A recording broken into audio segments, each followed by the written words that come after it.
of the shadows, I've come to make a name. Ready for battle, cause I got a thing to claim. Think that I'll crumble, I'll show you your mistake.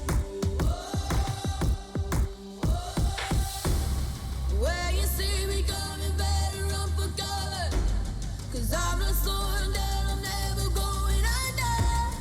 I survived the pain, I know it made me stronger. So meet the monster I came to conquer.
When all the smoke clears, I'll still be on my feet.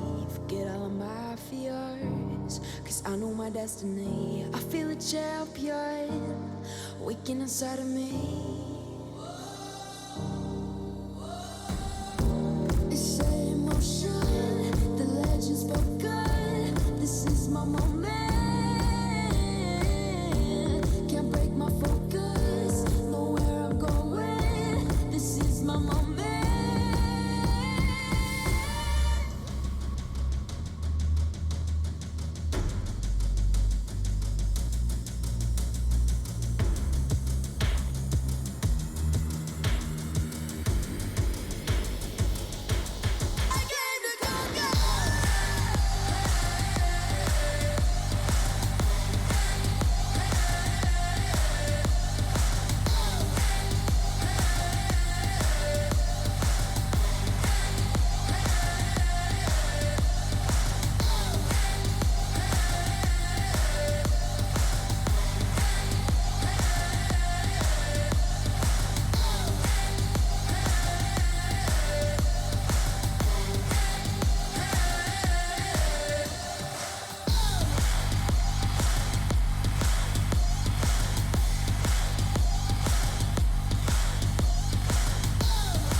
myself in the mirror not so long ago, and I told me, do you know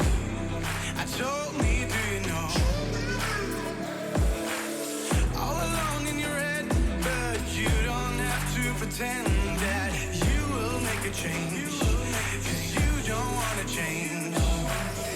I'm gonna be real honest this time. I'm okay with it, I am more than fine. I'm gonna roll all less red dice now. Tell me I won't get out.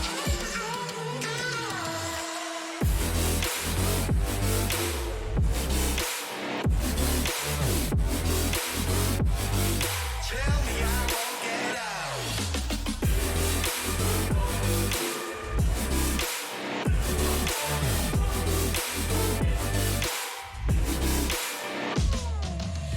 I wanna walk the sky alone among the stars, without forgetting who I was, or have to look back that far. And I don't want to forget who, get who. And are you just fucking around in my mind one last time? I'm gonna be real honest this time. I'm okay with it, I am more than fine. I'm gonna roll all less red dice now. Tell me I won't get out.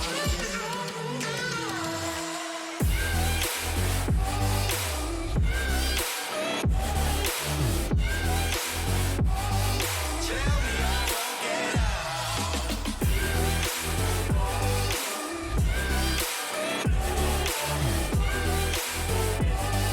Tell me I won't. Trap me inside your walls now. Tell me I won't get out. Tell me I won't get out. Crush me with all that you are now. Tell me I won't get out. So tell me I won't get out.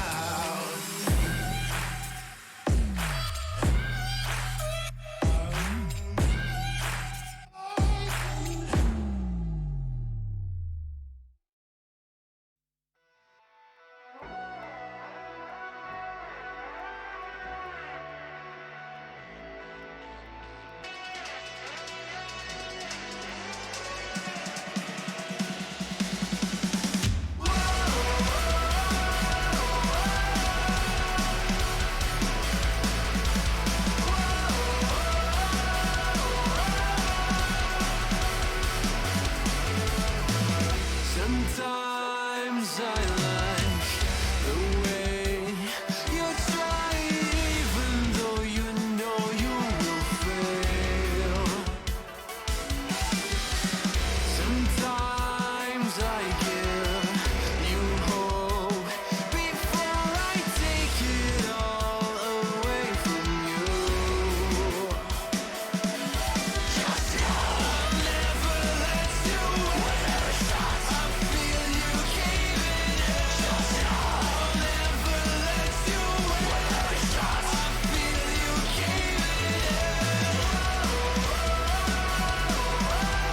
I never get tired taking down your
left out in the open.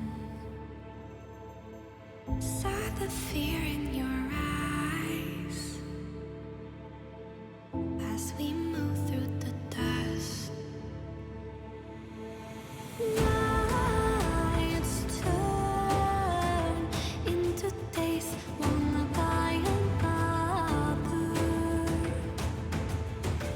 Under darkened skies, we await, bound to each other. But our spirits never die. Faded as we push through the darkest times. I'll be there by your side. We arise when everything's breaking. Our souls will awaken. Our spirits never die. At the end of the line, the trust in our hearts beating louder. Under darkened skies, we await, bound to each other. But our spirits never die. Faded as we push through the darkest times. I'll be there by your side. We arise when everything's breaking. Our souls will awaken. Our spirits never die.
They done told me to be myself, so when I went and found myself, the ones who told me back then, be true to who I am, ain't think we was really gon' win. Now they watching us from the sidelines while we trying victories like we getting high tides. I'm getting my prize, only thing my eyes is locked in on, half a milli mine. I want it right now, don't waste my time. Family in a penthouse with a view sky high. Blood, sweat, and tears bring more to my eyes, cause the whole gang winning, I done gave my life. Odds low, but we did it, dang we.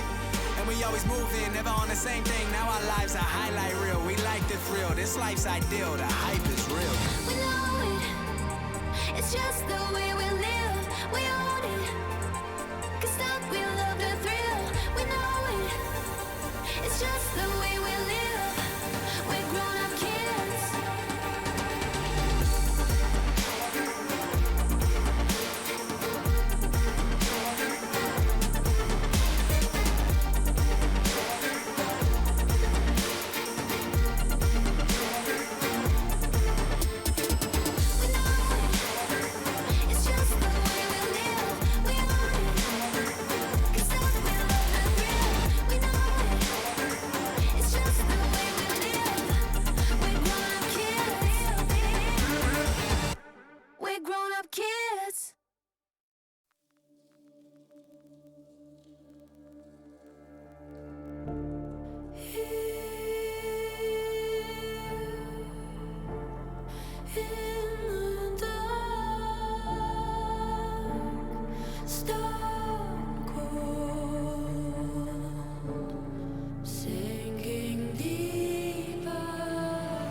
Seems like I can't get away from the hot sun. Always night and never day. Even when I wash the floor, the dust still comes. Keep on hunting for the bread. No matter how lost, need no light, no spark. I'm in line mode. With my eyes closed, I can see in the dark. I'm a quiet storm, far from calm. I know you feel me, brother.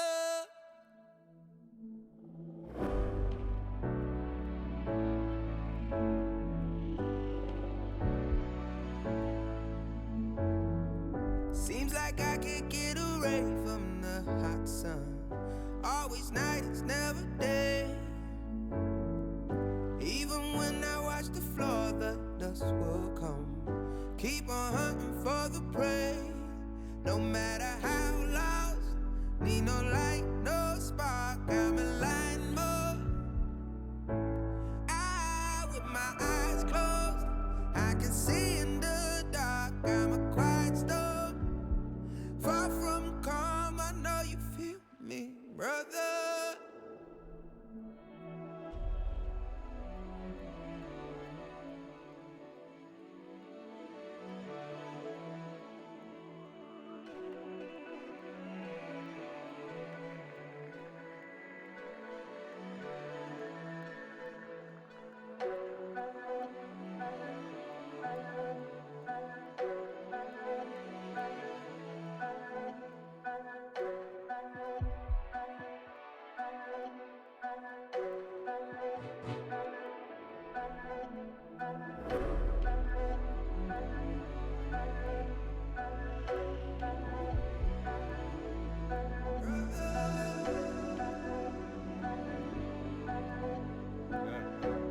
Lost that one.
Counter-Strike's biggest hitters joined the fold on day 3 of IEM Cologne, ready to prove their dominance beyond online play.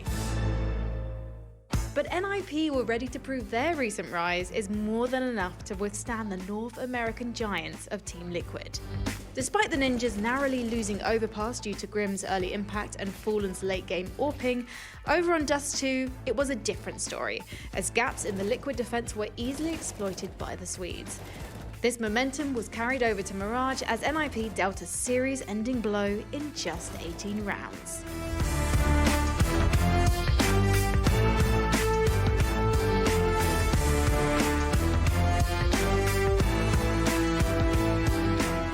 Sports may have seriously challenged Gambit on opener Inferno, but the world's #1 team quickly bounced back 16-3 on Vertigo, closing the series 16-12 on Mirage. Hobbit gonna wait on the off angle, ready for 2, gets the kill on the first man, and the second and the third, lined up easy.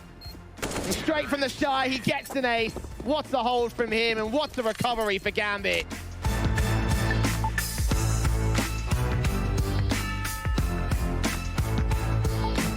Given Complexity's previous success against G2 on Vertigo, it wasn't a surprise when it came up in the veto, but it was a decision the team would come to regret, as Hunter wrecked their hopes on both sides of the map, despite G2's shakier form in the second half.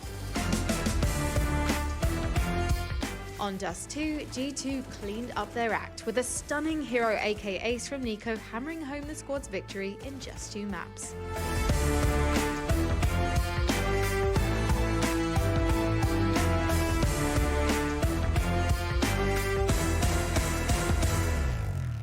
G2 will next face Big in the upper bracket. The German team dominated in their 2-0 victory over Virtus Pro. After the match, Coach Dude explained that VP played their usual playstyle, slow and controlled, but that fits us really well. Also putting the victory down to the LAN environment, making the team 100 times stronger. Tizian needs this headshot pretty desperately, I want to say. The smoke might clear and Buster might have an angle. Tizian wins the fight, that's all important. Oh, they're coming for Banana quickly. Tizian looking for more, and Kickers have the last one left. Tizian with a massive round, 4 kills to his name, beacon up to 12, and that resets the economy. He had 7 HP.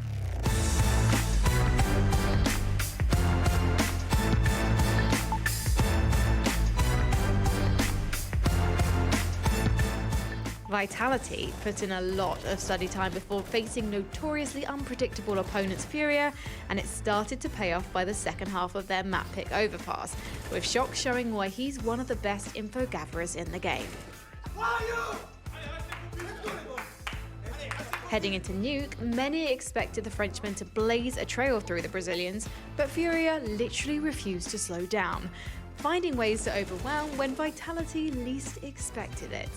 In the end, Furia took a risk too many, and Vitality were able to exploit a victory in the final round of relegation.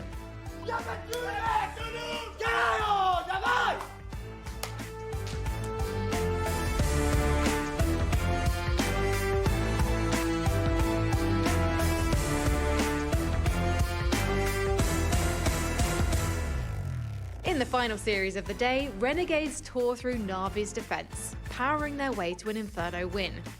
However, this humiliation only served to power up the simple electronic duo on Dust 2, with the match quickly being decided on Nuke in the CIS team's favor. Simple isn't happy with one. He wants even more, and he gets the shot through the door. Another shot lands. Simple looking for it. He finds a headshot. Simple just taking over right now. Oh, he's going for more, Dinko. He's going for more. Simple's hitting all the headshots with the orb, and it's gonna be the ace. Simple puts Na'Vi to 15. He just fights everyone.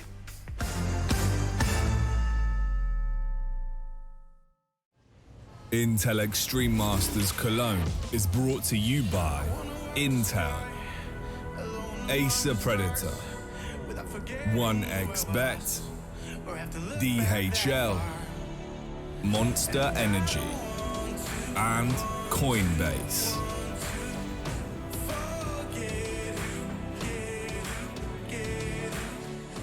These are those moments I don't think anybody else is going to forget.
I think there's a couple of players that have a lot to prove at this tournament.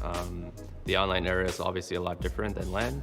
I think a team like Spirit, who online dominated so much and, you know, pretty much climbed straight to the top. I think players like Magix and Degstar, who done so strong online, really have to, you know, come to LAN and actually bring it as well, because this is where it's like, it really matters as well. And I think players from teams such as like Big, also FaZe, they're for different reasons. Big has performed really well in the online era, and FaZe hasn't really performed as well on the online era. So I think they both have different things to prove for different reasons. It's between Gambit and Heroic. I don't think like these guys are onliners by any sense, but they're highly unproven on LAN, that's all it is. You want to see if that translates, that's all. I'm definitely gonna go with Gambit here. A team, I'll say all the players in this team, Gambit, I think they would agree to this as well, that they have to prove themselves now. And this is the time for them to do that, because they have been, well, they have been unbeatable. And also you have players on the likes of Gambit that have just been creating their own era in this different set of circumstances. And I think all eyes are going to be on them at how they perform in IEM Cologne.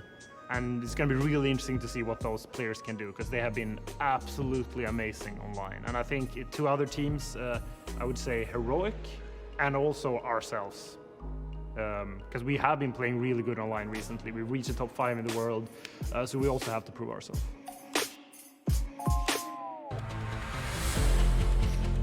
Welcome back, everybody. The Intel Extreme Masters Cologne 2021 is in town, and we are thankful to have you. Look at that beautiful city right in front of you. This is the Cathedral of Counter-Strike. In case you have absolutely no idea what the legacy of Cologne holds, that's exactly what you need to know. Kerrigan and company are going to be the first up on the docket today in our matchup of FaZe versus Astralis. Two teams that both have something to prove and make a stand for here in Cologne. I want to welcome you all back. I'm not alone in this journey. I'm going to have Jason, I'm going to have Yanko, and we're going to have a ton of things to dissect and talk about here. When we start talking about going through the play-ins, we then go into the group stages now, because the play-ins are over. We've already gotten rid of some teams here. In fact, some fan favorites are gone. Yanko, Jason, how are we feeling this morning, guys? This afternoon. Yeah, I'm feeling great, Trace. I'm wondering what's going on over there. Are you guys like the new Men in Black, or what's happening? Well, no one gave me the memo. I'm in blue. No one gave me the memo. I'm wearing black, That's but I blue. was thinking I was going to get in trouble for my shirt, so... It's dark blue. What do you think, Yanko? You pulled that off before, Trace. You know, you're good. You're good. Yanko, what'd you do for your birthday, brother? Nothing special. Just stayed at home. Nice, dude. Nice, man. Well, that's a great birthday. I was thinking about you, Jason. What's that? I was thinking about you. Oh, perfect. That's great. Why don't we think about the brackets a little bit? You guys are cute and stuff. Let's do that. Let's get back to the game. The brackets unfold like this. Yanko, take Group A. Yeah, Group A, we saw Gambit, although in a close game, take down Mouse Sports. NIP with a convincing win against Team Liquid, even though they dropped the map. And Big with a little bit of an upset against VP, who has been struggling lately. And, you know, G2 winning 2-0, Nico with that smooth eco ace. Yeah, that's. I mean, this was an interesting game we have on the screen here. NIP versus Liquid. This was brutal. Grim actually had this fantastic first map, if y'all remember. I don't know how you could forget such a thing, but it's everything that came after this that made this like a really special series, especially for NIP, putting a statement in starting their run at Cologne. What was it? We ended up doing like 30-2 in terms of rounds from like map 2 to the completion of the series. It was absolutely wild, the turnarounds on map 2 and 3. Yeah, and it's just all right there for the taking. For NIP, you know, they're looking hot. I think they're going to end up being one of the teams to beat in this entire event at the rate that they're going. Yanko, what do you think? Yeah, they played great so far. I don't know what happened to Liquid. It's been a while since I saw, you know, a team just so disconnected. Not like gameplay-wise as much, just like individually, you know. They were just getting bullied on those last two maps. So hopefully they can, you know, figure things out for today, because, you know, it's rough in the lower bracket. They have to play Mouse Sports, who's been very solid so far. Yeah, for Mouse Sports to be down there in the lower bracket, you know, that's kind of rough for them, but they do also have some heavy hitters, Jason. We look at Group B, and I know that you're just itching to talk about Group B.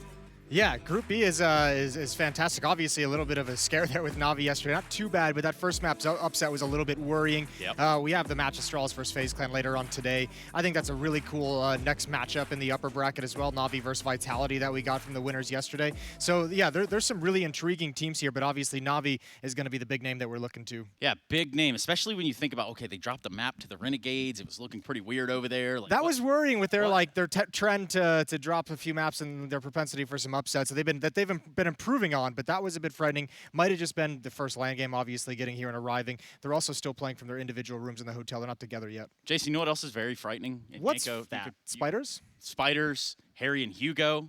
That's who we have. That's what I was thinking is very frightening. Harry and Hugo, you with us? Hey. Yeah, man. Wow, dude. That was some of your best work yet, Thanks, Chase. man. The Spiders and then us two. I think that is the list of fear as it stands right now. Bro, we were blessed with Counter-Strike yesterday, weren't we? Yeah. 9 aces. Man, like that starting so strong as well with the Gambit Mouse game, Liquid, when they're facing off against NIP. Bro, that series was so wild, starting with the overtime into a second map, and then the third, which is just crazy dominant from NIP. Yeah. Man, I don't know. We've had so many statements made, and it's been one day of the group stage. To be honest, Harry, I'm excited for some of the teams that we weren't really expecting to see this deep in the tournament. Like Renegades, you just mentioned that map win v Na'Vi. Like, well, they've picked up a 2-0 over OG, a 2-0 over MIBR, and then getting a map off #2 in the world. Like, these guys, we weren't expecting them to even get through the play-ins, most of us. So there's so many teams here, Harry. There's so many storylines to touch on. And yeah, I definitely want to see what Renegade's going to do later in their next match versus Furia. But another note, Trace, we got Astralis on LAN, man. Yeah. How can you not be hyped? Well, there's some hype around that. There's also a lot of question marks. Gentlemen, I appreciate your time. You're going to get your time to talk here real soon, I promise. Thank you very much. We'll see you around. Yeah, there we go. Nice, Harry. Thank you. Thank you very much. He wants to talk about Astralis. I would rather hear from Frankie. What are you doing down there, Frankie? What's going on? Hello and welcome to Cathedral Camp, as no one else is calling it. I'm Frankie Ward. I haven't been on camera for a few days, but this is what I look like. And I'm not on my own because I am joined by none other than Dupree from Astralis. How are you this morning? I'm good, thank you. Slept well, had the preparation done. Now I'm doing the interview, so it's the last thing before the match, so yeah. What kind of preparation have you been up to? Just like the regular thing, like playing a little bit on the individual level, but also talking as a team, talking about the veto, talking about the maps, expectations, all the small things, but the ones that make the things go right, hopefully, so yeah. Can you tell us anything about the maps at the moment?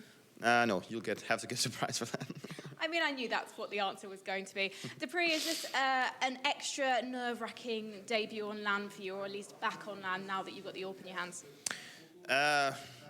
Both yes and no. I mean, coming back to LAN has been something that I've been looking forward to for a long time, and being one of the most experienced guys out there and also one of the most experienced teams is obviously hopefully going to make it count today. But we're going up against FaZe Clan, which is a team that also has tons of experience. So I mean, in that sense, it doesn't really make that much impact. But overall, I'm just really happy to be back. It feels good, and I think that no matter how much experience you have today and the games going forward, I think there will always be a little bit of a jitter. Obviously, we don't have the crowd in the Langsess Arena, but we're still a LAN, and it counts a little bit more, so I think everyone will be a little bit, I wouldn't say nervous, but need to find that groove. Are there any players on Astralis who you think are going to particularly benefit from being back on LAN? I hope that myself is going to benefit from it, but also, obviously, the core of the team that has been on LAN for so many times. But I know that Bubsky, even though he doesn't have that much of LAN experience that we have, he's still a really solid guy, and I don't think he's gonna feel the pressure, honestly. Bubsky, he's the new kid, right? There is a pecking order in Astralis. Why not just make him have the big green?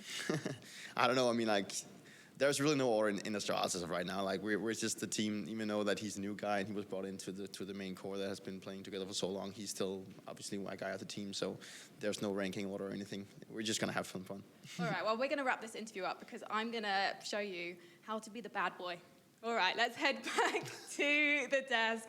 Our first matchup of the day on the A stream is going to be FaZe versus Astralis, coming soon, so don't miss it. No, it absolutely is. Thank you very much, Frankie. Thank you very much, Dupree. For us, we need to sit back and relax for just a few more seconds. We've got Gambit versus Snip, G2 versus Big, but it's all starting off with Astralis versus FaZe. This is the Intel Extreme Masters Cologne.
Whisper in my ear.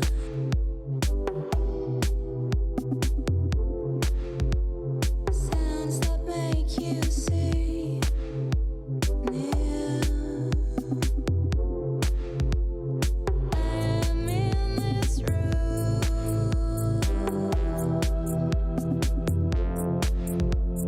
Next to where you project your goals in black on white. There is no one here. We are just a dream.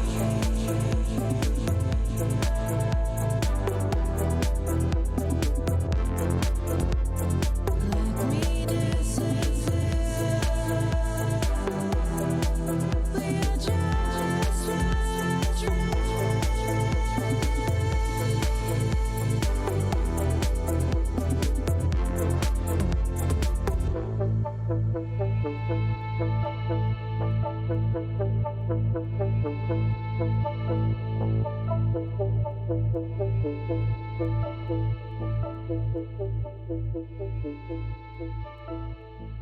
I've left your view.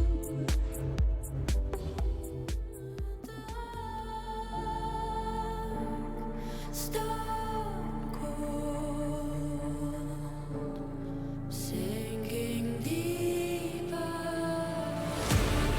We are here. We keep. Ja. Hallo, boys.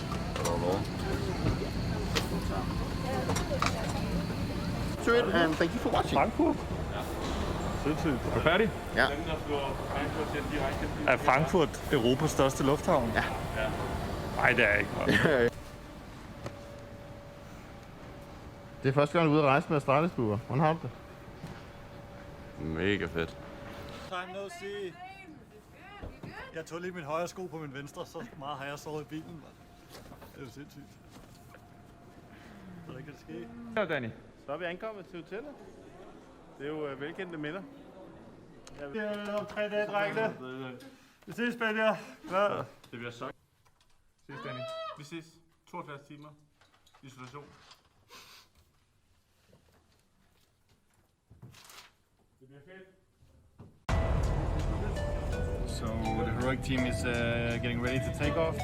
So many question marks coming into Group B.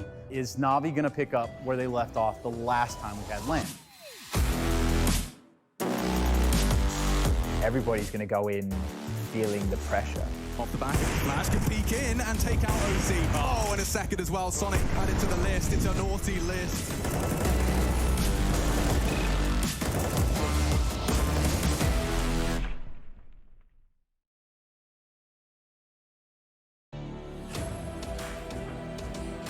Everybody just about now situated, of course, ready to start this game. An opening game here for the side of Astralis, and there's tons of question marks for them, especially with some of the news that is coming out recently. Welcome back, everybody. My name's Trace. Alongside of me are Jason and Yanko. We're ready to get this next day of IEM Cologne underway. Our first matchup going to be Astralis v FaZe. And quite honestly, I think the best way to start this one off is to talk a little bit about Astralis and what the hell's going on over there, Jason. Yeah, I'm not entirely sure that anyone in the public eye really fully knows the whole story, which is what makes it so odd and so compelling to follow. But obviously last year the cracks started forming. You saw Zipnix and Glaive both taking different portions off. You started hearing rumors about unrest. You started hearing all these different issues. You can see here just the loss of device, the win rate that drops 76% down to 46% without device this year with this exact lineup. And it's a whole lot of things. It's like cracks being shown in the lineup and the players and the cohesion of the team. And now you have like the consequences of that. The map pool has dropped out. We don't know where they're going to want to go. No maps are treating them too kindly right now. Device being gone. Glaive admitting openly that they're going to struggle to get better and become a top team again without a top opera like Device. So there's a whole lot of issues. Zonic now, the rumor of him leaving and the report of him possibly not renewing his contract. So Astralis is in a really, really rough state. Yanko, is Astralis in trouble? I think definitely so. Even though the sample size is small with this roster, I think it's safe to say, you know, they just don't have, they're not putting that fear into teams that the old Astralis used to, right? It's not just a matter of losing your star player and losing your primary operator. It's just that, you know, on the server, you just don't feel it as much as a player, right? You're not afraid of them as much as you might have been before. And I think that's what's hurting Astralis actually more than anything else. Yeah, you know, it's just kind of hard for us to watch from the outside. Inversely, with FaZe going in on the other side of the server, it's really hard to put a finger on. I hate to say it, but it's very true. For FaZe, tons of question marks as well. Let's hear some of them. What makes FaZe a strong team, I think, is we have a good mixture of experience and young players, and also a very strong leader in Kerrigan. And I think on LAN we will be even stronger, or stronger, of course, than we've been online. We haven't been the best online, but yeah. Well, haven't been the best online. What do you think about that, Yanko? Yeah, I think it's safe to say they've struggled online, but as you can see, right, FaZe has 2 champions on their roster. Twist from 2019 also winning that Intel Grand Slam in a record time, and all of you have to go all the way back to 2015. That was a major win too, so, you know, both guys have done it before. Now they're on the same team, which is something that, you know, if you told someone 3 years ago, they would probably be like, what? How is that gonna happen? But yeah, I think it's great, and it shows, tells you about the experience that FaZe has on their roster. Yeah, and for me, this game, I mean, you can talk about the experience, you can talk about the young players they got on there. I mentioned this last night. For me, this is a must-win game for FaZe. Not so much, obviously, I mean, they're not going to get eliminated here today if they don't win, but if you want to be that team that is going to, you know, plant your flag and say, we're going to make it into the top 8, we're going to make a run for the playoffs, we have this roster that's ready to go deep into tournaments, you have to be able to beat, you know, an Astralis team that, like Yanko said, has lost that veneer of fear that they've usually given to their opponents going into it. They've lost that kind of feeling that they're the dominant team. So this is a team, this Astralis is one that I think FaZe needs to look at and say, we can handle this depleted roster. We can handle this team that has all the cracks showing. Especially for a guy like Kerrigan, who is kind of steering the ship over there, Yanko. Yeah, and we saw there briefly on the graphics, you know, the matchup history between the two teams. And the last time FaZe actually beat Astralis in a best of 3, you have to go all the way back to IEM Chicago in 2018, right? Woo! And I know from my time in FaZe too, like, we've struggled against them. Like, the roster isn't the same, but you would imagine the approach and the preparation is the same for Astralis, in a sense of, like, they anti-stretch you, they counter you, but not like they find 1 or 2 small things that they see that you like to do, and then they just decide, you know, to play against that. And if it's not working out as they imagine, they're going to adjust. And they're just so fast with the rotations on the CT side. They just understand the game so well. So you have to kind of think a little bit outside the box and throw some curveballs at them. Otherwise, you know, it's going to be a long day. And for 2 teams that are pretty much the master class, right? Like, these are 2 teams that are very so much in the upper echelon, regardless of their trips and stumbles along the way. It's an interesting one to look at for a lot of different reasons, and I think you have to consider that these guys are still at the top of the crop. Yeah, they really are. I mean, this is, I don't know, this matchup excites me just because there's part of me that feels like I'm wondering if it's actually better, not better, but I'm wondering if actually there's going to be a little bit of danger from Astralis. I know I've said they're weakened and everything, but because of that state that they're in, where like it feels like they've all kind of accepted that it's going to blow up if they're like backs against the wall mode, I wonder if that's there yet. I wonder if that feeling is there within the team. So like a sort of, well, I mean, I don't want to say dead team, but dead teams win tournaments. We know that. Yeah, not dead team, but like we know like the roster's kind of drifting apart. We know Device has left, and I have to imagine there's been other conversations within the team as this cracks up. So I'm wondering if like all of that frustration just kind of, you know, slips away a little bit here when they realize that it's kind of like, let's just have our last hurrah. You know, if we're going to go out, let's make sure we're going out actually fighting as hard as we can. Send it with a bang. For us, we need to understand our players to watch. Brought to you by Epix, which is exactly what I'm going to bring to you now. The idea of going up against either of these teams would intimidate most, but these 2 players never look anything less than terrifying. Butsky was known for being the star rifler of Mad Lions before being picked up as the 6th man of Astralis in 2020.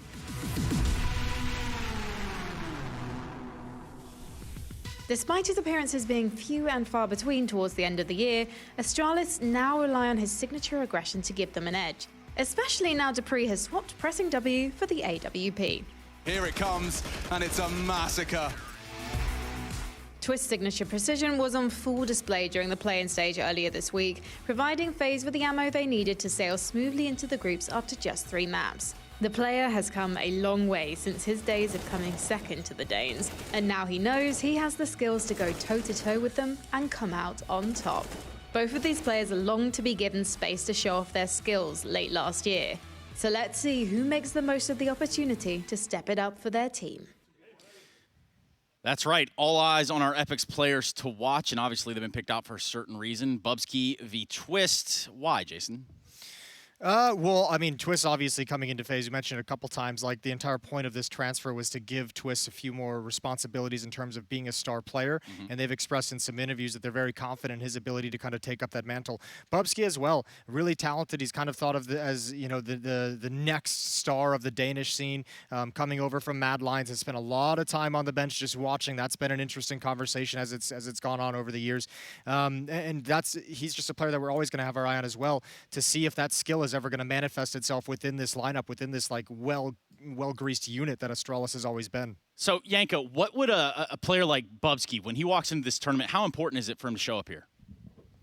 I think it's crucial for Astralis, and I think he's very skilled. You know, I think only after the departure of Device, he got a real chance in this team. You know, his role, he gets more space, more room to really show what he's capable of. And he was, like, as Frankie said in that Epix video, you know, he was the most skilled player on his previous team. He was one of those rising stars really in the Danish scene. So it did feel like a bit of a waste for him to just warm the bench of Astralis, but now he's been tagged in. Vetoes, Dust 2, perhaps? Yeah, we'll see if FaZe goes for Dust 2 here. I was thinking maybe, you know, if they want to throw Ancient in. They picked it a couple of times recently, but probably not feeling like it against Astralis. We see Astralis go with the nuke pick, rolling back the years, and as the decider, we might get Ancient.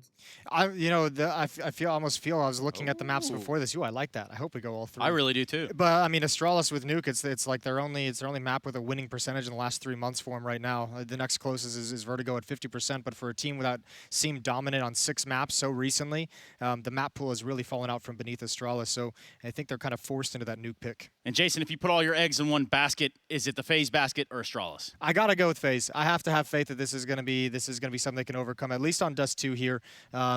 For their pick, I gotta feel like they're gonna have a good, solid game plan, but Astralis is still gonna be dangerous. And in terms of the veto, Yanko, are you along the same lines?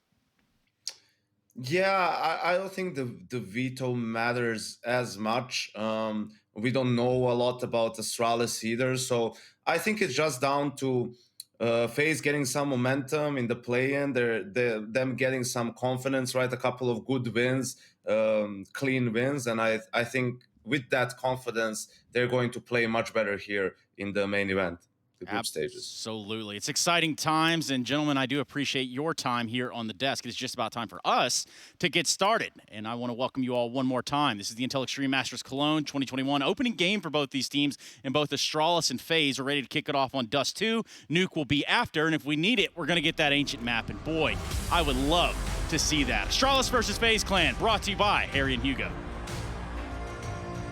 Yes, indeed. Oh, my word. I don't want to say I'm excited, but I am excited, and that goes without saying.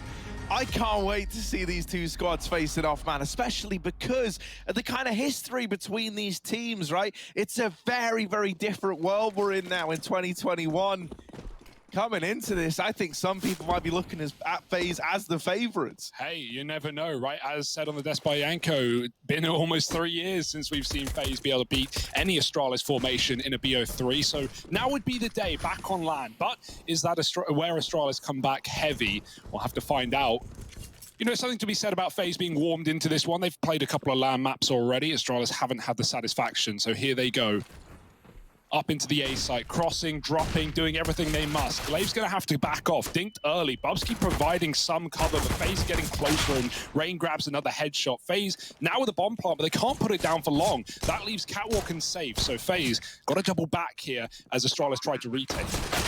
Oh my goodness, Brokey, yeah, man. He's kind of trapped on an island having a fight in CT. 2 players there. Rain bearing down upon them, but isn't able to find anything with the P250. And Astralis is very, very measured thus far. In they go. They start to get these first few kills raining in. Twists will respond. Ooh, it's all kind of hanging in the balance. Now, the bomb is planted for short, so if you're Astralis, you need to get these players. Is the swing, and down they go. Carrigan with a team kill, and it's all a bit of a disaster. Astralis grabbed the pistol round there with an A-side retake, and the TK, well, that really doesn't help. Yeah, very awkward. I think it was Twist trying to throw a decoy to run back in, and Astralis actually did turn from the fake flash, but Carrigan didn't, and he ends up shooting his teammate in the back. Nice try from FaZe. I think they realized their options were pretty limited. They would love to finish off Glaive there on the long corner, giving them a little more room in that post plant, but they were relegated to the catwalk, and Astralis, very, very swift retake. Pistol round locked in. That's got to feel good. Welcome back to LAN, boys. FaZe won't wait around, however. Galil's and AK's coming out in the second. Rain's going to get tagged out along. So it's time to reset for FaZe. Back to B, perhaps, through the spawn. Astralis are heavy set on the long side. As more time goes on, that lets them float. That lets a player run around, retake a different position. Catwalk will be their prerogative here. And Zip can always drop in CT and try and assist if FaZe hint towards this mid to B. Oh, Magisk playing up close to the tunnels. He is about to have a real nasty surprise. It's the four-sport FaZe about to take this peek. He's seen an arm, Brokey on the receiving end, and now he sprays down even more. Oh, it's a bit of a mow-down for Magisk. Never mind him getting surprised. It's FaZe Clan blowing out the water when they attempt to get into this B bomb site. Yeah, how the hell do you recover this round, right? One smoke on Carrigan. He's going to try and get Cat, but Bubsky's just playing for info. That's a kill for Carrigan, though. Caught on the corner, and now he can try and fake out this A site. He's picked up more utility where it stands as well. The bomb's doubling back. It seems like this will be an A play after all. It's just down to whether Twist can cross through the middle. Oh, he's not allowed. Glaive is there, ready and waiting. And Carrigan, it's all about kills at this point.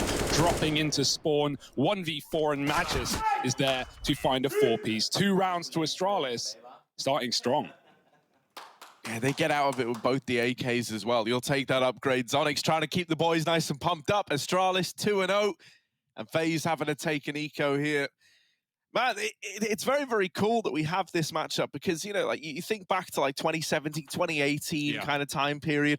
FaZe were one of these teams that were trying to challenge Astralis. And if you remember, it was Carrigan's FaZe Clan at that point in time that was, you know, trying to bring these guys down, and he could never really do it. He could never get over that line. Well, now we have a new look Astralis and a FaZe with Carrigan back in. But look, man, while there's some familiar faces, Twists and Brokey complementing the roster as well, is that going to be enough of a difference? Opener in this round is provided from Carrigan.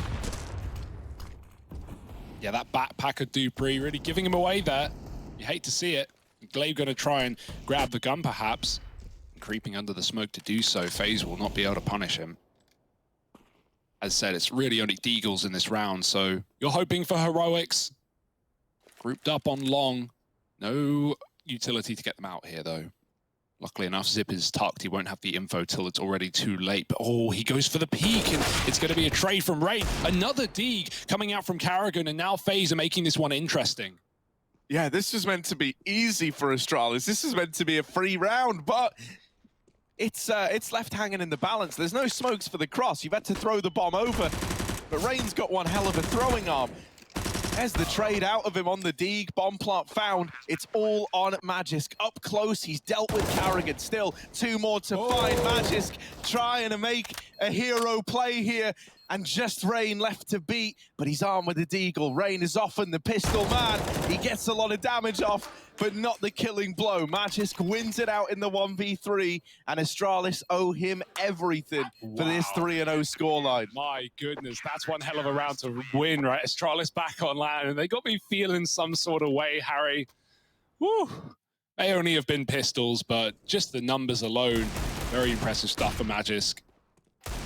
And nice deeds from Carrigan, although they won't change the outcome of the round. However, a bit less money for Astralis, right? That's what FaZe are telling themselves. That's what you say after a round like that. Like, good eco, we did damage, we got a plant, 4 kills. We have to break their money now. We have to capitalize. So FaZe, coming in with a full gun round, need to do everything here. Brokey on the Orb, he's heading B-ward bound, and FaZe is still defaulting on the most part. Matches catching Brokey through the Molotov, and Astralis starts strong yet again. Pre with this AWP down here in middle. He's going to put it to good use. Carrigan's on the receiving end of that, and so once more, FaZe have to embark a man down. 3 on 5 here, crossing into middle. They do have the smoke down at least to give them a bit of safety, a bit of passage up onto the catwalk. This might just culminate in a last-ditch attempt execute, right? You've got utility to do it. You got the 2 smokes to throw down here, try to get you out of cat, but you do have to get past Glaive on this secondary orb, which might be easier said than done. Yeah, the first kill has to go your way if you're FaZe, really. You're begging for it to. The Orb's gone back to watch for a flank here. Astralis, when will they activate? Will they activate? No, the kills are coming to them. Twist has dropped into spawn. Bubsky killing Olof, and now he's locked in at the door. He's done some damage, but burning out from his own Molotov. This is getting awkward. This is getting claustrophobic. Dupree and Zip come in to save the day, and so Astralis will pick up yet another round. They are feeling it right now, Harry. Not making the mistake of over-aggressing and falling for that cat take. No flank from Bubsky. He's able to hold for ages. My oh my, FaZe's work is cut out for them. Yeah, I was really, really excited for this because I thought Brokey would prove to be an important piece of the puzzle, right? But thus far in this game, he's been getting wrecked on these B peaks time and time again. 0-4. I think he's going to prove to be paramount, man. When you think about Dupree and how maybe he's still feeling uncomfortable on this primary orb.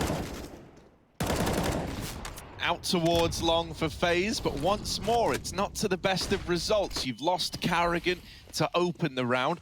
Magisk is throwing even more flashes, just being a nuisance. He's got one hell of a crossfire down here in the pit. These guys at long can throw flashes to help him out.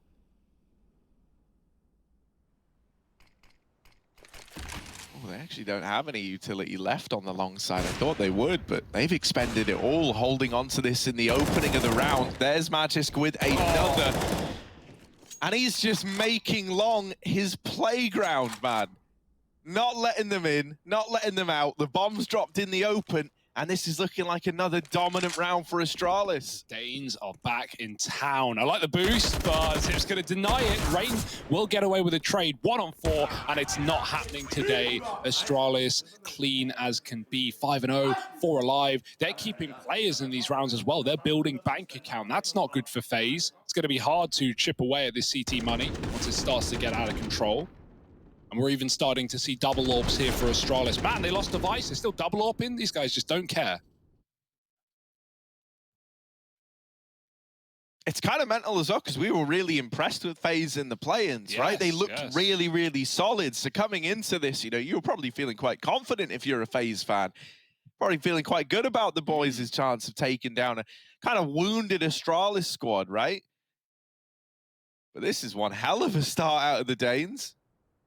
And I guess, you know, this series starts to give us the question, is this Astralis, you know, looking like, oh, back on land, maybe the boys are back? Or is this just FaZe struggling to get the ball rolling versus one of their oldest kryptonites? Yeah, right. That would be a big question. It could be exciting if Astralis show up in a huge way in this tournament. What would that do for all the uncertainty around this squad as well, right? Yeah. Like, what would a bit more faith for the boys? Give it a kick up the arse, maybe. You never know where the future lies. And yeah, I mean, I'm hyped by the prospect, Harry. You got to be foaming at the mouth. FaZe the same. They've got pistols up cat, and they will just be exploding into this A site. Lots of utility, at least. They could, you know, throw this twice over if they wanted, but the smokes are starting to fall in. The flashes will follow, and maybe FaZe should as well. But mollied off, double mollied. In fact, FaZe are delayed. But here they come. Yeah, Glaive's set up. Bubsky with a flashbang. not peaking immediately on the back of it. We'll start to swing out now. It's Glaive to find the first. Bubsky holding on. Glaive's not missing a beat with this AWP. Oh, another out of Glaive on the AWP. And there it is, a locked-in round for Astralis, dominant at that. Another flawless one from them, more money made. It's starting to spiral out of control now because Astralis are banking up all this cash. Right, the double AWP is an expensive investment. If you want to keep running that, you need lots of money. And so all these clean rounds are going to help you in achieving that goal. This is a scary start to the game. This is not what I expected. FaZe, they need to break this momentum. They have to get some respect back from Astralis. But deep down, it's all secretly what we wanted. Astralis back in town, and Magis up in middle, getting one. Rain does trade. Rain has been really good on LAN, right? In those games that you talked about, the match v Cole, the game v EG, Rain's been at the forefront of all of them. He has been impeccable, so very excited to see what he brings to the table today. That trade has kept FaZe in an even odd scenario, favored on the T side. And Astralis' defense split thinly, 2-2 right now. Olof's pressuring B. We could see FaZe, drop back into one of these mid to Bs eventually, but Dupree's gonna grab Twist coming up the catwalk, delayed peek after the flash. Won't affect him. And so Astralis, they scarper away with a 4-on-3. That basically forces FaZe's hand to go into this B bomb site. Rain's trying to keep attention on A, but Glaive's already posted up on B with the AWP.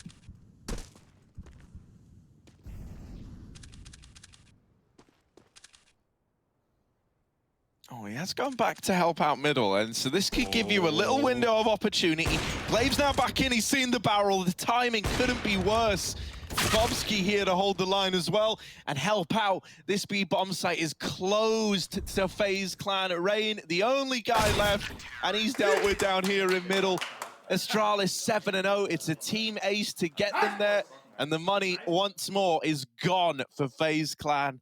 That means this scoreline, believe it or not, is maybe about to get even more dominant. This is beautiful, Harry. This is a masterpiece right now. I've got to say, man, as well, like, Bubsky's looking way better integrated, right? It feels like, he's had some time to get used to being with the guys now. They've kind of started to figure out how they want to use him. Magisk is having a great game as well. That's something I think is important to know, because he had a very, very slow start to 2021. Flashes into this B site. It's a B rush out of FaZe. They're keeping it simple. And they do get the Astralis players to concede the site, forcing a 5v5 retake here. Maybe you could do something with these pistols now. Yeah, the only problem is it's so early in the round. Look at the util. Astralis have mollies, they have smokes, they have HEs, they have flashes, and they have 5-on-5. No problem with retaking B in this round. They're just going to group up, play together, call the util, and then explode all at once. Molly dropped in on top of Rain. He's going to get crushed in this corner right about now. Flash over the window as well. Bubsky leading in. Rain somehow lives inside of this Molotov, but he still gets cleared. Bubsky going out through the window. Double pistol kills here for FaZe Clan. They're holding on with the close ranges. Astralis begging for kills, begging for mercy, and Glaive missing an AWP shot. Does get bailed out. I don't think there's time, however. Seems like FaZe have finally broken the curse, picked up around, and with pistols of all weapons. Yeah, if there ever was a way, right, it's the tried and tested B rush. It works in your MM games, and sometimes it even works against Astralis as well. That's the thing, I think Astralis played the whole situation as well as they could. They see the B rush coming, they see the utility, they concede that bomb site, they try to get players crossing just to thin out the herd a little bit before the retake. They group up as 5, as you say, Hugo, but they lose that first wave that go in with the rifles, and suddenly you're left with the AWPs in a retake, and it's very, very tricky there. That is the one downside out of these double AWPs. It definitely is like a snowball, and a retake like that on a 5-on-5. It really does come down to who gets that first kill and whether the trade comes in, right? Like, who's taking the early advantage, because then it all just falls like dominoes. Oh, Rain naded back into a Molotov, luckily will not perish. And FaZe, no, they've been gifted a huge opportunity here in winning that eco round. They now need to make the most of this situation. Faking the mid to B is going to get confirmed pretty quickly by the B players. Dupree's in the window. He sees nothing. So FaZe have got to go pronto up in this A site. We have a long player in the form of Zip. He's scoped up with the AUG, and Glaive is even baiting for him on the AWP. Oh yeah, Glaive flashed off the angle, but this is where you go running into Zip, and this little double long hold, it only nets them this one kill. Glaive leaving long and going back into the site, has dealt with Olof, he's dealt with the cat wrap, leaving all the attention now on this long attack from FaZe. They know both players are here, they've got them moving in, 2 smokes land at the cross, so that really does give it away. They're up into the site, but they don't live to tell the tale. dupreeh nails Brokey on the cross. He can't catch a break. Brokey's 0-9 here. It's all on to Twists. 1v3. Tries to tap the bomb to bait a peek, but Astralis aren't giving it to him. That's because they've got this long control. And once again, another team ace for Astralis. Everyone's pulling their weight right now. This is a beautiful sight indeed. I don't think this is what many people saw coming, you know? I think even if you're a fan of Astralis, even if you're a fan of the squad, maybe you thought they were going to be a little more tested.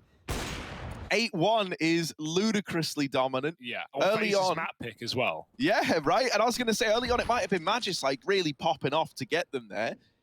But in these last few, it has just been like team ace round after team ace round. That's beautiful from Brokey. A timing shot through the smoke. Can the Deagles win another round for FaZe Clan? I mean, we've seen it happen before, Harry. It's not out of the realms of possibility. They've got some util as well to make something happen here. And yet, how we talk about, you know, this is one of the things we said in FaZe v Cole, like, oh, we've got a hugely LAN experienced team here in FaZe, right? Think of some of these names: Carrigan, Rain, Olof, even Twist, of course. And well, now they've really met their match. They've met their maker. Talk of LAN experience, well, nothing comes to mind but Astralis. It's just mental how, like, the Astralis storylines have kind of, you know, somehow managed to feel unscathed in the sense that, you know, there used to be a Kryptonite FaZe back in the day, back when Carrigan was in this team originally. Now there's still the Kryptonite by the looks. Look at Glaive. He's grabbed himself the bomb. He's got a rifle now. He's got a reload, so they're going to hear that and know he's in the pit. But right now, FaZe is just trying to grab this bomb back under their control. Glaive keeping up pressure. Time is ticking. Cat's being watched. Rain walking up it. And oh, he's so close to finding this AWP, but dupreeh has seen him, and now it's really all onto Glaive. If he can get one here, that would be massive. There it is, Brokey gone, Twist, the scout, it's not pretty, it's not perfect, and Glaive certainly is. 9-1 on this CT side. Have some mercy. It's a weird device, you know, wrecking Team Liquid yesterday, right? Some things never changed there. Now we've got Astralis turning FaZe to mincemeat on their map pick of Dust 2 as well. I don't know, man. There's something in the water in Denmark, I'm convinced. My, oh my. Quite a statement. dupreeh's 7-1, by the way. The one round. He fell and he's probably kicking himself over. Bubsky will get bested to open up this one, though. It's Olof throwing the spawn with that AWP and giving over a man advantage. FaZe, they haven't had many situations like this, but whenever they have man advantages, they've always been keen to capitalize. They really need to break this momentum, and the only way to do that is to finally win a damn round. Time for a test of Astralis' patience, right? This is a very slow default for FaZe. We've still got Olof holding long doors with the AWP. dupreeh not waiting around and catching Rain up catwalk. There's a double setup there for Astralis, but it might have to concede as the Molotov lands. Zip can trade utility, outlast that, and stay on cat to a degree. dupreeh's ready to drop down. Meanwhile, it's mid to be. It's FaZe finding an opener. Olof, massive kill, leaves Magisk on an island on his lonesome. They're splitting from B, they're splitting from mid, and he has got no help here. Yeah, he's all alone. Now, Magisk, as good as he's been, this one is a little bit rough for him. He's cancelled out. dupreeh dies to Olof's AWP in middle. And Olof's had one hell of a round here, hasn't he? He gets the opener to start the round, then he creates them the space to make this B play happen in the first place. And now he's really gone on just to see it through to the very end. Zip having to save this AUG. And so FaZe, they will find themselves a second round. Yeah. You could still recover this half, right? You know, 9-1 might be atrocious when you're looking at it, when you're in the moment. Remember, you know, best case scenario is a 6-9 half, and suddenly, you know, if you say that to someone, it ain't all nice, ain't all for nothing. Yeah, certainly doable, right? B's been the answer to FaZe's problems both times, picking up rounds on that bomb site. Certainly not free and easy. But, you know, at 9-1, Astralis are peaking a lot more than they were, say, in the 4-5-0 situation, right? Olaf getting that mid pick with the AWP. We've not really seen Astralis challenging mid with the AWP too much in this game. So, you know, they're starting to throw caution to the wind. They're starting to get confident. There's nothing wrong with that. But you've got to know when to, you know, pull it in, reel yourself back. And maybe after a quick pause to discuss, to figure out what's going on, what's going wrong, Astralis can patch that wound. Money's not perfect either, right? You talk about a way for FaZe to get back in. We're winning this gun round here and now, where Astralis are, you know, piecing together economy. If FaZe pick it up, suddenly that 9-6 does not look too difficult after all. Yeah, Carrigan's the kind of guy who knows this better than anyone, right? Yeah, I think if you were going to tell any IGL that, you know, oh yeah, game's not over till it's over, right? Oh, he knows. I think Carrigan knows that better than most. We got the AWP back in Brokey's hands. Really has been a slow old start out with him. He's been on the receiving end of the AWP more often than the side dishing it out. In fact, the one round Olaf was given the AWP for the spawn. He's found more impact than Brokey has in this entire game yet. Yeah. So I really do want to home in on Brokey as a difference maker, especially when you consider the AWPing situation in Astralis. I think he needs to be coming into his own sometime soon. Yeah, Glaive's actually had a crazy game on his as well. 12-3. He's got to overdo pre in this round, and he's backing up from sight. This is important because FaZe are crossing with those smokes. Glaive just doesn't have the info, and then he grabs them as they cross in. Glaive can now give it up, right? You can play a full retake round here if you're Astralis. FaZe are limited in the utility department. As long as no one dies here for Astralis, a 5-on-4, a nice easy peasy retake. All they've got to worry about is twists lurking in top mid. Yeah, but with how it's looking right now, Astralis aren't going up cat there. They're actually focusing all their efforts on CT. So Twist's position here is never going to get any usage. Glaive sets his team up to peek in. That was actually a collateral out of the org, tagging Brokey down to 4 HP, and then Glaive finishes the job. Oh, it's brutal. Twist is mollied on the short side, and he's 1v5. Look at the amount of blue peeking him from inside of the site. He can't do a thing. There is a molly on the bomb. They're going to get on it. Twist with the peek. There's the first, but Bobski trades it out. And Astralis reach double digits. They lose one man in that retake of the A bomb site.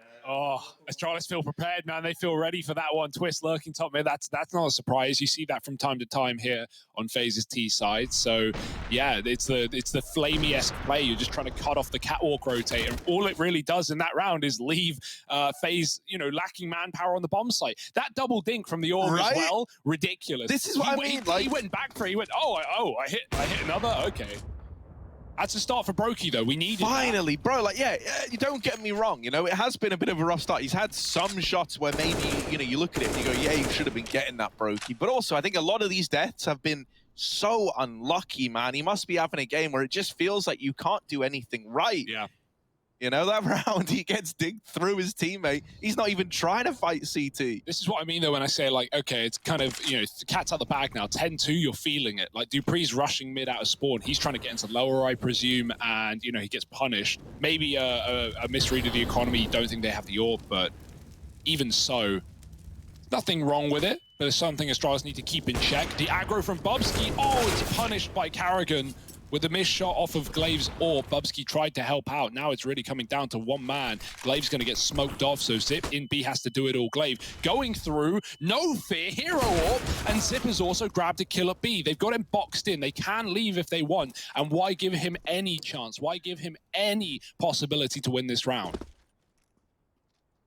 Yeah, still, all this movement, all this shuffling around, while it is the right call to dodge Zip altogether, it's giving him a bit of time to slip the fingers of FaZe and start to make his exact position and intentions in this round a bit of a question mark. However, it does just look like the save call is going to come on in. And you understand why, right? Even though that was a very confident round out of Astralis, where they are trying to fight, they are trying to peek here, ever since they lose Dupree early, that pressure to peek kind of increased. You know, they don't actually really have money looking to the future. So holding on to this one gun is fairly important if you want to keep buying for the remainder of the half. Yeah, and it's all just about not letting FaZe get back in, right? You know, 1 round, 2 round, 3 rounds. These aren't anything to be proud of, but suddenly you get 5, and you know, there's a comeback on the horizon, a pistol round, and you know, the game can equal up off the back of 1 gun round, right? This can flip-flop very quickly, is what I'm saying. So yeah, 3 rounds is fine, but Astralis don't want to let FaZe in any more than that. They will certainly be putting together their money here and putting together their brains.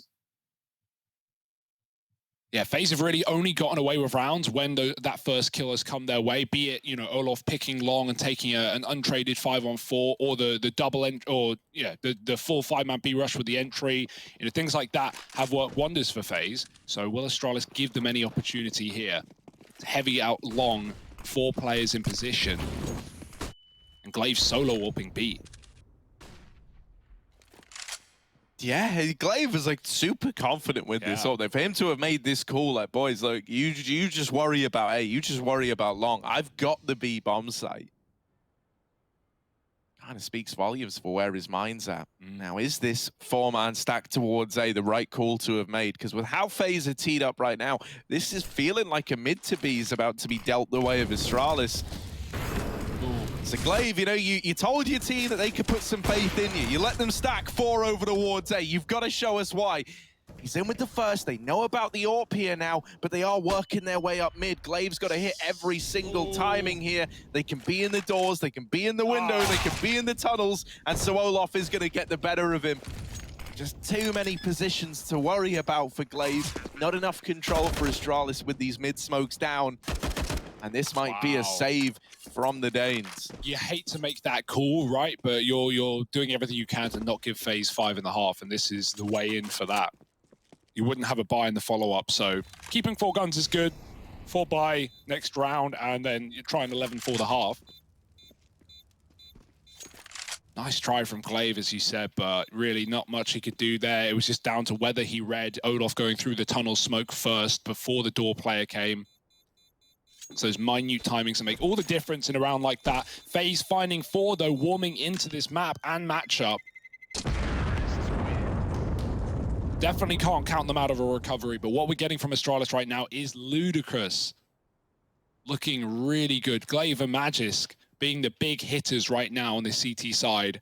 It's got to feel good for Glaive as well. Back on LAN, he's clearly loving it. Yeah, one of the things about, though, like a scoreline like this is it does put a lot of onus on like the pistol round and how you begin that second half, right? You can be on a path to recovery at a 10-5 or even an 11-4 half. If you win the pistol, get those conversions, suddenly, you know, you're feeling a lot better about the whole situation.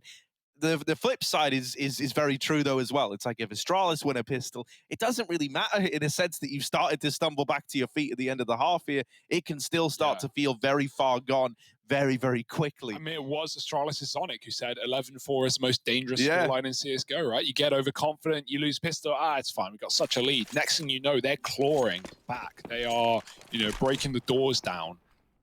So yeah, let's see if Astralis can get that 11th. Glaive, absolutely no care in the world. Rushes lower with the smoke, and no call has been made. There's a smoke down mid, but FaZe have not told their team to watch their back, and Glaive's missed the opportunity. They're up catwalk, they're in tunnel. Now they turn around, now they consider the possibility. But meanwhile, the kills are coming in for Astralis. This is a mess of a round. Glaive just trying to keep the pressure on Brokey. Quick shot has to come in, and he hits it onto Glaive. 3-on-4, recovered for now. Brokey wants this mid fight. He's going to get the tag to dupreeh. Jump the shot there. Yeah, it at least forces dupreeh to be a bit more honest, but look at this. The bomb is back in T-spawn on Twists, and Zip is in the long doors. Oh, the timing is everything here. There is a world where Zip could drop this bomb, but I think Twists might be lucky enough to just skirt on by. He will be given the room to rejoin his teammates over here on the cat. Zip doesn't know it, but he's showing mercy to FaZe Clan today. He's let the bomb join the boys over on short, and now the A plays in. Bubsky as the one defender in this A bomb site. While he's got support from dupreeh and CT, he's the point man. He's the one who's going to have to go for glory. Bubsky waiting right now. There is a flash on dupreeh to try and set him up. You've also got the rest of Astralis coming in from short. There's Bubsky with that first contact. Dupree fighting alongside him. They're back-to-back. It's an army of two. The boost is caught out by Twist, but he's getting pressured from Cat now as well. Very claustrophobic, and Magis takes his head off. So there it is, an 11-4 half. Knocked it for the Astralis side. Zonic said these were the most dangerous scorelines to have. We have to see if that comes into fruition in this second half of play. FaZe, they need a strong start in the second half.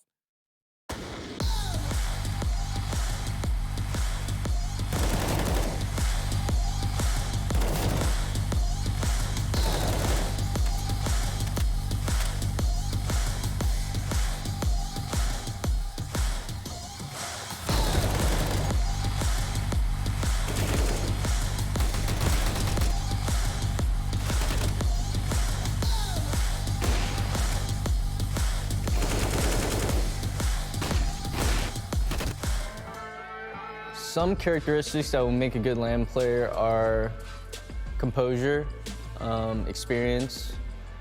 I think those two things are the biggest ones because once you get into this flow state where you're always calm and you're playing like you would at home, that's how you transition your game from your best to LAN. You know, the online region has shown teams out of CIS are just dominating everyone, so I think this is going to be the true test. And I think it's just going to come down to, you know, really not being shook at all when it actually comes to crunch time. I think it all comes down to how you deal with the pressure.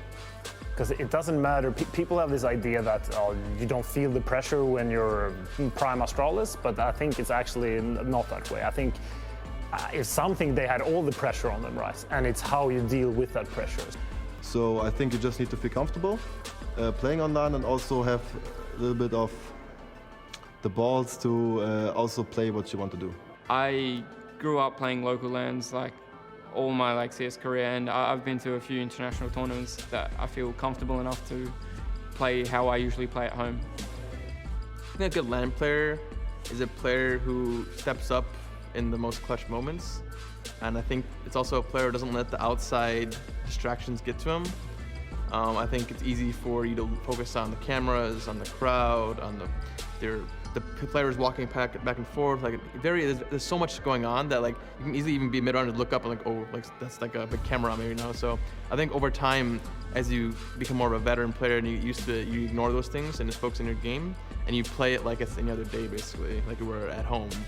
I think when I was starting out and when I had my first run in Renegades, I really had big issues with like nerves and pressure, which was all in my head, and that's the reason why like I was unable to perform there. But I think gaining the experience over time and playing more and more events just gave me more confidence and like made LAN basically my comfort zone. So I think I'm way better now than I was a few years ago.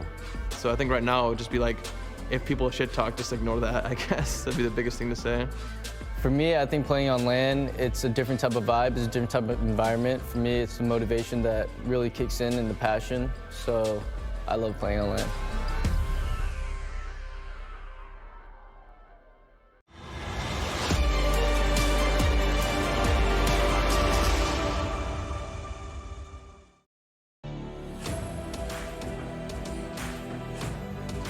Well, right now, Astralis are pulling ahead 11-4 on the map pick of FaZe.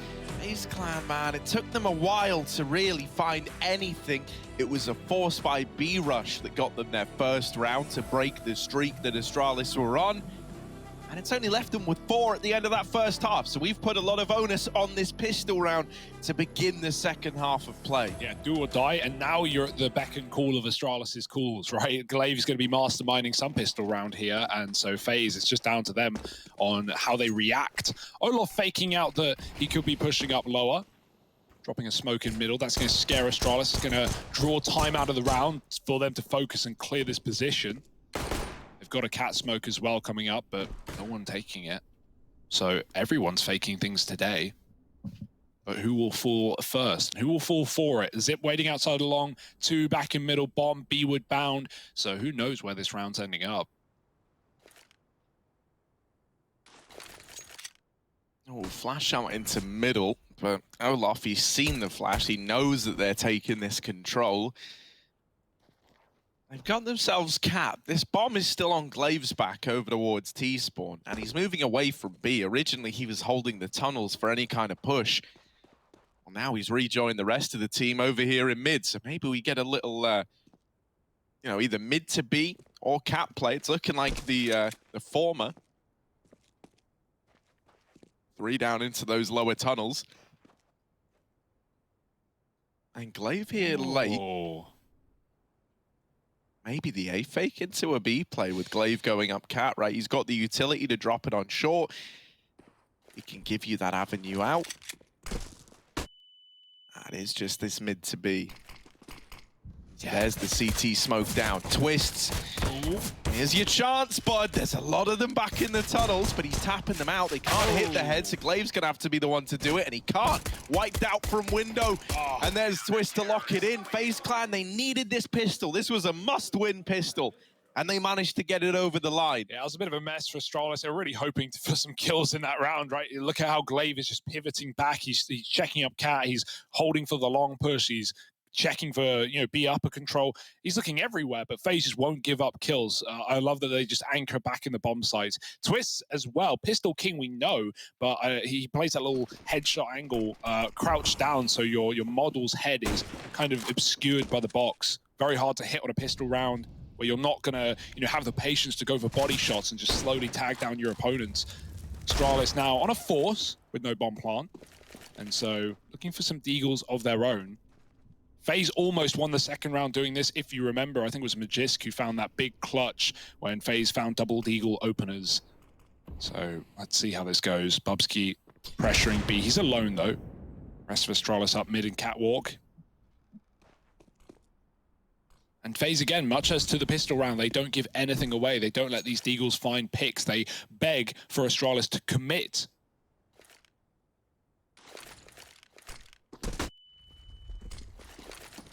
Once more out into middle, this time with the double mid to B smokes to get them by. Without being able to get sniped over the top. Olaf Meister in window has painted them up with a little bit of damage. Not really anything to write home about yet. Astralis are here knocking on the door of this B bomb site. And oh no, those are not the openers you wanted. The deagles tearing through FaZe. And that's a save. That is a save out of FaZe Clan. That's rough, man. You get the pistol, you're maybe feeling confident for a moment. You're saying, all right, boys, if we were going to do it, this is how we do it. We just need to get this conversion. We can't fall apart to the force buy. Lo and behold, what ends up happening, right? Feels like you kind of tempt fate. Yeah, lovely round. Dupree lurking middle, kills a rotate. Astralis get the opener into B, and really, what else could go wrong at that point? Not the save the FaZe wanted to call either, right? It's just down to the fact that they know they can't win that round. So a couple of Famis's held on, and Astralis, well, same story. Up to 12-5 now. The beginning of the end here on Dust 2. And, you know, like, obviously numbers aren't everything, and stats can be misconstrued, and we haven't seen Astralis on LAN for a while, but I was a little worried for them looking at their map pool as of late, right? Not a huge amount of matches played for these guys, but, you know, when they have, there's not really any maps to look at and go, great win percentage, right? Nukes in the positive. Nothing else, really. Vertigo at 50-50 over 6 maps. Dust 2, they've only played twice in the last 3 months. So, you know, it was a little worrying for Astralis on their map pool as to, you know, where they'll be leaning into. But if they're doing this to FaZe on FaZe's pick with Nuke coming up next, that really bodes well for Astralis.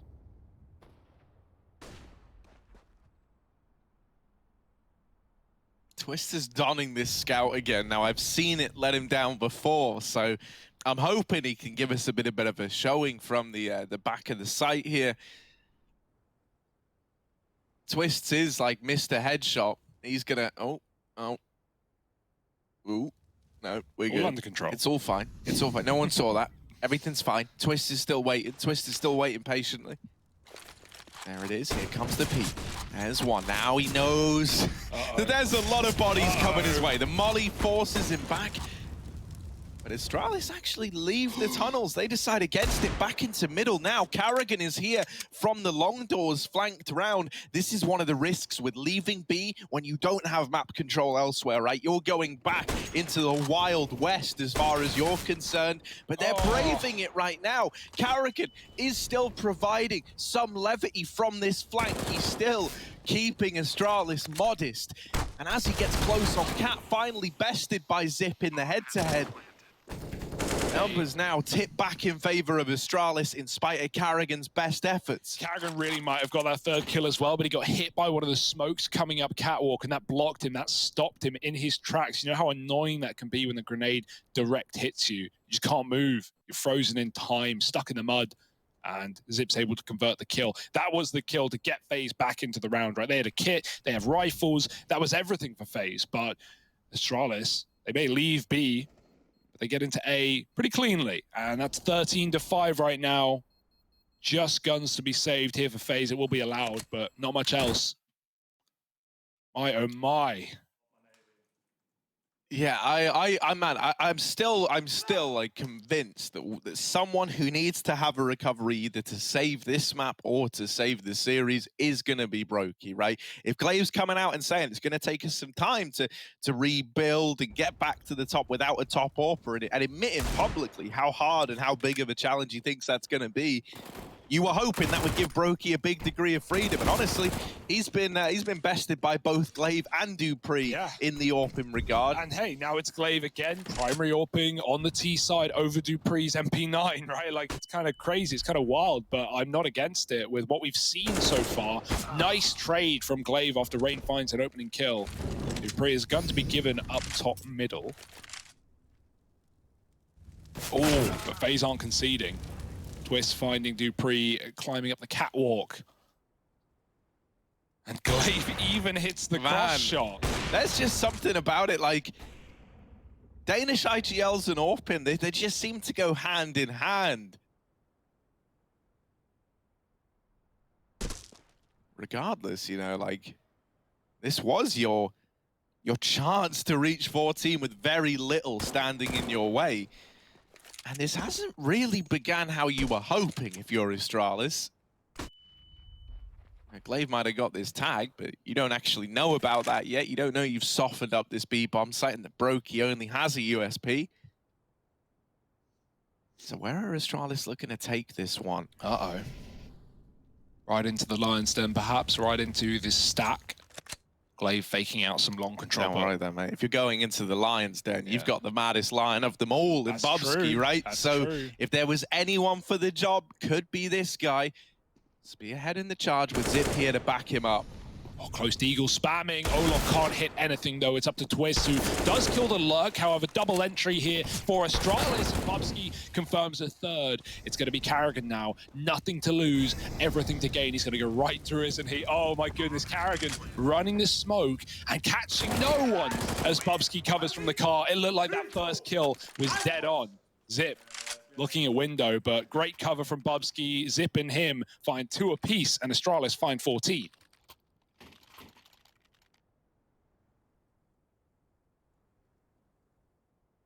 Apparently, you know, some things just never change. That's what we're learning. I mean, this is wild. You know, it was one thing if you came in today going, yeah, I think Astralis can win, but to win it dominantly on the map pick of FaZe here to open up the series, that would be a huge statement to make. Especially after, for FaZe fans, they were actually getting excited after how they saw they did in the play-ins, right? It was like, oh, wow. Our team that we've rallied behind for years might be giving us the results we've hoped for. Oh. Okay, let's see. Still a chance, still hope. There's not 15 on the board yet for Astralis. So who knows? There's still a chance this could go the other way in regulation. You've got to start building back in, and Olof has delivered a 4-on-4 in this round here. I thought Astralis were going to go right into B after that one, right? They saw a lot of players on the long position. The smokes were down, right, which eluded some vision, but there was a lot of spam through them. So Astralis could have just crunched B with only Twist there. Twist also has a really good position. It's not as good if Astralis split from middle, but Carrigan has that under control. And so just focusing tunnels surely going to be able to get something here. Astralis, they will be ending B. They're faking cat. They're dropping back. And Bubsky's already out mid. Not the Karrigan knows. Yeah, this position from Twist hinges on Karrigan staying alive. And the fact that he wins that fight out over Bubsky is massive. Now you're in a 4-on-3. Now Twist has even more room at this B bomb site. And he's got support from Karrigan if it's needed. This is big. This could be a FaZe Clan 6. And Twist is playing the trigger discipline well. Lovely. The swipe away at the B play and leaves it all on Glaive with this AWP. He's got one fight in front of him and he can't get past Olaf Meister. So there it is, 6 on the board. Great stuff out of Twists, right? Yeah, it was a little scary because he's making the call to Karrigan, don't peek, and Karrigan gets killed by one of those B players. Like Twist, at that point, it's fine, but Twist has to kill both. If he falls there after, I don't want to use the word baiting because he definitely would have called it, and it's just awkward, but if Twist dies there without both kills, oof, the round suddenly up in the air. Your intent with that was like, okay, maybe we sacrifice Karrigan, but it's a 2-for-1 swap, you know, and that's worth it. The round. But it hinges on you getting them both, and so he does. He's done well by FaZe Clan there. Astralis are buying back in. Olaf couldn't save that AWP down bottom middle last round, but Astralis have brought their own to the table. Glaive Glass is going to be flashing players in through middle by the looks of things. Just popped through, but nothing to be seen. Again, FaZe very passive on the CT side. Really haven't taken much real estate, right? We haven't seen those lower pushes or upper pushes or even taking the long doors yet, so a lot of room for Astralis to do whatever they want, really. However, utilities lacking. 3 smokes, 2 flashes.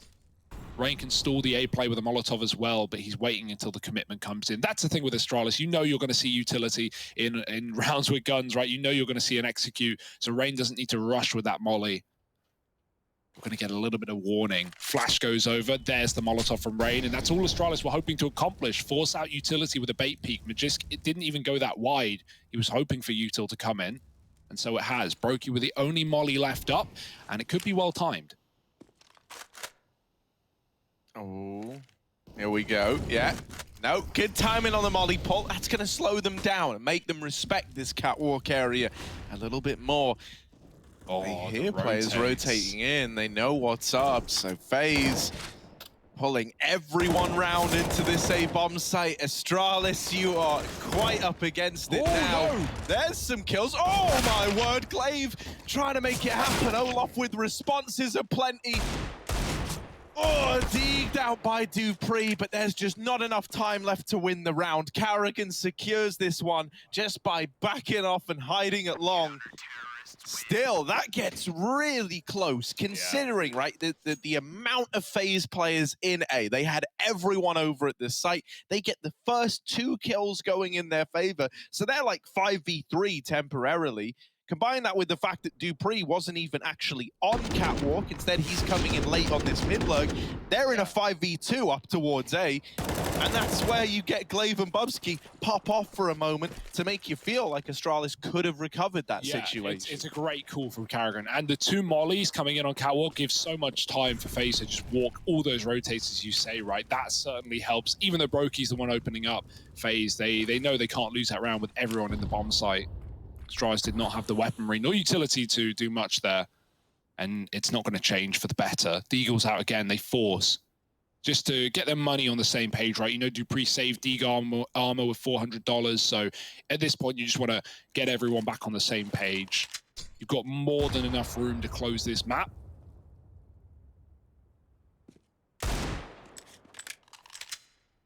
And hell, these rounds are still certainly winnable.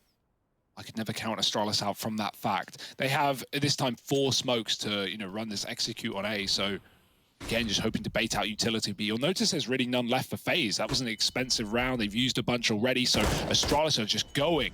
Brokey, first shot on the cross, flashes his way back in. Twist also gets a mid-kill, and Astralis is just trying to cross. They're just trying to get that bomb farm. That is their hope, their dream, their desire, but it's getting denied every corner. dupreeh, okay, a big deagle, but they're up close, and Zip shouldn't be able to survive. He won't. FaZe Clan finding an anti-eco, an anti-force, whatever you want to call it, it's theirs. And so now we get an answer to an age-old question, right? Is Zonic going to be the guy to regret ever saying the phrase 11-4 is the worst score to happen, CS, because it feels like it's a curse that's destined to come back to haunt him time and time again. I'm not getting ahead of myself. We've had like back-to-back force buys for Astralis. I want to see a gun round. I want full nades. I want an orb, and then we'll talk. Okay, I like that. No, very reasonable of you, Hugo. And I tell you what, Astralis won a gun round too. They're taking an eco finally. They're saying, look, okay, we don't want to be the team that force-sport our way to a quick L on our opponent's map pick. Yeah, let the Deegs loose here. Go kind of crazy. Dupree could catch a mid player here. There's a chance. But Rain's just tucked in behind the boxes. And there's no grenades for Astralis. I mean, they could walk up mid to beat. Rain is currently not watching anything, but steps will get made and Rain will answer the call. Out of mid go Astralis as the flashes fly in, but that's no stop to Rain. Finds Magisk as well. Good start for FaZe. It's just about minimizing losses. Keep it clean. So they shall. Bubsky very low, gone as well. It seems like there's no hope for Astralis in this deco. I think, you know, if you're a FaZe Clan fan or just a CS purist, you're probably quite happy that the Deegs haven't found much here, as they have in so many of the rounds gone by. Looking like a flawless round for FaZe Clan, and that's actually huge for them at this point. One of the worst feelings to have is when you're trying to embark on a comeback, at a scoreline like this especially, right, where you do have so little room for error, and you're getting some rounds, things are building up, everyone's feeling good, then you lose one, and everything runs dry, right? That could have been a situation that FaZe were affected by. You know, they could have lost all their money on the back of losing a round. But now, because that one's nice and clean, they keep 4 alive, they build up a bit of cash, they put that buffer, a very, very minute buffer, between them and Astralis just walking away with this. Okay, Harry, here's our taste test. Get your pallets ready, because it's 14-9 and we've got a gun round for Astralis. This is it for them. They know this is hugely important. They may still have a lead, but you know, you give FaZe double digits, suddenly they're believing again. Astralis just want to crush them while they still can, and Magisk, that's one way to do it. Blinded out the long side, finding Carrigan. Yeah, it was Magisk as the big hero to open this game up for Astralis, and now he's looking to be the man to close it out as well. He gets the opener in this round here. And for FaZe, the alarm bells are starting to go off a little bit. Losing a player, especially over towards long like this, is very, very restricting to the CTs, right? You can see these players up in the A bomb site don't feel comfortable taking any info swings towards long. There could be an AWP down in the pit. So this entire avenue gets kind of shut off to FaZe. They're now having to play super reactively. They might have to lean into like an A retake setup. That softens up this side of the map. They've also rotated 3 bodies into the A bomb site in the first place, which has this follow-on effect of making the B site weaker. Astralis taking it slow, and it's because they know the longer they leave this, the more FaZe start to doubt themselves, the more they start to reposition, they start to shuffle this CT hold around. And now with 30 seconds left and the man advantage, Astralis are making the move up catwalk. Yeah, Rain's realized as well. He's dropped the molly, trying to back up in time. There's only 20 seconds. That's a huge Molotov. CT1 for Astralis will do nothing. Olaf has beat hit to the punch, and Smoke's Olaf landing. has a molly too. They've got to go. They've got to run right through. Zip gets the headshot. Olaf doubles up down from in spawn, and it's all falling apart here. Astralis crossing into the bomb site. Brokey is still standing. He's not giving them the room. Twist versus Magisk now, and he's just trying to cross. There's no time. Bomb is too far away to win the round, and Twist just lives. That's all it takes. I'm glad we had you to guide us through that, Hugo, because I think the actual feed lagged out for a moment there, but you kept it all controlled. You gave me a good understanding of what was going on. It's pretty wild, Harry. Yeah, that was actually a sick round, so it's a bit of a shame, but it's all well and good. As I understand it, there's quite the storm going on right now, I've heard. So yeah. That's interesting.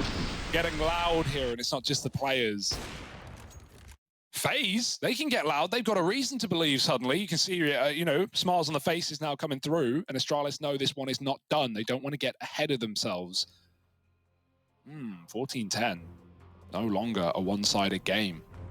AWP is picked up for Magisk as he saved that, but otherwise the money is still kind of rubbish for Astralis. So it should be FaZe finding another. Meanwhile, we got B stream action coming down the pipeline. Team Spirit taking on Heroic. And Spirit edging out a victory right now, but of course, it's a BO3. It can go either which way. Find that on the B stream. But why would you want to leave here right now? Astralis, are they about to go back to basics? Back in with a B play. Magisk certainly seems to think so. There's the opener. Twist, a lot of pressure is on you now. The fate of FaZe resides on Twist, and he's not crumbling under the pressure. Oh, on for the ace, and he's going to take down 5 to keep it alive for FaZe Clan. He holds his own. Look at him go. Wow. Combat AWPing B rushes. Give us that Twist shot. Give it to us. Known for his headshots normally, but even with the big green gun, he will ruin your day. Cool as a cucumber, and that will ruffle Astralis's feathers. Flew way too close to the sun there, just running into that close range AWP. You don't see that every day, but add it to the ace list. Harry, is that 10 aces now in this tournament? It certainly could be. It's got to be around that number. Double digits, not just in aces, but now in rounds. FaZe finding a little more success as time goes on. I mean, we finally have like someone starting to emerge as this standout player, right? Someone who you can rely on no matter what, and it's Twist. Yeah. Proven to be that man. I mean, he's no stranger to playing Astralis, especially not on LAN. This isn't his first rodeo. More often in finals rather than anywhere else.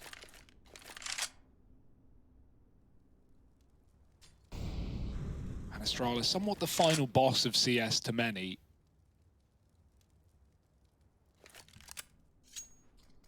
Looking like a B play. They want it. They want to punish Twist for his endeavors last time around. Let's see if they can. Yeah, they're out for revenge. They're out for blood. They're trying to cross over here in middle. You do have to worry about Rain in this position. He's boosted himself up. Now in the B site, there's fights going on here as well, and it's Twist again, tearing through them. Oh, the Twist's AWP. It is a sight to behold when he's donning this gun. Puts a stop to the B rush once again, and he says, look, man, this B bomb site belongs to me. NA's got ownership here. And he repels the Danes. Brokey wallbangs Glaive out to close, and FaZe are now 12-14. Okay. Remember, this was an 11-4 half in favor of the Astralis squad. Well, we know the FaZe Clan Org is synonymous with snipers, but boy, have the Orbs saved this team right now, right? Not just Twist with these 2 back-to-back impeccable rounds, but, you know, Brokey's had kills, Olaf with that big 3K on the T side to get FaZe out of the dump. And so right now, they got to be believing. I certainly am, 14-12. And that's the thing, man. So much of this is coming off the back of guys like Twist. I think Olaf has been crucially important, right? He's looked really good for FaZe since making his return. He's been someone who's been great at getting openers. I think the way I would look at it is I would attribute the little bit of T-side success that FaZe had to Olaf a lot of the time. And since we've gotten onto the CT side, Twist has come alive. Here's an A play up in towards the site. They're already down cap. Brokey's blinded off the angle. And so Astralis, they have closed the distance. They have gotten into A, and they've got a chance at the plant as well. A short side plant at that, with catwalk control taken. This isn't going to be plain sailing for FaZe, even though it's just the partial investment on Astralis. This is not an easy round to convert by any means, but the first kill will certainly help. Doubled up for FaZe Clan on the retake, and the Deagles just looking to hit some heads. They cannot, it's only spam damage. Finally, one for Magisk, but it's all too little, and it's all too late. FaZe with a 3-man surviving retake, and that's all they ever wanted. 13-14, they get rid of the Deagles. Now it's do or die, now it's buy time for Astralis. I really don't think that Zonic knew all those years ago when he said it that he was setting up a curse for quite some time to come. But yes, 11-4 is a horrible scoreline. I can vouch for that on the basis of what we're seeing right now. Yeah, and Astralis, they may have lost the pistol, but they won the second round, right? They picked up that force buy, so this is even more crazy. My goodness. Glaive, again, main AWP, right down middle, looking for something. But FaZe, they've never really gifted picks in this T side, right? To this T side, think about it. So often just been passive, waiting for the commitment in these 5-on-5s. Astralis haven't really been able to break their way in just yet, find anything that works. Especially not against this double AWP. Okay, Carrigan along. Twist still back in the B site, going to be avoided for now. Doesn't want to be left to retake as the top performer or for his team. Brokey smoked off at the corner, leaves Carrigan trapped pit side. Rain just trying to stop this cat taker to split into A for Astralis, and they've got the entry. That's huge. It's so often been FaZe with the first. Now Brokey needs to redeem himself, needs to pick up something. But it's shot up close. Brokey in the smoke, and he's dancing, not for his life. Now just Twist definitely having to save here. He can look for cross shots, but as smokes come in, you need that AWP in the follow-up. Yeah, that's the roughest part, right? If you had more money, you could at least say to Twists right now, like, yeah, man, just go try and make a hero play, see what you can do. You're almost 30 kills deep, mate. But as mentioned, if you want that AWP, if you want to have a full investment up against 15 to try and do good on this comeback, you need this AWP. It has been a cornerstone as to why you've even gotten here in the first place. It's a dangerous save spot, but it's against the meta, right? They think he's in B or saving in T-spawn. They would never expect him so close. And so he should be able to get away with his gun. That's still it, though. That's 15 for Astralis. That's all they ever wanted. I really hope that, you know, no matter what happens here, heading into the rest of this series, heading into map number 2, Carrigan and Robin can have a bit of a chat with Brokey, try to get him activated, right? Try to get him feeling it, build some of this confidence back up, because really, you know, 11 and 20, the fact that when we're talking about AWP players, I'm talking about Twists and Olaf having the impact with the AWP. Olaf really only had like 2 rounds with it as well whenever he had spawns or if Brokey had died early on. So, you know, really not what you wanted, especially, as mentioned, considering the kind of fragile AWPing situation on the other side. You do not want to be swapping your AWP around if you're FaZe. And the funny thing is, I would tend to agree with you. Fragile AWPing, sure, but Glaive's been running it. Yeah, He's right? 25 and 17. He is the top for his team. He's 1 kill behind Twist over Glaive FaZe. could be on like some MSL tier journey, right? Of like starting to lean heavily into AWP, and it would be a sick feat to see. Yeah, you mentioned Danish AWPing IGLs, right? There's just so many. You got Cadian, you got MSL, well, now Glaive apparently. So one of the things that's so interesting there is I feel like with all the Danish IGLs, all of them hit some kind of challenge in their career. And, you know, Cadian, obviously, he was an AWP, and then he became an IGL. MSL, it was sort of the other way around over that, right? Like the inverse Cadian. Carrigan, always worth a note. Yeah. Yeah, here it is, though. Do or die, what we've all been waiting for. The last 2 rounds of Reg. Dupree trying to get out middle. Astralis, the curse got lifted when they found that opening kill right out long. They've been really having trouble finding man advantages that aren't getting traded in this T side. But they've at least locked in a guarantee of OT. However, they'd rather close it here and now. Brokey gonna eat the Molotov perhaps and wait a second for the peak. It will be delayed for Astralis. And you never want to sit there forever. You don't know if you're gonna get peaked or not. You're just swapping health for a chance. And so Brokey gets out pretty unscathed, sat back in CT. Astralis just forcing Util out of FaZe right now. Shouldn't be committing with his first volley of utility. But eventually they will. We've got Zip late lurking long, what he's known for on this map as well. So Twist has got to watch out. Oh. Right, Brokey, you've invested in this AWP. The path to redemption is a hard one, but here he is in middle, trying to blaze a trail towards 14 rounds for FaZe. They do get the bomb back on the Astralis side. They manage to get out of there as well. They get up towards short and now look to run down this A bomb site, but they've got very little time. Brokey, jump shot, doesn't connect. He's gonna give it another go. 8 seconds, they're crossing with this bomb, and he's dropped it. Brokey, maybe he's just won them the round. It's gonna be close. But they've got time. They've got time. The bomb's now down. You thought Brokey had done enough. This can't be how it falls apart for FaZe. They've worked so hard to get to this point in time to make this comeback happen, and it might all be for nothing. There's Reigns Deagle, but Magisk bests him. Low HP on Olo, and Magisk's gonna get it over the line. Astralis, they do take down FaZe on their map. Picker does too. The comeback is denied. Glaive and Zonic are hugging each other, and it's smiles all around for the Danes.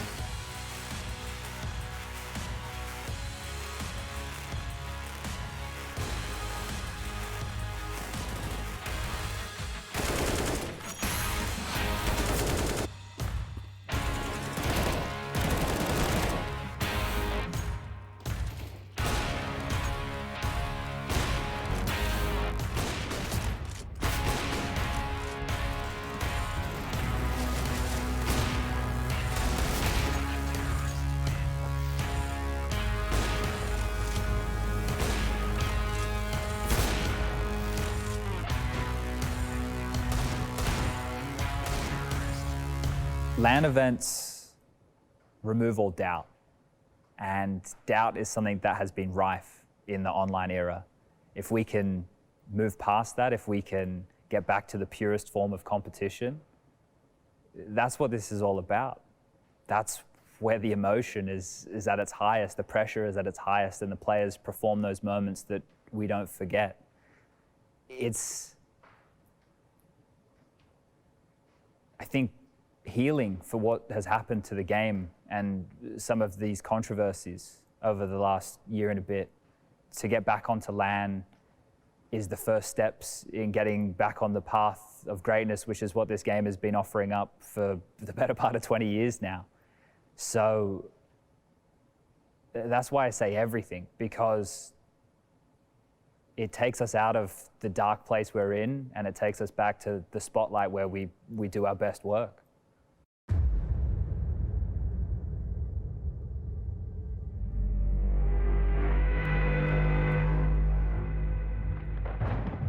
Rifles here for Fnatic moving into the second last round. They had a chance to break the economy of Liquid. They still have a chance going into the last round.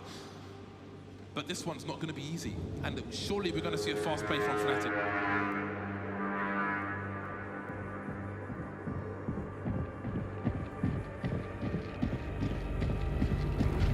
Look at this, Liquid want to get more aggressive in middle there.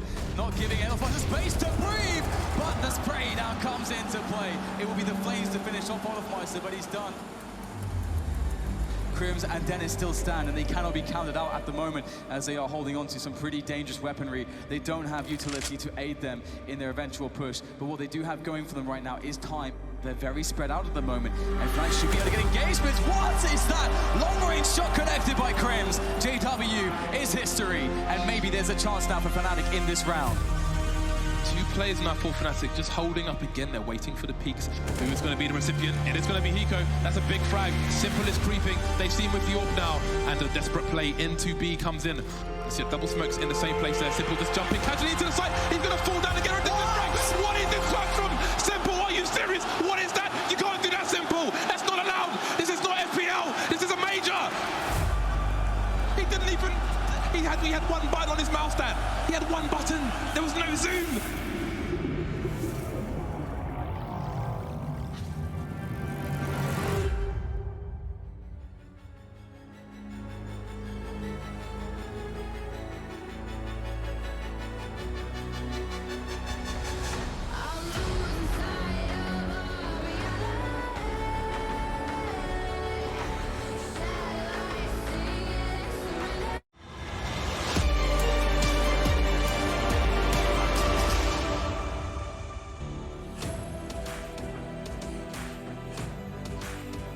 T, OP, 1OP, 1OP 거. Nice. 1OP. No.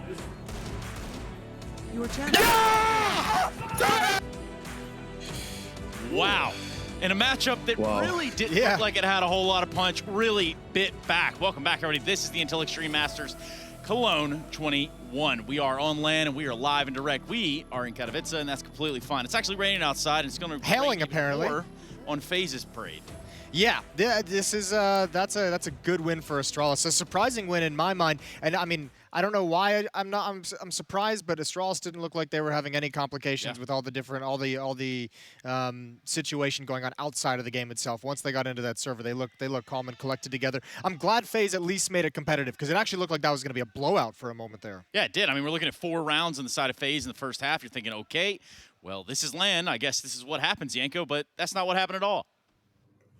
Yeah, I did feel like the classic Astralis shut down CT side, right? I think even though they've changed the roster, the narrative about playing Astralis and beating them pretty much remains the same. Here we can see early some highlights. You know, Magisk was the pivotal player early on, had that spray down on B, then the 1v3 here to save Astralis from losing an eco. But what I was going to say is you want to keep Astralis' money low, basically, right? You want to limit the number of full gun rounds that they play because that's where they're strongest at. But in this game in particular, they had a great start to the first half. They lose the second pistol, but win the force buy, and just from that point on, they were already at 14. And I think, sure, it was close in the end, but it was really just a matter of time before Astralis just wins those 2 rounds. Yeah, there's a difference, I feel like, from grinding out a close match and then having like this late comeback by one team and making the scoreline look actually close. I think what was really interesting is you're obviously always going to miss losing a player like Device, but it didn't look like Astralis missed too big of a step with the AWP in particular. That was a pretty solid game for them. Saw some good shots from Glaive, some good shots from Dupree as well with the AWP. So pretty impactful with that weapon. And on the other side of things, just because there were our players to watch, Twist had a great game for FaZe. Probably the first time here in Cologne where you can point to him and say that was a really, really solid performance, and it's unfortunate it did not deliver them a victory in that opening map. Yanko, it's got to be super useful for just about anybody in the server to be able to pick up an AWP, right? It's crucial as well. Astralis got the entry kill on all of Meister, wanted to speed up on B, and Twist just had a fabulous ace, really, and he seems to be doing all right with the AWP when he picks it up as the secondary offer on the CT side. I'll say when he has a lot of confidence in his ability with the AWP. It's something he expressed into towards the end of his time in Liquid as well. And just unfortunate that within that squad, it was like you're just so good at anchoring a bomb site. Like your skills in other areas were just so much more important than putting you on the AWP. But I know it's an area, it's a weapon he's wanted to branch out and start using a little bit more. And you can kind of see why with some of the shots he's hitting in this game. Absolutely. Now we turn the page. Astralis' pick of Nuke is what's in front of us. What does that spell for this series now that they've kind of came through the mold, won the first map? They might find themselves feeling a lot better now that they've gotten that out of the way. They looked, like I said, a lot more collected and a lot more still unified inside of the server than I expected, and some of those cracks didn't seem to be bothering them nearly as much. So I think we're going to see another solid game out of them on Nuke. I don't think it's so much what Astralis is going to bring to the table on Nuke. I'm wondering if we're going to get the FaZe on Nuke that was constantly challenging. When we watch them beat Complexity on this map, are they going to be challenging outside? Are they going to be pop flashing through those smokes? Is it going to be more of an in-your-face style? Are we going to see Kerrigan pushing lobby the way he was doing to find a kill early on in the rounds? And if that style from FaZe comes out, I'm just very curious if that was a game plan from Complexity, if it was them just having a good game and feeling it, or if that's a style they want to continue to bring out. Yeah, something to run with there, Yanko. We got to go to a break, and that means that we're going to come back with the next map of the series. Nuke is set to start with Astralis v FaZe here in just a few moments' time. Don't move. Don't go anywhere. We'll be right back. You're watching the Intel Extreme Masters.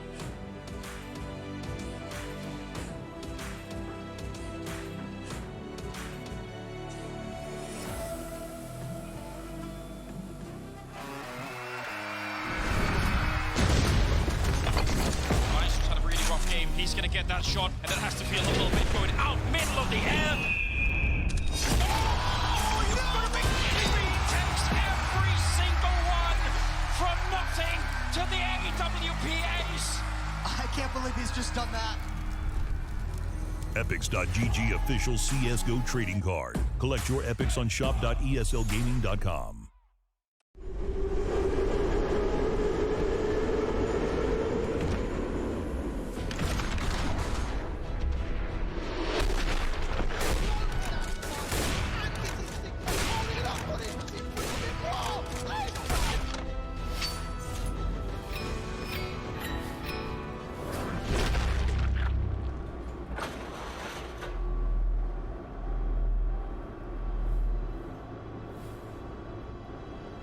Still needs that T-side backup to make their way in from the brackets. Frozen's trying to try and cut them off. Beamas swings back, gets the kill on Shiro, so drops him back to a 4 versus 4.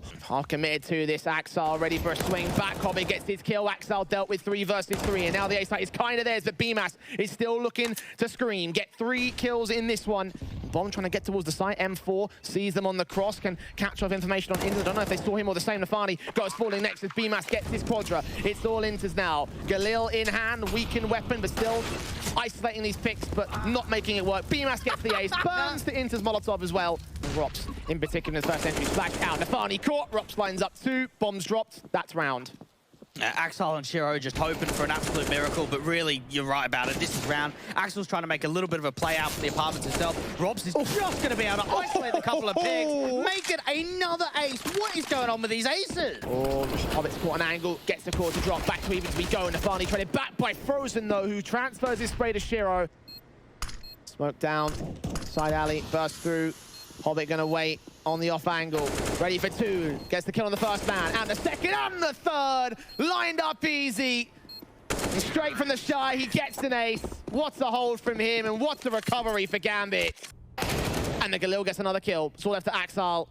Ace clutch for him. He's found 2 in this round. He's to get 3 more. Good shot on a core at least. Comes up good. Still tagged heavy for him. And Rops on the site here with his own AUG, ready to deal with the last man. It just comes up to 1 good kill, 10 seconds left for it, but Axel's got it to a 1 versus 1. I just get the bomb down. Beamer's coming in quite quickly. Both players on 28 points of health. There. Just heard. Back scene. Axel hears the tap. And he's seen his man. He's got the ace. What a clutch. Maybe a flash through that window. Happens to setting it up. Definitely a flash through that window. And Stewie might be blind, but Grim is here. And Grim's like, don't worry, Stu. Get down, Mr. President. And he's opened up with 4. Grim on a tear, bro. Right? And so, you know, you look at this right now. Look at the guys he's with. These guys are... Ace. There it is, all 5, baby. Grimothy. I was going to say, look at the guys he's with, bro. These are faces of LAN. 15 rounds feels very, very different to 14. There's still a chance of a comeback in regulation at this point. And with Device on his AWP, it's also the makings of a bait and switch here, where Device makes first contact. Oh, second contact. Oh, third! Device on for the ace. He opened the round up with 1 and then has torn this A play apart. Device is chasing it down. The mind of a hunter. Look at this. Fallen. You've got to be ready, because out here in mid, you've met your match. You've met your maker. It's Device with an ace to put that round on the board for NIP.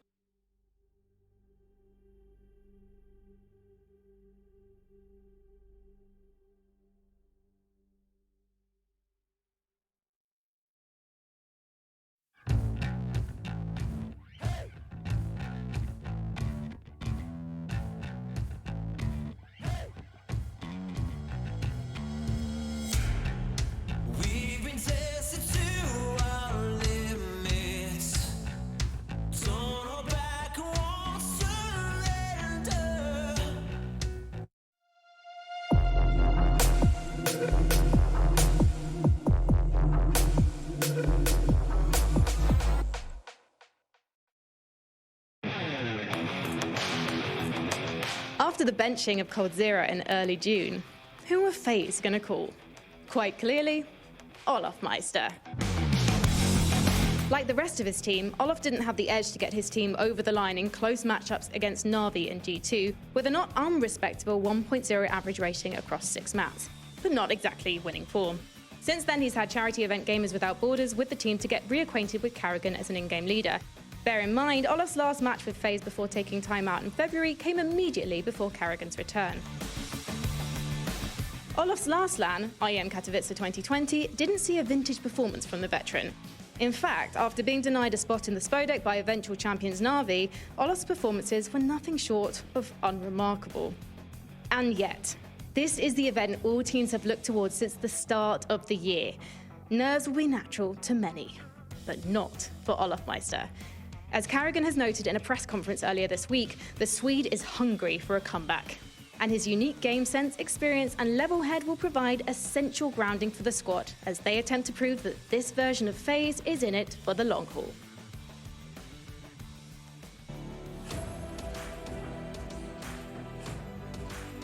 Well, you're going to have to be in it for the long haul here, right?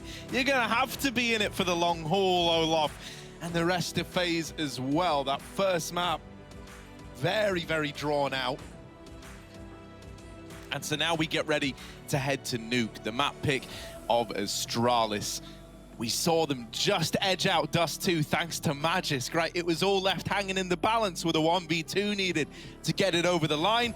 The Zonic now staring the boys in the eyes, trying to get them pumped up, making sure everyone is ready for a 2-0 on the Astralis side. That's the dream, right? And, you know, I maybe would have agreed with that coming into the second half or, you know, early in the second half, but FaZe showed a lot of grit. They showed a lot of, you know, determination to actually pull that game back and make it as close as it was. You know, it came down to the wire with Magisk closing a 1-on-2. If he doesn't close that, it really didn't seem like he could have, or he should have rather. FaZe probably make it OT, and then it's anyone's game. So, yeah, sure, it's Danish territory, it's Nuke, it's Astralis' comfort pick, but it's FaZe and no strangers. They picked up this map dominantly to complexity just in that, you know, opening BO3. And so, yeah, I think this could be a banging game with Astralis' work yet again cut out for them. But we are seeing bright signs, Harry. We're seeing Glaive looking impeccable on the AWP, with players like Twist stepping up on the other side. There's at least going to be rivals here for Astralis. Yeah, I hope we can get that same kind of tenacity out of Twist, man. He really was the difference maker. Obviously, we've spoken at great lengths about guys like Brokey as well. I don't think he was very happy with that performance from map 1. Yeah. So I'm hoping here on Nuke we can get a bit more mileage out of him. I think Carrigan should maybe feel a bit more activated here as well. He's a bit of a menace out on the old Nuke. Yeah, I always say this, but CT Nuke is like the dream for a primary open. Brokey is actually really, really good at this map. Like when he joined FaZe, one of the things that he was known so well for was his like clutching abilities, AWP, CZ combos, and some of the rounds he'd win this team on his own. And on this map, he's had some incredible games. So yeah, being able to be that floating CT AWP player running around the map, here, there, everywhere, always finding impact. I think Brokey's going to be a lot more able to get stuff done rather than the punishing grounds of Dust 2 where everyone knows exactly what's going on at all points, right? There's a lot more room for confusion in a map like Nuke, a lot more room for fakes, for example, something that we don't really see to the same vein on Dust 2. So yeah, I'm confident for Brokey's recovery here on this second map, you know, especially on that CT side for FaZe. Yeah, you know, and even though this is the Astralis map pick, if you think back to when Device was in this squad, and, you know, we had Bubsky coming in to play some Nuke games, and then, you know, then we had Zip back through as well. It's quite a mess. Nuke really did kind of feel like it fell off as a map for Astralis. It didn't feel as a safe pair of hands as perhaps it used to. So now that they've had more time to get acquainted with Bubsky, they've had more time to iron out the kinks of their Nuke, are we going to see a more complete looking Astralis as we get ready to head into this second map? Here we go. Astralis on the T side here. It's their pick, so FaZe get the choice of half. Got a quick B drop for Twist. For Astralis, it's just one set of utility on Glaive. Twist patrolling the lower bomb site, everyone else in the map upper. Glaive comes back from outside and brings the utility to the lobby. So it might be a little ramp crunch here for Astralis. Twist is getting info still outside. Silo players to worry about, though, but they have yet to be spotted. I'm interested as to where this one's going. Will it be a ramp fake into a top hit, and these two outside players splitting main from late Silo? Who knows? Let's find out. Olaf wanting to fight here. We've seen that Olaf likes to hang around and keep fighting at ramp. Well, there he is getting rewarded for it. Dupree on the receiving end of that one. Man advantage taken, but fast play down towards hell out of Magisk. He's gotten himself deep. And Glaive has opened up onto Rain out in this A bomb site. So that lost man recuperated now and pressure being applied. Twist is waiting for a knife kill in the vents. Well, they drop. Well, they give it to him. He's just left this position. Backing up now, starting to get worried about the potential of a vent drop. That's not looking like the case. It feels like this is a follow through into the A bomb site with the Heaven Wrap that Magisk is embarking upon. There he is, doming Carrigan, and Brokey falls as well. Olaf is left to come in through Hut. He could deny the bomb plant. He gets there just a second too late. But him and Twist are in with kills. Olaf down to the 1v1. Just Glaive left to beat, and he's on the bomb. Balls of Steel back with the swing, and he can't quite finish the job. Glaive's just toying with him, playing with his food. They're both so low on HP. Olaf needs one bullet, and there it is from Olaf Meister. Defuse found, and it's FaZe Clan locking that in from a 2-on-4. Oh my goodness. How the hell has he done that, Harry? The flick shot onto Heaven, and even winning that 1v1 with Glaive playing it so well, dancing, jumping, hopping away. Olaf rolling back the years and winning a ridiculous round, really. No other word for it. There's no way in hell FaZe should ever be picking that one up. Astralis is just trying to close it out. They're just trying to go for kills. And it's their undoing. That's one way to throw a spanner in the works. We got a tech timeout for Astralis right after the fact. Yeah, I don't blame them. Brain broke after Olaf's 4K. Need a reboot.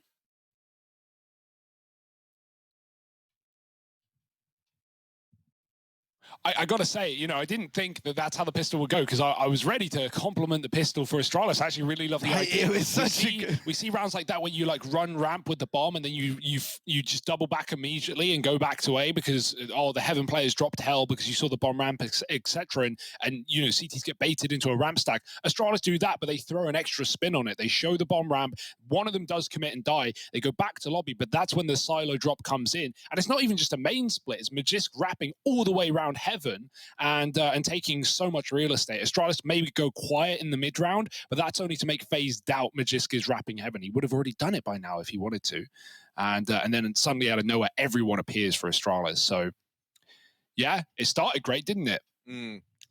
I love that, like, Olaf's competitive spirit, man, still burning. Like, every time he's come back into FaZe, you know, we felt impressed with what we've got out of him, all things considered. And that round there, coming off the back of him and Twists, unreal. Like, you shouldn't win that versus any team, but especially not up against Astralis, for crying out loud, even if they aren't the exact same vibe as they used to be. Almost ruined that sentence. No, I don't think anyone realized it's the core that. at the end of the day. It's the core, Harry. You've got the core of 4, including the coach. Yeah, not what they wanted, though. Tech right after. There's a mic problem, and I imagine things are getting fixed. You see the headsets getting comforted. And hopefully we should be able to continue. That is a nice little confidence boosting round though, right? Like, you know, you come off the back of that Dust 2 loss of your FaZe. I think you're devastated with the outcome there, right? You're probably left saying to yourself, like, man, if only we put up more of a first half, right? If only there was a little bit more to it. And, you know, the fashion that you lose that, it's so close. It's a 2v1. You're kicking yourself, but now you come into this and you get fired up on the back of Olaf 4K'ing a pistol to take it over the line. Right, if that hasn't got you believing again, believing in your ability to make something of this situation when you've had far rougher hands dealt your way back on Dust, then hell, man, I don't know what it would take. Yeah, and let's be honest Harry, let's be completely honest. With Ancient as the third map, I want to go there. Yeah, hell yeah! Astralis on LAN on Ancient, yeah, baby. But FaZe have got to get us there, and it's no easy feat. We've got Deegs out for the Danes. Few smokes. Looking like they're going to run the full outside setup, but look who's there, who's going to meet them in the middle. It's Twist with an SMG. Brokey baiting for him from the garage as well. And so Twist, this could be his round to farm money. First smoke is going to elude him though, and if Astralis walk the entire way, there's not really going to be any info here for FaZe. Right-clicking the smoke, though, makes it pretty clear that it's a commitment. However, the numbers are what's in question, right? 3 on ramp for Astralis. FaZe have no idea right now. It's only Olaf there. He's actually dropped down. It's going to be swapped out by Brokey with the scout. It's a little bit weird now, though. Twist is wrapping the lobby. I mean, really, he can just end the round on this wrap, right? Or can he? Oh my, why is Zip ready for this? He's turned back to check for him. Twist still gets the kill, and it's gotten a little bit wet and wild again in this round. They're trying to pressure Brokey at ramp. They're trying to take advantage of this guy. They can't get past this scout, and so now Dupree is stuck here in radio, trapped between a rock and a hard place, it feels like. Bubsky with the Hell Wrap has been spotted. They've pieced this one together. However, Brokey isn't able to win that fight out. Olof's rotated in to try save the day, and he'll do exactly that. Living up to the hype is Olof Meister. 6 kills in the last 2 rounds, and that's going to help land the conversion. Now we've got this investment coming through for Astralis. It's going to be 5 AKs out, utility to back them up. Not an AWP insight yet. Yeah, all you ever wanted, essentially. So let's see what the first gun round is here. Let's see what they've been cooking up in the kitchen, because phase is still bonus, so we may expect some aggression here. You know, I love the move from Twist pushing outside. You might not get away with that on a gun round, but there's still plenty of avenues, plenty of options for CT aggro in a map like Nuke. More so towards the lobby than anywhere else. Pressure's being put on from the lobby, but mainly it's those smoke players crossing outside who just can get down to secret if he pleases. Brokey has spammed out Glaive from behind it, so just a random kill there, but one that FaZe will be very happy about.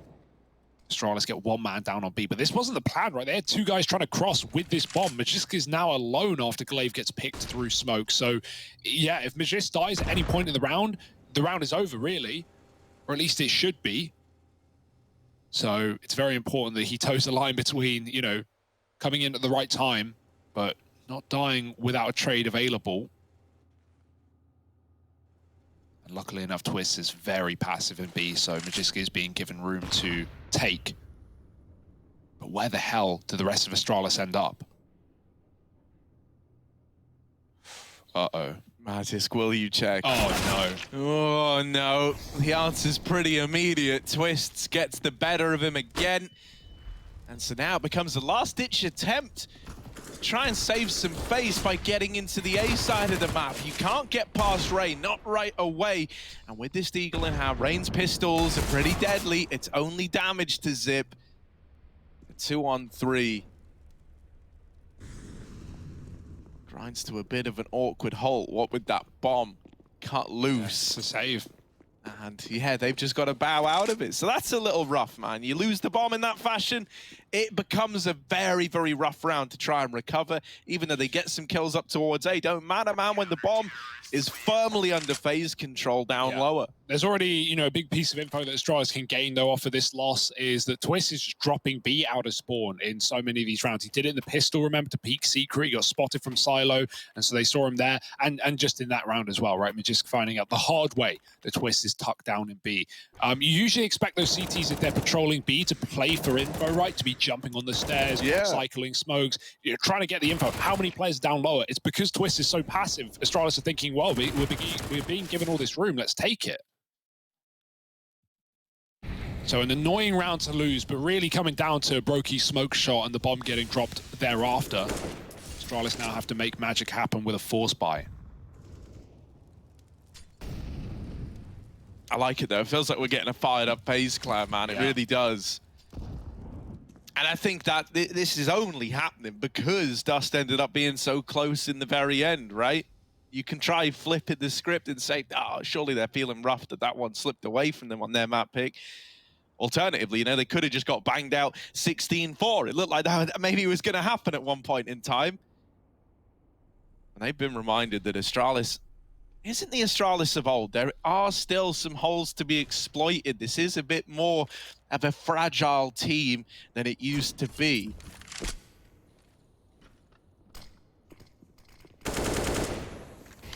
Slow in lobby. Easy does it for Astralis. hoping they were going to get given something by FaZe early on, and that's not happened. They have at least wasted through a lot of this utility on the FaZe clan side, so that's going to help when the push comes in. However, the push still needs to find something. Olaf takes the head off of Bubsky, drops down the ramp, and lives to tell the tale. On top of that, he spotted the bomb. He also saw flashes to complement that push, so he knows Astralis were trying to take this ramp control. Now he's got Twist, dropped down early to help him out. Olaf trapped in, so much damage done, allows room for Karrigan on this rotation, but still it's only one. Here come the trades back, and it's Rain doubling up to save the day for FaZe. 4-0. It gets a little bit dicey for a moment. Olaf and Twist putting in some work, more so Olaf as the attention's drawn away. And Rain with a big decon swing. I like that he just barrels out, right? He's got that element of surprise. He knows he's got the bomb trapped. And on the back of dropping the bomb, even if he hadn't followed up immediately after, it should have been a done deal for FaZe. Yeah, just the flood in the bomb site, right? Those rotates are so quick, and, you know, Rain knows that it's not only with 10 seconds on the clock, which certainly helps him out, but, you know, Astralis have just finished fighting Karrigan on the ramp flank. So, you know, when I think of FaZe on this map, I think of like old FaZe, and I think of like Nico's cooling. And I think one of the criticisms we always had of like the CT Nukon FaZe, Harry, was they would never be good at collapsing on teams in moments like that. They would always be far too passive in these 4-on-2s. To a degree, that you know makes sense, right? It's logical. You don't want to be giving away kills, but in a position like that, you definitely want to be flooding. Karrigan throwing his body at it, getting a 1-for-1. Rain running through the door. The pressure is always on Astralis. They can never get comfortable in the B bomb site. So nice rotation phase, more pistols for Astralis, and surely more rounds to be had on this CT side. Smokes it down, and this time no one is caught crossing. Bubsky's got to run through the molly, takes a bit of damage from that, but 3 players are down in this B site. And for once, we don't have Twists here early.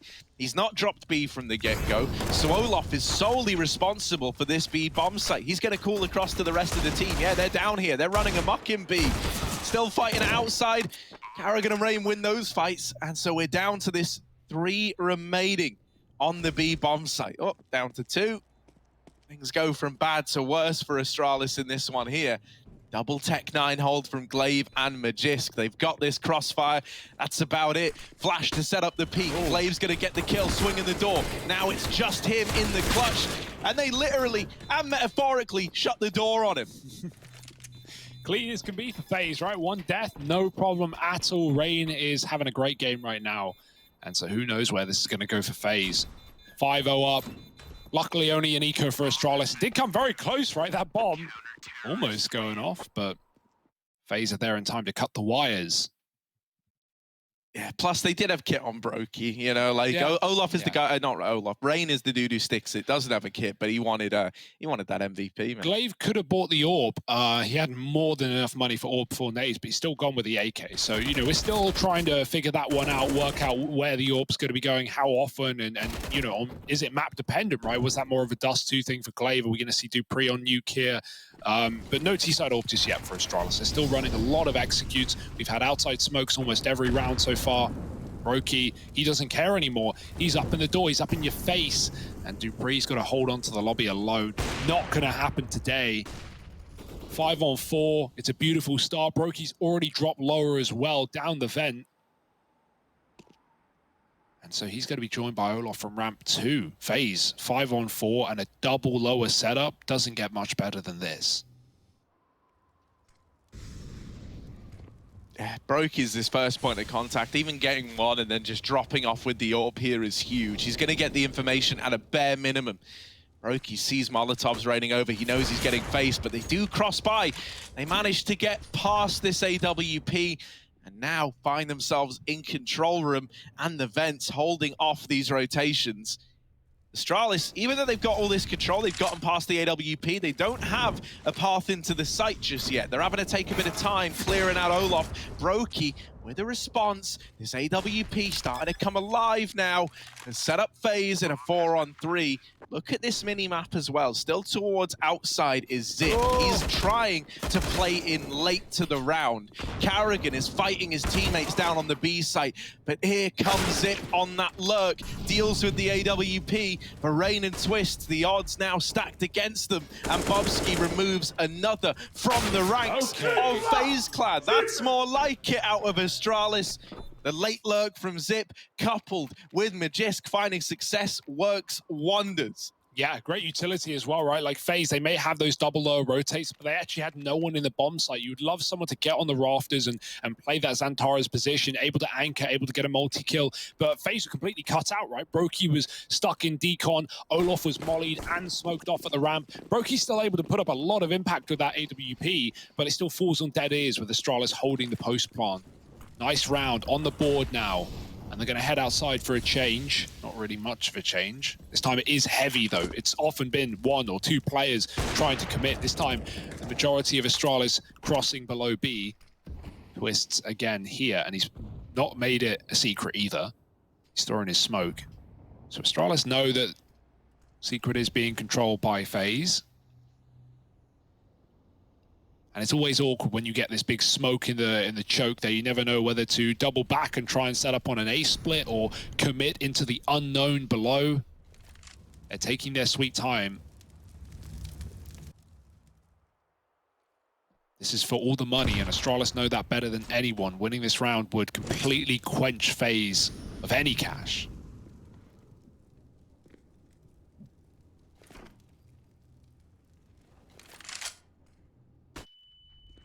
Yeah, we do have this double B hold once again, looking to come through.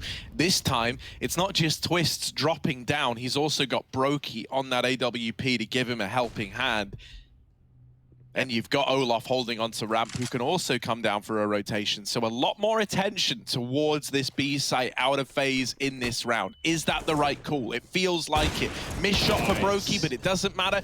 It was by design. Twists is there to capitalize on the back turn player. Dupree holding onto lobby has just lost that bomb out towards door. He's now the man tasked with trying to trade these kills out. A very rough round for Astralis. 10 seconds left, and they are saving. The barrel's been spotted as the Twist collects that kill from the vent. Dupree gets out with the AWP, but it's another round up on the board for FaZe, and it's a flawless one at that. Hugo, you just mentioned the money. You just mentioned that if Astralis won that round, they broke FaZe's economy. On the back of a flawless round when it mattered most. FaZe don't have that as a worry any longer. Yeah, right. It's quite the opposite. In fact, it might be Astralis' problem sooner rather than later. And what a round to win as well. I mean, it is a series of unfortunate events for Astralis in terms of that bait and switch from FaZe being beautiful. Brokey misses his orb shot, but Twist immediately opens the door. And that's part of the difference as well, as I just talked about in that B bomb site. Last time Astralis took that round, they had the site for free. Yes, Brokey was in secret causing problems, but no one was actually in B. Well, this time Twist was there to anchor, and that was enough fear to send Astralis back up the vent, and then it all just falls apart, right? Dupree loses the timing to that lobby push. Carrigan gets an AK and somehow gets out alive, and the bomb gets dropped right up the vent as well. So nothing goes right for Astralis in that round, but great calls from FaZe. Like, they know exactly what Astralis' game plan is. It's been going down secret from the get-go. They've been doing it every round, and FaZe have always been there in time.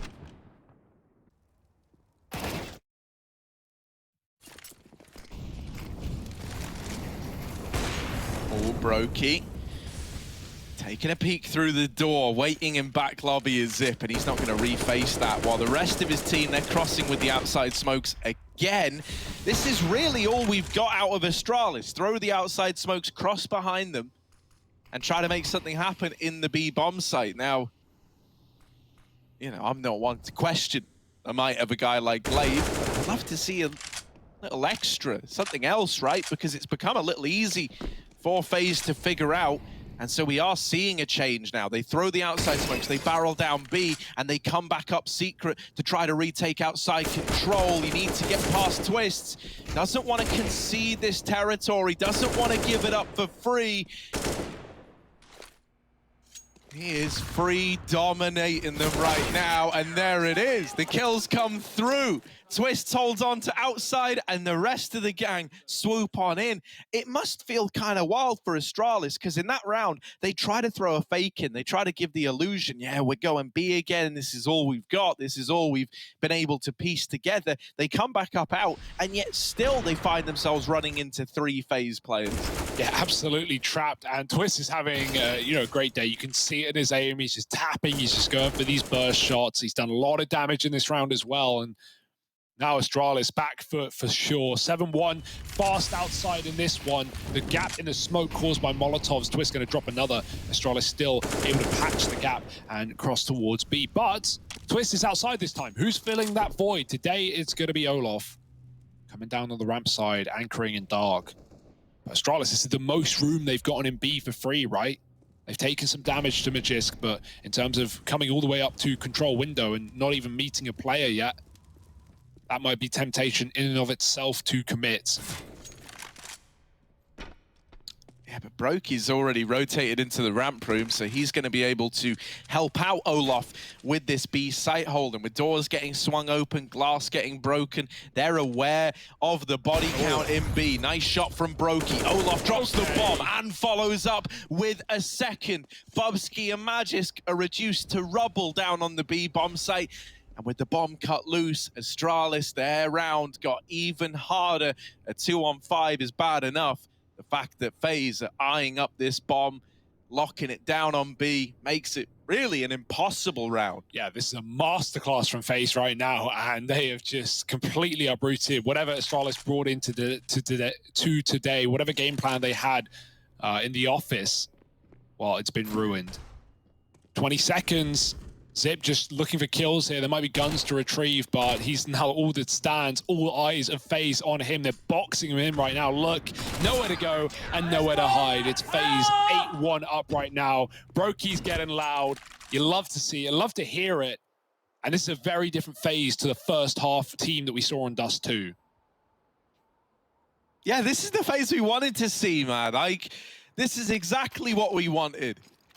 Yeah, and, the weak performer, or one of the weak performers for FaZe, who was having impact, but, at least in the numbers department, wasn't really there. It was Olof. He's now the guy just making this happen. Look at the bomb drop there, the double headshot with the AK. He's 12-2, man. We've got fast A flashes into the hut, and out go Astralis into this site. It's a bit of a mess. It's a bit of a murder as Karrigan keeps it contained, and suddenly Dupree is all that stands.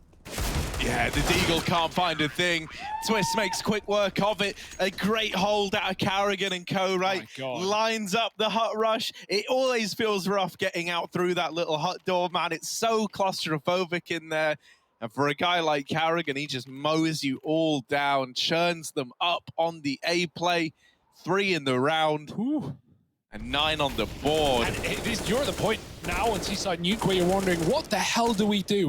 We've seemingly tried everything. Yeah, okay, ramp's not been touched too much. We haven't seen slow A takes or splits since the pistol, but, to be fair, it's been a lot of the same thing, but it just feels so suffocating right now. Yeah. Wherever you go, whatever you do, FaZe are there. I mean, Olof is kind of flat out, just made you reject ramp. Every time you've gone there, man, he's gotten kills, dropped off, and been able to reposition. So you understand why they're trying to do stuff with this outside control. They're getting a lot of room, but it just hasn't been giving over the results they're wanting. The room they're being given is by design from FaZe Clan as to how they're approaching the B site. So Astralis are going to try something different here. This is looking like an A execute, right? You've got the utility, the hot roof molly getting lined up. Glaive is alone down here in secret. Maybe going to try and sell a fake. Could look to come up the vents or split main late in the round. And actually, Astralis changed their mind. They were hoping to take ramp, and Karrigan has just uprooted that very game plan by pushing the hut. Gets the info, gets 2 kills from it. So much just went so right for FaZe Clan.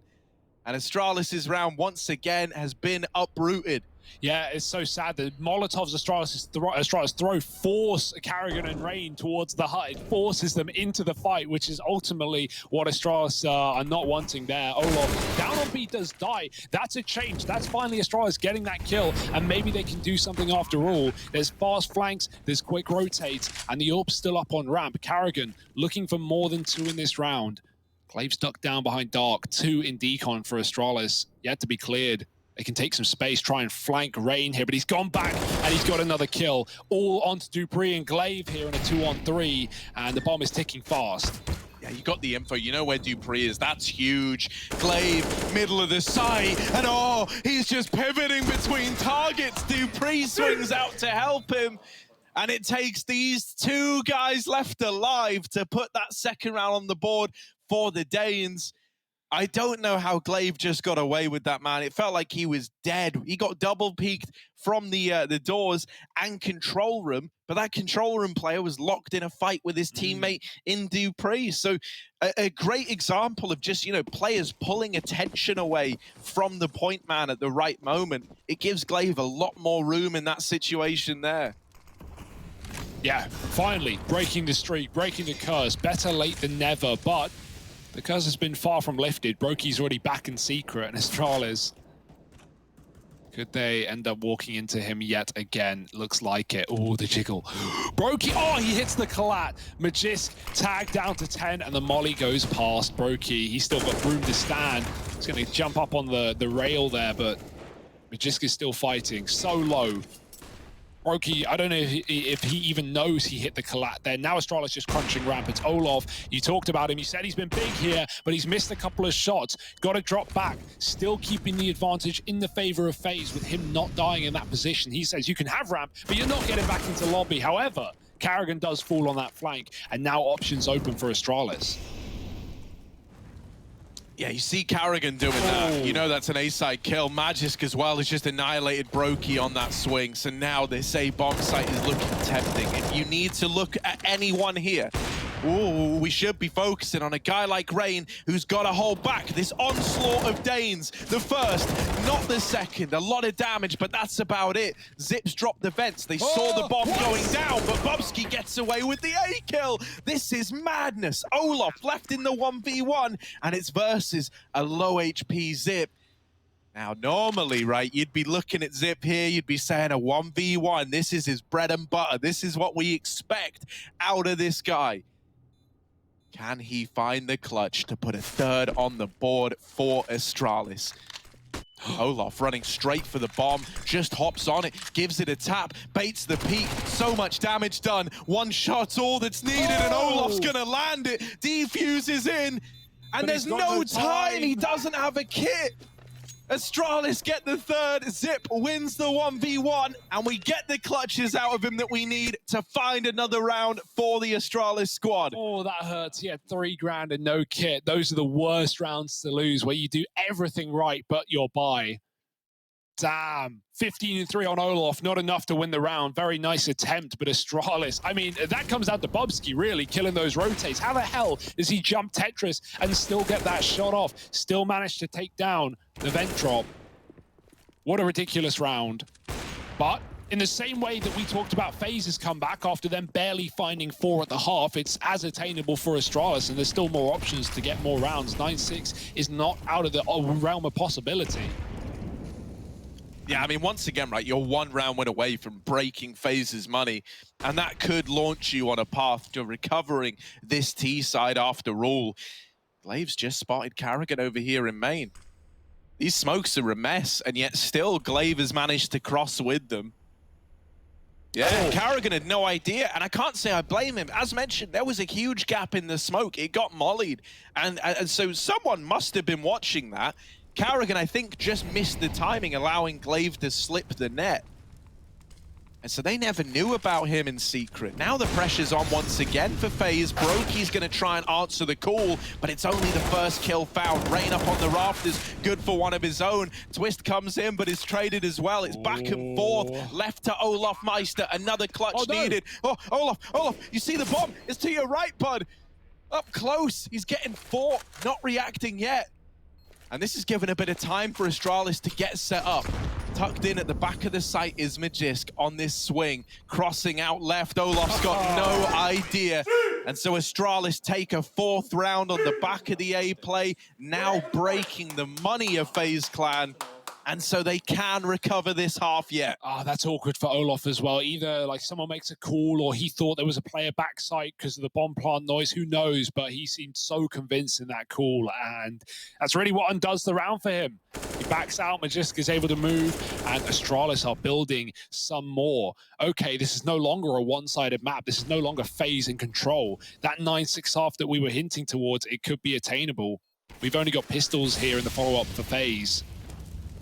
So Astralis running amok outside yet again. I will say Glaive does get tagged. He's very low, but this is all a bit of a ruse. They're walking close main. Karrigan keeps it in control. He takes a frag, and the Deagle looks for a little bit more. He even gets an upgrade, not punished. Out the hut goes Dupree, but it's the pistols again to keep the trades up. This is a very weird round, one that now FaZe are armed in. Yeah, this was meant to be the route to recovery. Oh, how has that just happened? Twist swinging out from heaven has degged them through main. Oh. Bubsky and Zip, they're the two left to try and brave this round. They're worlds apart as well, so they're first looking to meet up and approach this one together. Bubsky holding on to Secret, and Zip's making his way around. Is this little army of two gonna be enough to pull back around that Astralis should have had dead to rights? Yeah, Olof, yeah, this is nice. Jumping, spotting, getting that information. Gets the spot, and now he can set up inside a B, or at least fake the fact that he's doing so. 30 seconds. Astralis, they know they're walking into enemy territory. Hell, all territory is enemy territory at this point in the round. Twist coming in off ramp. Bubsky looking to chase him down. Still got to worry about Olof and Deacon and the time as well. That's ticking quickly. Spotted Olof, caught between a rock and a hard place. Bubsky finds the first. Zip needs cover, but they're already down the vent and chasing. Zip gets the kill. No way! Astralis are going to pick up this 2v4. It's a one-on-one. No armor for Brokey, a shot from death, and Zip backs up. Bomb planted, he waits, and he bites, but he won't hit the shot. Brokey with 3, and FaZe with 10. It's an eco win with nothing. Unreal for Brokey, man. You thought that they'd done enough. Bubsky gets an incredible little transfer, right? Deals with the ramp player. While that's going on, Zip is fighting 100 different angles at once, and they're both winning their fights. It was looking so good. And somehow, the armorless Brokey, someone who back on Dust 2, the map picker FaZe, had no signs that these were the kind of rounds he was going to have, steps up massively. Great try in the 2v4, right? Like, they make that as close as they can. And Zip, very sad to lose that clutch. You would have bet your house on it, but now FaZe find double digits. And Astralis just look for a top rush. Yeah, keep it simple, stupid, as the saying goes. Rain a lot of damage into the meat grinder and turn to mince as they go. The Deagle on Brokey, doubling up again. Oh. Just down to Dupree and Zip. Olof's come back into ramp. He wants fights. He wants kills. The bomb is gone. And Zip is the last guy left alive, left against it all again. Another clutch needed from him. And this time it's 6 HP in a 1v4 with no control over the bomb. If all those sentences haven't just convinced you that this should be undoable, I don't know what will. Yeah, it may have been an 11-4 for Astralis back on Dust, but FaZe have got a little letter to send right back. Oh my goodness, Zip. Is he just delaying the inevitable? That's certainly what it feels like. Molly landing. Gotta watch out for that one, but he's walking into a triple setup. Olof ready and waiting. 40 seconds. And we all know what's coming around the corner. Look at it, man. They've just got all this util to keep him back. Zip will swing and deal with the first. Gets the info on Twist as well, but it's Karrigan to seal the deal, to solidify that 11-4 first half from FaZe. They want to make this a 3-map series. They want to take us the distance. They want to get to Ancient no matter the cost. Can we get there? You're going to find out in a moment.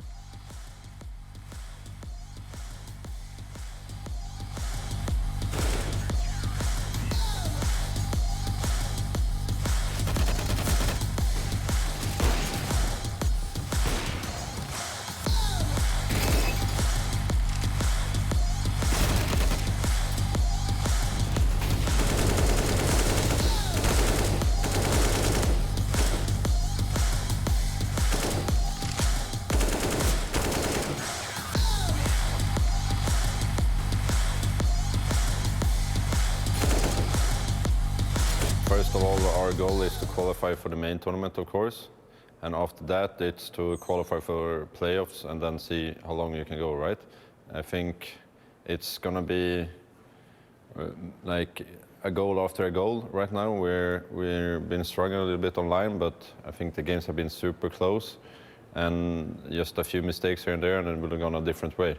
So, and also I think a lot of our players are experienced on LAN, and I think it will bring us something more when we play on LAN than it has online. And I think the goal is first, of course, to qualify for the main tournament.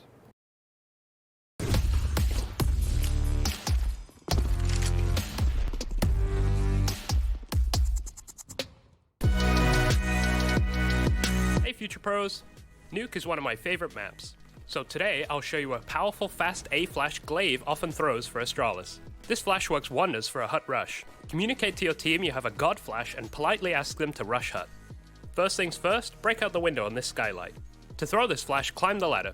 When you're at the top, aim to this section of the dome. Run forward and throw the flash while you're running against the vent. As you can see from Twist POV, he gets completely flashed. This should allow your team to get a practically free kill while entering the site through hut. Good luck and happy flashing.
FaZe Clan fans around the world right now watch on with anticipation as their squad tries to take this the full 3 maps. Back on Dust 2, it was Astralis taking off heads and stealing the show, denying a comeback attempt from FaZe at an 11-4 half. Now Astralis would have to embark on a journey of their own of equally epic proportions here on their map Pick and Nuke. Yeah, 4-round T-sides. It's not what we used to from Astralis, but FaZe Clan, man, they're really bringing the heat to this one. We've had a great game out of Olof as well. Brokey's recovered, and Zip's got Julies. So, all right, let's give them the benefit of the doubt. However, they will be avoided. As much as Astralis went outside on this T-side, FaZe will do the same, crossing to Secret with the bomb. Glaive trying to spot and stop, but he can't do much here from a range, and we've got numbers down on B. Bobski, oh, he falls out the vent, maybe not ready for them that deep. FaZe will run wild in this B site. Magisk only gets the nade out in time, and he bunks, as well as him and Glaive finding in-sync headshots, drops the bomb, and leave FaZe a man down. Zip with the dual Berettas as well. These things are lethal up close, damage onto Raid, and now information gained. Zip falls back. Dodges Olaf's flank from the vents. Ooh, there's Olaf taking heads off. Olaf was the guy who made that last pistol round happen in the first half. He's looking to be that guy again. Magisk, 4 HP, and Olaf absolutely ruins his day. Oh, incredible scenes. Rolling back the years is Olaf Meister. And he's put 12 on the board for FaZe Clan. The pistol round recovered. Somehow, some way. This is glorious. I don't care how much you like Astralis. You don't like Counter-Strike if you don't like what we're getting right now out of Olaf. You don't like Counter-Strike if you don't like Olaf Meister, right? I think that is tried and tested. 19-6. This guy is on another level right now. These headshots are clinical. And FaZe, they're just looking to make this a quickie. They want to get to Ancient. They want to try the new map. And Olaf is hopping his way out ramp to do so, dropping down into a stack, however. Gotta watch out. Magic is here with his friends, and him and Zip land a killer piece. The Deeg follows up after the nade, and the bomb is under Astralis control. They did the same on Dust, right? Losing pistols, winning forces. That's the hope. Yeah, you're kind of freaking out here if you're FaZe Clan. You know you've made a grave error losing this bomb. Luckily enough, you've got Carrigan to retrieve it. He's had to expend his smoke. So now he's got no utility left. And even though you've dodged this B stack, it's not to say the A site's any better, right? Even as you go into hell, you've got Dupree holding with this scout from CT. If he meets Carrigan first, it's an instant kill. Oh, shot misses, and Brokey's going to capitalize. Out here in main, Bubsky's Deagle trying to do good on the promise of winning this force buy. Brokey with the bomb plant, maybe given a chance. However, he doesn't stick it right away. He fakes it out, and this is given time for him to be wrapped through heaven. Oh, missed shot from the scout. If he can get to the vent, maybe there's a chance to drop. That's the last thing they're ready for, but Glaive is quick in the flank, and he's going to be able to win the round for Astralis. Nice work from Magisk and Zip down on B. And even though the scouts almost let Astralis down, well, they win it, Harry. 12-5, and there's hope yet.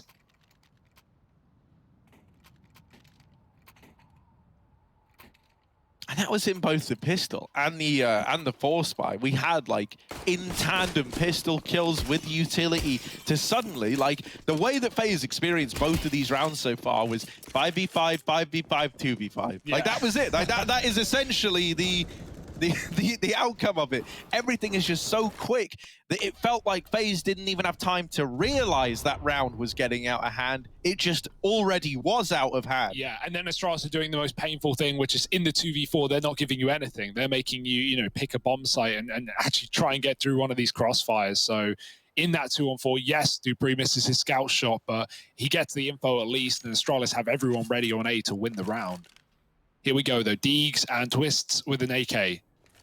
There was any man for the job. Let's see what he can get done with it outside. The rest of FaZe ready in lobby as well. And Astralis want to meet them there. Glaive has even crept past. His timing is good. Carrigan spots the back player, but Glaive is so much closer, and Olaf finds out the hard way. Flashing in, trying to fight back. Glaive blinded, wins the fight. The rest of FaZe running amok outside. And even though the scout hits a shot, it's going to be Twists finding the kill. Yeah, that's a gnarly little shot out of Twists. But will he live crossing into Garage? He will. Will the rest of the team? The guy that managed to make it across is Brokey. Twists is on 1 point of health as well. So Astralis may be on their way to a 6th. They have to be ready for Brokey to make it up heaven. This is what he's looking to do. Oh. Did he change his mind? Did he make noise? He might have. It looked like the jump up onto that little AC vent was a little scuffed. Yeah. I don't know if that made him change his mind. This is a mess. They got 8 seconds. They got to die. Yeah, just die. Please. Please. Oh, no. Please. Zip. Kill me. And there it is.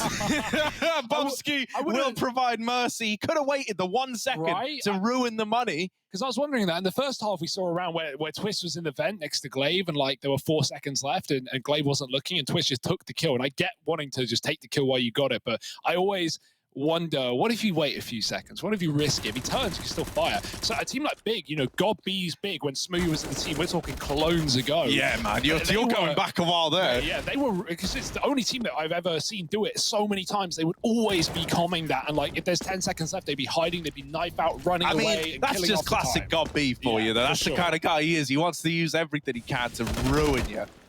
Dupree and Bubsky making quick work of this round. It's exactly what you want. It's just Glocks. They shouldn't get anything done, and so they won't. It's as simple as that, really. Astralis onto 7.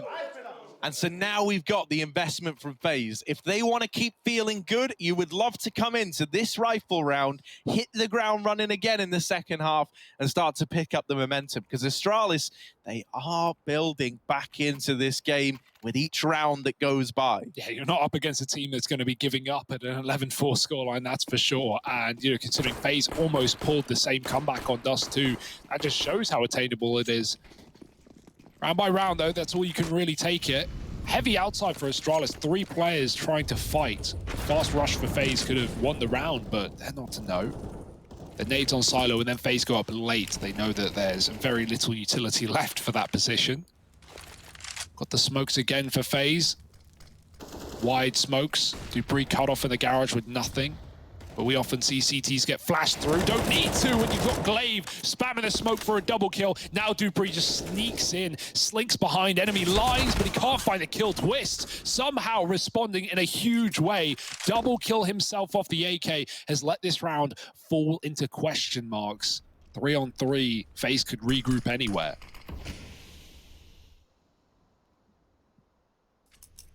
Yeah, left hanging in the balance. They're going to group up with 2 back here in lobby, leaving Karrigan outside. What's he looking to do from this position, right? Calling the shots. He's trying to direct the flow of his 2 teammates back in lobby to time it well with his split through main. Astralis might reaggress here. Right, one of the worries with this outside area kind of being a bit of an unknown quantity is you're worried about Secret, you're concerned about players trying to wrap Garage into heaven. Zips having to keep his wits about him. And as he moves into the ramp room, Olof will get the better of him. Now, they need to be ready for Karrigan. He's here. They've spotted him. They've got the info at least. And one of these players has slipped the net out through Decon. Bubsky tries to make the round-winning play, but it's left to the 1v1 again. Magisk out into the site. Does overcome Twist to save the day for Astralis. 8 on the board. A 1v1 going their way. And now closing the gap. The rifle round closed out. But with a bomb plant at least, guns could come through once more for FaZe. It's gonna have limitations no matter which way you try to slice it. Yeah, we got a tech before we get back in though. FaZe with a drop player. And yeah, I don't know if FaZe even buy here really. You know, you'd have AKs and armor. That is pretty much the be-all and end-all of that buy. So it might be tempting to, if you're not just doing a fast rush where you don't need that util to just get the Deagle armor. We've seen FaZe do a lot with Deagles today across both maps. So certainly no sleepers with that weapon. And boy, this comeback's happening, Harry. It's starting. We're not there yet, but you can taste it in the water. Yeah, and I mean, unlike when FaZe, you know, started to really embark upon theirs and starting to close the gap, you don't have like, you know, Astralis are up on 14. So suddenly it's like, you know, you've got no room for error. Astralis do have a little bit of wiggle room at least, right? They can let a round or 2 slip past the post and still have time to close this out in regulation. Also, I mean, that was a really nice recovery in what was a 2-on-3. You know, seemingly all the pieces were there for FaZe. Yeah. They had the outside wrap. Karrigan almost hit that timing onto the players dropping vent. It felt like that should have been a FaZe round. And I think that's how they were looking at it as well, right? It felt destined that this should have been 13 for FaZe. And with that not being the case, the pressure is applied liberally to the FaZe clan squad once more. And here we go, we're going back in. Game is live once again. So it's more of a question on the buys here for FaZe more than anything. You can see it's a pretty skew-if. Some pistols, some armor, definitely room for a fast play. This is, you know, these are the rounds where you want to try and use them to figure out what Astralis is doing. If you have questions about the setup, if you don't know who's playing where or what's going on in this position, then start charging it, start putting numbers in there, figure out the ramp room. Instead, FaZe again throwing the cross smokes and moving behind them. Astralis have mollied red, so that could be putting off a smoke here. FaZe are going to throw them on the fly instead. And so it will be no problem. They know what to expect from Astralis after all. Strong start from Glaive, the rest of FaZe waiting to explode the hut. Bubsky's got a lovely little angle to get info, and he's got help from the rafters as well. Olof dead, the molly segregates the rest of FaZe and forces them into the orb. Oh yeah, and you don't love that if you're FaZe. You didn't realize the Magis was posted here with this gun. And oh, guess what? There's another. Where there's one up, there's two for Astralis in this round. You think you've made it past Magisk, and in reality, it was all set up for you to go into the waiting moors of dupreeh. Now 3 between Astralis and FaZe. There was a point in time where this was a 12-4 game. Yes, indeed, Harry. That was FaZe with a pistol round after an 11-4 half as well that didn't get converted, as you can obviously see. And now the double orbs are coming out as well. It gets even more scary. Glaive just not AWPing on this map so far either, right? It was dupreeh on T side. Now it's Magisk and dupreeh. So this AWP is very, very up in the air for Astralis, which isn't necessarily a bad thing. We've seen a lot of teams have success with cycling AWP players off of spawns, off of feeling, off of map, off of day.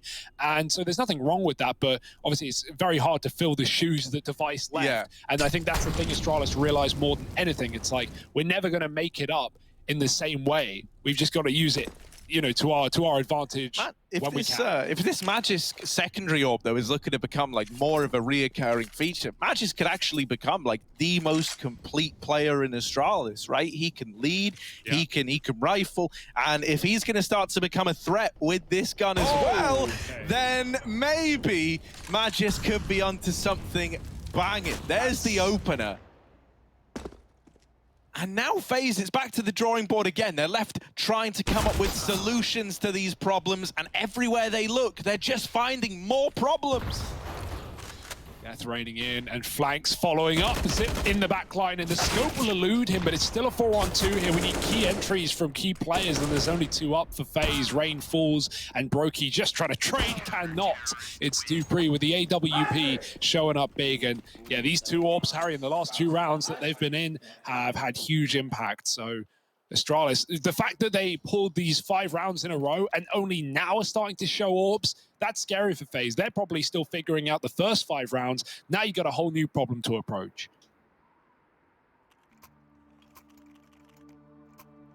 Just like back on Dust, right, where we saw them running this double AWP setup to great success. They're finding that same level of impact, even though it is Magisk on it over Glaive. It's very expensive, but the one like real light at the end of the tunnel for Astralis is that these rounds that they've been winning have been very, very clean. Look at the cash for a CT side to be sat on, 9 grand on dupreeh, 6 for Bubsky. You're in such a good spot, man. You can't get broken here. It's not going to be like an immediate turnaround for FaZe. This entire game now, closing it out, is a real grind. You're going to be running into rifles. You're going to be running into the double AWPs time and time again, because Astralis have got the bank accounts to do it. An A hit here, not a bad call by any means. They could have forced a lot of different positions with these Molotovs. Hut Roof cannot get played by Bubsky.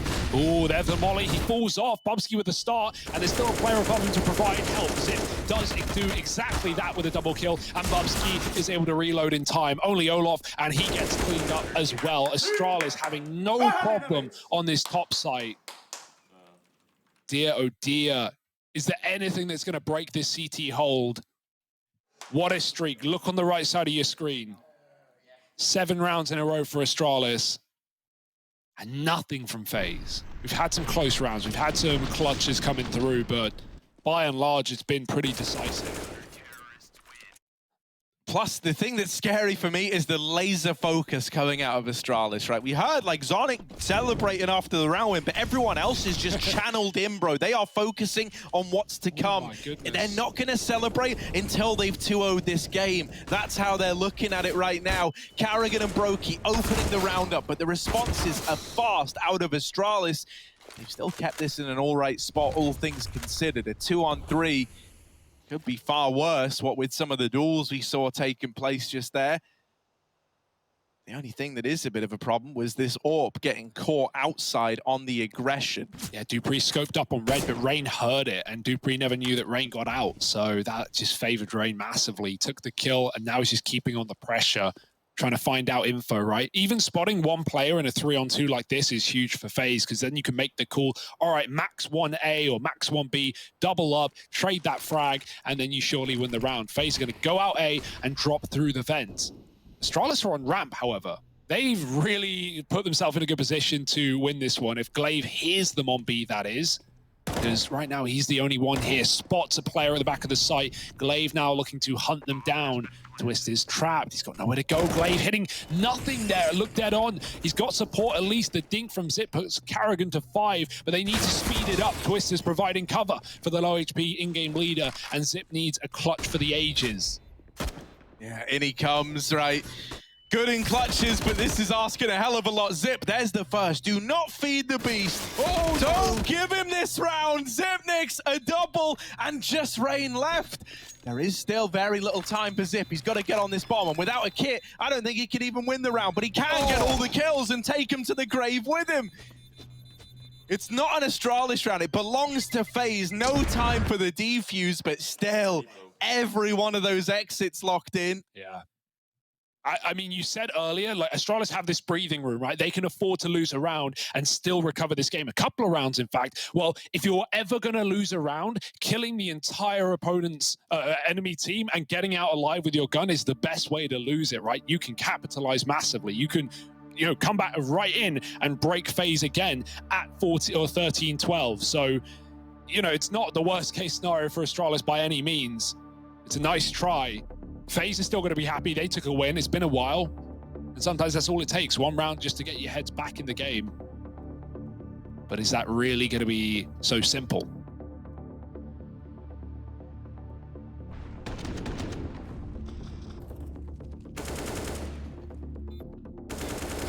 It's getting real tense. It really is, you know. FaZe, they are still feeling the pressure of this comeback mountain. You know, you've finally broken this streak of Astralis. You finally have something to hold on to.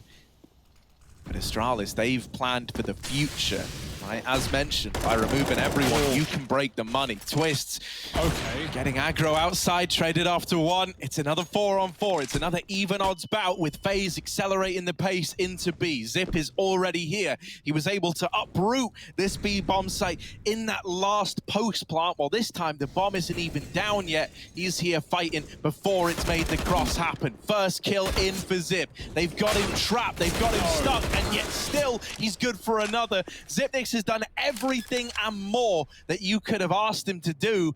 And he set up Bubsky and Magisk for a 2v2 retake. I don't know how Zip gets a double kill there, but Astralis is going to be thanking him. If they can convert, it certainly looks good. Magisk with another leaves Olaf, the least armed player in the round, with a UMP, just trying to get out alive, trying to get a gun, trying to change position. And he's found something, an orb. But they can get on the bomb. They've got cover. There's nothing for Olaf to do but die. Bubsky finding that, and Astralis pick up yet another retake on this lower bomb site.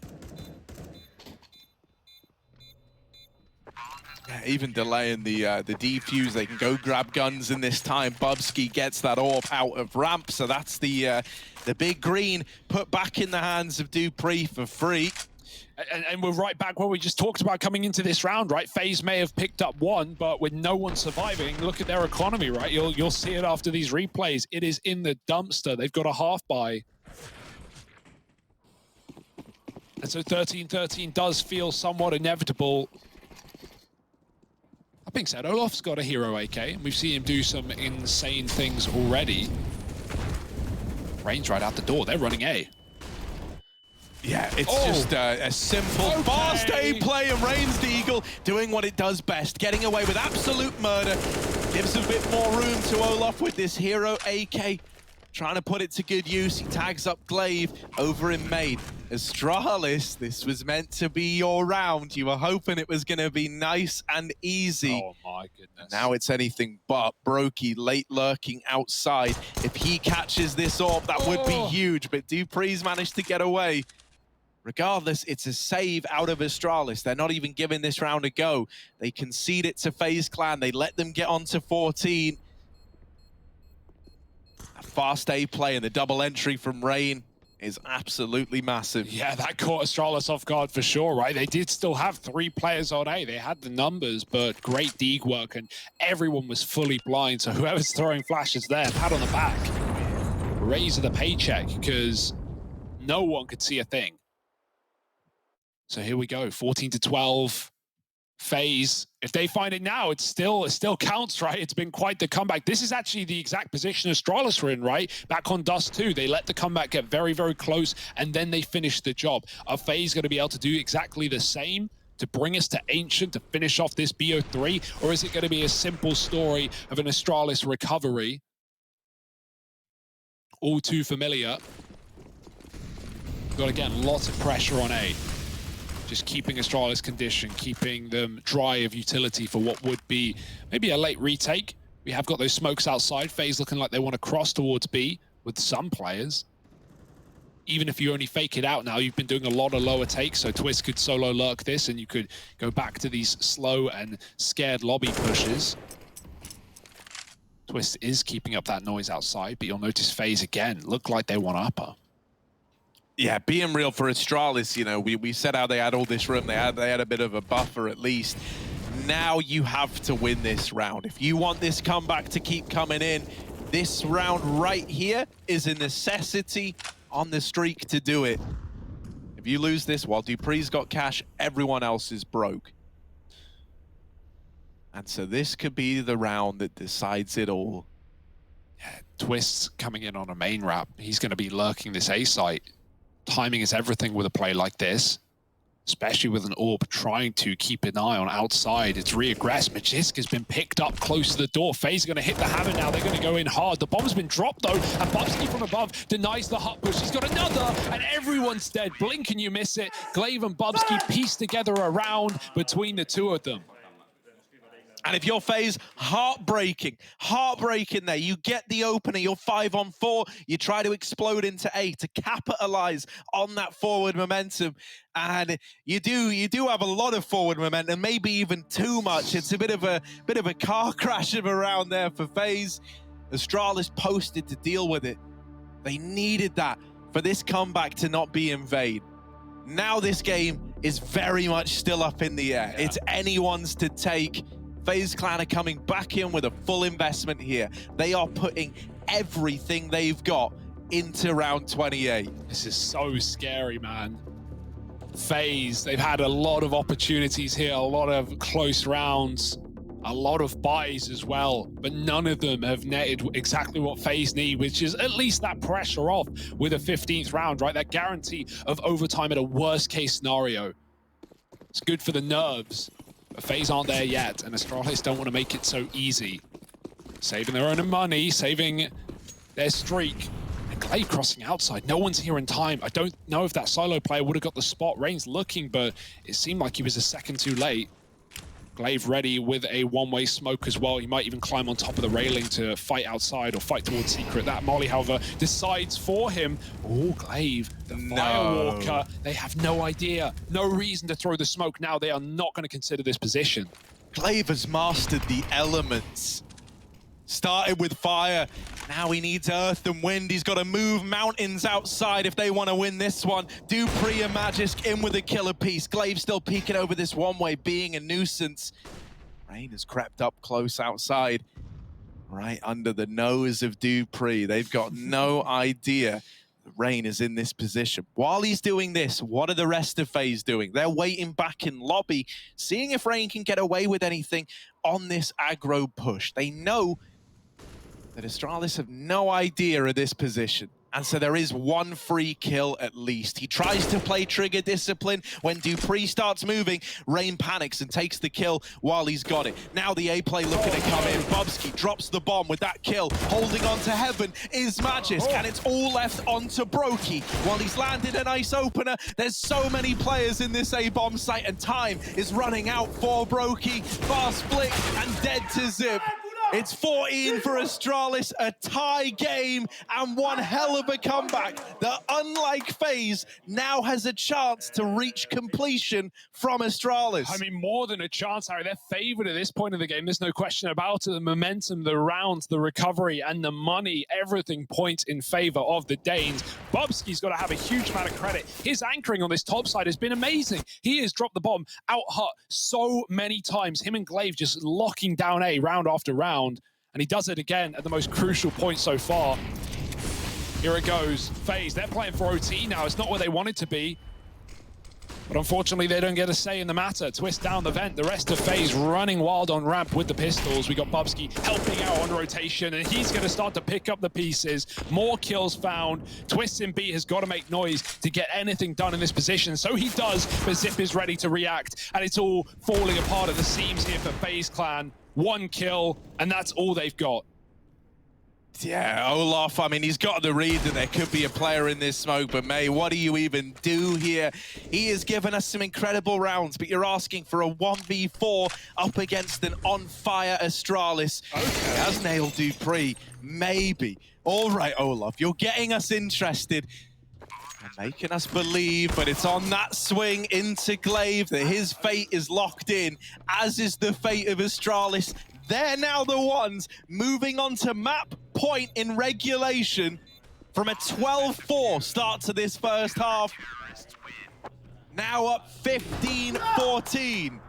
And 1 away from taking this series 2-0. It doesn't even feel real, does it? It doesn't feel like this is where we are. I mean, it was so competitive on the first map, and I guess this is competitive, but it certainly doesn't feel like it on the CT side. It's mental, man. Like, it is a kind of, it feels like a case of history, and history from years ago repeating itself, right? Yeah. It's almost like Glaive's looking over at Carrigan and saying, it's happening again, old friend. You know, like, it's same feeling, different team, and here we are in round 30. Yeah, last time FaZe, any form of FaZe have managed to beat the Astralis Org was back at Chicago 2018 for an IEM. And boy, today, I don't know if it's going to be the day where they can finally revel in the glory again. Astralis, one more round, one more opportunity. Should be easy now, right? You've pulled yourself through many a difficult situation. It's another full buy for FaZe. Brokey's had a great game, but Olaf certainly, quieting down on this T side. He may still be top of the server. You can never really pin it on one player, but what a time to go a bit quiet. Maybe this could be the time for FaZe to pull out a round out of nowhere. And I really hope this is serving as a reminder, both to us, but also to Astralis themselves, that, yeah, you're lacking device. Yeah, you've undergone some huge challenges and changes throughout the last couple of years. But, man, this is possible. This is happening. Twists and Brokey hoping that they can uproot this round. Glaive dead in hut, and maybe a chance at overtime after all for FaZe Clan. It's a 1v2. Magisk all alone. An AWP in the retake, and he's got no idea where they've even headed here. Oh, he's been duped. Sound on Nuke is so difficult. He still doesn't even know for sure. He's got to gamble B. He's got to go for it. Finally, the calls come in, and he's seen a player crossing back. He has a Molotov. Magisk, he can't hit this shot. Olaf on one. The Deagle doesn't connect, and Magisk could not 1v2 this time around. We go to OT. We run it right back, and FaZe Clan is still here to fight.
Okay, raise the hands then. Who's happy with this outcome? An overtime in the second map of play between FaZe and Astralis. If you are just tuning in, you have missed one hell of a series. Thus far, Astralis 1-0 up after taking FaZe's map pick of Dust 2 away and putting a stop to an attempted FaZe comeback there. While here on Nuke, it was looking much like the same story with FaZe 12-4ing at one point in time, then having this comeback all the way to 15 for Astralis. FaZe have just pulled it through to OT. Yeah, and Astralis are not patient either. Bubsky getting flashed into the hut peak, he sees nothing. FaZe is set up on the roof. They've loved these A hits, or at least throwing the util behind it. Whether they commit or not is a different question. Even Rain lining up outside smoke, so let's see where this one goes. Astralis, heavy set on the A side. Their anchors have been really good, right? Glaive, Magisk, and Bubsky all running crossfires on this A site and finding many, many holds, but not enough to close the map out. Here we go, round one. Fast main split from Twist, and we've got this A hit. Yeah, Bubsky might get surprised from the presence of Twist back here in main. They haven't pushed the go button just yet. Out ramp. Instead, looking for results at ramp room, but this area has been denied because of the flashes. They back out. Rotations down to B for Astralis, and Twist will open up, but the kills are going either which way.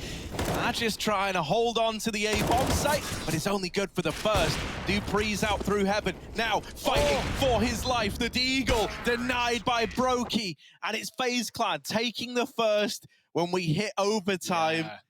I love that. FaZe clearly had a big talk about that round coming into OT after the little break, right? That's a lovely fake. They throw all the A utility. Twist gets set up in main. They would want to go, but Twist is smoked. And in that timing, FaZe decide to go and fake ramp, right? Doing a classic, they're faking A, they're hitting ramp. Olaf gets his kill in sync with the smoke fading in main. And then Twist is able to get a frag into A, and it all just comes crumbling down for Astralis. Lovely little fake execute there for FaZe. But is that something they can run again? Do they have more in the wheelhouse? Because there's more rounds to be played. Oh. It's all fine. It's all well and good. Is it just back into A? Out of hut? They're just running it. They're just going in. Okay. All right. Rain's got an opener. It's kind of starting to trickle and slow down a little bit on the back of Matches putting up a hold. Brokey traded from Zip on that fast rotation through heaven, and Glaive has pushed deep outside as well. Now, this does leave a temporary 1v1 for Olafmeister here at the A-bomb site, but he doesn't know that. It's the mere presence of Glaive on the scoreboard when you look at it and see he's still alive that's putting the fear in Olaf right now. And so he's being patient. Oh, there's a little attempt at the fight now. He knows about the presence of the man in main. Lots of damage onto Zip. It's traded both ways, though. And Olaf's looking worse for wear. Glaive's going to finish off the job. And so we get an immediate response out of Astralis. A change of pace from FaZe that is promptly brought to a close from the Danish side. Yeah, I'm very surprised this is the game plan for FaZe. Like, oh yeah, let's abuse A. That's the one site that they really weren't getting any value out of in regulation as well, right? With so many really nice A-holes for Astralis. And yeah, FaZe, you got to give it to them. That was a really nice try. Brokey couldn't have fired faster onto Zip coming out heaven after he took that one kill. And we have FaZe again looking for more pressure. Flash for the hut peak. Brokey takes the ult there. It's not a commitment. It's not even a kill, as Astralis don't peek in. Just get spammed. And FaZe now, they have to slow down this round. They have to look elsewhere. Taking the lead here in the T side would be everything. Remember, regulation, Astralis struggled on the T half, so FaZe would love a 2-1, but it's not always that easy. Dupree takes Twist outside. Bomb's still back in spawn, so as Karrigan puts on pressure, someone needs to go back for it, but he certainly can't. He's already dead. Back to the lobby with you, and now FaZe, desperation calls in this 3-on-5. Oh man, and it's a double ramp hold as well. Walking in to certain death seems to be the order of the day. All right, that kill on Zip's nice. That's actually opened up ramp. Force the AWP out of there. Glaive is down here on B, ready to go. Oh, Brokey caught pulling utility out. Rain taps the bomb. And also, they tap the door, baiting the swing, and there it is. 17 at the end of that first half of overtime. Astralis still up in the lead. I don't know, man. This is unreal, right? We get into OT. Usually, the rule is everything goes out the window, right? The strap book, the tendencies, it's all kind of crumbled apart, but we still have Astralis responding to these new, faster plays out of FaZe as though they've been seeing them all first half long. And now the question is, we talk about the T side for Astralis. Well, what do they go back to? It was outside control to secret almost every gun round on that T side, and it never worked. Twist's B rotates were excellent. He was always there in position. We've now got Brokey up in garage as well, rather than floating. So this is FaZe knowing what Astralis like to do. Have we got that lower player? Not yet. Someone could drop Vent in time. Twist is in position to do so, and there he goes. So already lower being controlled, but is that all a ruse for Astralis? They are sneaking. Now they start to pick it up, pick up the pace and cross towards Secret, but the bomb gets dropped in last place. They can still retrieve it, but it's big information as to what Astralis were planning. The bomb attempted to go down B, and now FaZe are so aware. Twist gone back up, but Olof now anchoring the bomb site. And as long as he goes 1 for 1, at least FaZe should be in for a round.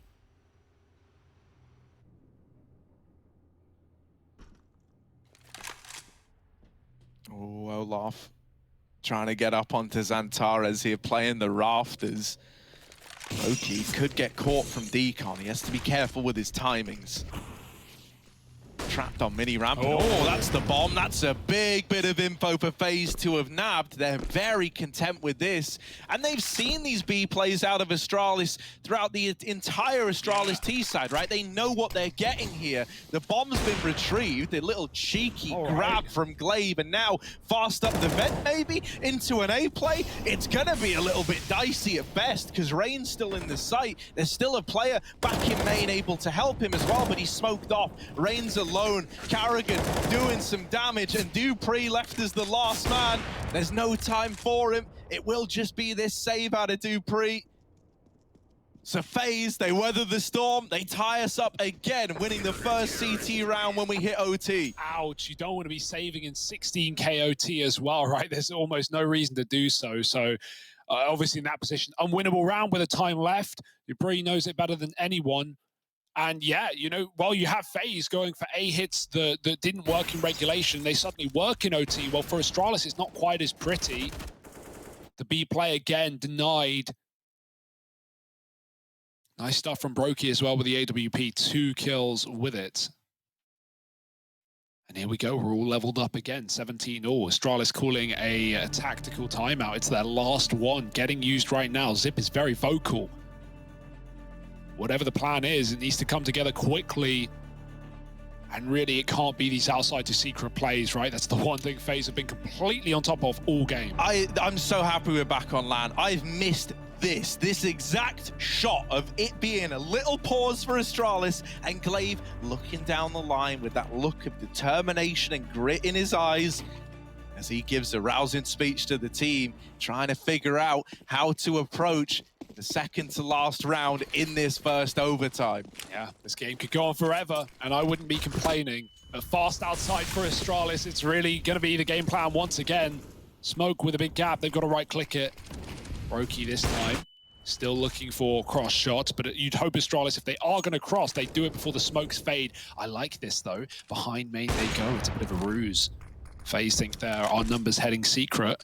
And you can't blame them with how this game's gone. Yeah, if anything, you know, blocking that smoke and forcing them to right-click one kind of sells the idea that numbers are crossing outside, right? No longer now are you thinking, yeah, it's a fake. You saw them drop that smoke by hand. And so early, you've got Twist down in the B bomb site. This is going to soften up elsewhere. Brokey will open with 1. Will that make the difference as outside is still up in contest? Tag onto Bubsky, but they're getting close, Brokey. They wrap up onto him, and they do get that trade. Better late than never. Twist is holding on to Hell, but right now he hasn't seen anyone. That's because they're taking Heaven. They overrun Carrigan. They've broken through the fort of FaZe, and Twist is mollied off the ladder. They know about him. They're in this A site. Twists can't find a timing, and so they've slipped the net. The A site now belongs to Astralis, and Twist dies trying to make a hero play up through the ladder. It's all on Olof again to try and be the man to save the day, and it doesn't happen. Astralis onto map and series point once more. What a beautiful round as well. Just hunting down Brokey, who's not missing a beat, right? Even hitting these wallbang shots to Bubsky. It's no fear for Astralis. They charge him. And poor Twist, he had the timing on that ladder. I'm convinced he would have won the round if he got up, but he got tagged on the molly as soon as he was trying to climb the first time around. The second time, he looks clueless there, but that's because he hears Astralis drop out Heaven into the site. He thinks Heaven's clear, but two guys climbed up the rafters outside. Astralis 18-17. This is what it's all come down to. A huge comeback all the way into overtime, and it could be done here and now in 5 kills time. Yeah, FaZe are now crossing their fingers, hoping to just have a second chance at running this back. Once more, you've crossed with Glaive outside, but the rest of Astralis waiting back in lobby, looking for this explosion. Right now, they're waiting to see what Glaive can get away with. What kind of a journey is he on right now? Down through lower, he hasn't committed very far, so he's actually going to come back up and maybe look to split this A bomb site with his team. Ooh. Is this a fake on moving ramp? Towards ramp. Yeah, they might double back. There is this boost of Olof. Carrigan has just opened up on a Dupree. That's a man down. Uh-oh, that's the bomb. They do trade Olof, and now maybe it wasn't the intention, but they're like, yeah, let's get down ramp. We get that kill. We're moving into this B site. Twists has been here since the start of the round, though, and he's going to catch Zip dropping in. Traded by Glaive. It's a 2-on-3 to decide if we get another overtime out of this game yet. And now we might, as it all falls onto the man at the helm of Astralis. Glaive all alone, 1v3. He laid the plans, he laid the foundations for this round. Well, now he's got to build the whole damn house. Bomb ticking away, half the time off of it. Glaive in decon, swings the door. That gets them off for the time being, but Brokey peeks it and wins the fight straight up. We're running it back again. Double overtime between FaZe and Astralis here on Nuke. The game that just kept on giving. Yes, and no breaks in this train either. We run it right back. We don't even wait. We don't hesitate. We don't give Astralis time to gather their thoughts and figure out what the hell they want to do. Some convoluted T-side rounds out of this OT, but not enough to convert the victory. Ancient is still a possibility in this series. Back to the smokes, back to the old familiar. I would say faithful, but it's been anything but. Heavy numbers crossing again. Molly, spam, M4s, orbs, you name it, it's putting in damage. Glaive barely tells the tale of the cross. He gets down with 3 points of health. It's a faster one for Astralis. I like the change of pace, but Olof is still here. Olof, come on, holding down the line.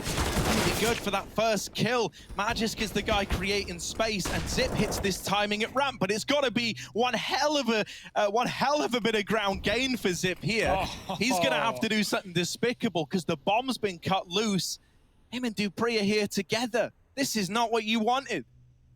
Yeah, they got smoked off on the flank. Gonna walk through, or at least wait in the fade. You think someone's on it at this point, but now FaZe is just playing for the bomb. They've got secret cover. They know that this is coming likely from ramp. That's the one position they don't know right now. Brokey scoped up, ready and waiting. Jiggle, and ducked under the shot, but still, Astralis, even though they live one AWP bullet, there's so many players ready and waiting. Twist is even tucked as well. Brokey can just play off of him if he pleases. Doesn't need to go wide. He's just drawing so much attention, so much fight.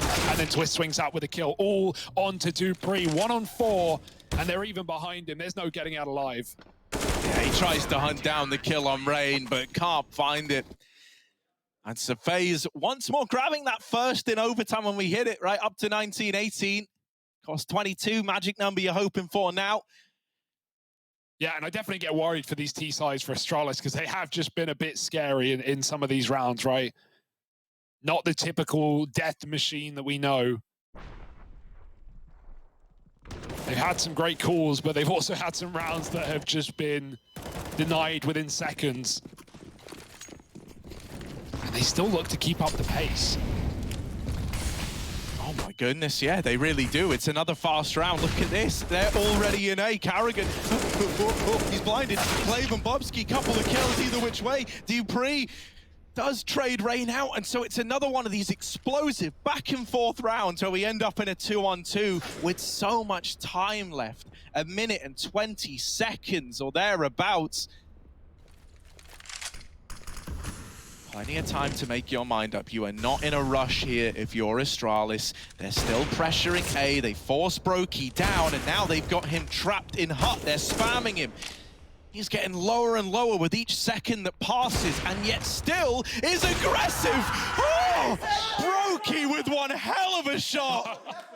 And listen to FaZe after that one. They know the importance of getting that over the line. 20-18, soaring forward towards a flawless CT half. And on Dust 2, it was the storyline of where's Brokey? We need this powerful AWP. We know Astralis' AWP isn't committed at this point, so it should be free reign for Brokey. It was, you know, Olaf we were talking about. It was Twist on AWP on Dust 2, but right now, Brokey's having a hell of a game.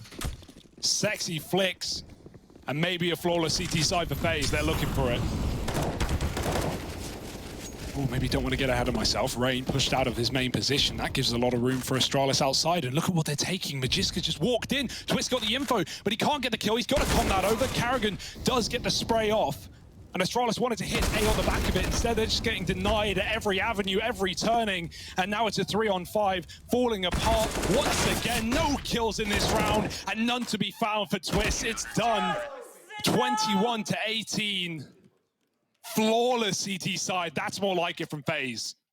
Yeah, being real, right, with how the T-sides have looked for both squads, I think it was going to take a flawless CT half for one of these teams to close this out. The fact that it's FaZe to have done it is certainly exciting, right? It means that now we're just one away from heading to Ancient as the third map. Hell yeah. That's what we want, man. Mid-Atlantic, Ancient. Delicious. But will FaZe serve up that meal? Because Astralis still got another CT side to play. Zip spammed, I don't know where through. 1 health, I presume by the AWP. It's fast kill for Glaive at least, right? I really wonder what lineup Brokey just used to hit Zip in heaven with the AWP. That's just dirt. But nonetheless, it's still a 5-on-4. He may be low, but it's not information that FaZe have at the moment.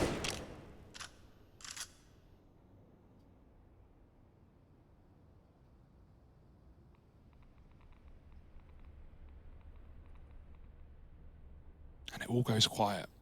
Smokes land outside. Bit of a ruse though, and nothing that Astralis will be throwing bodies at with the advantage. The fear is there, but Bubsky still has utility to stop this A play, delay it for even more seconds. The door gets open and Glaive shoots right through it, so Astralis still hanging on by a thread at least. Yeah, this is a great hold out of Astralis. Isn't going to be enough, however, because Twist's trying to make magic happen. Still, the trades come through. Astralis don't fall for the outside smokes. They knew it was coming back into this A site, and Dupree sees it through to the very end. Little note as well, Glaive faked the vent drop just before that push comes in, right? And I think that's why the door swings when it does. They hear him go down the vent, then he silently walks back up. And that, to me, is just screaming. They knew it was destined to be the A play. They knew that they were playing around with FaZe's hearts and minds in that one there. Yeah, and so don't count Astralis out of flawless CT sides. I mean, that's where they pulled their comeback in the first place. And this double AWP could be a means to an end for them. Brokey would love another opening kill. The door smoke comes in on the Molotov and he loses vision. So back outside for FaZe, back to the drawing board. Get these smokes in. Dupree's repositioned as well. With things going quiet, he's read into this, moving towards the garage. He will be cut off by utility. Eventually.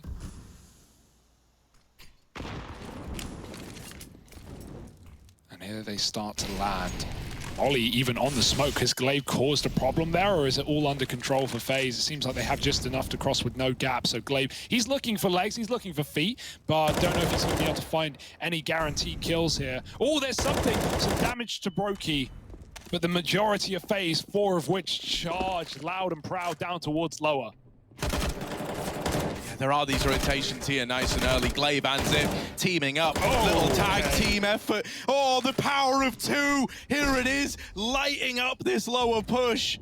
Just Brokey and Olaf and Matt while we've had this tag team, this double up out of Astralis. Can Brokey and Olaf now do the same for FaZe?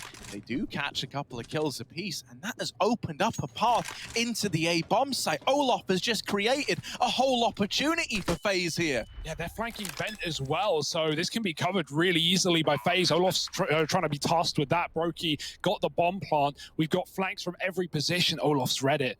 Radio's coming in, but he is in the back of the door. Oh, he doesn't look back, but just with a kill, leaves Brokey in the clutch. This should be undoable with his health, with the AWP, and with a quick shot to start. Brokey's got a lot more to do. Yeah, in through main. Zip's just going to spam him out. Oh, the brutality. Brokey was hoping to have somewhat of a chance. He gets it to that 1v2. He's feeling good. He's feeling kind of confident in himself.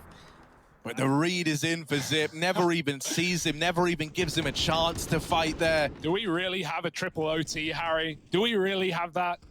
It might be on the horizon. What a hold in lower, a double setup for Astralis as well. First time we've seen that, and look at the results. Glaive,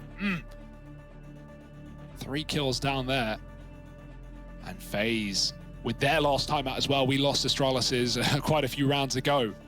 FaZe are now making use of every break they can. This game has gone on long enough, they say. It's time to end it. This is mental. Like, both these squads are wanting this victory so much, and for different reasons. For Astralis, they just want a 2-0. They want this put to bed now. They don't want to have to long this out across 3 maps and risk it falling apart on Ancient. For FaZe, they're on a redemption arc, right? They've had to make comebacks happen. They've had comebacks denied. They've had it all. And yet still, they're stood here with 21 rounds to their name, giving it their all. It's a war of attrition as the overtimes continue to rack up. Heading in to the final round of this second OT. Will Astralis pull off a flawless CT side of their own to take us to a third? Seems obscene to say it, but that's where we are. Smoke's coming up outside for FaZe late. Olaf keeping Magiska drawn in on the ramp with that secondary AWP. Dupree's got his first.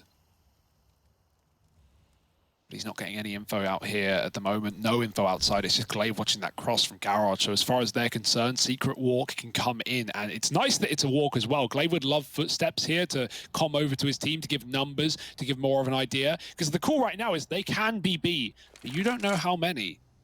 And you need to find out ASAP.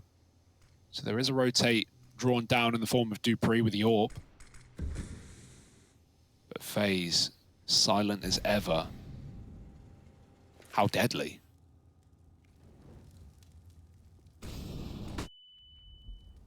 Dupree holding this line with the AWP. There's that first kill. He even spots the boost. Dupree onto a winner here. 2 in the sight, and the AWP still kicking. Finally brought to its knees by Twists. However, Dupree has done one thing. He's bought the unbuyable. He's bought Astralis time to rotate players down into this B site, dropping the bomb. But now 2 kills in the blink of an eye. It's so damn close. There's no time for Olaf Meister, and we're running it back again.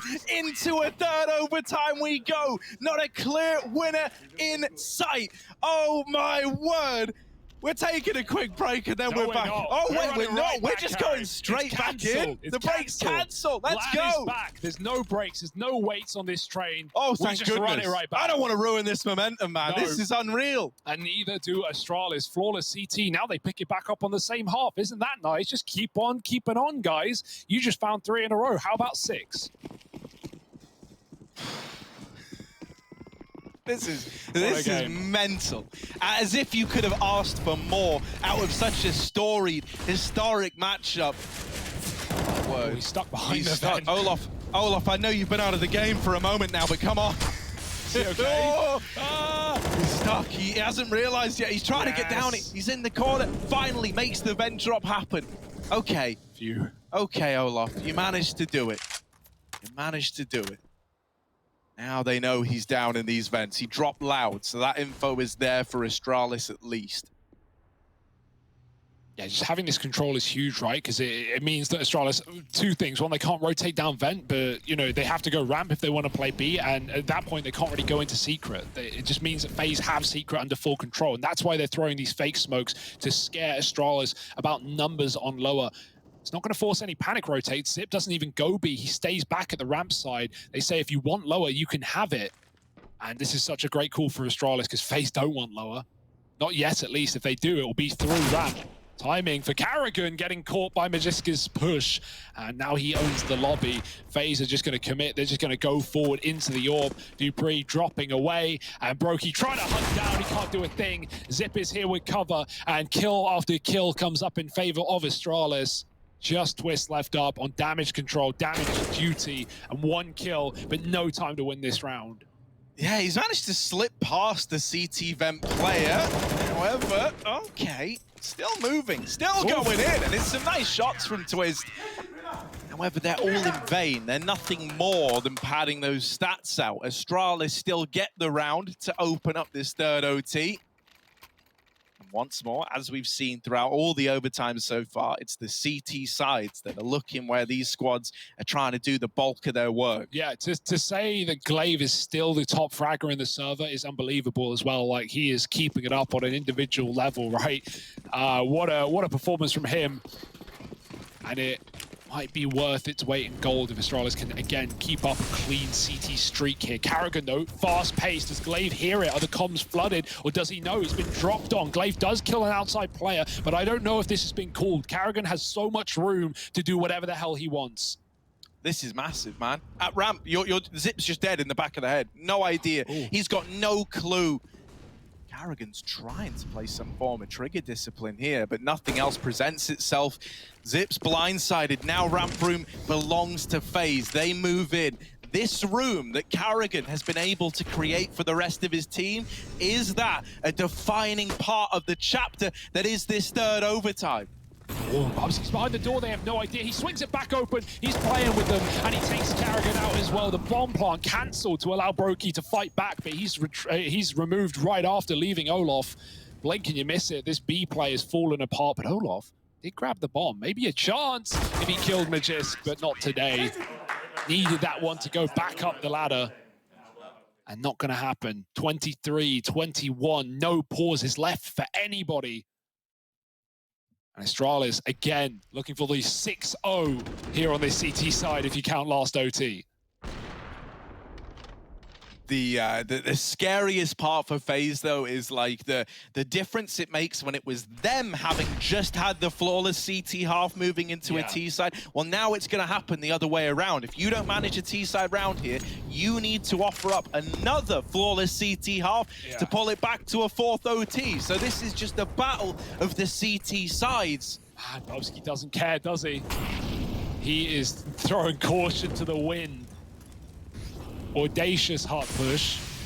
And at a time like this, though, at a time like this, like, that is ballsy, right? You've been so reliant on getting these CT rounds. And Bubsky has decided he's willing to risk it all on this deep angle. And it's given that first kill over. So now someone else has got to make up for this. Magisk and Dupree might just be those men as they come in with a few kills apiece. Twist takes matters into his own hands. And suddenly, FaZe Clan might be on their way to their first and only T-side round. Oh, he's eviscerated them. 4 kills, maybe an ace. Zip has snuck up the ladder, but Twist has his right idea, and he's going to close it out as well. This tournament is full of aces, full of plays, and full of LAN CS. I wouldn't want it any other way. FaZe find a round, all on the back of Twists. And this is anyone's game, as it has been all damn series.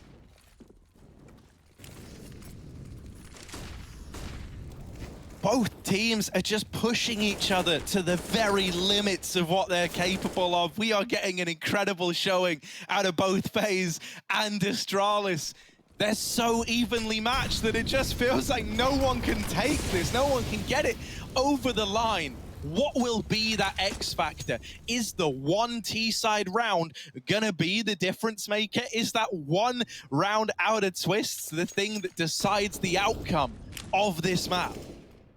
Last IEM LAN Katowice, we had 13 clutches over that event. Here in Cologne, day 2 of the group stage, or day 3 of the group stage, and we have, or sorry, day 2 of the group stage, past the play-ins, we have already 11. At least, is presuming more haven't gone on in other matches live right now.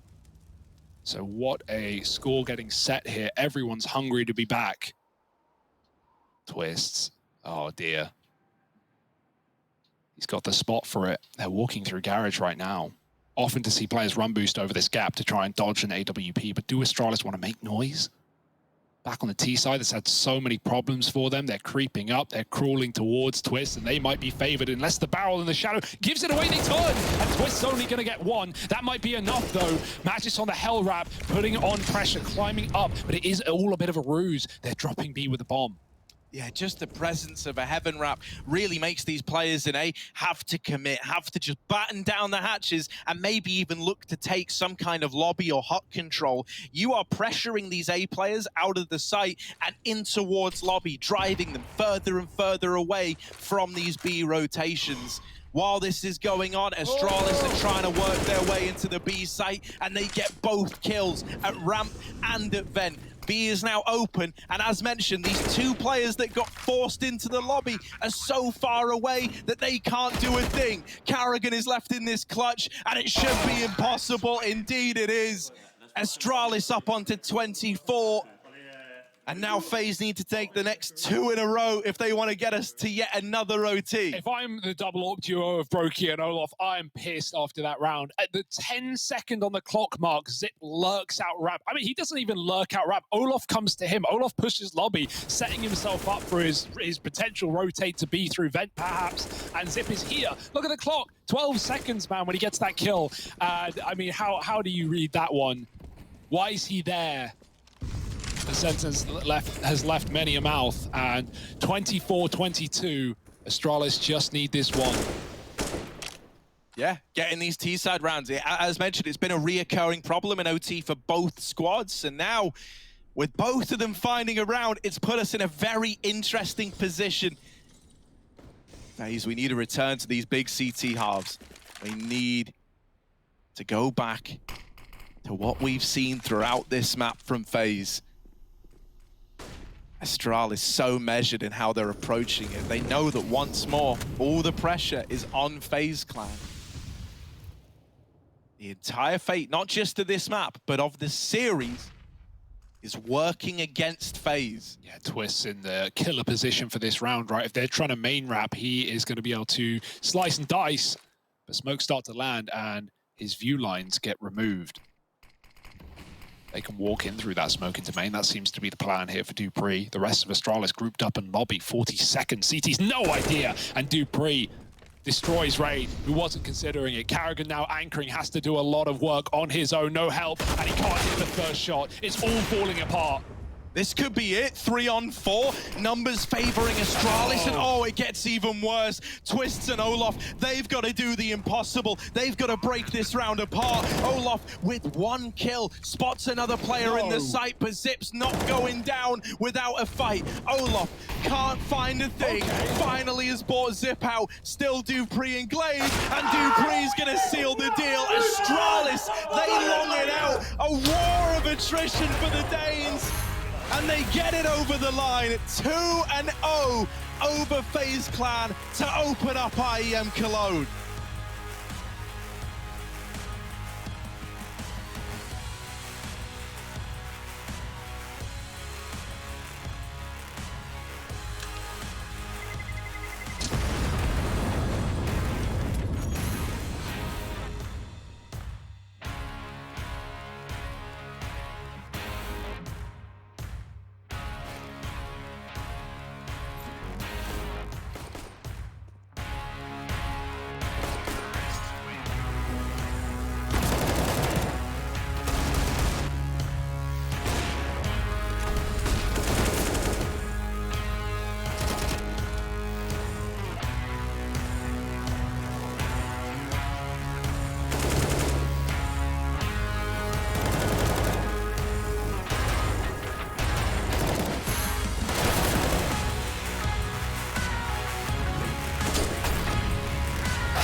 Top right.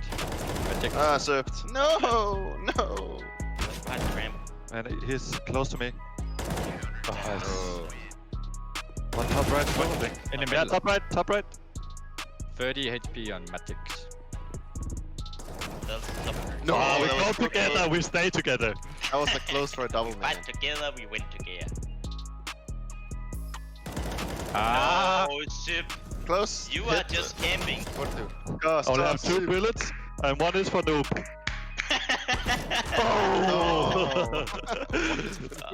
Fair enough. Top left. Sip. Nice headshot. Galore. Smackdown. You're the one to carry this. You're the M4 guy on this team. Mystery. And a happy holiday.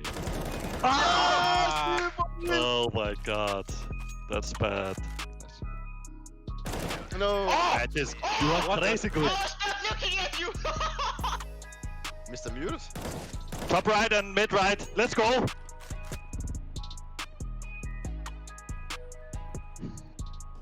Top right still. On the ramp one. Pushing right side. And where do you have I Magic? think he either served or then he's top. Oh, he's top left now. Top left. Nice. Why? Magic. Keep an eye on him. Just doing Sip tactics. What's that? Hiding? Down left left. and top left. I'm dead. Nice. Yeah, I'm gonna win Magic. that build, bro. Good team play. Magix then take me on a 1v1 again. Oh, Right. Top left. Top top left. right. He went down the ramp. Yes, I'm holding him. He's not falling back. He can't He's fall not back. falling back. He's coming to you. No. Nice. I was baiting. I wasn't holding him. I know. Top right one. Saw him. Careful for serve. Are you not dead? Holy shit, that was bad. How are you not dead? Yeah, I hit you you I think one served. I think.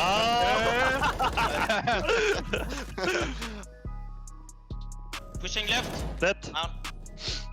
Middle. Mid left. Okay. Come so soup. And we have the crouch and the. Oh, I think one served. One left. Left down.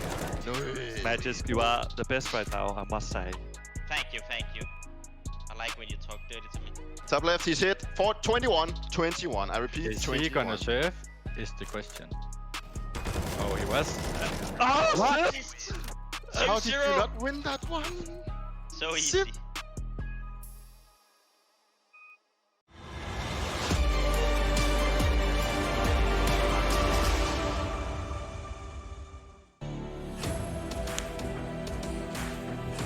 Well, in a matchup where FaZe threw everything but the kitchen sink at Astralis, something finally stuck for Astralis. They come out victorious right here. They pick up the series after a thrilling overtime. Welcome back. This is the Intel Extreme Masters, and we are just getting started. Jason and Yanko.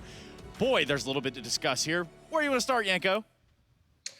I want to start with Astralis and CT sides, right? Like, this is looking a little bit like the old Astralis across both maps. They racked up 11 rounds, double-digit rounds on the CT side. And also when you look at it in overtime, you know, they had to win 3 consecutive rounds, defend 3 match points against FaZe to take it into triple OT, right, and manage to close it out. So the resilience has been really great from Astralis in this series.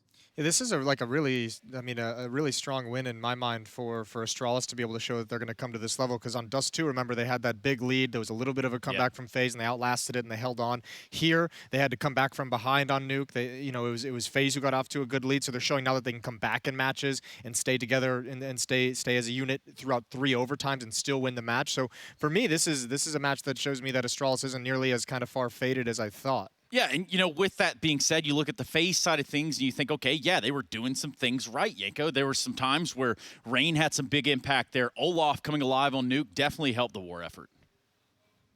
Yeah, Olaf had a couple of great clutches on Nuke, but I think it's just mostly this is like how it's been for FaZe for most of the online season. Just close, but no cigar really, in a sense of, right, like you look at Nuke, for example, they even won the second half pistol round, but they lose 2 pistols right after, right? If they can convert that, they close the game pretty quickly. On Dust 2, they came online pretty late, right? They were losing a couple, there was that 3v1 to Magisk early on and so on. So they had their chances, they had their opportunities in this series, they just couldn't really capitalize. Yeah, I think Olaf having those clutches was obviously a really good sign for him coming back into this team. But I think if you're going to take a silver lining out of this as your phase, Russell had a really good series. Twist, he was phenomenal, like across both maps, 64 and 52, plus 12 on the series. He did a really good job, whether it was with the AWP with the rifle, at 92 ADR. And I think if your phase and this kind of next step and this next part of your project is to make him kind of the focal point and the centerpiece, as I've kind of mentioned a couple times, and they've mentioned a couple times, this is at least a showing that makes you really, continue to believe in that idea as a successful one. It's just like when he almost caught a lineup there outside. You feel for him in that moment. Yeah. Yeah, you did it right, Twist. You did it damn right, but it wasn't enough. We're going to hear from the Astralis side, the victors in this best of 3. Glaive, let's talk about the T side of Nuke first of all, because you had an obsession with outside, and FaZe weren't having any of it. Yes, so we had a game plan coming into the Nuke game, and we tried a bit too much to keep doing the same thing over and over again. I think I should have changed it up a bit earlier in the game, but I was having a hard time figuring out what we actually wanted to do instead. So we just tried to do what have kind of worked for us in the past. But I should have changed it up a bit earlier, and in some of the overtimes we got some key rounds because we changed it up. Do you think that the LAN environment has benefited the team so far? Because someone who was always fantastic at dealing with it and benefiting from the environment was Zipex, and he had some crucial rounds today. I think that it helps all of our team to be back on LAN. It just feels so good to get back in this atmosphere. I know we have some restrictions because of COVID still, but still just feels nice to sit in a studio, sit with the guys, know that the other team is sitting on the exact same setup and stuff like that. It's more equal for everyone, so that's what I like the most. And how much do you enjoy playing FaZe, Carl? I know you've got a bit of a personal story, at least Astralis do, with Finn, aka Carrigan. So does that make the victory all the more sweeter? Carrigan and me are pretty good friends when we talk together. He's a really nice guy, but I just want to win against him every time. And I know he feels exactly the same. He wants to beat us all the time. So it's always some kind of rivalry, and it's not only team versus team, but it's also like personal a little bit. So it's not because I hate him, but it just feels good to win against him. Hopefully both of you will make it through to playoffs so we can see some more FaZe on Astralis action. Congratulations on the win, and thank you for talking to us. Thank you very much. Good. It's not hate, it's a healthy competitive environment. We don't have much time, as that one obviously took a little bit more than I think anyone thought it would on Nuke. We're going to be going to a break, also jumping into our next matchup real shortly. Make sure you don't go anywhere. The Intel Extreme Masters is in town, and we love having you. We'll be right back, everybody.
This event is so much more dramatic, to me personally, because I feel like it's going to silence a lot of the naysayers. Whether you've had a team that's been excelling online, you look at your heroics and your gambits, they're going to have that opportunity to prove themselves here.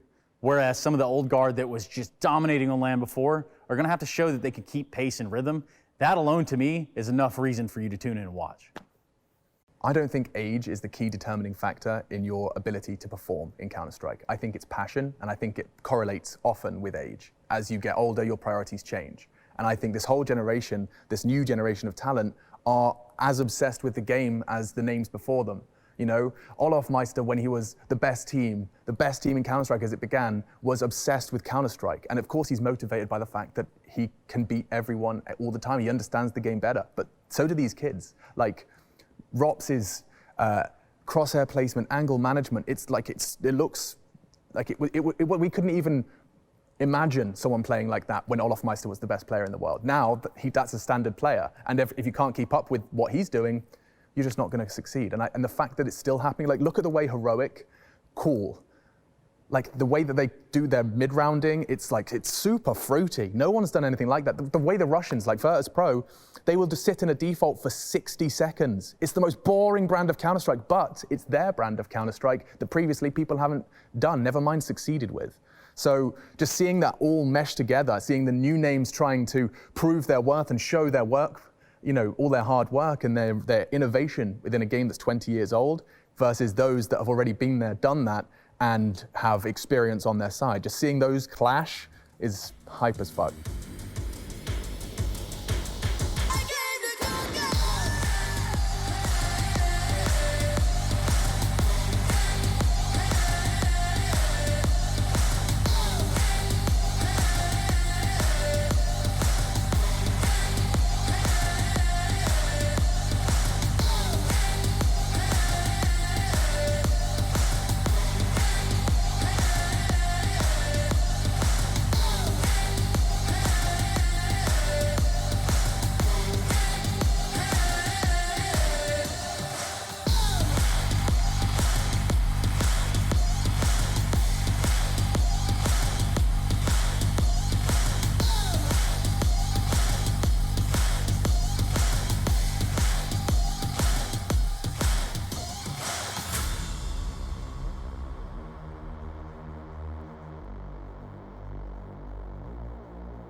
But Shiro's managed to get them. Oh, and up with 3! North peeking into, and Shiro locks it down. Around. He knows what he's designed to do in each part of the round, and he's a really smart player. For me, he's one of the best helpers in the world right now. I think he's going to be like really good still. Might not be like at the top of the world like he feels like he is right now, but I think he will still be able to perform really well on LAN. Concerning his role, because he's lower than I am, after watching a few demos of him, like he just doesn't miss and he has really good teammates to put himself in good positions and to just not miss the shots he has to do. Like to play against, he's like that really annoying Oppa, because like 2 people run in, then he's just holding like the line where you're gonna peek pretty much. Like he's super passive, but I think like in that team he works really well. He's always just gonna hit like the shot that he needs to hit pretty much. Like in terms of if he's gonna change when it comes to land, I don't think so. I don't think any of the Gambit players will change. I think they will keep the same high level. Shiro's performance relates a lot to the team performance. It's going to be relative to the success they have as a team. When they play good, he's always playing good. So, I mean, if Gambit are going to play the same way they play online as they're going to do here, then I think he's going to be fine. One of the top players of the event for sure. Next matchup featuring the Ninjas of Pajamas and Gambit, and also Device v Shiro for a lot of different reasons. And one of those reasons I'm going to be able to give to you is that Maniac knows the answer to that question. Talk about proving something, Trace. Talk about proving something between these two players. On the right-hand side, Device, he's done it all. He's seen it all. Greatest Already player. one of the greatest player of all time, probably. Candidate in that list. Arguably. And then on the other one No. is Shiro. No, you want to argue about Device a little bit? We'll talk a little later. We talk about Yeah, we got a fill segment for that, I'm sure. All right, Yeah. let's do it. Just Shiro.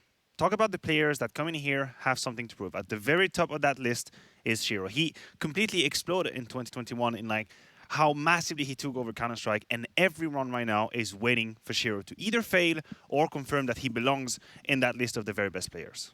But how do you, I mean, when you go to compare them, stacking up pound for pound, one with tons of experience, one with a lot to run with, I can see why you make the case for Device.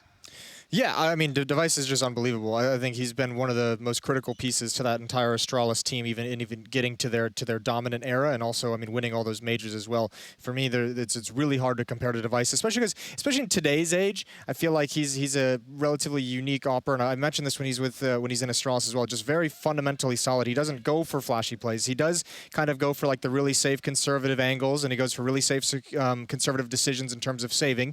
But he's always got that up, and whenever he's got it, there's a chance that team can turn around on its head. And that's what you're looking for. You're looking for the turnaround right here. We're not done with the comparisons, though, because the ages are going to speak for themselves. We got the numbers right here. And does this catch you off guard? Does it look a little funny? Yeah, I mean, what really springs to mind here is that you have two teams with similar structures, which is basically a core of relatively young players, i.e. not extremely experienced when it comes to high-pressure event. Obviously, on the right side, there's going to be LNZ, Plopsky, Hampus. I want to put him in that category for Gambit. There's a lot of younglings. And then you have some experienced players that have a lot on their shoulders during this event. You have Hobbit. We know he's sort of a father figure, mentor for Gambit. And then you have Device and Rez, that duo that is supposed to take the youngsters with them and grow together. I think that's what they were before, right? The Gambit younglings? Gambit youngsters, yeah. Yeah, the Gambit youngsters. Younglings. Anyway. Bless it all. Overall, though, when you look at what both of these teams bring to the table, it's plenty, right? We've been talking about Gambit in this online era, getting them a chance to prove it here. They had a little bit of a scare or hiccup on the first day of the event. But could you lose faith in him, Jason? He did. He absolutely did. We've had this argument. He already doubted as the game was going on. Oh, no, I do think Gambit is going to hit a struggle at some point in this tournament, in terms of what we saw online. And obviously, I just find the juxtaposition is so weird. At the beginning of quarantine and COVID, when all that went down, it's the teams like Astralis, it's the teams like Navi who had just won Katowice, the teams like Liquid who literally couldn't do anything right. You go into an online era, there's nothing you can possibly prove by winning those online tournaments. So no matter what, everything is going to be some level of a disappointment. Now we have Gambit who just dominated for months, and they come back to LAN, and if they don't get top 2, it's a disappointment again. And so I mean, it's a weird place to be. Well, here's one of the players that could definitely bring them through any sort of dark spells that they find themselves in, Maniac. Such a beautiful career, such a beautiful story down of Hobbit, obviously, from winning 2017 PG the Krakow Major, and now here he's becoming a man of the big tournament. And that is what I want to talk about when it comes to Hobbit. You look at Gambit, you look at their run in playoffs, he is always there. If there is a man that is not shaking, that doesn't have the first day jitter or anything, that is Hobbit. And I think he has such an important integral role in this Gambit roster, and that's going to be the case today again. I think we're on the cusp of something exciting. Look at this video. Here Are we going to Ancient? Are we? Is that possible? Yeah, we are. NIP's going to pick it. I like that. Whew. That is, this is going to be a lot of fun. And I had the pleasure of seeing Gambit play Ancient a couple times in the CIS minor as well. There are no slouches on it. They've got it down, and they're going to be real aggressive. They're going to find some cool lurking positions. Yeah, we saw Nip playing Ancient in the play-ins as well. They definitely play Ancient. I think they're way more comfortable than they want to talk about. Gambit, though, picking Inferno, that is how recyclable their map pool is, because last time these two teams met, it was NIP picking Inferno against Gambit. But Gambit is a team that's been working on their weaknesses. Now they come in with the Inferno pick. Honestly, Jason, Dust2 as a third map, NIP must be somewhat happy with how that veto went down. Yeah, they're going to be pleased with it, certainly. And I mean, I think the interesting thing is just right out of the gates. Remember, we mentioned it when the interview happened after they won Ancient in the play-ins. Linus even came out and just said straight up, Ancient is our map. That's what we feel comfortable on. So this is, I mean, if you're going to pick this into the best team in the world at the first LAN back, this is a huge and bold play from NIP, and this is going to raise some eyebrows. Yeah, I think you're exactly right. Plus, I think there's still a little bit of an unfamiliarity when it comes to Ancient. The people want to see it. They want to see it. It's provocative, Jason. Well, we want to see the gameplay develop as well. Like what we saw a week or two ago sometimes is going to change. You never know how these professional teams are actually playing in practice and what they're being able to steal from each other and take from each other, and how they can change the variety of hits that we'll see. So there's still a lot of ironing out of what positions you're supposed to be in certain situations, what angles you need to hold in different situations. And I think that's why we can actually see great players on the map like Ancient, because not everything has a perfect script to it. Not every scenario, not every situation has one way you should react. Actually, actually players have to. The players that can spontaneously- improv. Yeah, exactly. Spontaneously on the fly, they have to realize this is what I'm going to do now. These are the risks I have to take. So great players will make memories on that map in the first few weeks. Speaking of Ancient, there's another matchup going on, guys. It's Spirit Heroic. They're on Ancient right now. Third map of the series, 12-12. Oh, how about that? Any takers? No? All right, fine. I just wanted to let that one hang out there in the open. I just really wanted to let you soak it in. As you normally do, Jason. Thank you very much. But again, if you take a look at the brackets, if you understand exactly how this might shape up, big time moves there when we think about where everybody could be going in the outset of these matches. That music, though, not really the one we were looking for. on your toes. I like it. I'm pretty sure. But I mean, we're trying to amplify. It makes everything you say sound way more awesome. Yeah. Let's crank it up and let's do it. Yeah, Trace. Get out of here. You're right. Ancient. It is provocative. It does get the people going, and we're going right now into the pistol round. It's Gambit, it's NIP, and it's Ancient. Harry, we didn't get it in the end of the series between Astralis and FaZe, so what better than to start it off today? Yeah, I guess in a weird way as well, if you're tuning in, carrying over from that last game, now you will have got to have seen all 5 of the old faces of Astralis play Counter-Strike today, right? With device ready and raring to go on the NIP side of things. So we were ready to head on in, and then we just had a little pause called through, so that's pretty sick. Yeah, it's 6v5 right now. Gambit have an extra player, so we're just getting him kicked out. It's all under control, and then hopefully we can rejoin. But yeah, this is going to be a banger, right? Obviously, the death set it up perfectly. NIP picking this map into Gambit. What a ballsy call. They've clearly been preparing some little things here and there. It's a map they've already played in this tournament, keep in mind, right? They took it over Mouse Sports in that BO3 as well to get through the play-ins to the main stage, and even started the play-in as well by destroying LDLC on this map. So NIP, they've already shown some of what they've got for Ancient. How ready are Gambit? Because as far as they're concerned, they've only played it v CIS opposition and then once VG2, which was their first game. So it's hard to tell for Gambit, and it's all down to who's been putting in the work behind the scenes. Yeah, I mean, I think even having Gambit on LAN is reason enough for so many people to pay attention to this series, right? Like the ultimate test for Gambit, the thing that everyone's been saying was like, when they get to LAN, can they keep up this form that we've had during the online era, right? Because Gambit did start to make, waves. They kind of started to break into their own era towards the end of online play. So it is a big question. Can this inexperienced squad on the LAN stages continue to bring that same heat now? Yeah, and we've had a bit of a head-to-head in the sense that both these teams have managed to play Mouse Sports in the draw so far, and for Gambit it was a 2-1, for Mouse Sports it was a 2-0. So we've got that in the back of our minds at least as to where these teams level up against each other. But I don't even think obviously the online v LAN thing plays a massive aspect, and it seemed like NIP were very comfortable warming into LAN as well, especially in that game v Liquid that we saw the other day. But for Gambit, I'm not as worried as the LAN v online conversation as I am for the Ancient conversation, which is who's been doing in the most work to pick this map as the opener to a BO3 v the best team in the world. You've got to have something up your sleeve. You've got to be pretty confident in your game plan. So I'm believing in the NIP dream. These two teams not having faced off against each other, with the current rosters. Last time they played was back in Pro League last season, but that was before Linus and before Device even. So very different team here are NIP.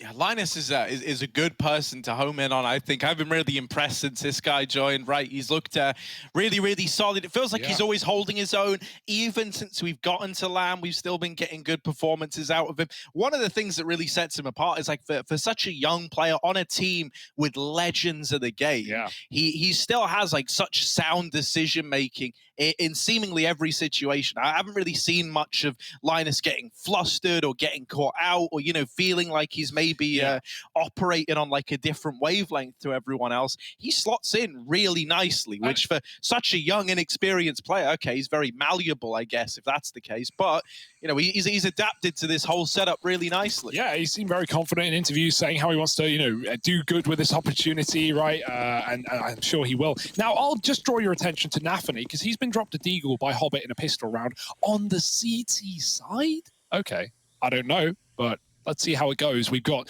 the pistol round ahead of us right here, right now. NIP popping out into middle. Yeah, it's interesting. Whenever you get like a Deagle pistol round drop, I'm more looking at that and I'm thinking, okay, so he's maybe just going to go to chunk these players down with body shots. Yeah, that's like the one advantage you got. And it makes sense that he's in cave if that was the mantra here, right? If they go walking your way, you're two-bulleting every person that comes around that corner at a bare minimum. Oh, the smoke comes down. Shiro tries to escape his position, but Rez already hits the headshot before he can. Axel trapped in the back of the boxes, gets one, but that's all. And Hobbit needs to stop this cross. Nip are everywhere. They're cutting off top mid. They're planting the bomb, and Gambit are left in a very difficult retake. One kill to start it off at least, but no kit in this round, and time is of the essence. Oh, Device catches Inters on a late lurk up through middle. Nafany with this Deagle. Here's this spam that we're talking about. Really leaning into the idea that Deagle body shot damage is shockingly high. More damage coming out, but they've got to get on this bomb soon if they do want to win the round. And this is one of the problems with this A bomb site. It can feel so finicky, so tricky to get these defuses once NIP is set up in post plants. The moment that they win that fight out towards Cube, it felt like this was a locked-in round for NIP because they're just able to play around that bomb and deny the defuse. Yeah, especially when you have main as well. It's just such an annoying poke and prod crossfire. So yeah, good stuff for NIP. It's definitely a nice thing to come in with a game plan. If you've got good ace smokes and you're able to take mid, man, this could be so hard to win A retakes unless you have so much utility for Gambit. So not going to be the case on the pistol, but we've already got a force up. Definitely a good map to force on. Triple B seems to be somewhat the meta. This is fairly standard setup. 3B, one holding safe top mid, one on A. And really all you divvy up is whether you're playing Cube or not, whether you want more support over on the middle. Full smoke exec, look at Nip. They've got all the room in the world, man. They can go wherever they please.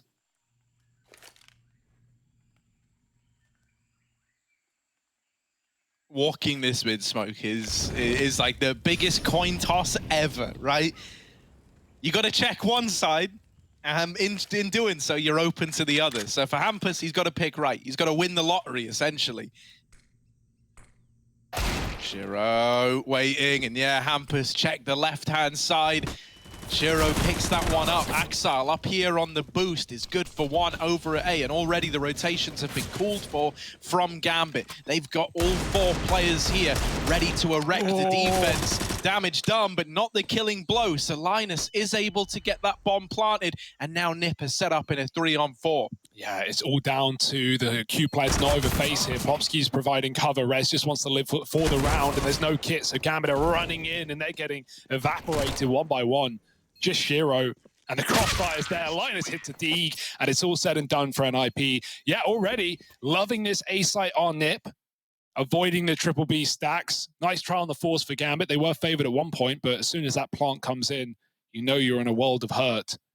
And again, it is coming back to the two things I've mentioned, the lack of kit, the lack of util. Without either, you're pretty screwed. I mean, being real, like, Plopsky deserves a lot of thanks for this round getting closed out. So often these force buys get out of hand if you lose the man advantage. Well, NIP lost far more than that. They actually lost 2 players on the push. And then it takes Plopsky, who was dinked down to like 5 points of health, getting a 3K to bail them out of that round there. Flusher who? Hampus is on the Glock, man. He's taking the opener. It's another pistol round getting replayed here, except at least he's got the helmet this time around. Inters is trapped in Cube. By the way, B has been lost. It's been cleaned out by Device, who's on a big flank. So Hampus doesn't need to go. He can wait for Device to catch these players in the back. Oh, timing. Axel ready for it, but Device still gets the kill. And now Hampus moves in to clean up the pieces of this round. He is farming. And finally dead to Hobbit, but loses nothing but armor in the process. So that's exactly the hope there. NIP, he can now, even buy an AWP, but I guess Rez and Linus both have more money, so why bother? 3-0 for Nip. Gambit coming in with their first buy round. They lack the kit. They have everything else.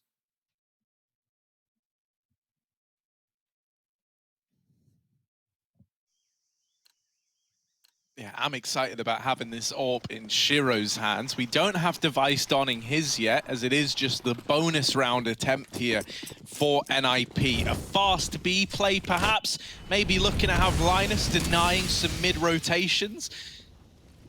They will start to work their way up over here towards Cave. However, Shiro posted up on the angle will be locking down this side of the map for now. Gambit still keeping this triple B hold, still keeping all three players here, and they've even got this AWP now posted in Cave, playing a bait and switch almost with the guys in the site. Oh, Hamper's got a spot there. Plopsky going to be coming in through Cave. Shiro's AWP is very quick though, and he's not giving them any room to move. Molotov lands behind it. And Shiro can swap out with a rifle as well. They've even got smokes to replenish and keep Nip out of this cave position. There's a big gap though, and so Gambit will give up the position and take the 5-on-4 instead. They're still leaning B. They almost pulled a fourth over, but instead they just swap Shiro out and let him go mid with the AWP. There's still enough of a hold here to stop NIP in their tracks. This bonus round is down to SMGs and one hero AK. Hobbit smoked on his molly thanks to his teammate, and Inters covers for the first kill, even dropping the bomb with a double. And Napoli holding across, lines up a couple more. That's a beautiful hold from Gambit, and that's one way to get your first on the board. Yeah, that's more like it, right? The rifles come out, they hit the ground running. Obviously, it is with the caveat that that was a bonus round attempt from NIP, but still, it's the fashion that that round's closed out that's important, right? You keep it very, very clean. Look at this little reinvestment. You can see they've got all this utility. They've got kits as well, or, you know, one kit. Not the biggest fan of that part, right? Considering everyone does have that residual cash now banked up. Might never be a problem, right? That's the one thing. Like, you know, if they don't get a bomb down, you don't care about having the kit. So it doesn't matter until it really does. Exactly. And you never know when it's going to matter till it's too late. Olaf can tell you that. He found that out in that last game, didn't he? Dear, oh, don't bring that up, Harry. That was such a close game. Don't bring that up. Even one round could have made all the difference, but here we go. Gambit. They had a nice clean one in the past, and they're looking to do the same. This is Nip's default, right? They get the cave smoke up early to cross B lane, and then they double take mid from left and right with all smokes used. No info. Apart from the gap, the Hobbit finds a frag, and Rez will luckily be pushed up close to trade. Tempted into this A site as his teammates come in through the A main position. We've even got Plopsky throwing utility. Where will that land? Linus with a huge kill, and the temple smoke in from Plopsky does connect. Linus is low, but NIP set up for a bomb plant. As said, the kit's available this time, as well as a smoke to cut off Q, but we might not get there if Nafany can spam the bomb, so he does. That will throw things into disarray. Yeah, now it's getting a little bit wild. They're trying to do it again. Linus is like, I don't know, he's made out of jelly or something, bro. He keeps getting these bombs planted in amidst the spray. He was the one to complete the bomb plant last time. He's done it again, and now that's given NIP the post plant they were hoping for. Rez on with the swing, and it's all left on to Shiro. As good as this guy is in clutches, this A bomb site in a 1-on-3, especially with the real estate that Nip have right at this moment, is essentially undoable. And even then, Rez is trying to hunt down the saving Shiro, who doesn't want to part ways with this AWP just yet. That's crazy that he even goes for that fight instead of just escaping. Obviously, great damage as a result, finding 3 kills in a lost round, but very risky at the same time. Pause for Gambit, first coming in, and not a bad time to do it. NIP, this is a brutal T-side, the rounds that they're running, right? They're not giving Gambit any avenue for anything right now, right? You've got to have numbers B. You don't want to get, you know, crushed out of the B site. Very, very annoying. But at the same time, Nip are just taking lane, doing these slow mid splits and ending on A. Post plants are not good for Gambit right now. Retakes are not happening. So we've got a bit more money, and Gambit can rebuy another rifle round. But what's going to be the play? Lots of avenues for CT aggression, right? That's the one thing that Ancient does tend towards. Gambit can do a lot here once they have the Uta. We're talking take the lane away from Nip right off of spawn, throwing that deep door smoke, get the molly in front of it, and you can, you know, take away a lot of map control early out of the gate here. So we'll see if Gambit want to start throwing bodies at the problem. And the tech has turned, or the tack has turned into a tech. Ah, yes, I see Hampus writing, we have an admin under the table at the moment. What's he so, doing? Well, I'm assuming trying to fix whatever the problem is. I hope that isn't why the pause is called in, is someone's just crawled up underneath there for no reason. So yeah, we're just waiting for these little tech problems to subside. Lovely little start from Nip. I do love as well, they seem very focused over here towards A. I like that, man. A can feel like one of the more oppressive sites to try and get into and actually get the bomb down, but the script really gets flipped back the other way, right? Once you move into the retakes, I know there is like a tendency to play, you know, the solo hold in A because it is a site that you can look to move into. If you've got like the man advantage, it can feel quite easy to retake, but it does kind of hinge on that one player in the site being good for a kill before they pull back to play that retake setup. And that's where the smokes from NIP come in to really disrupt that flow of the game. Okay, where are the numbers today? Hobbit, he throws a mid-smoke and then rotates out to B. Oh, Plopsky eating a Molotov, got to be careful. And so Shiro, that means he's floating, but he still has his utility for later in the round. We got the boost over the smoke in middle as well. Nip just going back to these default mid takes. Plopsky even moving into cave this time around as well, making sure that fast flank for Gambit isn't available. There's no one to worry about, not yet at least. Those are timings that can get very uncomfortable. CT's pushing down ramp or pushing in through the cave. Meanwhile, though, Nip don't care. They're going for this A split yet again. Device taking mid and resetting with a bomb as his two teammates fully cover middle. Smokes, mollies, you name it. Gambit have got to give it up. Shiro's on first contact with the AWP. Good position. This has been where Nip have been every round. And now, without Q, the post plant gets a lot more difficult. Hampus is going to try and pressure the backline. Nafany with a FAMAS, not the gun for the job. And he's still going to get away with a kill. So all up to A main and Shiro's here. Yeah, this AWP combined with Axile could prove to be deadly. Oh, Plopsky. That's beautiful. Little double has created the space for Linus once again, King Bomb Planter, to get it down in the A site. Now Gambit are grouping up heavy in Cube, and the fact that they've taken this map control off of NIP is a real sigh of relief. They can't play the post plant if you've taken the post plant spot away.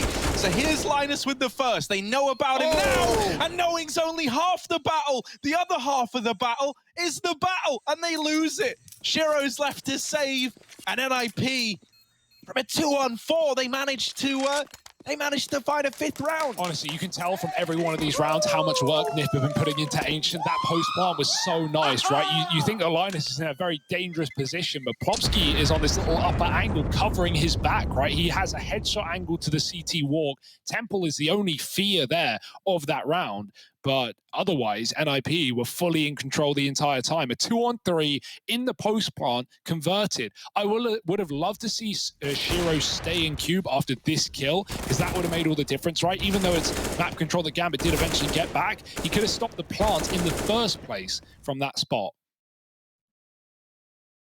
And yeah, look at them. I love it. Mate, Nip have been a really exciting team to watch just for the amount of yelling and screaming and hollering that these guys have been doing. And some of the noises are very unique. They kind of fit the profile of the map we're on. They sound like they could be ambient noise from the background. This round, it's just Hampus steamrolling through middle, creating all this space for NIP up against the pistols. And he has effectively split this map in two right now. You are either a B player or an A player, and there's no way to change which one of those you are. You are stuck in position, fighting to your last breath. Well, they're going to try anyway, and try being the key word. Hampus gets Nafany, but there is still a gun picked up by Inters on the trade. Fast into B, and right as Gambit leave. Great call for Hampus as he spots two players leaving the site. Inters has got to do it all alone, and he's in the open. Luckily smoked off, gives him a second chance. As their cover, well, no need. The smoke is enough to send him out of the bomb site. And while Hobbit's looking for a gun, his two rifle teammates are just saving. Great round for NIP. Lot of real estate taken in middle, already proving to be the problem. If Gambit want to, fight back, they need to take mid. They need to have more control here and not get smoked off at the chokes. At the same time, taking mid, the danger of that is it's so hard to dodge these flashes that come over the roof from T-spawn. So you might have mid, but if you don't have a player playing anti-flash, you're going to be whited on these executes. Rez with a dirty kill on Inters, and Shiro should be good to save.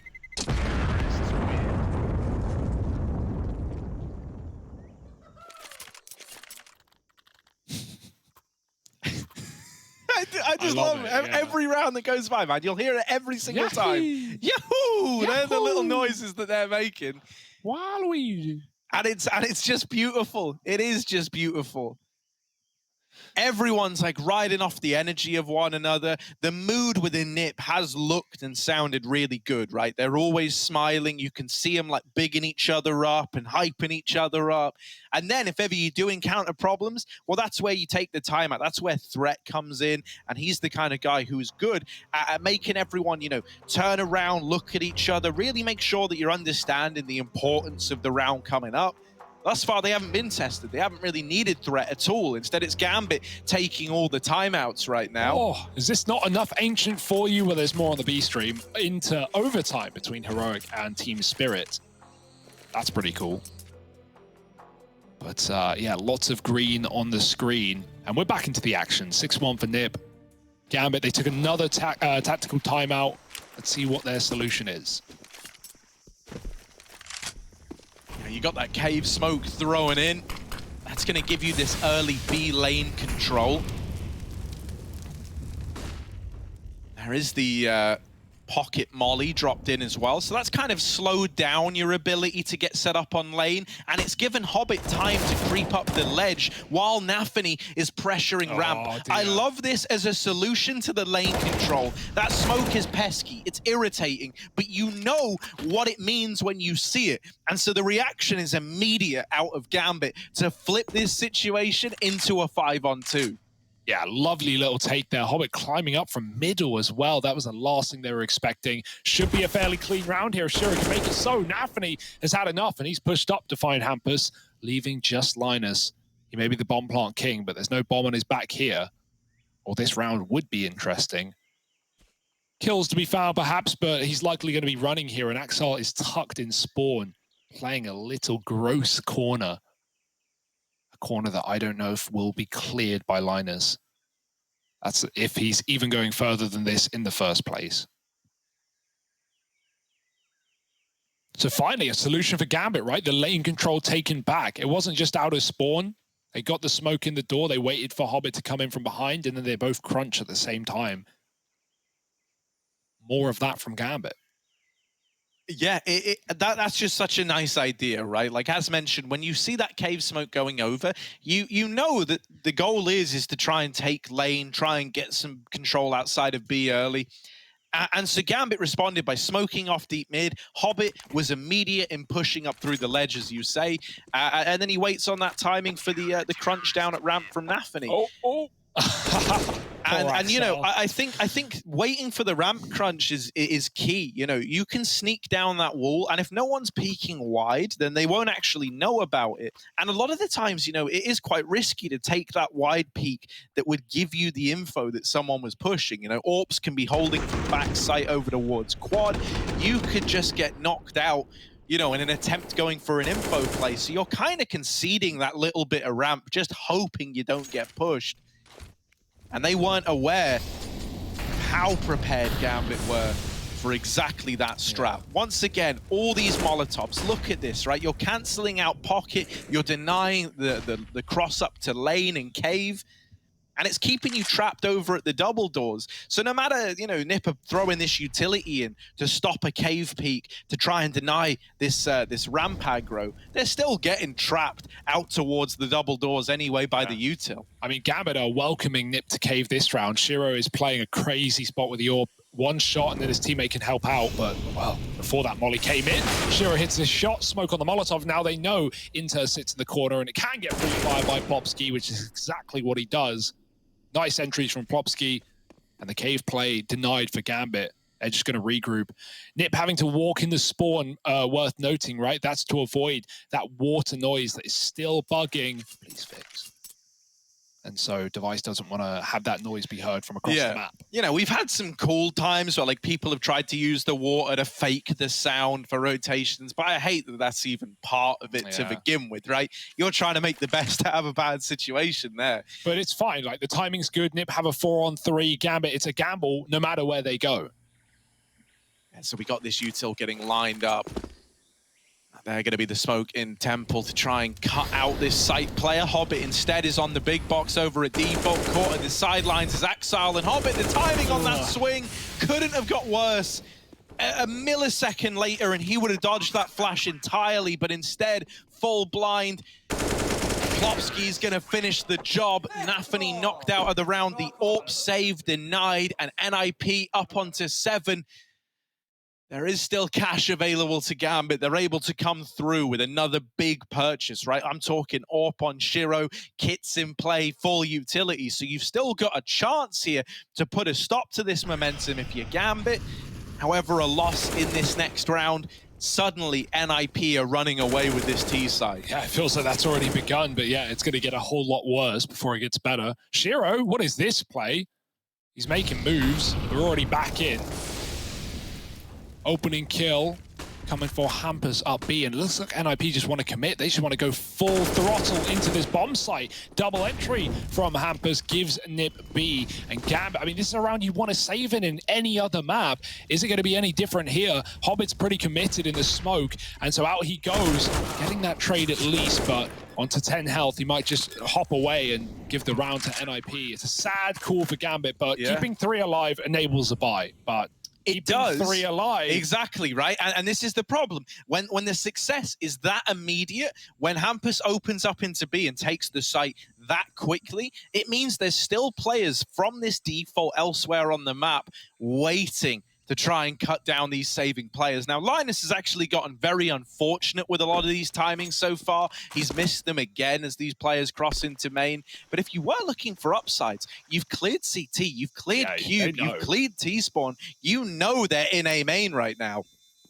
Yeah, they're all playing like the same angle, which is quite funny, but NIP, can they even find 1 kill here? It would have huge consequences. Axel holds strong, and that's all that matters. 3 guns kept alive, and another pause coming in for Gambit.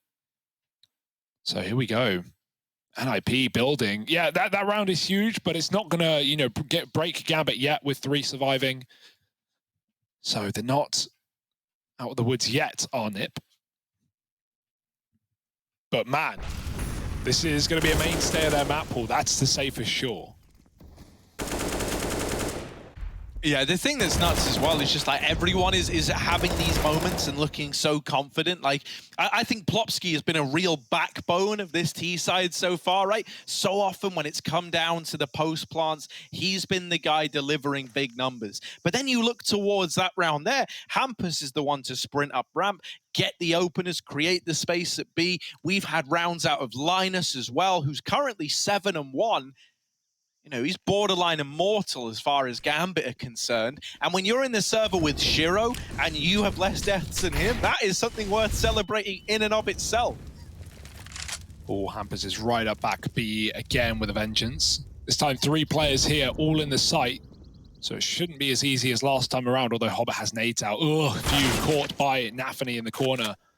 Cover was there. Hobbit looked like he was getting hounded down. Shiro's peeled off with the mid angle to watch ledge, but they've actually just walked out. He's missed the timing. He doesn't know they've seen him, and Shiro's got to back up. Still, NIP given mid for free, seemingly any time they want it, without smokes as well. No one's aggressing cave, so Linus is watching. Oh, sorry, someone's watching for a flank that's not coming in. That's Device. Not yet, at least. Oh, and the B flank player dead. How Hobbit does gets he do deleted. this? Plopsky is incredible. It's like the longer the range, the more accurate he becomes. Up close, it's a different turn. Inters with the double, and Device left coming in late from cave side now all the way up through ramp. Is left in a 1-on-3. The bomb cut loose. He's got to go and get it. They've already wrapped quad there, either side of him as he peeks out to get this bomb. So he dies, and with it, the hope of turning that around. 3-8 for Gambit. They find success in that round there, considering the amount of control that NIP had, the shots that Plopsky landed, a great response. And I like that they kind of, you know, they almost go for like a wave attack on the guys coming through CT. They face one at a time, which usually you're used to hearing, like, yeah, you shouldn't do that. You should be peeking together. You should be playing together. But in this situation, they're almost trying to give the illusion that, yeah, you've got 2 B kills. Why would someone else be right here? Yeah, it's a bait and switch, close. Right? Oh, more ledge climbing in middle, though. I like this from Hobbit. Oh, he's even ready for the boost. Drops Hampus off the top and gets further damage to Linus. Device has found a B pick. Nafany aggressing. Plopsky would love to punish Hobbit, but he is being covered as he runs away. If Plopsky went now, he should be dead. Shiro's on it, but he ducks under the shot. Plopsky, not just dishing death, but avoiding it as well. Up to B for Nip. That smoke gives room. There's still inters to worry about back in this cubby. There's so much more cover in this little corner than you would expect. And with that Molotov coming in, that's segregated the push into 2. It's cut it in half. B smoke's coming in, but the cave players are late. So Ramp have to wait. Inters drops a smoke on the Molotov, but they know he's there as a result. And Plopsky's got the spam. Shiro going above the smoke. The bomb plot's coming in, but he can't find an angle. Plopsky is so close, and the shot was 2. But he couldn't connect. Still a retakeable round for Gambit. Yeah, especially with Axel right here in Cave, spearheading the retake. The 2 players in the ninja corner dead, and Device cut down as well. Hobbit, the man to beat. A hat-trick in that round there, finding 4 for Gambit. As we approach the end of this first half, the question now becomes, is this going to be a remarkable T-side for NIP? Or the Gambit start to stumble back to their feet a little late? Yeah, because it seems like they've known what's going on all game. Like, Gambit have always been clued in. They've made the right reads. They've not, like, you know, been out-rotated really by NIP, other than that one Deagle round where Hampus took top mid and the B players, you know, chased him down, and that left the B site empty. Every other round, Gambit have had the reads, but, you know, it's not just knowing where Nip are going. It's being able to put a stop to some of these executes. And yeah, there definitely is a way back into this half for Gambit. Nip are pretty broke right now. Rez with a gun, no one else. I've seen Rez win these hero rifle rounds for sure, but for the most part, it's Gambit favored. So an 8-7, not out of the realms of possibility. Beautiful shots from Hobbit as well. Yeah, but that's just what we expect from Hobbit, right? It's run of the mill for this guy.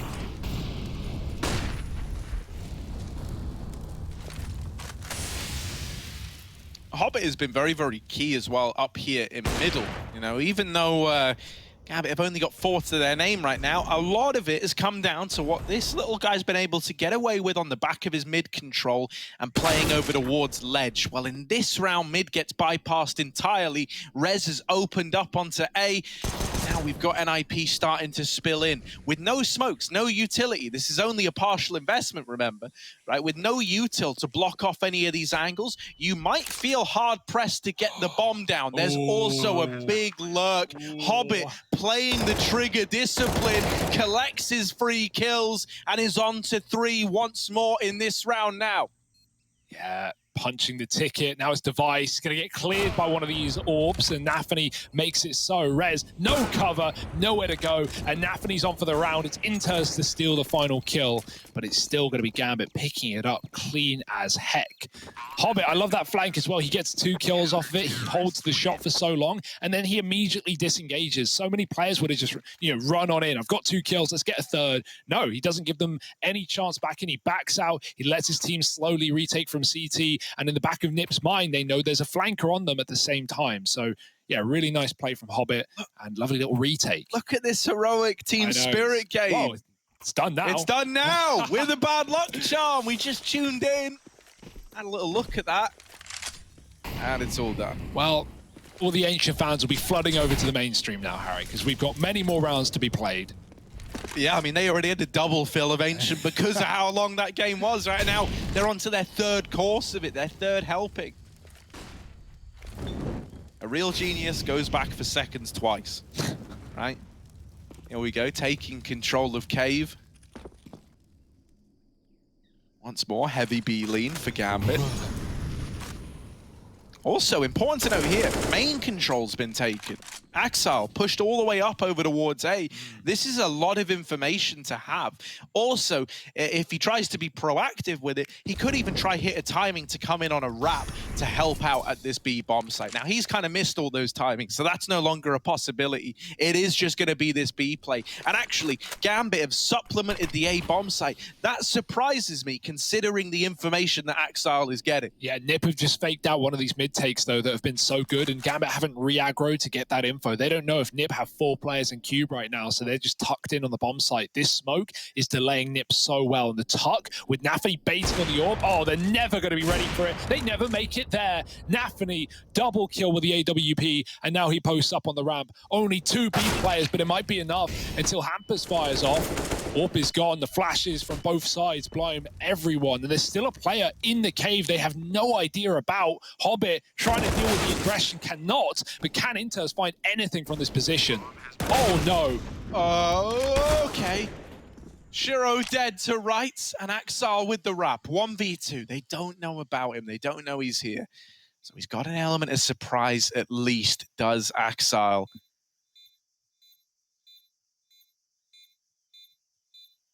Hampus and Linus backside, not giving him anything. Turns from the flash. Amazingly, he's still alive, but he is getting whittled down, and Hampus is there to drive the nail in the coffin of Gambit in that round. 9-5. Dolly Parton would be proud. We've got a reinvestment for Gambit to close out this half, and it's going to feature a double AWP between Shiro and Nafany. We've also got AWPs aplenty on the NIP side. Ancient has shown to be a very AWP-driven map if you want it to be.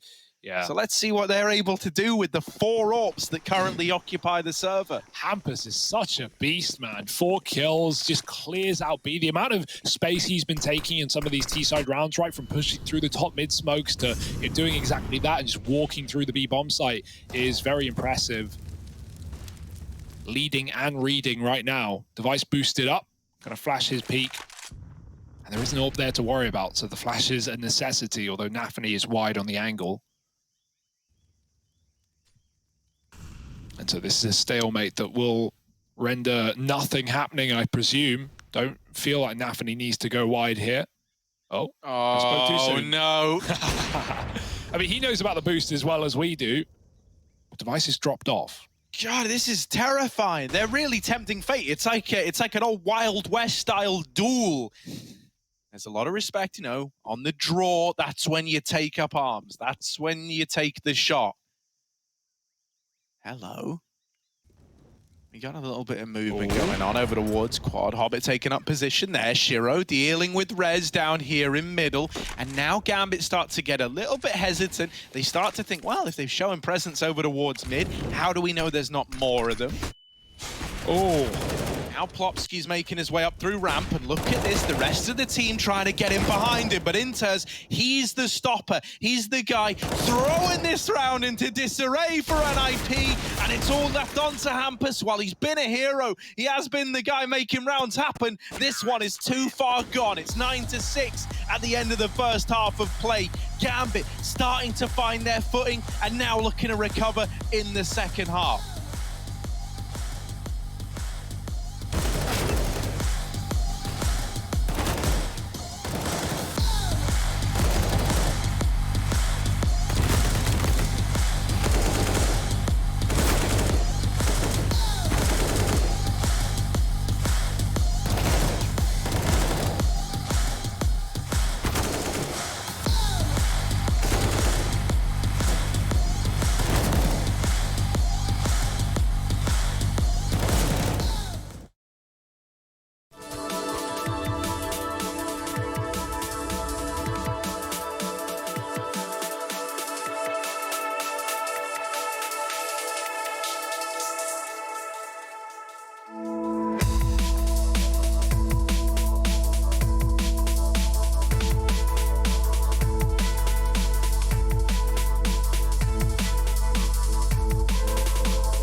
Do you think you know everything about CSGO?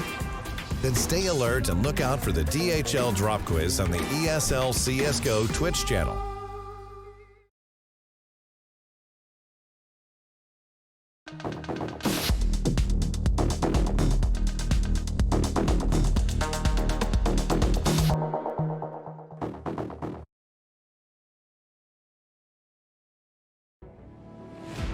We're back in to the familiar green grounds of Ancient. And right now, it's the Green Gambit who is starting to pay the path towards the comeback at the end of that first half. They salvage a 6-round CT side and now have to embark on a journey where NIP do hold the lead. With a pistol round victory, you would close that gap almost immediately. Yeah, and that's a motivation, right? You're not far from it. A map that NIP have leaned towards very heavy, but Gambit, they're no stranger either. Got that cave smoke, but the bomb's going A. Couple of B players keeping on the pressure, taking mid quick, as NIP often did. And look at the read from Nip, or the attempt at it at least. 4 players sat back at B. A Q player in the form of Rez, and he has to do everything here. Rez. Oh, come on, nice little double. A little bit more than perhaps he should have got away with. And now NIP are calling for the boys to make their way for an A-side retake. Bomb now down. Nafany gonna play within the site. Oh, well, he was going to. Device takes his head off. Now Shiro regrows out the ground. Where Nafany fell, Shiro stands. And him and Axal are still giving NIP a run for their money. Oh, they're not playing post plants. They're running you down. Gambit, I kind of like that. It's risky. Don't get me wrong, right? But they charge in ahead of the smoke on the bomb. And, you know, if you're NIP, you're fully anticipating that Axal is just not going to give you the fight, right? The last thing you're ready for is for him to leave the safety of Cube into the hostile environment of the A site, and so he just gets 2 free kills from it. Yeah, cheeky little 2-on-4 for Gambit in the pistol round. The post-plant certainly helps, but wow, what a way to start. And now Nip, they already know this is not going to be free or easy. That molly over the top of Spawn, that's going to stop a ledge jump, I presume. Yeah, it lands on the outer side of middle, so no one can climb up and get here ahead of time. Now they're watching it. Now they're in position. Where was that throwing from? From Spawn. Just jump off the skybox, bounce off the skybox, land on the ledge. Very cool. Gambit have been doing their homework too, it seems. And again, as we did in the pistol, Nip have gambled for B. I really like this call. Gambit are, you know, still outside of A with a bomb, but they have a lot of focus on B right now. As I say it, they start to peel out. Still with someone in cave, keeping Nip here. They're falling for this hook, line, and sinker. They've seen 2 Ts in position. And so now Gambit can just walk into the near empty A site. There's a kit on Rez here, so if he dies, he's going to drop it. Yeah, Rez's like big responsibility here is to try and be like a buffer for the rest of NIP, right? He can waste time. If he can take any to the grave with him, that's brilliant as well. He's got a bit of utility to try and make this happen, but they're deeper than Rez is ready for. He is not prepared for Inters already deep between the boxes. And so this is just a save now. This is why I say Rez needed to be a bit more of a buffer than that, right? If he'd bought some time, if he'd got a kill and left a 4-on-4 open, suddenly Nip are like, yeah, boys, you know, we can do this. But rotating into an already lost site in a 4-on-5 when Gambit have had mid control, they've got main, they've got temple, you cannot even get near the A-bomb site. Yeah, you can see him like towing the line. He wants to smoke, but he doesn't want to throw it early. He wanted the info before he dropped it. But because Gambit walked up on the left side, the second he spots them, they just run at him, right? They drop nades on site, they start sprinting, and one player gets out ahead of the smoke, the rest wait behind it, and then, you know, as soon as he's shot in the back, they just appear in the site. So it's a nice try, but yeah, that smoke had to come through first. Good utility from Gambit. A 5 alive round. Obviously, Nip looking to save their force buy. They keep the Deagle armor, and they will be replaying this round, essentially, minus the force from Rez. But in every round so far, Nip have gone 4B and Res solo A. They have not played middle. This is something that Gambit is certainly going to be keeping tabs on in the back of their mind. But I imagine that things will spread out a little bit more once we hit gun rounds. Yeah, this A bomb site is one that honestly, I think, you know, it wouldn't surprise me if we saw it undergo some form of change. And also, I think teams haven't really, you know, figured out necessarily the meta for anything yet, right? It's still early days. This is the first look at a meta that's still evolving, right? Because the A bomb site as it stands, it's very, very interesting, but also like kind of unique. It's very post-plant driven, and that can work both against you and for you, right? You like need cube and main control, and if you've got them, they can win you around. But if you lose that control, it's nigh on impossible to hold. It's a very interesting bomb site. Yeah, and you know, think about how many changes Vertigo went through, right? It took a while before we got to the point where we're at now, where, you know, it seems to work pretty well, and yeah, everyone seems to be fairly happy with it. So yeah, I hope we're going to get similar changes. Still waiting for the wallbang changes to come through on B. I know CSGO are aware of that at least, so eventually on the next Ancient update, we hope to see that. Here we go though, Gambit, they're taking middle. There's only one man at the top and Device was dropped quick, so it's going to be an easy mid take for Gambit walking into this A site. Rez has a good timing, but not the gun for the job either. Oh, Dink, but nothing more, and he gets cleaned up by the players holding the flank. So it was a nice try, but this round was never going to happen for Nip. However, Ampers getting some kills will be something to marvel at for a second. Gambit 9-9. Harry, you said the pistol would put them level pegging. Well, here we are.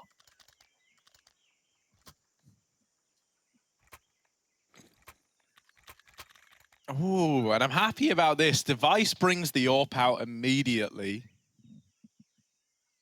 Wasn't too much of a focal point over on the T half, but now with the CT site, or CT side rather, underway, he's keen to don that big green gun. Once again, Temple smokes and CT smoke are getting lined up here from Gambit. Maybe just an all-in A execute. Really abusing the fact that NIP have been playing a solo hold here. You can see the effect it's had. It's forced a rotation. Mid's no longer being played from red. Instead, they're holding it from cube. So they have two bodies in this A site. Now, is that going to be enough? The smokes have gone in. The sight lines have been cut off. And a bomb plant can come through, leaving us in a 5v5 retake at this A bomb site. Oh, not for long though. Shiro just gets in there and grabs a kill and escapes somehow. Nafany trapped in Temple with a frag as well, and that will send Nip packing. 2 kills with no response. They want nothing to do with it. Axel's even pushing further. He knows they're saving, and he knows that 1 kill has resounding consequences. Oh, that being said, the orb's on him now. It's not going to get any easier. And he probably doesn't know it, so Device with a freebie. And the save has begun. It should be allowed. Only Hobbit is in position to really cause problems, but even then, he doesn't want to lose his gun either. That's 10 rounds to Gambit. Pretty brutal start to this T side, Harry. You know, we were loving what we were getting from Nip in some of these T rounds, the mid split, some of the util they had, the perfect Temple smokes they were throwing every single A take. Gambit are just one-upping them right now. Gambit are doing back to Nip exactly what was done to them. And we're seeing so much of Nip's CT side just on B leans, right? And Gambit have yet to really take that site. Yeah, and you know, that in and of itself is like an entirely separate set of mind games, right? Because you've been getting abused at A, and you might start thinking to yourself, well, why aren't they just putting more people over at A? And it's because that in and of itself is the mind game, right? If you send 3A, that will be the round that Gambit go B. And you keep saying to yourself, if you're Nip, surely they don't just keep hitting us with A plays. They are also aware of the possibility that Gambit at any moment could come in with one of these fast B rounds. And maybe this is the round. The bomb's actually heading over towards the A site. And so the guys at B are here faking. This is really going to make NIP worried now, right? You're seeing utility at B. This isn't something you've really encountered so far. And so that has meant there's 3 players stacked up in the B site for the Nip squad. Further softening up A once again. That's the dream for Gambit, man. Look at this. Got that Temple smoke for Shiro coming in. Looks like the same lineup that Plopsky was throwing in that first half, and he's changed his mind anyway. This one's going to be a CT smoke instead.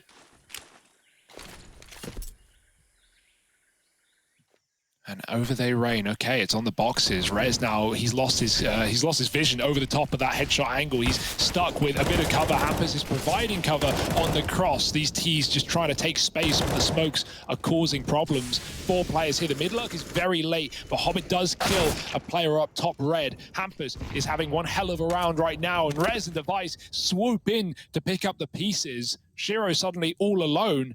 And this looks so good for Gambit, but no entries going their way, and it's up to the clutch. Oh, yeah, Shiro gives it his best attempt. You can only ask for so much in a 1v4 like that. Must feel good for NIP, finally getting the better of one of these A plays, right? That has been your kryptonite so far. It has got the better of you every T-side round that Gambit have thrown it your way.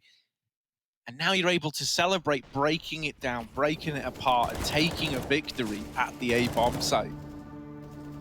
Yeah, these smokes are really annoying as well, right? That close one that doesn't let Nip or doesn't let Gambit fight back Hampus in the cave until, you know, it's into the clutch. And at that point, Nip had everyone there. Quick pause for NIP. They may win the round, but they still got notes to take. Nothing wrong with that. 10-10, very, very close game right now. Nip win their first CT-sided round on the A site. And so now we might finally start to see some B action here, right? Gambit have yet to go there. Nip, they went there near the end of the half. We had some rounds with Hampus, you know, clearing back of B or coming in through top mid and flanking it. So there's definitely options there for Gambit. And Nip, this time, don't triple stack it for the first time, although it will be a late third rotate. Hobbit running, and it looked like he wanted to go, but the Molotov is in the way. He's still up very close. And, you know, people still aren't used to these angles, right? It's not in your muscle memory in the same way a Mirage or a Dust 2 might be, so Hobbit might be able to find an opportunity here.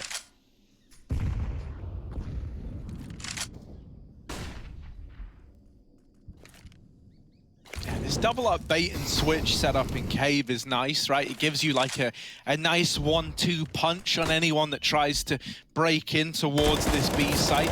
Rez, meanwhile, over here at A wins his engagement, but now the double cave hold is broken apart, never even gets anything done. Gambit don't break a sweat dealing with the 2 players responsible for this side of the map. The bomb is on a long rotation back from A all the way through T-spawn. NIP were 3 in this B bomb site, but now they're starting to doubt themselves. What with it falling silent for so long? They will recommit. They do have all 3 players holding on. And Hampus in with a quick double. If you blinked, you missed it. Oh, Hampus making the magic happen. It's all Shiro again, asked to clutch this one. A 1-on-3, he's nailed the first shot, but the Glock cannot follow up. It's Hampus taking matters into his own hands. And it's moments like that that show us why NIP, all those moons ago, brought this guy into the team. Wow, what a hold, man, off the A1S as well, just lining up double kills off of a spray. Shiro, he's expecting to get swung there. He actually didn't get swung. It's a shame he went to the Glock. With the AWP, he might have been able to get another shot off in time, but Glock is not enough damage there to deal with Hampus. Massive 4K from him. And now Nip. Couple of rounds here, reaping the rewards. Broken by for Gambit, and it's a flash peek for Linus to find the first. Gambit still look interested. Trying to put pressure up the ramp. Shiro eats a grenade and gets out alive. And Nafany with the Deagle, patient as ever. Not really many options in a round like this for Gambit.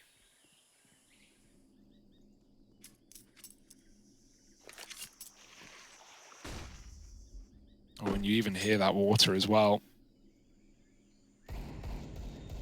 Will that be something that Nip can use to their advantage? Already a third rotate to B is coming in. They seem to know exactly what's going on. Yeah, a lot of this coming off of Hampus's info in middle. He's seen nothing, right? So he's calling, yeah, let's just take a bit of a gamble here. We've seen some moving into B. They've got everyone in the right place at the right time, and that's a nice, clean round for Nip. You need those rounds to be clean. You don't need me to tell you that. We've already seen throughout the games today the effect that having your CT money broken can have. It can give a team a way back in when really, there shouldn't be. And so Nipper laughing all the way to the bank now. We've got this reinvestment. Gambit leaning towards B with 3 early on, and one of these is Shiro on that AWP. There's that ledge molly. If you just caught it. You see where it's landed. Hampus no longer can get aggressive in middle. Hobbit did that many times on the CT side. And Gambit, again, they're just doing what they've done best, which is showing a bit of B presence, faking out some lane control, making sure Nip don't have this lane, right, for the info alone. Then you just walk or rotate and go back towards A. As long as Hobbit is alive here, he can confirm that Nip don't know what's going on. But will Nip fall for the fake? Still 3 back on B. This time a lot more info on A. They've actually got Cube for a change. It's often been mid getting held for from top red. Instead, not only can Hampus help out on A, maybe even deny a bomb plant, but any steps, any nades thrown from A main get called to res.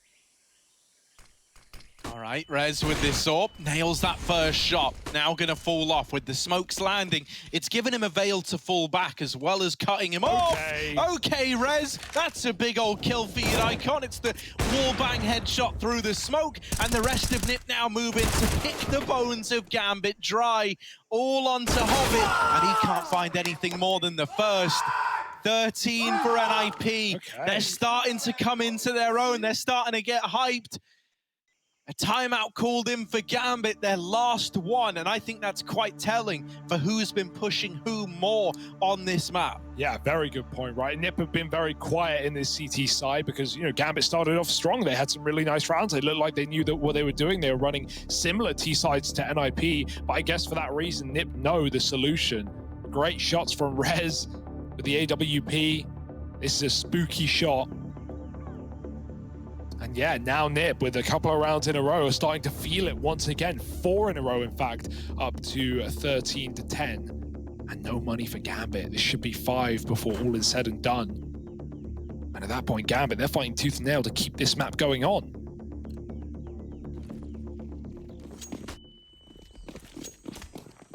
Yeah, I mean, all of this, right, coming on the back of repelling that 1 A take round, you can see that it's made NIP feel a lot more confident with what they're getting dealt at A. They're now back to this triple B hold because they've got faith in Rez and Hampus.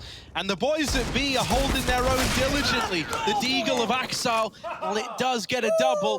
It's still the NIP round at the end of the day.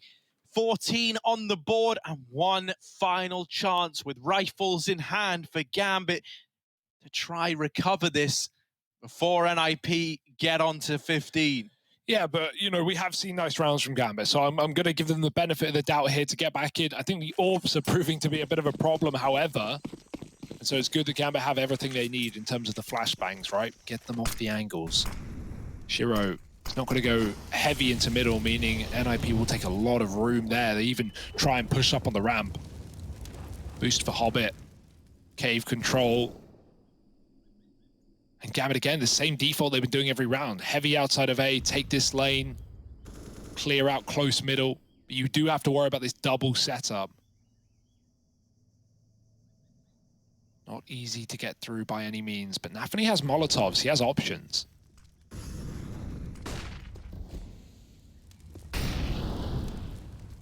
Oh. That's the thing, right? This position from Hampus, it's great if they don't know you're there. If they know about you, you're trapped and fighting here to the death. So that's a 1-for-1 traded out by Shiro on that AWP. Device taking liberties and taking names to the grave. Puts this back in the advantage of NIP. And now for Gambit, they get desperate. They try to take Cave late. Well, they've uncovered the terrible truth of this double stack. There is a man deep inside of B. Hobbit creates a lot of space lurking up ramp. Just his presence here, a nuisance. Shots missed from both AWPs that have rotated in. And Hobbit has spotted this second player, but isn't able to best it. Plopsky with the wallbang gets 15 on the board for Nip. And much like over on the T-half, Plopsky proven to be instrumental at closing these rounds out and getting them over the line. Wow. This is this is a masterclass from NIP, right? Definitely ancient players, definitely part of the map pool now for them. And even finding little corners to spam through to stop the plant. Ugh, Gambit can't catch a break. They can't even get that $800 bonus money that would have made all the difference in what could be the last round of this map. Triple Galil, quick boost up, and the CTs will meet them there. We've constantly seen NIP try and get aggressive on this ramp, but early utility has denied it. I love that, man. Like, as you say, Hugo, if Plopsky didn't deny that bomb plant, there would have been full AKs in this round. Yeah. You would have had 5 rifles, good rifles at that. The Galils are going to have to try and get this job done. Plopsky burning on the site, but he's still being a nuisance. Extinguishes it. Device, meanwhile, is lighting fires of his own. He signaled the troops, and NIP close this out at 16-10. Their map pick of Ancient locked in. Now, 1-0 up over Gambit as we head to Inferno next. Gambit are going to have to work hard to pull this one back.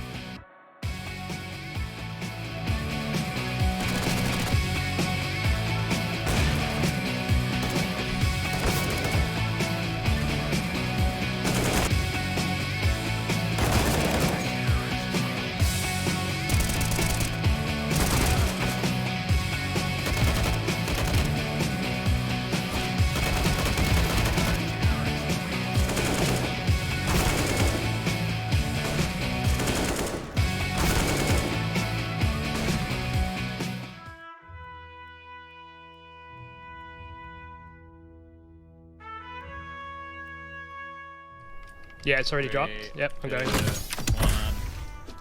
2 of them here.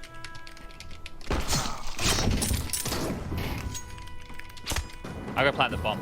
That's a good idea, actually. Oh, bumping. There he is. Parachute bumpers.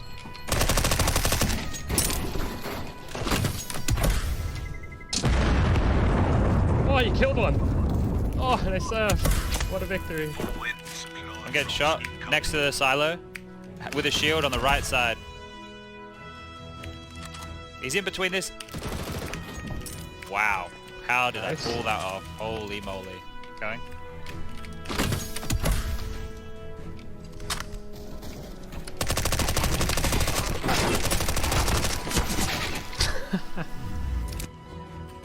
Pumps here. Over here, I'm going. I'm getting shot at from behind, but I'm going for this guy. 2 guys down here where I'm landing. Rush. Coming. Yeah, Here, I'm on the other. somewhere. I'm on the other. Nice. Oh, two guys on the peak.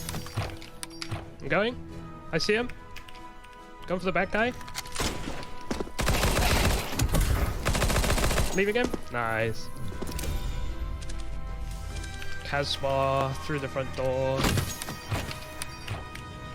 Oh, I see one fella. Another one. Oh, no, wait, that's... I'll go for that parachute.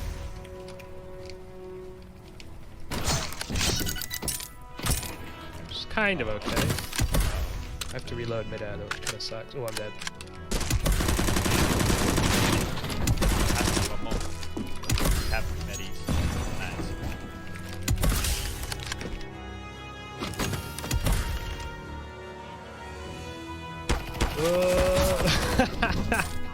99 in 1. Watch this, watch this. 99 damage on the goal.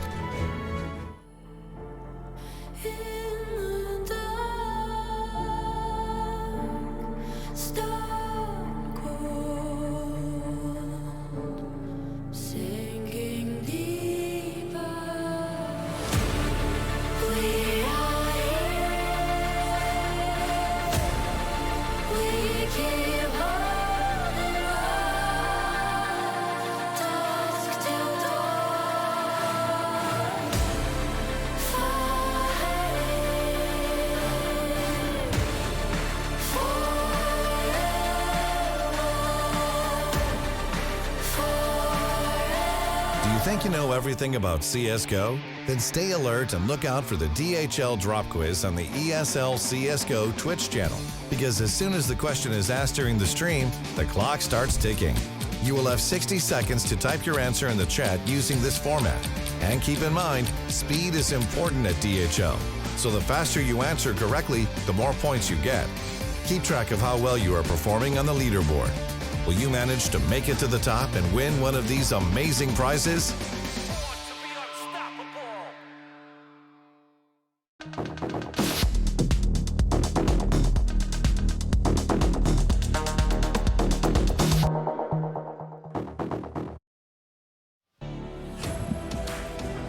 Well, if you didn't know, you know now.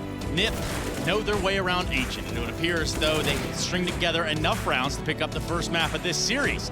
Flopsky and company getting it done over Gambit, one of the teams that's been hailed as heroes in our quote-unquote online era, or whatever you want to call it. Welcome back, everybody, to the Intel Extreme Masters Cologne 2021. And let me tell you guys something before we get into the DHL drop. Before this segment started, Jason looked at me in my eyes and said, "Do not say IEM Katowice." Congratulations, Trace. You didn't say it. I'm just saying that's the kind of stuff we're dealing with. Literally the definition of set the bar low and never be disappointed. Yeah, exactly, yeah. It's, I guess we celebrate the small victories, Trace. You got Small it. victories. You For nailed a it. little guy like yourself. All right, let's get into this DHL drop because the question should be appearing on your screen right now. The way to go about it is to type exclamation point, DHL drop, space, and then the answer. Not entirely sure if that's the same question I got, so perhaps we just continue on with... Uh-oh. Panic now. Here we go. In what year did we see a final without EU teams for the first time at a Cologne? Was it A, 2015, B, 2016, C, 2017, or D, 2018? Make sure you get your answer into the chat, exclamation point, DHL drop, space, A, B, C, or D. I know the answer. I like how you're actually thinking. You're trying to find the answer. I don't even. I'm just here It's enjoying easy. the show. It's real easy. All right, cool. Oh, okay. Oh, he's acting up now. In that case, yeah, this guy. Nonetheless, let's talk about Ancient. NIP seem to like the map, and they seem to be good at it, Jason. Statement win. Like this has got to be scary for any team who doesn't ban Ancient and might not be super comfortable yet on the map. This is a worrying sign because I think NIP is going to be looking at every team they go up against and saying, how's your Ancient looking right now? We're more than happy to play it. That's a great victory. And powered by a CT side, when I was watching Gambit at the RMR, the CS RMR playing on Ancient, they were having a lot of success getting towards top mid, top of those stairs, hiding out in that room, having a flank wrapping around to the A or B bomb site, having someone ready to just destroy things there, having Hobbit lurk over towards the B bomb site in that hallway, moving into Jaguar if need be.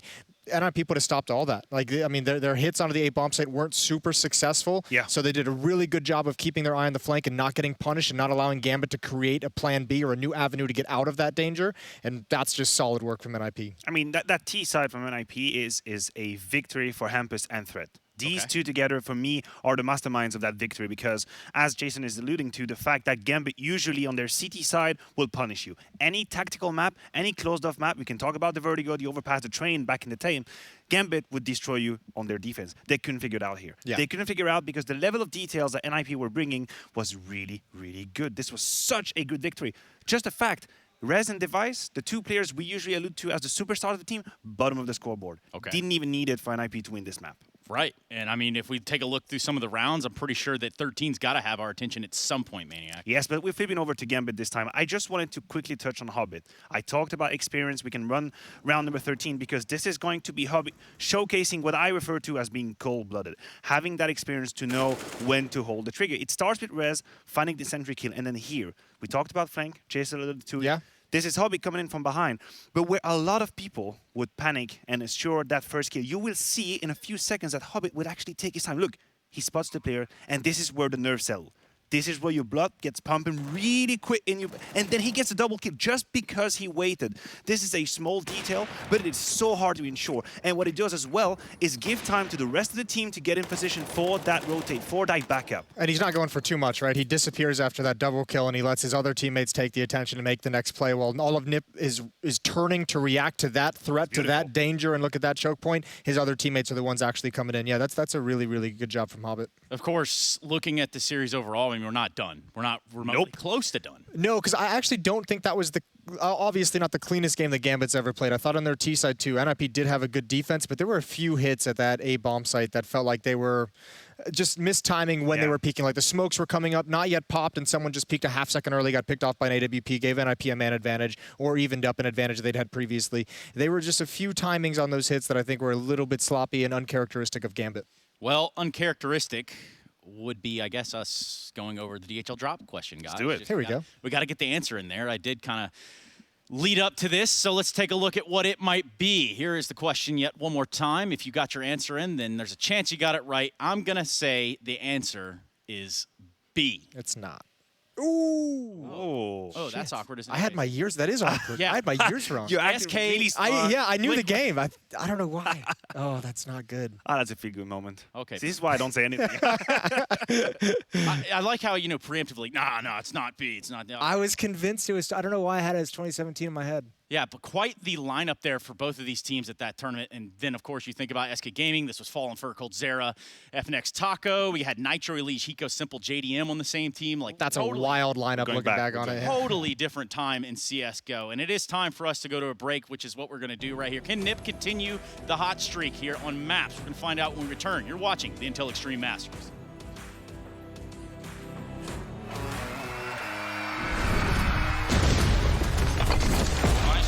Rough game. He's going to get that shot, and it has to feel a little bit going out middle of the air.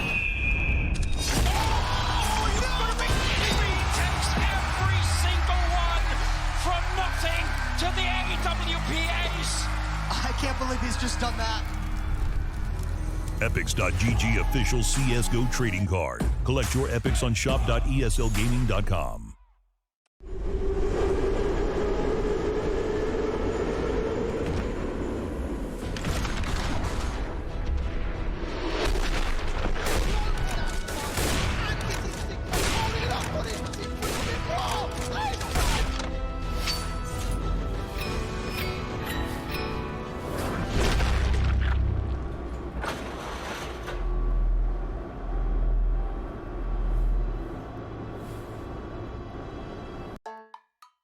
Я не слышу нихуя. Так, ладно, надо что-то другое сделать. You need to do something another. Let's go. Я закупил? Нет. Еще где? Левее, бай, левее. Кнопка левее, не другая.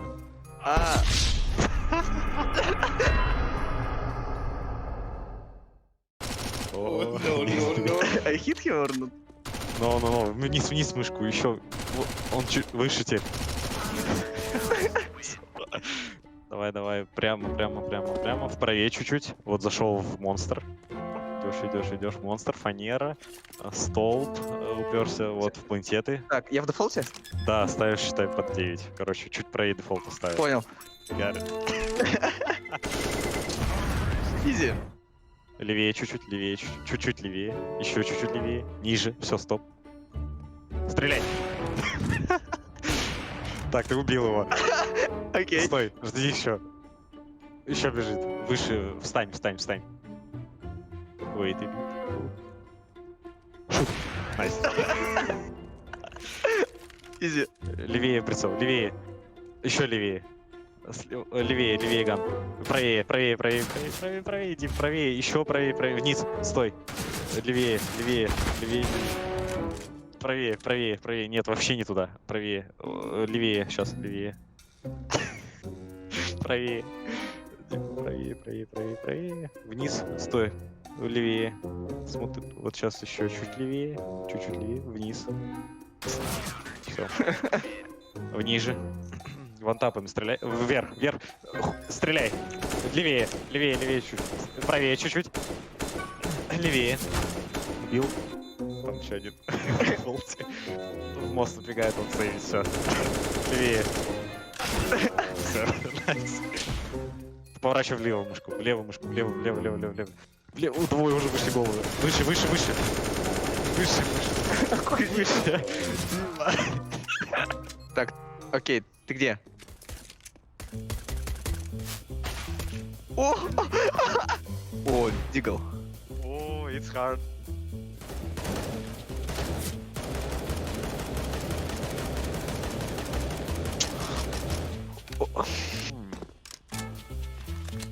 Я тебя убил? Да. Сейчас он didn't hear it. Ты пушишь? Я не знаю, где я.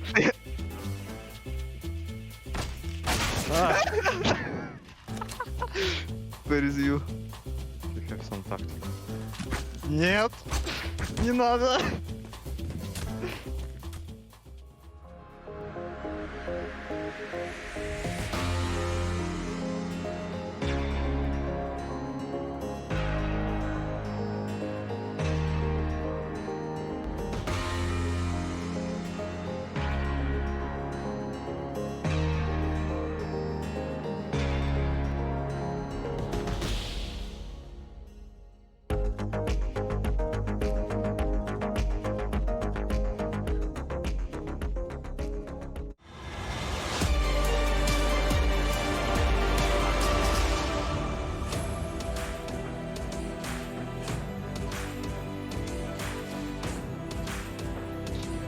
And we are back.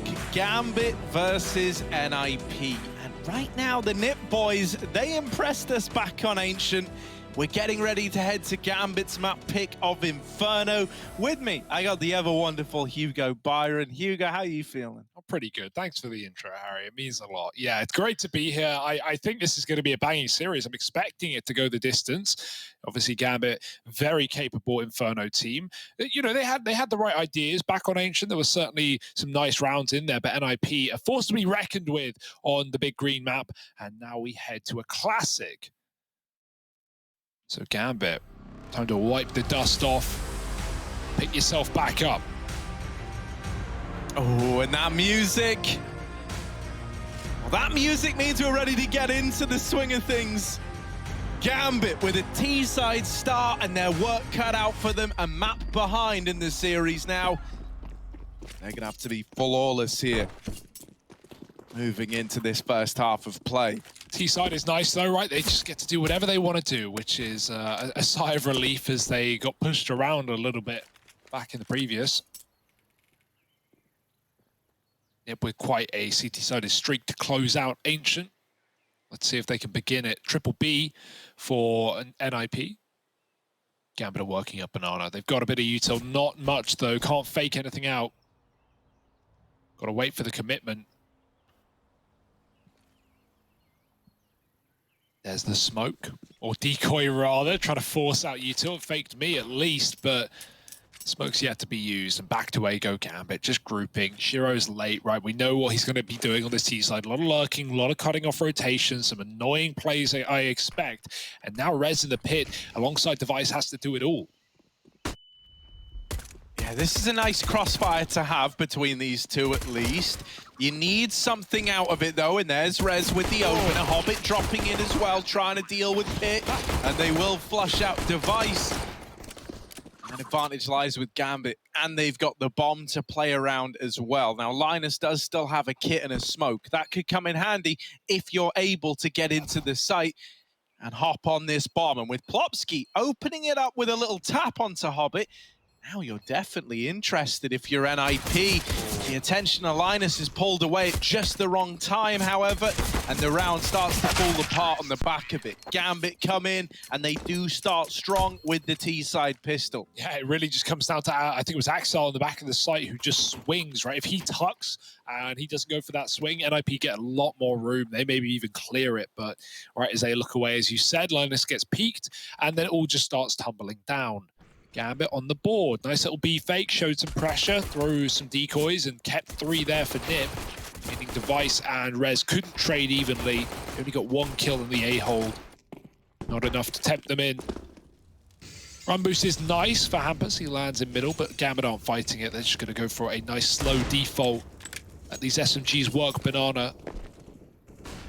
Nafany holding on for the apps push. And that gives a lot of room to the rest of his team.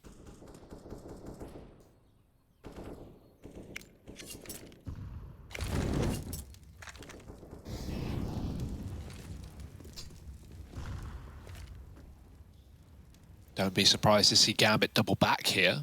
It all feels a bit too good to be true if you're NIP, much as did the pistol. This triple B stack getting avoided again. And now that you actually have the util to throw fakes, it's going to keep NIP clueless for now.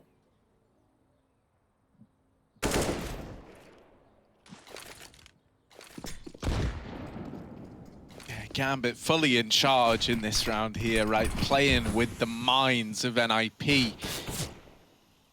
Oh, Hampus Other side of this smoke. Gambit, in spite of getting this top mid control, they are actually now going back to Banana into a B play with 35 seconds left. Nafany could try and wrap CT, and he will double up on the 2 players on the long side. So we look at the B side, we look at who's still standing here for Nip. Plopsky trying to have a round is only good for the first. Linus in the back of the site is melted as well, and so Device as the last man standing. Won't take long before he's finished off and hunted down. Gambit find that second, and that was great, man. Like they had NIP doubting themselves at every single hurdle, right? They're so committed to the 3-man stack, then they start to doubt, they pull a player away, and it looked like that was going to be the right call for a moment. Gambit even had us fooled, and we have the X-ray to rely on.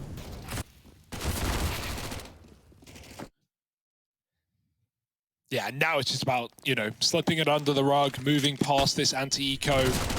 One where Gambit can be a little bit more free to run around. You had that Zeus on Plopsky, otherwise not much to work with Hampus as well.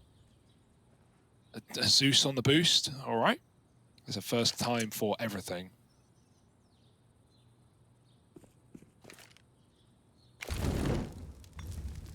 Gambit, so methodical, man. You're never gonna, you know, catch them off guard with any of these banana positions. Nip have not tended to take this area at all. You can barely blame them. Wall smokes in. At the same time, they're throwing in B nades, A nades rather, so you never really know where this is ending up if you're Nip. Flash on the long side. Meanwhile, Axel sells B pretty hard, but Nip know what's going on. It's very clear there's more numbers at A than B, so they cower down to the pit, they wait for the commitment, and here it comes. Yeah, this should be a lot of waiting and then all over in an instant. Like some kind of supernova, right? Nothing, and now one big explosion into complete darkness for NIP. Gambit have got this third. They break apart the pistols. The Zeus never given a chance to fire off. And so there's the conversions found for the Gambit boys. Now we get to see Device donning that orb. Rifles on everyone else. Kit for Plopsky and plenty of utility here on the Nip side. One MAC-10 still in play. That's going to be on Nafany, but he's good at being a nuisance in these kind of rounds. Absolutely. Yeah, I can't wait to see what Gambit are going to do in this one with an SMG. Sending it up fast towards apartments, perhaps. Shiro's holding Banana. But he has already been smoked off. NIP not really putting too much faith in their deep B take. It's just going to be a flash at the corner with Linus ready. Nafany lining up long smokes. And that's a big entry from Hobbit as well. Hampus goes down up on the short side, and Gambit, if they want, they can just double down, commit off the back of that kill. Device is fired off the AWP. They know what's round the corner, and Device tries to dodge a flash, but they peek with it, and Nafany catches him in the open. Oh, the orb can't fire anymore as Rez doubles down with the M4 holding onto this A site. But he is getting lurked up on long. Luckily, Linus covering, and Rez finding a third massive hold. Are they ready for the lurk? Yes, Linus deals death to Axel, leaving Inters in the clutch. Yeah, it was never going to be easy. Inters has the bomb plant. That is one thing going his way. Also held back by his Moto smoke, and so Inters has a little veil to slip down into the pit. Nip flashing through, but they haven't pushed yet. And Inters has even retrieved another smoke. He's throwing that onto Moto, but NIP are already through, spilling into the site. Don't know where he is yet, but as he peeks up, Plopsky on the angle is there to drive that one home for NIP. Wow, man, you got to give it to Rez as well. Like, both A players get decimated. Hampers headshot on short, Device caught out in the open with the orb, and then you just have Rez go nuclear, right? He destroys Gambit. Kills the first 2 guys coming up, including the AWP, and then the Apps drop as well, while Linus covers long. They don't fall for anything there, do Nip. And they steal away their first round. Good to see it early as well. We know that if Nip are going to 2-0 this series, it's not going to be easy here on Inferno. So getting on the board ASAP is going to be helpful. Quick pause after the round win. Because really, that should never have been a round win, right? With Gambit double entrying. to think that that was a lock-in, especially on a map like Inferno. So you want to iron out what actually went wrong in the beginning of the round. And maybe come up with a solution for the next. Gambit have a full buy, no more SMGs, and even the AWP on Shiro still. Oh, double AWP on the NIP side. Cheeky. That's a big old investment to bring out. They put a lot of faith in it. So, triple B hold early on. I imagine this is with the goal of getting Device set up with an AWP. He doesn't bother taking a top banana peek, however. That's because of all this utility that's reigned in. He just plays it safe. Rez's AWP finds its way over here on the short side.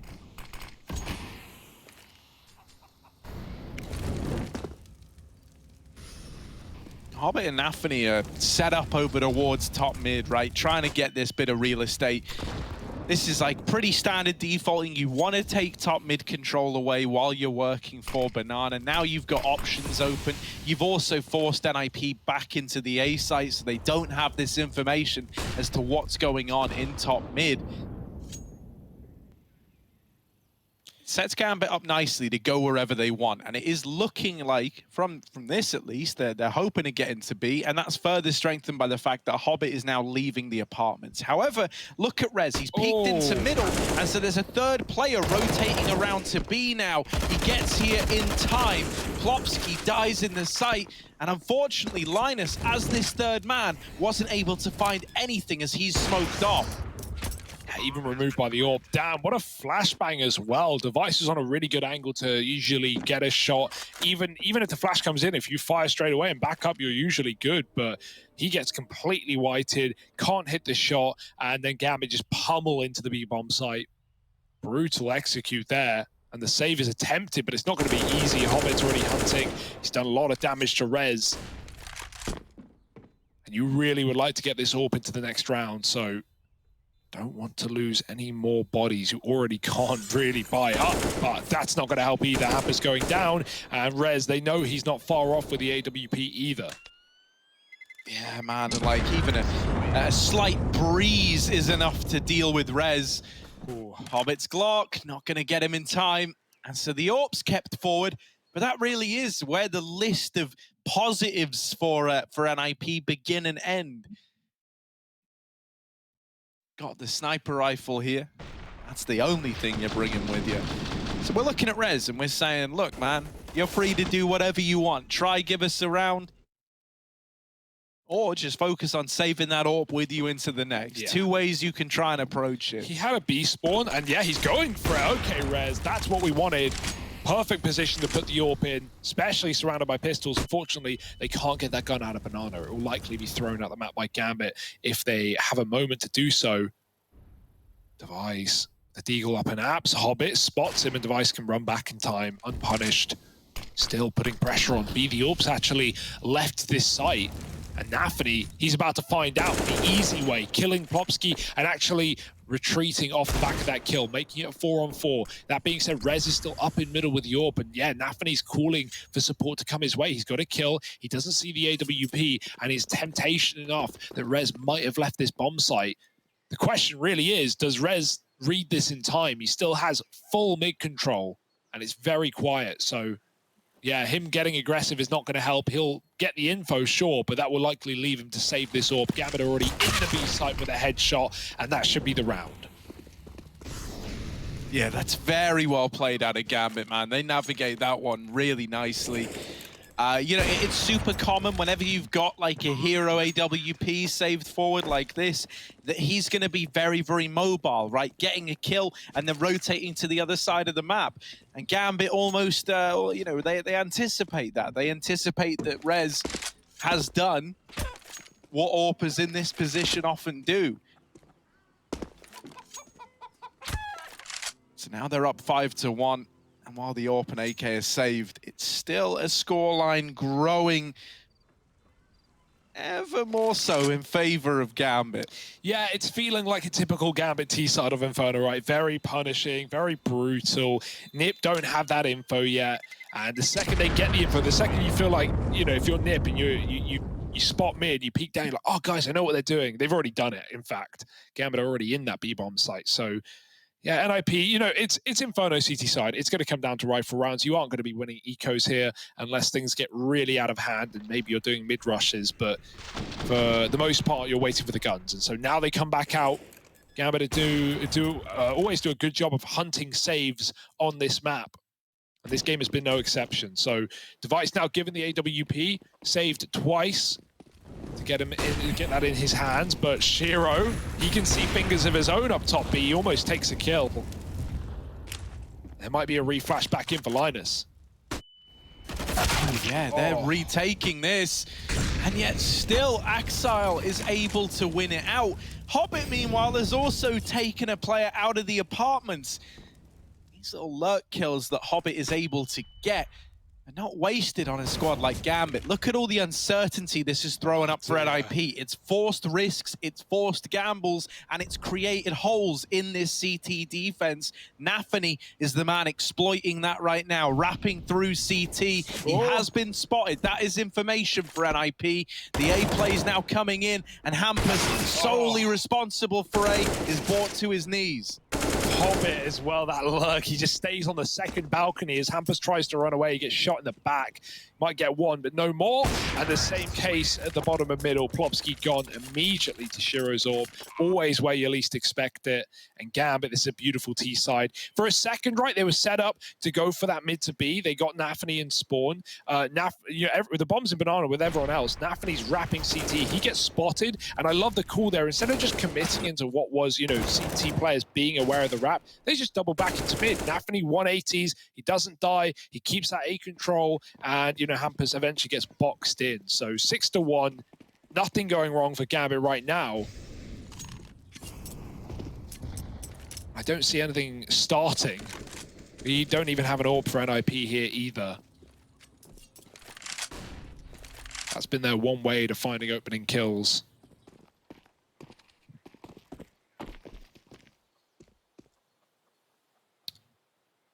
Yeah, man, the CT money, man, we talk about it all the time, but it is just so applicable in moments like this, right? It's so punishing. It's not until you chain a couple of rounds together that you really get any kind of levity against the relentlessness of these purchases out of Gambit. You know, you're always going to be feeling like you're on the ropes, like you're one round loss away from having your money broken. And so this scoreline can just spiral out of control. That's even reflected in the kills as well. There's 12 total for all of NIP. 30 for Gambit. They've been leaps and bounds ahead in terms of the damage they've been able to do to getting Nip established in this map. So with the rifles out now, can they find success? Out through top mid for Gambit again. This time, Shiro with that bomb goes back to check Banana, but it looks like he is going to commit with the rest of the team. Yeah, Gambit are going to explode here with this app smoke as well. Everyone's grouped on short. Device moving back in past the motor smoke, committing, but it does mean that Nafany is now on this long lurk. However, they don't have time to wait for him, and they have 20 seconds. Oh, Shiro with the shot hits Rez on default. That's going to get calmed over, but they've got to go. 15 on the clock. Gambit needs to move. They're stuck in a stalemate right now, and the bomb almost gets dropped, but almost won't cut it. The plant is allowed in an instant as Gambit find 3 kills. All it would have taken is killing Axile, and that could have thrown the round into disarray, as someone would have had to pick up the bomb and go back for the plant. Instead, he lives on just mere points of health. And Gambit, it felt like that round was, you know, that we often talk about Gambit in reference to Na'Vi, and we say like, oh, these super late rounds, right? It's like the Na'Vi style, but sometimes it goes right. Well, not sometimes, but it more often than not does go right. We see Na'Vi lose so many rounds at a time. Gambit in those positions, I don't know how they do it. They're so good at converting. 15 on the clock as they're pushing through smokes, and no casualties. Can't really ask for more than that. Oh yeah, looking over on the B stream, we got another treat, right? Mouse Sports versus Team Liquid. Right there, Team Liquid in the lead as it stands by the looks of things. There's always a chance that changes. They're also over on the first map. By the looks, Mauser coming in with a force spike to try and upset that scoreline a little bit. So we'll keep you posted as to what's going on across the streams. Right now, though, I want to look at Threat giving an impassioned speech to the rest of NIP. He knows better than most. It's going to take a lot to turn this scoreline around, and he hopes he can get involved and start making that happen. Yeah, they need something. They need anything at this point, Harry. A hero, perhaps. Remember, Rez is 3k towards the Moto side. That's really the only kills we've marveled at for NIP in this game. 7-1. Yeah, man, I think, you know, once again, purely just because of who he is, why he was brought in, I'm looking at Device to be the guy to try and fill a void a little bit here. Another reason I'm looking at Device is he's on the CT side right now. This is where you're meant to be able to do your best work as an AWPer. Oh, Linus is going to get flashed in here. He's behind the wood. The flash goes over, and Linus into the AWP, blinded, hits the shot. Shiro is dinked for the M4, but it doesn't stop him, nor Axel, who finds 3 kills up B. There's the trade for Hampus, but it's all too little and too late. The site has been lost, and Gambit are bringing the bomb. Actually, I lie, they're not. They're not even bringing it, man. I don't think they care. I don't think they need the bomb, Harry. NIP are already saving. Why wouldn't they? That's so sad, man. Linus, flash down B, fully blind is Shiro. He gets dinked, he still gets the kill. What more can you do? Yeah, and T-side AWPing really is not easy. Really isn't easy. Can't stress that enough. And yet, yeah, that's a bit weird. Did he not hear it? He just jumped out of apartments. They walked right by him. He's waiting for more, perhaps, but now he's got them trapped in spawn. And yeah, it was all calculated from the get-go. Hobbit knows what's up. One more man to worry about, but this is, you know, if you talk about the T side of Ancient being a masterclass from NIP, well, you can't not say the same here from Gambit.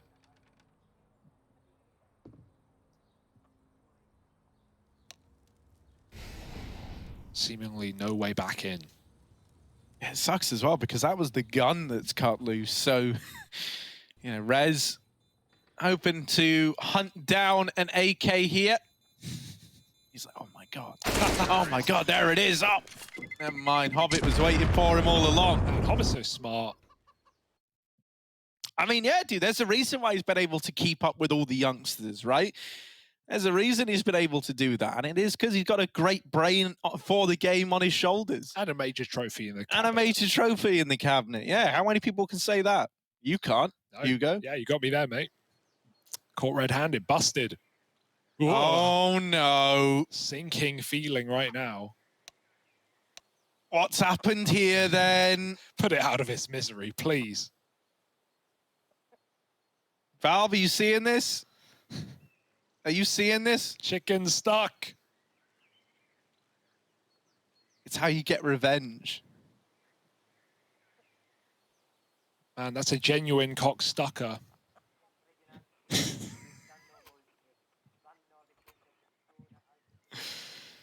A1. Yeah. Counter-Strike, Harry. Bring us back into the moment, Hugo. Get me feeling emotions. Well, we got the AWP, Harry. You've been calling for it. You've been begging Device to wake up, and he is 1-8. This could be the time. He's peeking down middle, and Gambit. I mean, they've been really good at not giving any openings away, right? From even the previous round where we had that flash down banana. Sure, he still hits the shot. The only time we've had one of those openers for NIP was when Rez had the AWP surrounded by USPs, and he peeked B off of spawn. He had a really good spawn, and he took Exile. Other than that, first kills have pretty much all been Gambits. And they are looking to pop out of apps. They're not going to commit here. Only 2 Ts in position. But if they get a kill, that's temptation.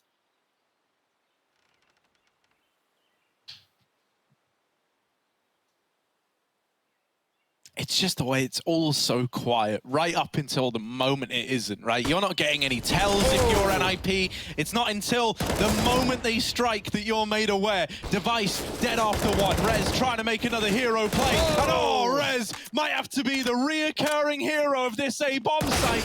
In with another multi-kill. Is it going to be enough to have teed up NIP for a second round? Inters, once again, is in a clutch at this A site. I'm having deja vu right now. He's getting the bomb planted back corner. Aids Rain over, chipping him down. They know they've got him trapped. This is a rough spot to be in. And they just whittle him down. The defuse is in for Nip. And once more, they owe it all to Rez, man. Missed the hat trick in this A-bomb site. He is their win condition right now, isn't he? A three-piece. I don't know how he does it, just dancing behind default. And he kills everyone from Gambit, trading the AWP. Killing Shiro is impressive enough. Device found one on the orb. That was nice. But really, Rez is what takes the cake. He is responsible for both of NIP's rounds on this A site.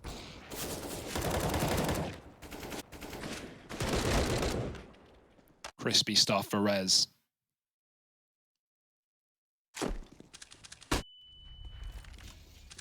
But money is no object for Gambit. They're going to be able to rebuy till at the end of the game. It's Shiro again opening up. Device peeking down middle, goes wide. It looked dead on for him. Shiro was watching the wrong side, but he flicks back. And, oh, how are you supposed to break through? You need Rez, you need a hero. Hampus has been mollied out of position. Rez is still sat back on the long side, but right now, Gambit are taking B. This looks more like an A take, but that's the beauty of the fake. 3 in Banana with the bomb. Not much noise being made on this side of the map, but Nip will throw retake utility, and that will send Gambit out. They go back into the A site when Nip is sat 2-2.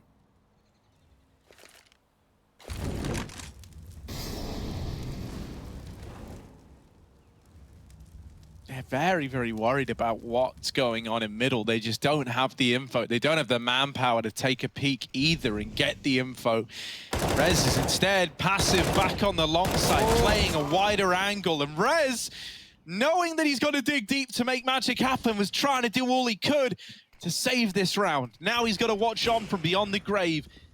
The spirit of Rez is looking down on Hampus, trying to bless him with the power to hold this A-bomb site. There's the flash. Here comes the peak. First kill for Hampus. Dropping the bomb with it. Buying time for rotations. Plopsky's here to help out. There's a nice trade back from Hobbit, but it's not without a left hook inside the site. Hampus is the guy bringing the heat. He closes the round out for NIP. And who knows, maybe even just having Rez blessing you from beyond the grave is enough. Yeah, well, his 98 and 99 damage on those two players certainly helped out, didn't it? Putting Shiro into so low. Great hold for Hampus. You know, we're getting more players for NIP waking up in this game, and they're going to need to, right, with Shiro having a monster performance on the AWP. And Hobbit, his lurks have just been sublime. Finally shut down on A yet again. And so all 3 rounds have come to A. I imagine we've got to see Gambit go back to some of these B rounds, right? Because this is dominant, but there's still room for NIP to come back in and take a 7-8. It's not pretty, but 7-8 after what was 7-1 is certainly a recovery rather.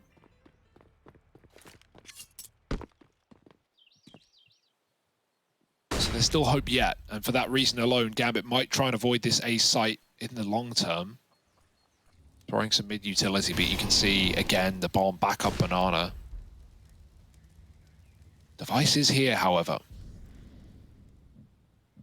Plopsky with the worst weapon in the round, sadly, but he has utility to stall out this B play, and Nipper even throwing smokes over the roof to keep these T's out of middle. Can't block that one.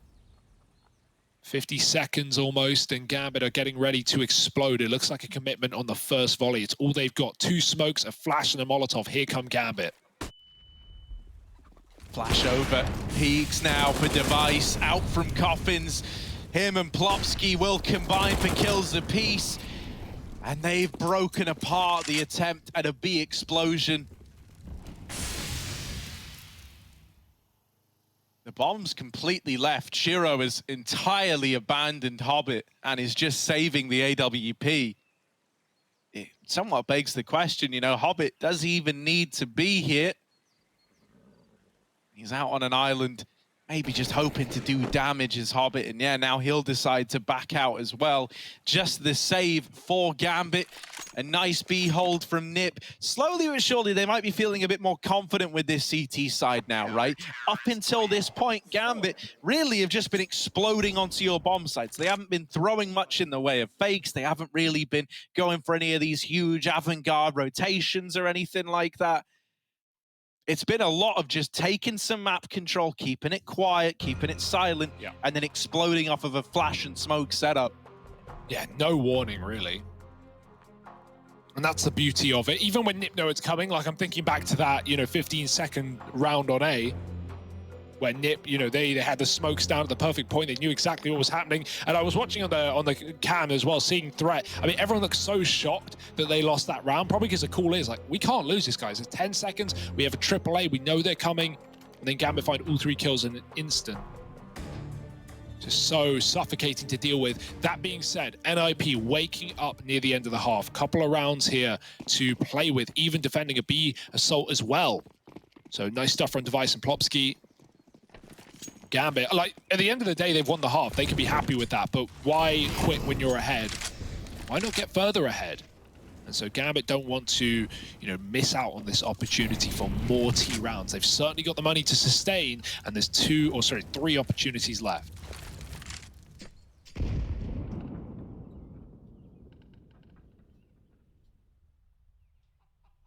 Yeah, we're getting more of this Hobbit Nafany lurk together in the apartments. I like that, right? I like that we're seeing this make a return. I think this was really, really strong for Gambit whenever they were keeping the attention of NIP divided elsewhere. It felt like it was doing them a world of good.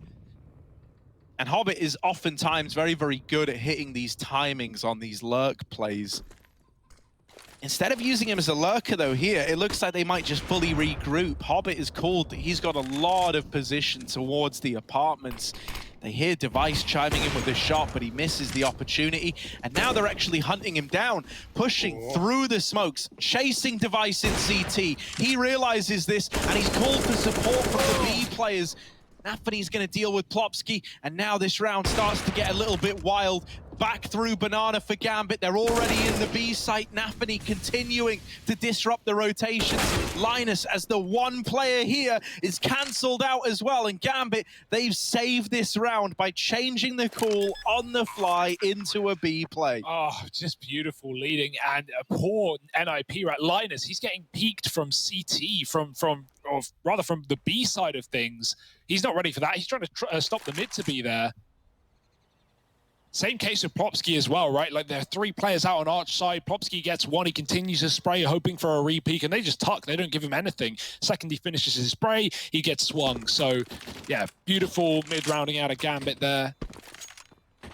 And it feels like nothing can go wrong for these guys.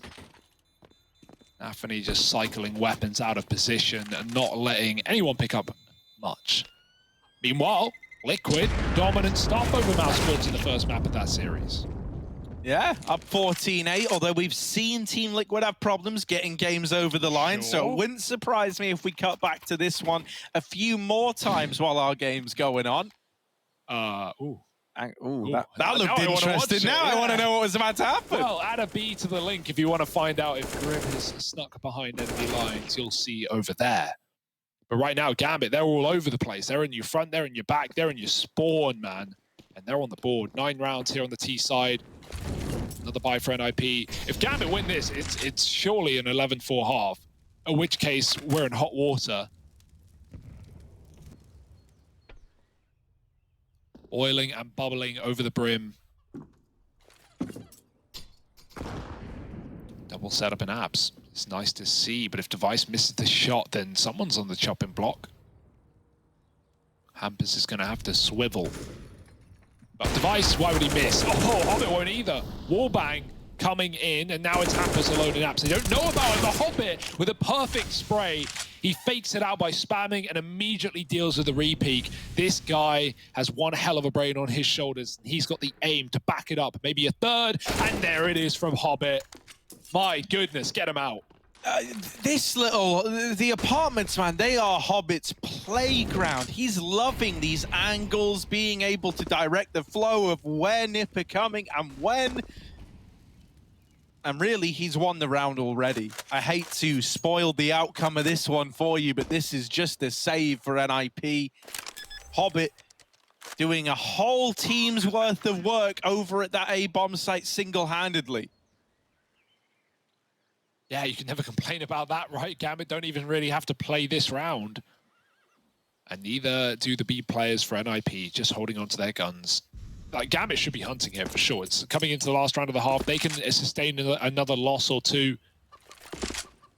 So definitely worth, you know, throwing a flash up into B, hunting. Even one kill makes all the difference, right? These are just rifles that will not be redeemed in the follow-up round. Every gun that you take away is permanent here for round number 15. So here come Gambit. NIP hiding in ruins. It's up to Hobbit. He might be on for the ace here if he's an absolute madman, but time will elude, and this shot will too. Linus keeps his weapon, and it seems like NIP will at least have something to play with in this last round of the half. 2 guns can be dropped over, and surely a full buy here for NIP. Yeah, it's a huge save. Yeah. You know, I think really, if you're NIP, you're not happy with the outcome of the round, obviously, but you're happy that Gambit didn't fully dedicate to hunting you down there. I think if they did, this would be as good as done. 11-4, no hope at winning this round. NIP at least have a chance at a 5-10 half, thanks to the 2 saves.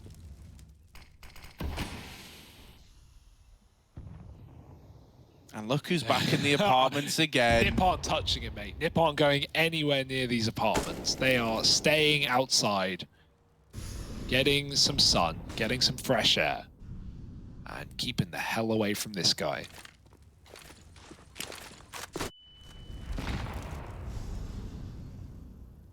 But maybe some banana control. Oh, yeah, nice flash deep down, but Axal was turned. Playing anti-flash and behind the half wall, was never blinded.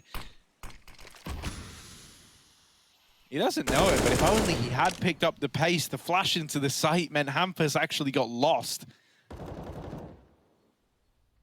But this is where Gambit's genius comes from, right? It's all about getting the opener, causing your opponent to have to take risks and take gambles, and using that to make the round easier. Look at this. NIP are fully stacking this B bomb site with 3 players, leaving Device alone at A, and he's about to get pressured by the entire Gambit team. Yeah, Gambit never go one route, do they? They're always wrapping, they're always taking more space. They've got long, they've got abs, they will have short if they want it. Device, 20 seconds, dropping the bomb here, could win the round for NIP. Anything else, and it's a done deal. It's an 11-4. There's the bomb drop, but he is traded swiftly, and that gives time for Gambit to grab the package. NIP, last round, you got a retake, but it's not a round you would retake in you know, a normal circumstance, and it's not going to get any easier. Shiro cuts off a rotation. There's one man back down middle. Shiro should be good for that as well. And Linus will fall on long. It's the beginning of the end here for NIP on Gambit's map pick. And Hampers can do nothing but burn to a crisp.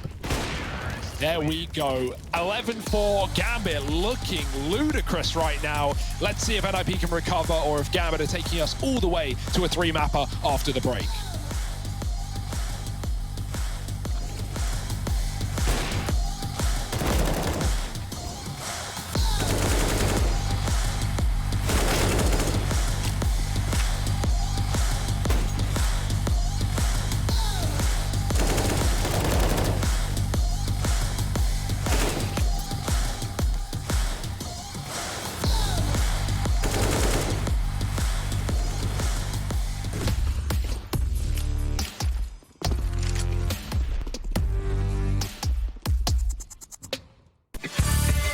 Hey Future Pros, I was observing a MeisterChef game not too long ago, and I saw this nice set piece for retaking B on Inferno from Cressy.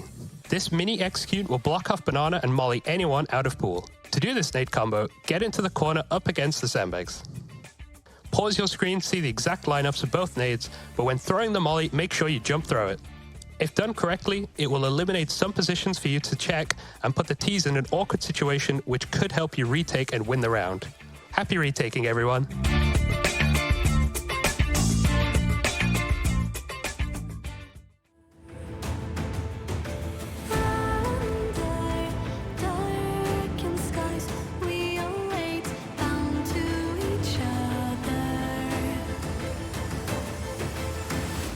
But our spirits never die. Faded as we push through the darkest times. I'll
Welcome back, gamers. Welcome back. It's IEM Cologne, it's the group stage, and it's NIP taking on Gambit Esports. What a banger of a series we're getting delivered right now. Map number 2, it's Inferno, it's Gambit's pick, and you wouldn't be surprised by that statement. 11-4 at the end of the first half. Gambit setting us up for success and a 3-map series, perhaps. I'm here with Harry Russell. How you doing? I got a full name mention. Yeah, all dude, right. That's with 2 L's. All right. Yeah, double L. Don't forget about it. Although they often do. Everyone does.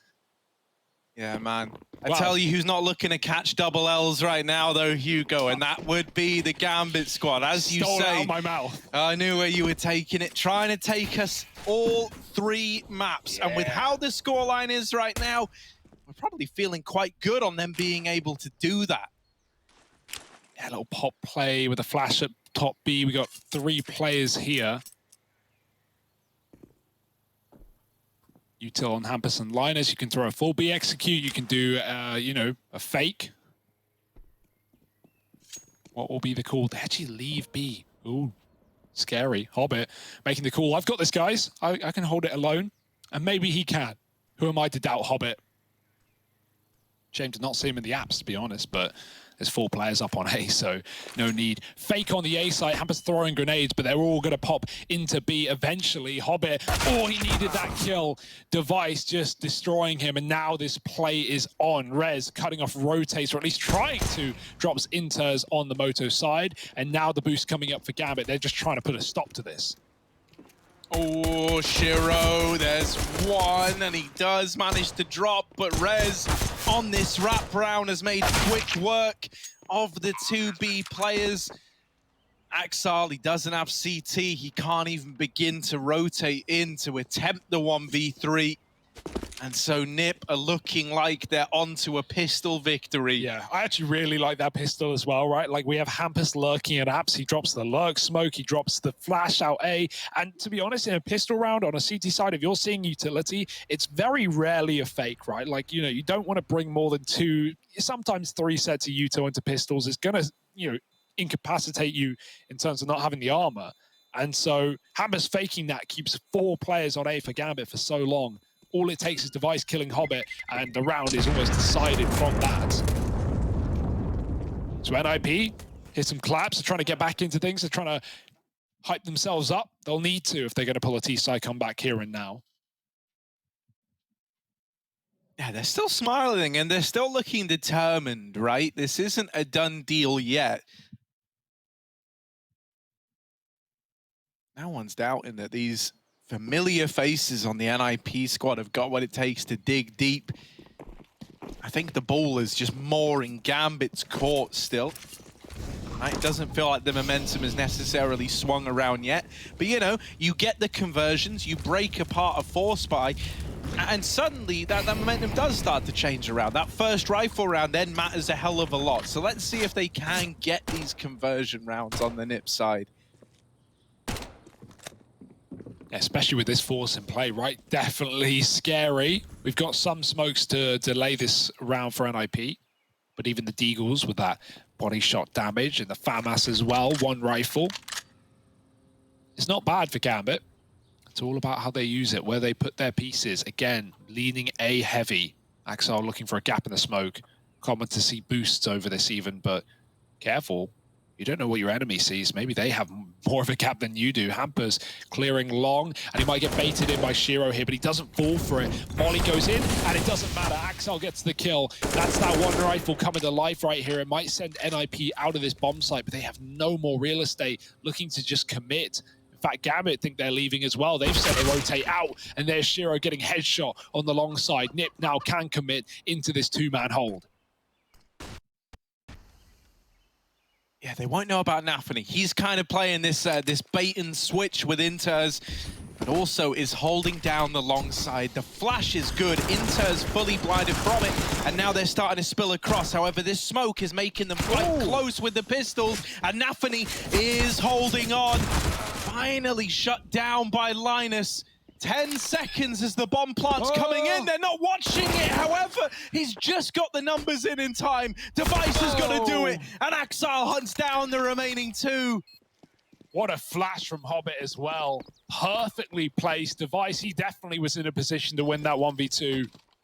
Bomb for him, pit, rifle, everything looking good, but absolutely blinded. And Axel, the one FAMAS. I never thought I'd see a hero FAMAS winning a round versus rifles like that.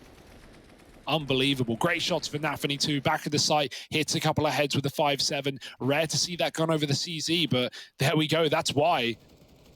Lovely stuff.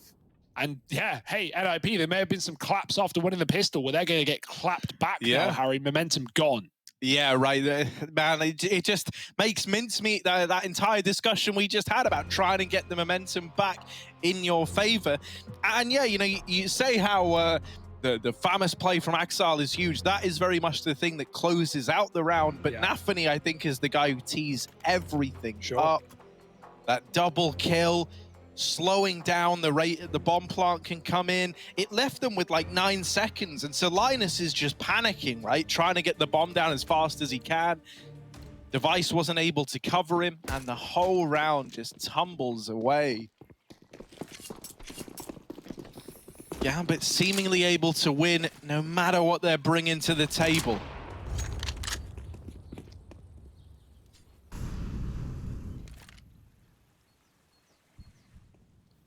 Yeah, Hobbit with an AK. Glad they've thrown that to him. He's boosted back B. Nafany, not really the gun for this range, but he can throw an assisting utility. Flash above Hobbit as to set him up when this B play comes in. He's also jumping for a warning, and there's the warning signal called. Nade goes out. Hobbit's time to shine, but he's mollied and blind. He can't do a thing. Dropping into the smoke. Nafany from a range, picking up some players, and they know Hobbit should be back here, but they're still focused on other CTs coming through these smokes. There's Hobbit activated. Nafany comes through his own, and Device is just hunting kills that are disappearing in thin air. Gambit, what a brutal round. My goodness, just coming through, popping in through smokes, disappearing, back again. You never know which whack-a-mole is going to poke his head up. And Gambit just clean as can be on that B-bomb site. 13-5, breaking the money again. Nips Force goes nowhere. Back to the drawing board.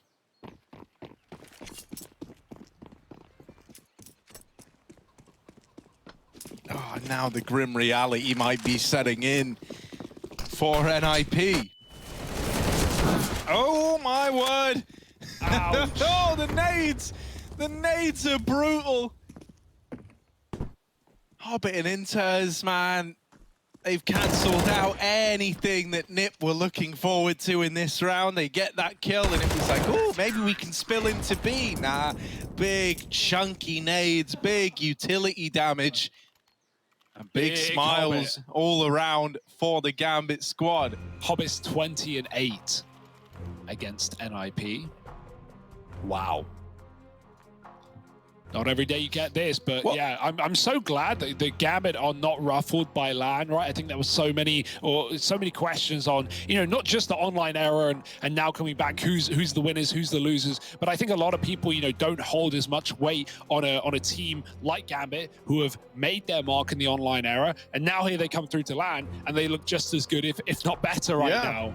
I mean, another thing for Gambit was like, you know, there were times where I was kind of getting worried about the idea of like burnout or like, you know, pushing themselves super hard because they were playing in everything during the online era, right? Yeah. They were always having to fight their way through event to event, just constantly practicing, boot camping. You know, these guys had a packed schedule. And the results were showing on the back of it early on, but then I started to get concerned. You know, we'd already seen teams in 2020 suffer from burnout. Yeah. But that's why it's great to see here on LAN, guys like Hobbit especially looking reinvigorated with new stakes on the line, with higher stakes on the line. A 4-on-4 in this rifle round. And is NIP looking worse for wear?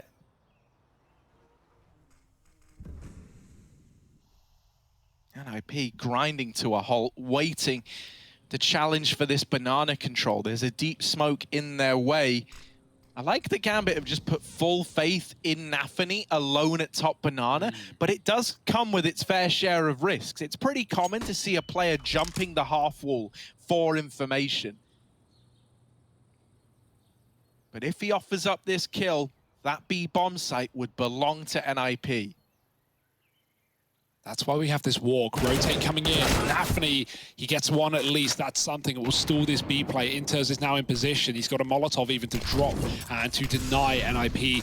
Oh dear, that's going to throw a spanner in the works. They've got to wait a few seconds. A flank coming in. The bomb's spotted by Axel. He doesn't want to commit there and give NIP the advantage back. He wants them to go into the stack, into the two-man hold. Inters trades 1-for-1, and it's up to Shiro here alone. Smoked off right now. Rez is waiting on it, and a missed shot from Shiro has left it all in the palm of Axel. He's gone all the way around. They last saw him in Banana. Are they ready for this? Surely not. I mean, he's gone silent. They haven't heard the footsteps. They're still looking towards Banana. Linus is considering a CT peek, but no one is considering coffins. That is the last place that you imagine Axel goes. And so he fills those coffins with NIP players. 15 on the board for Gambit, a clutch to get them there out of Axile. And as we say, when they win it with the force, when they win it in the clutches, these guys are seemingly able to turn any situation into their favor. That's just not fair. That's just not fair. There's only two men, Harry. They can only hold two positions. Of course he comes from this one.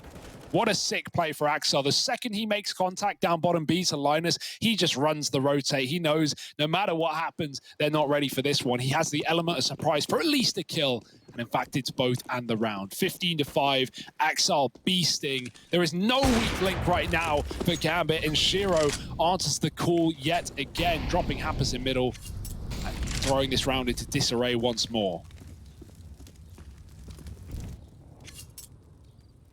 Yeah, now a man down at crunch time, man. Nip, if you were still trying to have faith, if you were still trying to feel any kind of goodness about this this map, losing Hampus to begin this round up against 15, and now getting even worse as Rez is toppled on the short side. NIP, they can feel this map slipping away from them. They can feel that third map looming in the distance, and with Gambit now warmed up into this series and firing on all cylinders, it's gonna be a treat. Just Plopsky left. He's got to do the honorable thing and let Gambit collect their victory on their map pick. There's the flank to seal the deal, and it feels only right that it's Hobbit to finish the unexpected journey for Gambit on Inferno.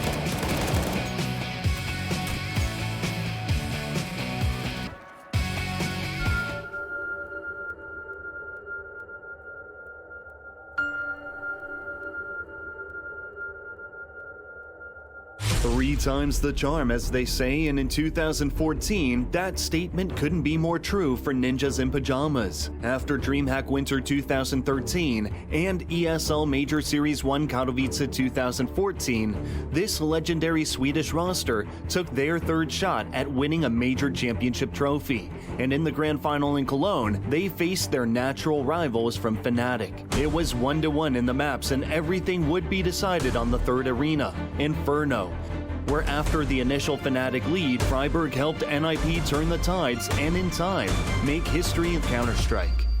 Wolfmeister will find the shot on Exist. Freiburg does return, picks off Pronex. He's still here though, and he's going for more. Two big frags. The third man is here, however, and Freiburg somehow opens it up single-handedly. All three frags. Oh, he picks up a quad kill. He could do even better than staying alive. He sprays. Freiburg misses, and as the A's, he picks it up single-handedly.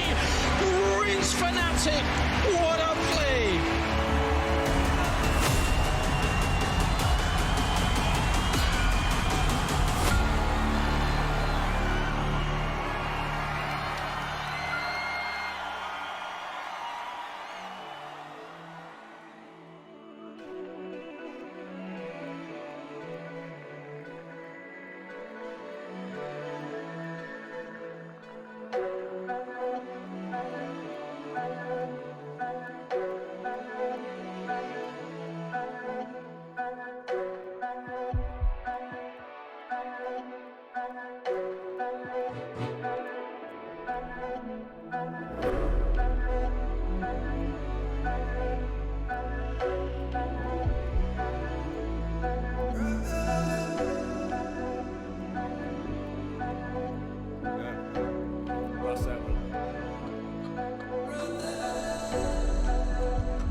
Well, it's Gambit at the right place, at the right time, every time on Inferno. Dominance is the word that comes to mind when we look at their gameplay over the Ninjas in Pajamas, just on map number 2 of the series.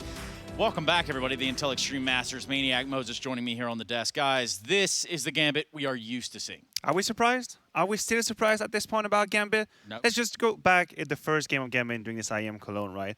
They lose the first map against Mouse Sports. They win the second map 16-3. They are resilience. Resilience is what Gambit is about. This ability to bounce back from one map, albeit frustrating because Ancient was a beating for them, it doesn't matter. They take Inferno right out of NIP, there is no question.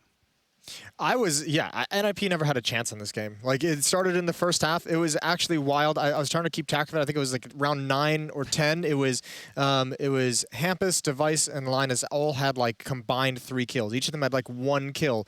And it's not like the number of frags, but it's like when you're seeing that on multiple players, it's just like whatever site Gambit is going to, they're getting in so fast and so powerfully that there's no chance at retaking it. Like, those rounds weren't even opportunities for NIP to rotate over on their CT side and try to retake a bomb site, because it was 5-on-2s. It was 4-on-3s, 4-on-2s, 5-on-2. Like, Gambit was just so dominant, NIP never even got in the game. So it's basically a story that NIP were never really in this map. It's No. kind of, yeah, Never any chance that they had an opportunity. Yeah, and that's wild to consider, some of the stuff that breaks down. We also have that opportunity, Maniac. What do you got? Yeah, we have to talk about round 8 because it's going to kind of encompass what Jason was talking about, this ability for Gambit to run down the clock and then attack the site. And this is what this clip is going to show us. I want to draw your attention to the timer, right? This is 25 seconds left. And how Gambit are going to remain calm, cool, and collected, using a few tricks just to find a few kills, find a little bit of damage here, share with the AWP, for example. But when they pounce, when they do, with 16 seconds left on the clock, that is it. You will see in a matter of 3 seconds, all the members of NIP have disappeared. They have vanished from the side. And it is so hard to remain calm. When you have 13 seconds, no, Jason, if you miss that duel, that is it. The attack is not going to work out, but somehow it seems flawless. It's the fact that none of them were like panicking. It was still just like waiting for the Halls player to make the first contact, gets that first kill, and then they all come through together. But also what that mini-map didn't show was the 2 players at the B bomb site, because that's 20 seconds left, that's beginning, with smokes everywhere. Neither of the defenders left that B bomb site. They were so afraid, because Gambit and the CIS teams do this. They run down the clock, and there will still be presence on multiple parts of the map, so you don't know what the final end game is going to be. And the idea that it's that late in the round and no one has tried to even cheat over towards the A site, that's kind of wild to me. Yeah, it kind of leads into that whole train of thought that, hey, you know what? This isn't in our control. Yeah. You know, it's just not happening that way. We've got a comparison we're going to load up for you right now, which also helms there for 2 of the most experienced players in the server, in Device v Hobbit, and for a specific reason. Hobbit going 21-9 over Inferno. Yo. Fantastic. Whoa. Fantastic. Hobbit is so good at being that ratty little lurker on the other side of the map. He is so good at being just that scumbag. He saw it on Ancient. We obviously didn't see it too much impact today. Inferno in the halls, he's finding kills. And this is what makes it so tough. We just saw the round that Maniac outlined where they're running down the clock. When it's running down, there are times as a defender where you want information. You're like, okay, 30 seconds left. Surely they're moving into their final position. Let me go see where people are so I can try and get information for my team. And that's when you have Hobbit just waiting in halls, just like this, right here. I mean, that's a save, but I mean, it happens so frequently against Gambit. He's got everything. He's got everything in that game, which is he can be aggressive, he can make the difference early on, which forces then NIP to be careful about the whole position, and then he can be patient. So he's the freaking whole package, right? Where you find the opening kill, then you reposition very calmly, and we had that clip where Rez is like, as you were mentioning, trying to find information, and the rat is just in the corner just waiting for him. And he That's was perfect. in the window room for so long in that round. It felt like I think he got 2 or 3 just from that position alone, which speaks volumes. You know, you want to push for that info, you want to recon by fire, but it's not going to happen when Hobbit's just kind of lingering in the shadows. For us, we look forward into Dust 2. Now, we got to a 3rd map in the series. Lucky us. What happens on Dust 2? Well, what happens on Dust 2 is that Gambit in the last 3 weeks have played it 5 times against Na'Vi. So talk about a hardcore training setting if you are Gambit. Not that Dust 2 is especially their best map, but they've been trialed and tested so many times in the last few weeks. For NIP, you only have your eyes to cry right now because Gambit is activated. They move on to Dust 2. They know how to play the map. That is it. I'm not going to say this is done yet. I'm going to say NIP still have a chance because, well, yeah, it's a lot of games. It's a lot of trial by fire for Gambit on Dust 2. It's a lot of maps that Threat can look through and the analyst team can pour through and try and find some tendencies and some things they can exploit, and who knows what they end up finding. But last time these two teams played Dust 2, 16-14 win for Gambit. That was about 3 months ago. Pro League, right? Yep, but I mean, look, there's still an opportunity, and I think Device is starting to feel a lot more comfortable in this team. A lot of data over there to be taken away. Thank you, guys. We're going to be jumping into that next map soon. There is another game going on that is Liquid Mouse Sports. That's in the 2nd map, Liquid winning the 1st. That goes a long way because that's an elimination game. That's a rough one. For us, we'll continue to focus on Gambit versus the Ninjas right here for the Intel Extreme Masters. We'll be right back, everybody.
into my face. Tell me now why you want to wait. Running out of words you wanna say. I've been looking for you, looking for you, looking for you.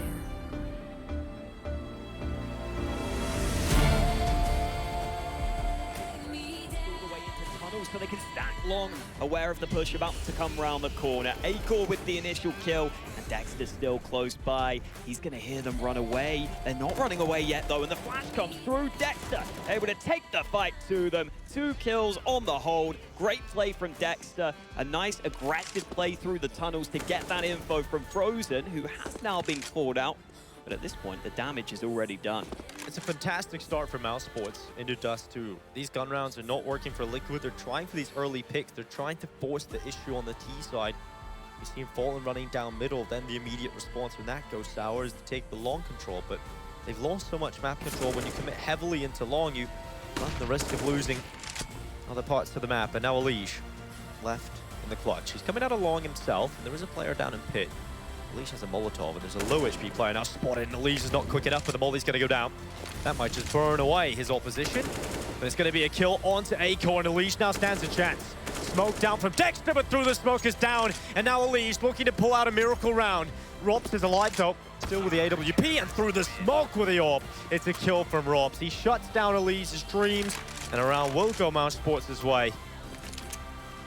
You don't always get to see Elige in those clutch scenarios because often he is aggressive on the team, but he's so fun to watch when he's in those clutches. The way he systematically makes sure he takes 1v1 fights in that position is incredibly impressive. He knows that man that's been mollied in pit isn't going to want to swing if he can put that smoke down, so he goes ahead and smokes the corner himself, make sure he can force a 1v1 fight on the long corner, and then go ahead and focus on that pit player. It was a smart way of doing it, but unfortunately for him, Rops was one man too many, and Liquid taking early damage again, but they have got the long control for it. And Acorn is going to be trying to peer over the top of the smokes for the openings. Rops with his HE is going to saw that over the top of the mid doors, and it hasn't really done a whole lot. Elige's up in towards Catwalk, but he won't get any further because Mouse Sports have taken that control on the CT side. Oh, BMass. This is a risky game you're playing, and he goes through the smoke, finds one, and it will just be one because Elige is quick in the reply. Although he did spot the bomb, the response came from Liquid.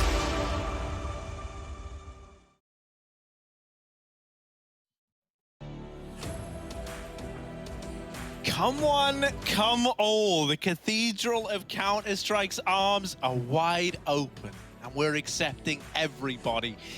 NIP versus Gambit, it's a series that's now set to go the distance. Dust 2, of course, is our third map. And you can see Threat here talking to the boys, trying to get everyone on the same page. For NIP, they were able to win Ancient relatively convincingly, right? It definitely started to get a little down to the wire towards the end. Then they head on to Gambit's map pick of Inferno, and there it was way more one-sided. Gambit never even gave them a chance to play, it felt like. So morale might not be at an all-time high for NIP. This is why Threat getting the team back on side, getting everyone on the same page, and now putting their hands in is hopefully going to get everyone pumped for this Dust 2 map. Yeah, you certainly hope so. I love the personal aspect, right? Like we see a lot of the Scandinavian teams like this. I think Astralis are always a great example of everyone getting in a huddle, having a talk, figuring it out, the eye contact, the personal address from Threat is always nice. We saw it in their boot camps, right? Where, exactly. They would call tack pauses, and NIP players would get out of their chairs, they'd take their headset off, and they'd, talk to Threat one-on-one. And I that's super beneficial, right? It's always nice having another person's perspective, especially someone with the knowledge and ability of someone like Threat. So yeah, it's all very good for NIP, but at the end of the day, they did just get absolutely beat down upon by Gambit. So that's in the back of your mind at all times. Gambit, I mean, they're no sleepers on this map either. Dust 2 has been really, really good for them. An 8-win streak just recently broken during the Star Ladder RMR, and so a couple of losses in a row on that one. But other than that, Gambit, yeah, very accomplished on D2. Let's see what happens, though. Knife round going in first for the side. Doesn't really matter on this map. At the end of the day, everyone's comfortable, and NIP will pick it up, so probably staying CT as is tradition. Yeah, that's nice for NIP though, right? I think at least having the comfort of getting to pick the side is nice here, especially because they're hoping to regain some momentum to open up Dust. Over on the Gambit side of things, right? As mentioned, out in CIS, they've been having a few problems, weirdly, here. That always seems to be the way of these CIS teams, man. They can crush everyone else in the world, and then they go back and play domestically and usually get given a bit more of a run for their money. I mean, it's so Na'Vi were always a signature example of that. Yeah, and those head-to-heads that we obviously got, we got so many times last week. We're so back and forth, right? With like Gambit, 16-7ing Na'Vi on Ancient, and then having the same done right back to them. It's all over the place, but forget the past. Forget the future. Live in the present, the here and the now. Because, ladies and gents, it's NIP, it's Gambit, it's Dust 2, and it's the finale to this BO3 series. Yeah, and without further ado, let's just get right into it, shall we? Rez is wasting no time in fighting down here in mid. He does have to be careful, because down in the lower tunnels, Gambit are moving in with 3, looking for a slice of the pie in middle. Yeah, flash up Cat, but they're trying to get through these doors right now. Rez is wide and needs to have his eyes wide open because they're hunting him down. T's running wild. Inter's on long, dealing with the re-aggro and Shiro as well. Forget the mid to be. They're jumping right back up Cat as NIP try and aggress on the flank. They have been decimated. 3 kills. Finally, Linus will respond, but at this point, Gambit have the bomb in the site ready to go. Plant is in. And they have 2 on long with that P250 as well. It's not getting easier. In fact, it's getting impossible. Yeah. Oh, all right, Hobbit. Reasonable. Just styling on them. Why not? Why not? Put a bit of flair on the pistol. Nice statement piece from Gambit, right? Only losing 1 player in amidst the madness. They hit the ground running. And they've been better at getting the conversions as well. A lot of the time for NIP, it felt like they've slipped away. Same cannot be said for Gambit.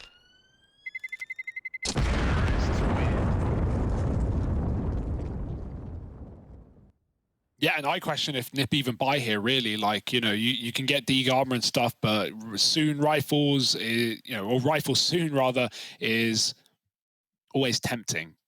Let's say. Don't often see ecos or forces get 1 on Dust 2 as much as many of the other maps, but NIP are going to go for it nonetheless. We love a PT50 on pistol round. Shiro does too. And he always puts it to good use, this guy. So here's the force from NIP. Got a scout on device. And a hero FAMA, something that worked well for Axel back on Inferno, winning the 2nd round after losing pistol. Device got to be careful. He spots that top player.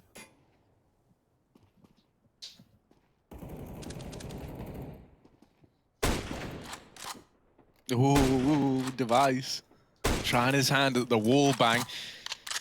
Sucks he doesn't hang around. They're about to drop the hinge smoke, and usually, there we go, you can get free tags on players doing exactly that, right? You know where they're standing, you know where they are at the double doors, you can just scout them right through it.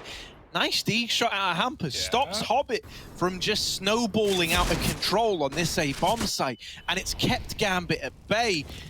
There's also a Molotov gone in to slow it down, and so this attempt at the catwalk push hasn't gone to plan for Gambit. They might have to look for answers elsewhere, and that kill on Rez in middle is going to prove impactful. That's lessened the threat of having this round slip through your fingers. You know this is going to make the NIP setup shuffle around a little bit. And so if they do recommit into catwalk and split through long, this A bomb site is ripe for the taking. What an aggravating call, right? Gambit kill the B rotate, and then they go right back into this A split, coming in from long. And yeah, like I said, this should just be a freebie. Plopsky needs to do something miraculous. Oh no, the shot misses. And now he's onto the CZ, but he won't live to pull it out in time. He has to build that gun. It doesn't come pre-assembled, sadly. So Gambit will find a 2nd. I love that call, man. Right back into A. And NIP had rotated, I think it was Hampers through CT already, so in the wrong position. Smoked off now, just looking to save the Deeg. Use these pistols and the armor. In the next round, it will still be Eco. It's going to be Gambit starting off strong here with a 2-0. And a 3rd likely going to follow.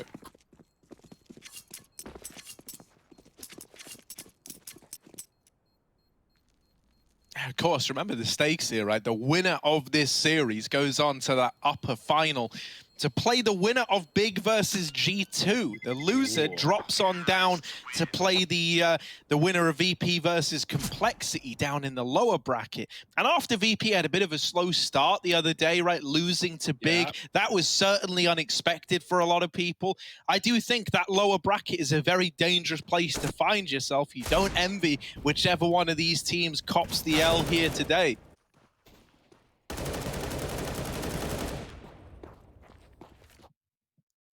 Very scary stuff indeed. Even got lower bracket matches going on right now as well. Remember, Mousesports Liquid are over on that B stream on map 2.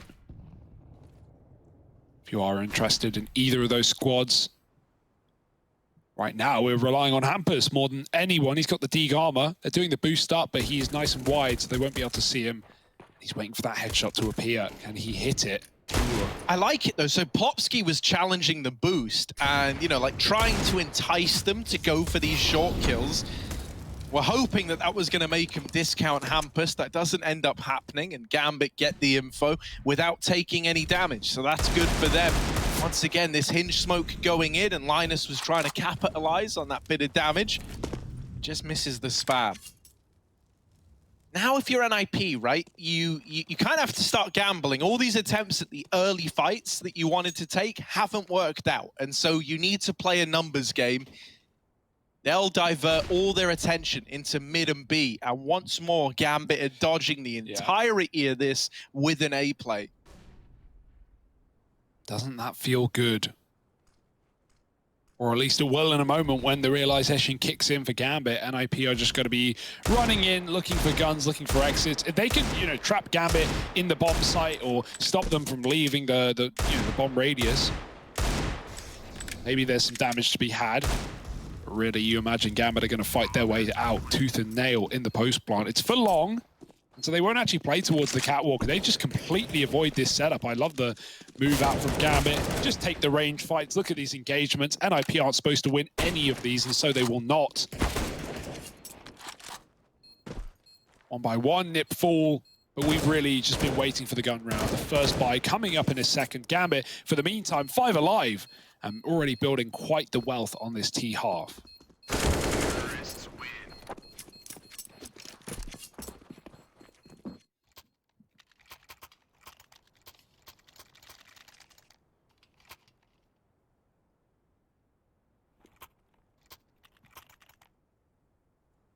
So we got the first rifle round coming through now for NIP, and Device will don that AWP from the get-go. Shiro not bringing his out yet. He's keeping the scout in place. So this is a bonus round here from Gambit. If they take this, if they get things like the free upgrade onto the AWP, that would be massive for the Gambit squad, right? These bonus rounds, great way to take an early advantage in terms of leaping ahead monetarily. Obviously, it means you've got to get it done with less than your opponent. That's the challenge. Out towards long. Hobbit still just waiting patiently around the blue bin, and Plopsky gets the better of him in that head-to-head. That's one of the 2 AKs removed from play, and without really accomplishing much. Gambit have so often been good at getting these openers. So what's the response now that they're a man down with very little to show for it? Certainly looks like B, doesn't it? Device is AWPing long, so this would be a great way to avoid him. They don't know where the AWP is. They don't even know it's in play yet, but I guess they'll never know. Not until a retake scenario if they get their contact out middle. No smoke yet. They've got the lineups though, and the fight comes in as the smokes go through. Hampus probably not ready for such quick peaks as he sees those smokes right in front of him. Now Gambit run wild, right up middle, into that B bomb site. There's 2 CTs here at least. They're focused on tunnels, but they don't need to be. Flashes out to middle. Linus going to try and play off of them. Oh, he gets a kill. That's good at least. Was very low from the Molotov, and they know Rez has to be here as well. Can they clear him out? The spray is beautiful, and Device with the AWP. Dex Nafany from behind. Shiro can't hit this shot with the pistol, and it's going to be NIP on the board early enough. Device squealing. You like that? So Hugo, have you actually confirmed that the squeal is Device? Because I know it's... Yeah. That's what we're going with. Based on all the information I've got, yeah, it seems like Device is squealing. Yeah, you looked into your squealography. Yeah, check the squeal pattern in the sky. Oh dear. Yeah, it's one way to get in the heads. Yeah, we got clashing AWPs now as well, right? Shiro, as mentioned, had the scout last round. He's no longer on those baby guns. He's graduated to the big boy weapon. Nice. And so this round, Gambit have a lot more to offer. This is one where they are hoping to to be able to disrupt the NIP game plan. They're out in the bottom of mid, but they're still holding on to both long and tunnel. So the options are open to Gambit. They're not committed to anything yet. They get this spot in middle, they drop utility. They know once again, this is gonna be jumbling around the CT side positions. Right, you can see the effect it's had. Hampus is left A, dropping into CT to help out. Now Gambit start to explore these other avenues, trying to get an idea of what they've done to the CT setup. Yeah, where is that AWP shifted, right? Is it back on the cross as it should be? Yes, it is. Device can help on long as well. Waiting for Plopsky, who's looking anti-flash into the wall. But this doesn't really matter. Gambit aren't interested in A. They've dropped again into a late mid to B. The smoke could be a problem, but Nafany is just going through it, dropping utility, but he has his back turned to the B site. Rez drops the bomb too, almost a third. Rez, always good for a multi-kill, it feels, leaving Linus alone on B, but he's got cover, and he's not giving up anything. Smoke spam from Hampus leaves the bomb in no man's land, and it's only Inters who's not being given the kill on the B site. Linus, oh, this is great stalling. Inter seems to know, but he can't find the corner. He can't find a glimpse. And he might die after time if he doesn't go now. There it is. Hampus to clean up. And NIP, what a beautiful round.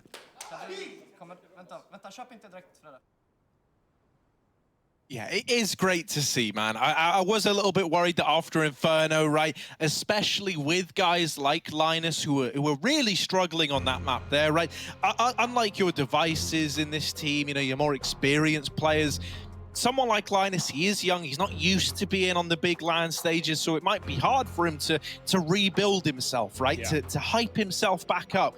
That's where you look at the more experienced faces here, the rest of the team, guys like Threat, because he is looking better. He's made the right call a couple of times now. He was instrumental to getting that round there on the board for NIP. Yeah, Linus is just such a solid B anchor on this map as well. We saw it in that Liquid game, right? Like how many rounds he would multi-kill with the AUG. He would get so much damage off. He's thrown his AK over to his teammate to buy an AUG. That's how good he is in this position. And yeah, he was always really, really well dealing with these mid to B splits, because it can be so hard knowing what you're going to get hit by first. Is it window? Is it doors? Is it tunnel? You never know. And yeah, so Linus is really good at isolating those fights. As we saw there, just stalling out. He doesn't get a kill, but he doesn't need to. We compared him to like a sentry turret almost, it felt like, right? Because he would just stand in place and flick around the place to make these multi-kills happen. Yeah, it's a really good sign, right? Like having, you know, an inexperienced player, but putting him in a position like that where he clearly seems comfortable. Yeah, and he's got a lot of responsibility at the same time, right? It's like a nice way to grow him and get him used to that. And you don't have to micromanage a B anchor, right? Like they're rarely leaving their spot until you know it's A. They're just sitting back and B. You don't need to talk to them. He can just focus on his style. Right now it's Gambit though with pistols. That's a nade. That's one hell of a nade. Hundreds upon hundreds of damage. And now they just walk into the wood chipper. Hampus, 2 kills, and now he's ducking down to avoid the headshot. It's coming back to me, Device with the swing, the AWP, lighting them up on the cross. Axile digs out one, but that should be the extent of the damage here. The Deagle's out of ammo, he's been betrayed by the ammo counts, and Rez is there to lock in the equalizing third round for NIP. Yeah, now they're believing again. Now they're remembering what victory tastes like, at least. But will that be short-lived? Because we do have another rifle round from Gambit with everything, all the bonuses, AWP.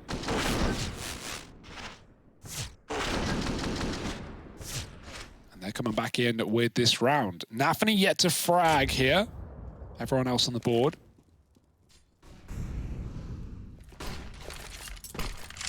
So I'll look at the long, but he gets smoked off immediately. Device holding for the tunnels boost. It won't be used. Oh, Hobbit jumping. Rez definitely would have heard that in middle as well. Hobbit needs to clear it fully. And Rez hits a headshot. That's disgusting. Barely got a second to react to that. Rez just jumping, staying tucked tight in the corner. Will eventually evade capture, but there maybe I spoke too soon. There we go, Shiro. You can't get away from Shiro. Axile, in the meantime, is exploiting this gap at long and has opened up with that kill. So now NIP are feeling the pressure. From a good start, there's suddenly a bad place to find yourself. It's only getting worse. with each passing moment. Linus and Device are the two players left in this for NIP to make any kind of difference. They're aggroing it through middle. Linus behind you. Linus! Inter's gonna take him out. The trade found, and Device left in for the clutch. He knows about one of these mid players, but he can't locate him. Inters steals that round from underneath their noses. Yeah, poor Nafany. He dies for the cause at least, but you don't want to get walked on there. You call it to your teammate. What are you watching, man? But yeah, just a series of unfortunate events. However, recovered well by Gambit. To think that Rez started that strong. And the jump is what gave him away as well. It's so sad. If he just ran on the ground, he would have made it. But you want to jump, right? You get to fly around the corner. Gives you that extra boost. But that can sometimes be your undoing. Okay, Shiro. That's not cool. He's just tagged Rez through the door. It's not like Rez can even take the AWP. Device is far too far away. So Rez has to play a lot more passive now in this round. He also wants to use his utility. There's no point dying with, you know, thousands of dollars of nades. So get that out while you can. Make sure you don't get picked. But now with, you know, him getting hit in middle gives so much more room and so much less info for NIP. Yeah, suddenly, you know, the guy who's been good at getting you this mid-info and providing that at the very, very least is forced to play conservative. And you can see that this has really opened up the map for Gambit. They're down short. They haven't really had to expend any utility to get this control. And now as they're throwing in these mid-to-B smokes, NIP have got no idea what's going on in middle. Rez is trying to hold it from the doors, but he's off the angle. They don't know the numbers. Inters is selling this fake, but NIP have not fallen for it. They've kept 3 players at this A-bomb site. Device picking them off on the cross, and they're not ready for Hampus. They thought the rotations would have come in, and it's anything but here at A. Everyone's still in place for NIP. And my word! Is that Device? It makes me question I really don't know if it is. You name one other dude on that team who can scream like that, Harry, and I'll join I got you. a weird feeling about Linus, bro. I'm looking, I'm looking at this guy He over on the seems too left. calm. We need to catch that on camera. Someone, please, for the love of God, catch the squealer, catch the screamer. Frankie was saying it was Device. That's what she wrote earlier in the chat, or yesterday, I think. So I trust Frankie. That's a good source. She is down there on the sidelines right now in Cologne. Maybe the NIP CEO's there, like, watching, and this is him reacting like that.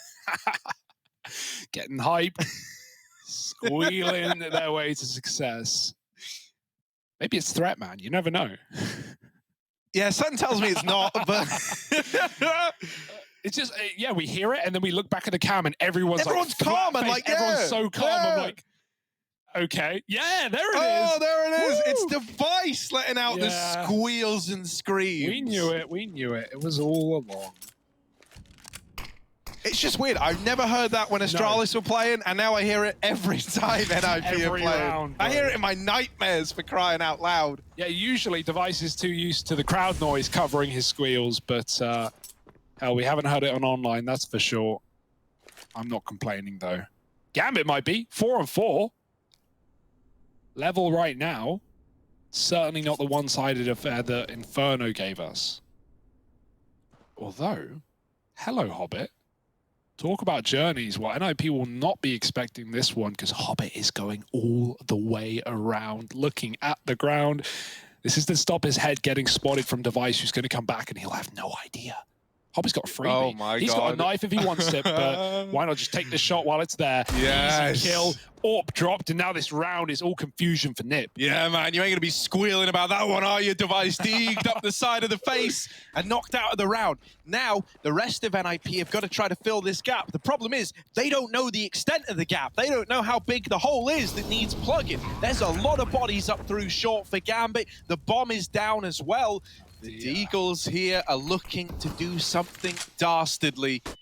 Now, NIP shouldn't be worrying yet. There is still very little on these Gambit players to make a round happen. And there's still utility in play. It's going to set up Hampus to get 2 alongside Plopsky.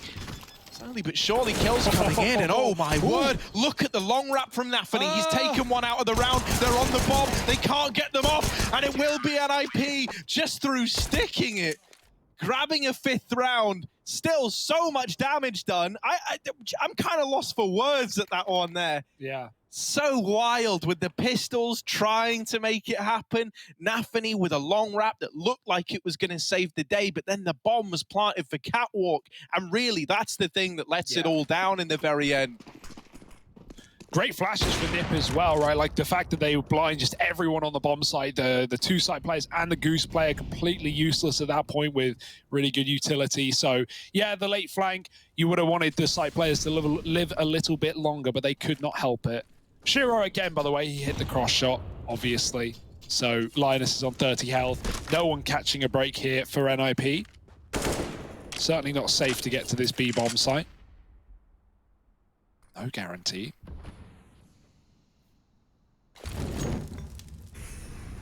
Orb up on Cat as well. Device yet to play this position, but Molotov keeps Hobbit back. They'll trade utility. However, it's not deep enough that Device is going to get forced off this angle. Hobbit was pushed back himself. Flash, however, will work wonders, and so Device respects it. Goes back to the cross. These are easy shots for him from this position at least. It's just about maximizing your early kills, right? If you can grab a Cat kill, drop off back, go through the motions as an AWPer, that's the hope, that's the dream. Execute smokes in, but it's not a full commit. Yeah, once more, they've said to Hobbit, look, man, Hobbit, you're just the guy, right? You're the dude who will sail Nip down the river and make them believe that this is an A play. And Hobbit, of course he's up for the job. Ooh. This is him in his element. And oh, well, wouldn't you know, you put him in his element and Device in his element together, it's only compounded the problems. Nafany and Axal are going to get a couple of kills in a couple of seconds. Linus now, the turret at the back of B is dismembered. And Gambit managed to pull that round back in spite of losing. The early man, that first player out from short, Hobbit, gets swept aside, and then Nafany and Axal go on to carry the round through. I thought Nafany was going to crater Harry. He was like 10 health falling off of Cat. He lives to tell the tale, and then he just bops Device in the face. Great stuff, great shots from Nafany, who was a bit quiet to begin this game, but is waking and warming up here. And now, 11 rounds in. NIP, no money either. Time for Threat to get involved. Pause coming through and coming to a close as NIP just put all their money in, everything, and get themselves down to 0. However, in the likely event they don't win this eco, or this force, Gambit should be running away with a nice little T-side on Dust 2.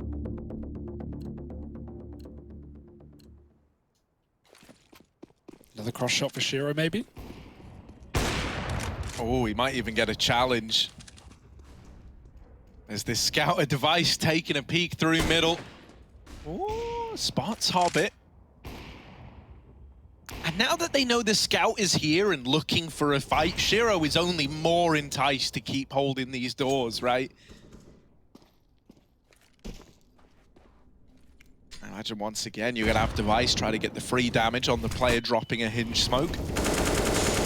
Molly forces Rez wide, and Shiro rewarded for his patience at holding middle. As mentioned, the moment he learned about that scout, he was interested in getting rid of it. Rez falls as well. That's the one M4 taken out of the round, and so Gambit are teed up nicely to find the lead. Plopsky just desperately trying to hold on here, but eventually going to get cleared out, and Gambit just going through the motions to close this round 5-on-2. Guns, at least in the hands of NIP, but not much to do with them. Bomb going to be able to cross. And that's Gambit setting themselves up for another one. The later they plant, the more they can fan out and hunt. They know they've got a lot of map control here. They are even in the spawn already. Axal, dropping Hampus. No M4 save, unless Linus can grab it, but why would Axal give it up? Oh. Okay. Well, that's now a gun retrievable. They're still trying to hunt Linus down, but they've kind of pumped the brakes here, giving it a moment. waiting to see if he comes to them from this position, right? They know he wants to try and change his position up, and now they'll hunt him. They'll get the better of him. Nafany's there to remove that M4 from play. And NIP will just have to bite the bullet, as sad as that is, and take a full eco. You're kind of, you know, giving Gambit these rounds over now. You're just having to admit defeat.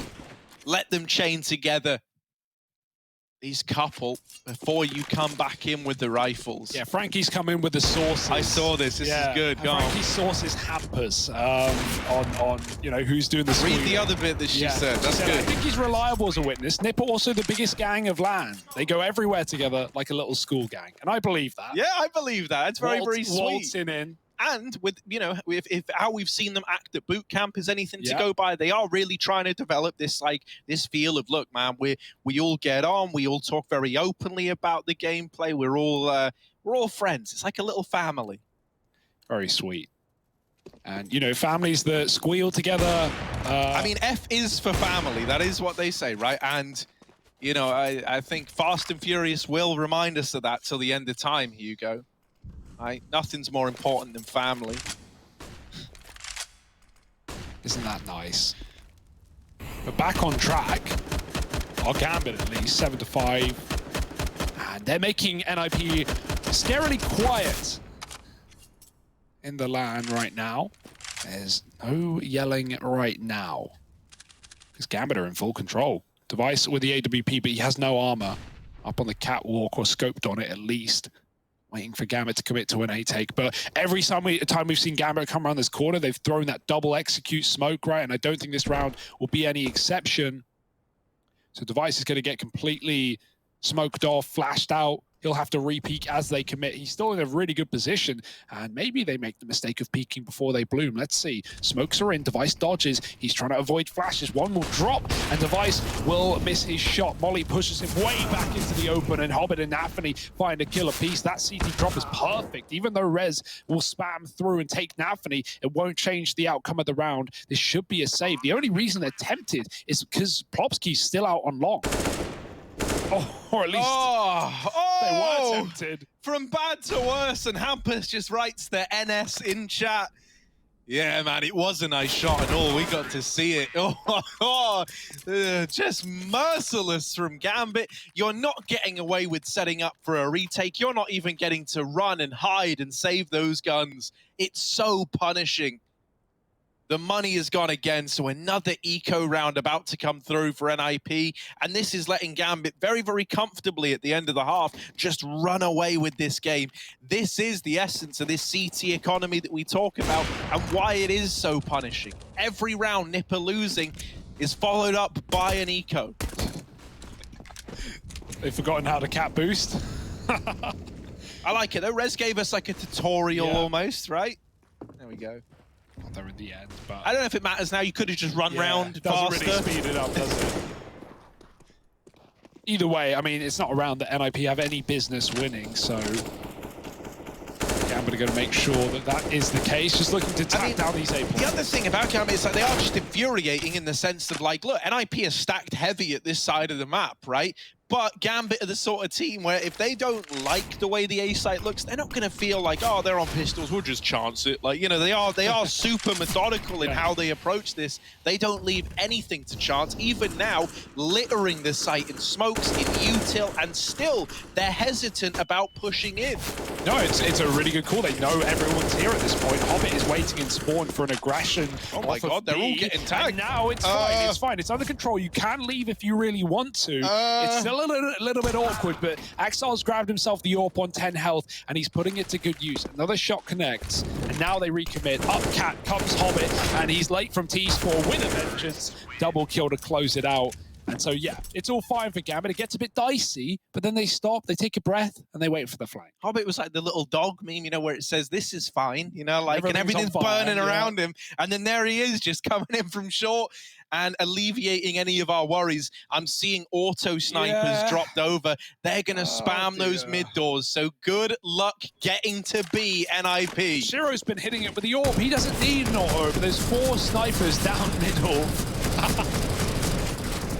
Linus eats a bullet, but everyone else will delay their Really, cross. out of everything that could have come out of that, that's a pretty damn good crossing. I mean, you're not even, you know, if you're doing that, you're only doing it because you can. You're not doing it because you think, oh, this will definitely work, right? Like, it changes nothing. You've got the money. Make sure, I would say, make sure you throw the autos out the map. I've seen a team lose a round. I think it was G2. It was G2. Lost I a round remember because they left the autos in spawn, and then they got flanked through T-spawn by a pistol. They picked up the auto, and then they won the round. So yeah, that can happen, but I don't think Gambit are worried.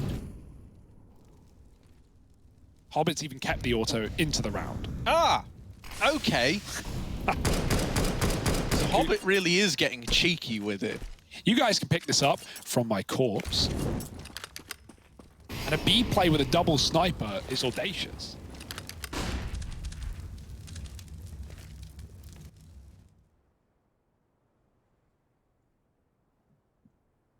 Linus back plat, tagged on the cross by the auto snipers.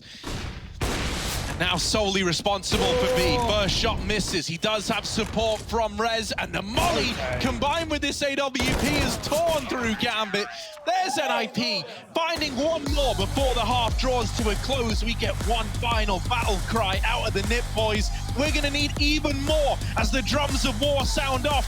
Throwing this over to a quick break, and then we're back with the second half.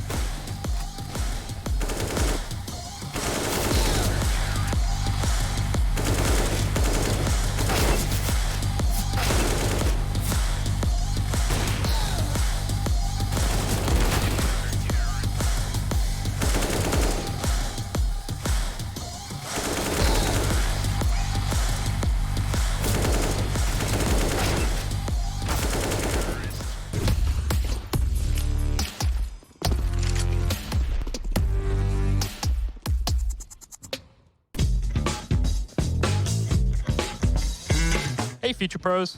For this episode, I'll show you a neat little smoke that would help you when retaking B.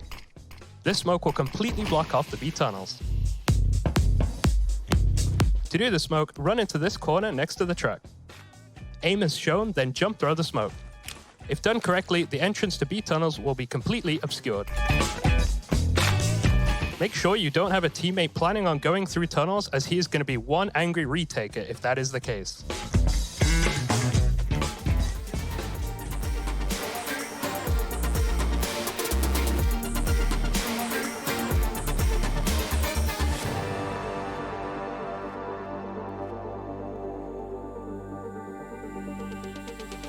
Yeah, they done told me to be myself. So when I went and found myself, the ones who told me back then, be true to who I am, ain't think we was really gonna win. Now they watching us from the sidelines while we trying to victories like we getting high tides. I'm getting my prize, only thing my eyes is locked in on. $500,000 mine. I want it right now, don't waste my time. Family in a penthouse with a view sky high. Blood, sweat, and tears bring water to my eyes, cause the whole gang winning. I done gave my life, odds low, but we did it, ain't we? And we always moved in, never on the same thing. Now our lives are highlight reel. We like the thrill. This life's ideal. The hype is real. We know it. It's just the way we live. We own it. 'Cause stop, we love the thrill. We know it. It's just the way we live. We're grown-up kids.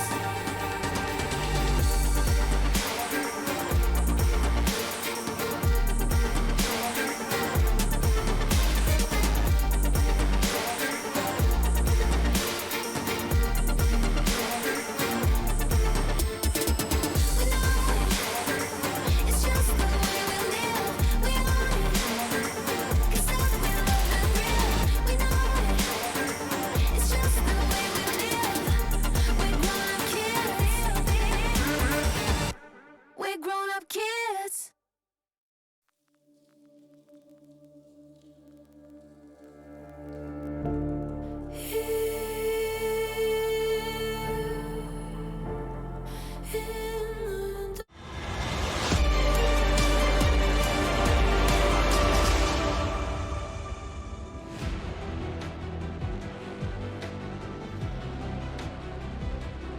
And well, here we are, the final map in this best-of-3 series.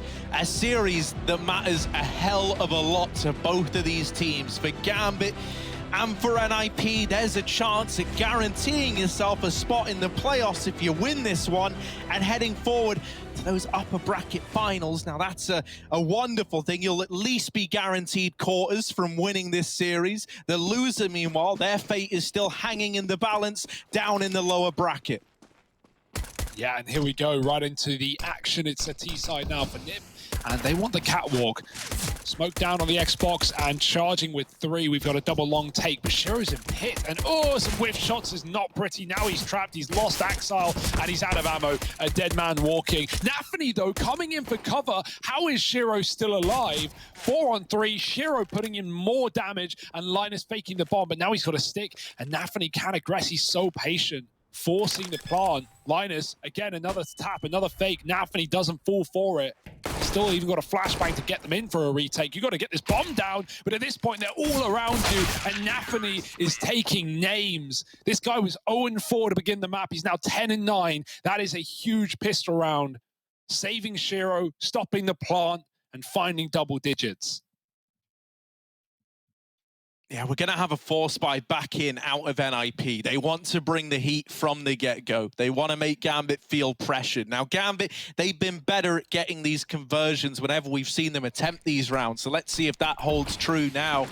NIP, if there ever was a time to go against the grain and pick up a force buy win, it's right here, right now, in the 3rd map of this important series.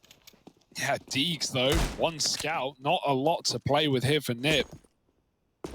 We've got M4s, we've got those rifles over on Gambit. They're more than happy to take the range game. Vice is certainly looking for it, but no kills offered up on the A site. In fact, Gambit re-aggress on Catwalk. They want other real estate. They've seen Long has been taken. They want to find out where NIP are or are not. Well, there's the confirmation. Hobbit up on the Catwalk, double kill. Nafany helps out with a trade as well, and they are falling like flies. Long player removed, and Linus locked in a battle in middle. Bye-bye. Gambit on the board again, 11-6. No force by heroics. That's the conversion you were talking about. One more freebie to go. Yeah, man, that's rough as well. Like, you know, Astralis with... Astralis? Sorry, I got a bit into well, device being device, it. Yeah. NIP, rather, would have really loved to have finally had a chance to win one of these force buys, right? As mentioned, Gambit have been able to do that against them time and time again. They would have loved to have had that swing back the other way and start to make this more competitive, because now a 12-6 scoreline really is what we should be seeing on our screens before we have rifles in for NIP.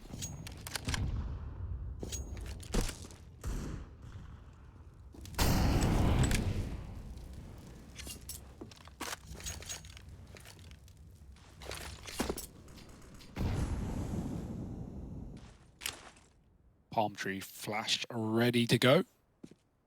Waiting for NIP to commit. Hobbit can confirm that soon. And Shiro's actually spotted them wide as well.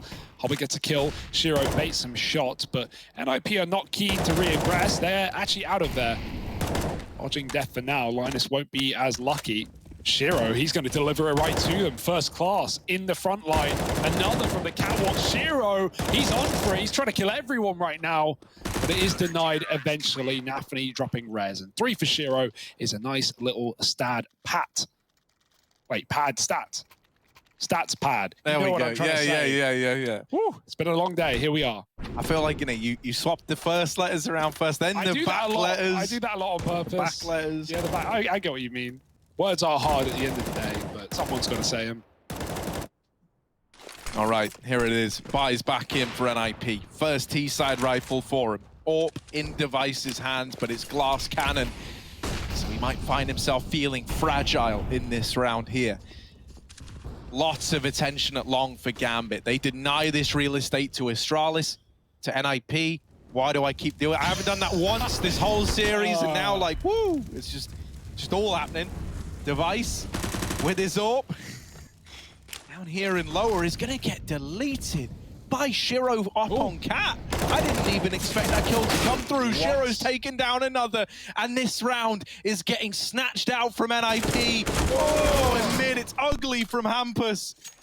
This was a bonus round for the Gambit squad. NIP, they needed this victory. If they can't get this, they've got nothing in the next, and it's free upgrades all around for Gambit. Yeah, Linus has been left in so many 1vx's this map and in so many unfavorable positions severely. CT and T side. How's he supposed to do this? It's a trial by fire, and he's going to get backstabbed by Exile. Gambit grabbing AKs, arming themselves to the teeth.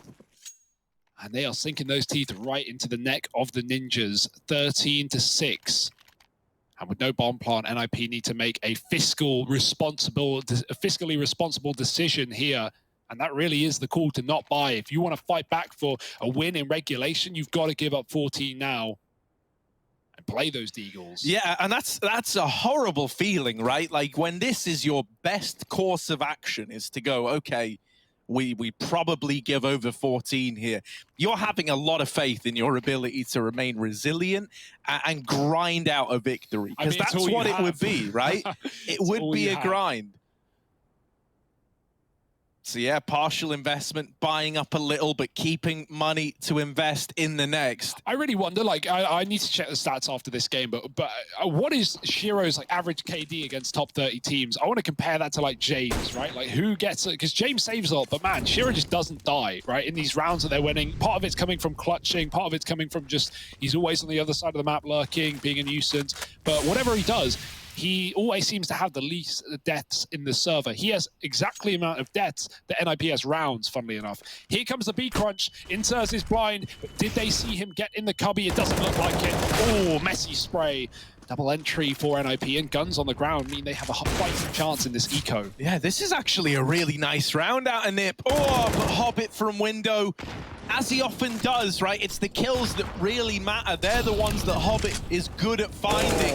Device, big trade back, and a big trade to have secured, considering the man you've removed from play. Oh, Exile's wasting no time with supportive flashes out of Shiro. They run the site down, and they do retake it. They take it back from NIP control and find 14 rounds as promised. Oh, even when NIP have like a great position, considering the context of this series, right? They got an eco, they're in the B site, they've got guns, and then that happens. Gotta say, I love that fake from Device. He stood on the edge of the ledge, and he was able to fake the bomb, tap it down on the ground, and then when he gets peeked from window, he's so much higher than Gambit are ready for. He's on top of that ledge, as said. And so he's able to catch a freebie. Still, doesn't matter in the end of things as flashes render him useless. And the retake happens for Gambit. 14-6. NIP, that lower bracket is welcoming them right now. Do they have anything to say to it? And this is huge for Gambit, right? Like, this is immediately starting to lay any doubts to rest. This victory, if they're able to get it, which it all hinges on securing this round. If they do, they've paved the easy path to securing a victory. They would have made playoffs already at a bare minimum, right? Be that quarterfinals or semis based on the outcome of that upper bracket game. Through the smoke, Nafany takes matters into his own hands, and he's out of there. He's like a ghost. He's appeared, he's haunted you for a moment, and now you can't find him again.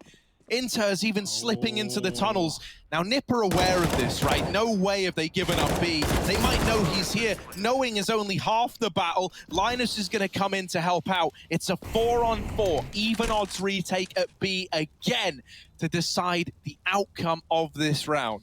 Yeah, that Dink on Device would love the kill there. Could have put Gambit back in favor for this retake. Now it's going to be very difficult. And with more time ticking off, you wonder if they're even going to consider it. If they are, they've got to go soon.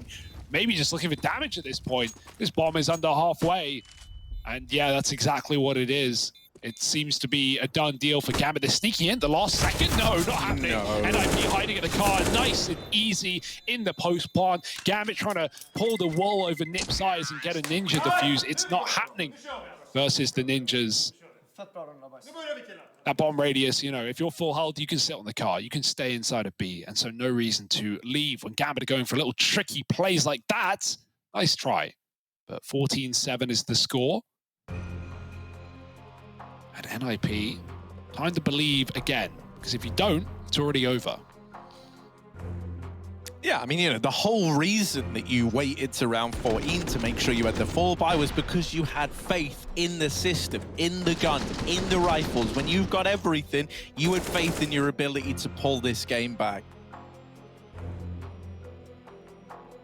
It is a long old gap, 7 between them and Gambit. And as mentioned, the reason why I say this is going to feel like a real grind is Gambit, you know, you're not breaking them on the back of winning 1 or 2 rounds. Like, you need this one again, and then they're still investing. You need to win that, and then finally you've done enough damage to start to take advantage of the CT money.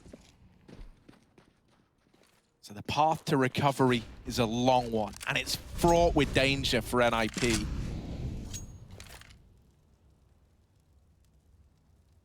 Yeah, one mistake can really be the outcome of this series. It can decide everything here. Can't afford to think like that, but that's what it can come down to. Nafany tucked close in the middle door. It's a very hard spot to clear. Often used Molotovs to clear this position. Hobbit getting burnt out on long right now, and they just pop through mid. The flash avoided by Nafany. If he can get a smoke off, that's impressive. He doesn't pull it out. Oh dear. Lots of damage through the wall. Smoke will eventually land, and he's still covered, just dodging these orb shots as they rally on through.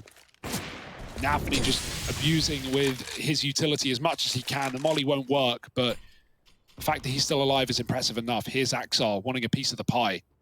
Oh. Man, I can't believe he wins that as well. Rez even looked cognizant. What? How's he still going? Flashed out. No. Exile's down here in mid fighting with them. He should have never gotten away with a double. And that play alone is just a sign of the times, right? How did he get away with a double kill in mid? It really has just driven this one home for Gambit. Plopsky, last man remaining. And any one of these corners could be hiding Gambit players. 20 seconds, time is a problem, the numbers are a problem. Plopsky is only feeling problems right now, and he's got no solutions to them. He's bowing out, he's saving the AK. Gambit, it's match and series point. It's playoff point, baby. That's where Gambit are looking to go, and it seems like nothing can stand in their way. Axel is an absolute monster. He got shot at from top mid when he killed Rez, and he still calls for the flash to just jump on the head of Device, somehow winning that one as well, and then getting traded. But at that point, he's thrown enough confusion in the round that it's Gambit's. 15-7. NiP just using their timeouts here, trying to bleed whatever they can out of this series. If not for the win, then for pride. Get some more rounds. Make it not feel as one-sided, because that's how it's looking right now. Inferno was no competition. Dust too. NiP were in it in the first half. This T-side has been lacking, however. Gambit, man, they want the pistol, they want conversions, they want a bonus round. It's so exciting, man, that they're able to put any doubters to silence, right, within the first few days of the event. No one's calling them onliners anymore, right? These are legit LAN results for Gambit, and they're only going to keep building. One more. That's all it's going to take.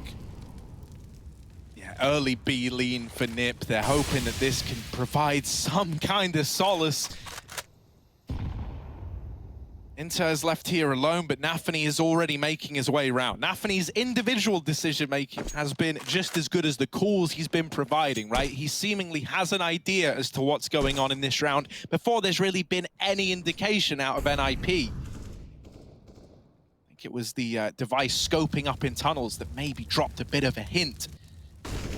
Shiro's nearby in CT. He's responsible for catching players crossing. Gets the information that one guy's made it up onto Cat. There is more than that.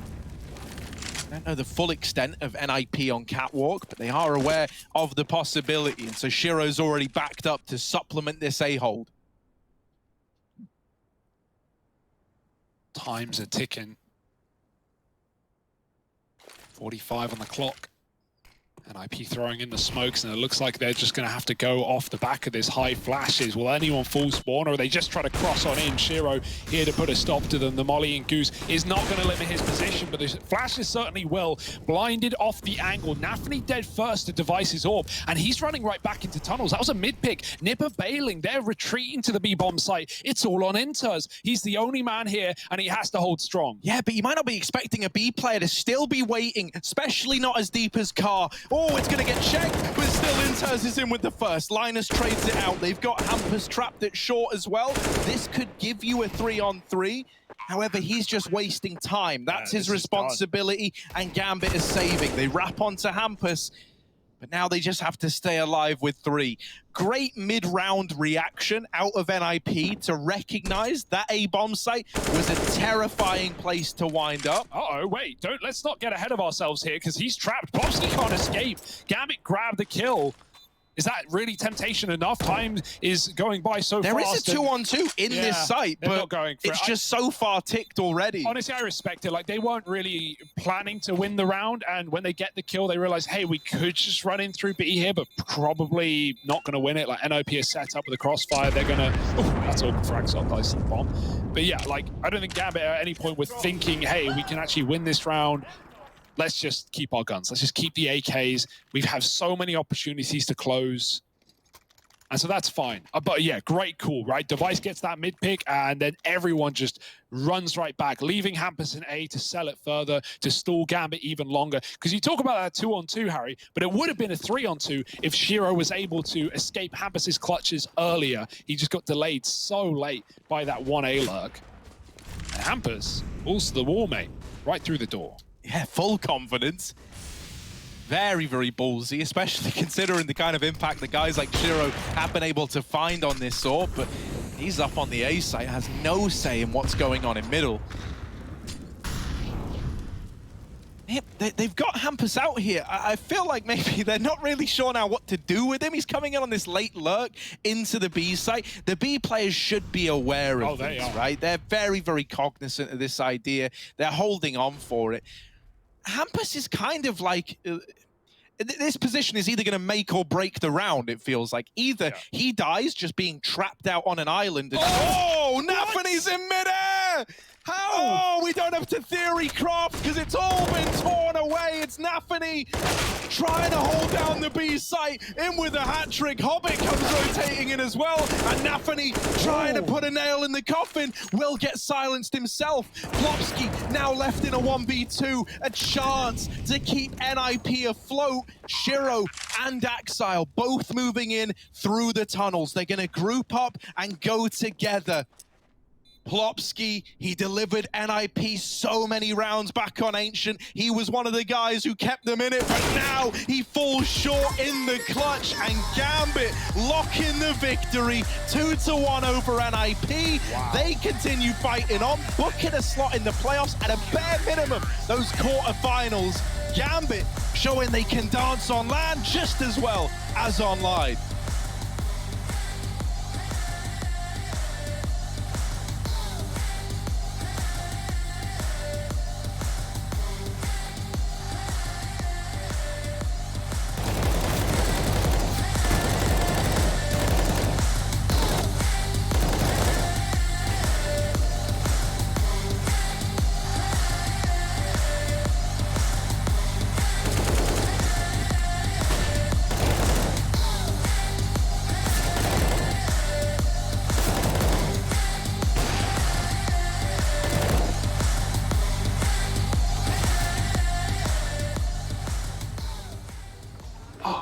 Trace, that's a wonderful game. Don't tell me. Cologne 2016 limited edition? It looks so soft. Your compliment was sufficient, Hugo. Hey, Harry. Nice pin. How the hell are you? Chad has mistaken me for this dickhead Harry, which seems logical because he also works for ESL and I cast with him regularly. Harry and I also go to the same barber, although I have a slightly better haircut. Chad, congratulations, man. I saw the reports. Time game went well. Thanks, man. Great stuff. ESCA tonight? No can do. Got an 8:30 res with the pros, man. Trying out a new crosshair, though. I'll swing it over.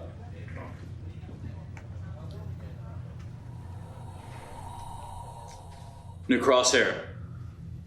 What do you think? That's very nice. Look at that. Gave it a go yesterday. 1 on the thickness, 0 on the dot, and 1 on the outline. It's great for visibility. That's very cool, Stunner, but that's nothing. Look at this. Daring yellow, thin outline. What do you think? Nice. Jesus. How did a nitwit like you get so tasteful? I cannot believe that Machine prefers Rush's crosshair to mine. But wait, you ain't seen nothing yet. Check out this bad boy. Statement read, almost a statement in itself. Dot, for that pinpoint precision.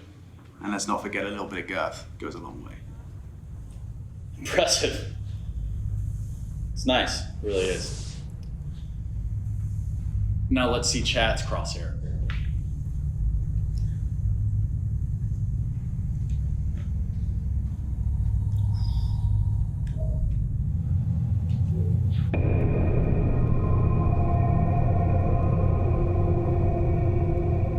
Look at that subtle neon coloring.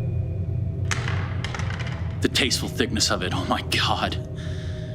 The gap is perfect. Something wrong? Stunner? You're sweating.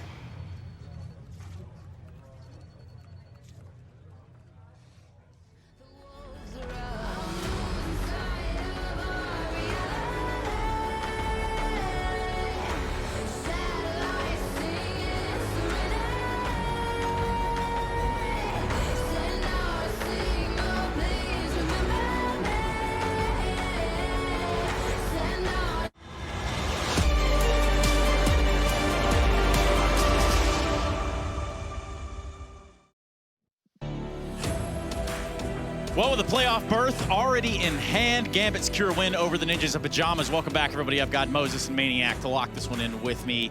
Playoff on the line, sort of, not really on the line, but it makes it easier for Maniac.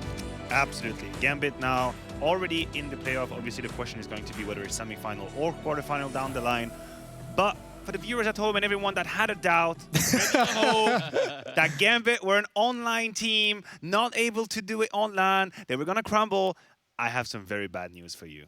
Okay. I have some very bad news. Gambit is here to play. I'd like to get something on the record. I never said they were an online team that they're going to crumble. I know, but you looked at me when you brought it up, so I feel like I need to step in. Done for you, I promise. I did expect there to be more struggles for Gambit early on. I expected like the first 2 matches coming into Cologne to be a little bit of a trial period for a couple different reasons. But I mean, they've proven me wrong. Obviously, outside of these first map hiccups in their first 2 series, no problem whatsoever. This is dominant. So what you didn't see coming was like just Gambit hitting shots midair.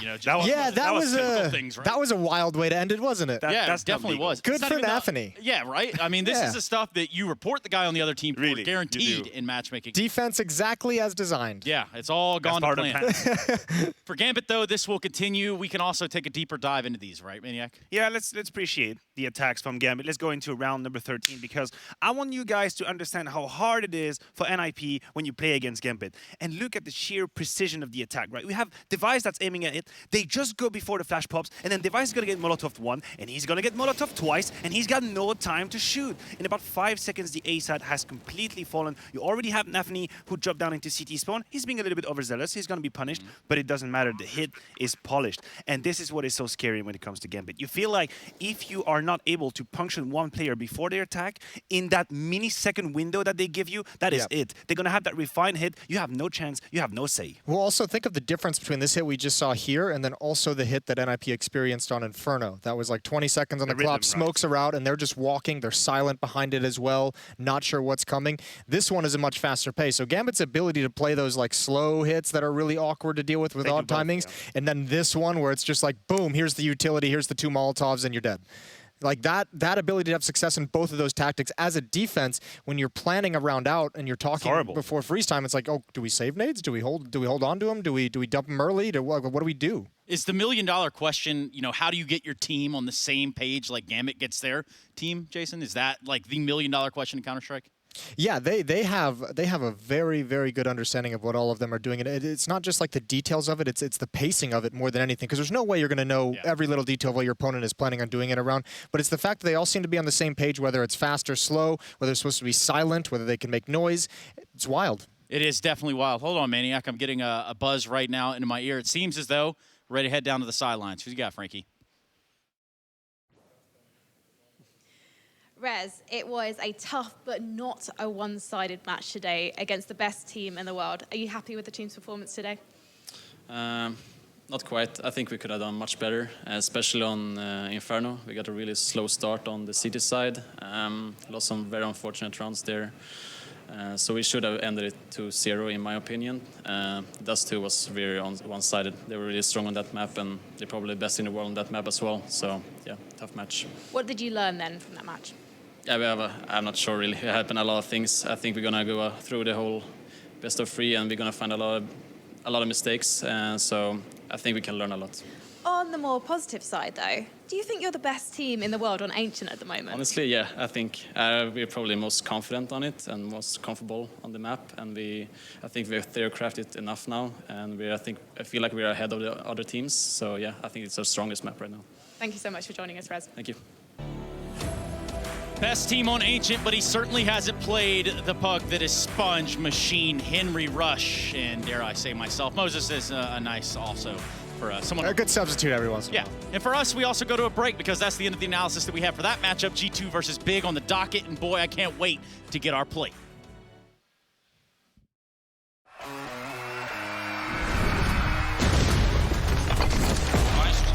Game. He's going to get that shot, and it has to feel a little bit going out middle of the air.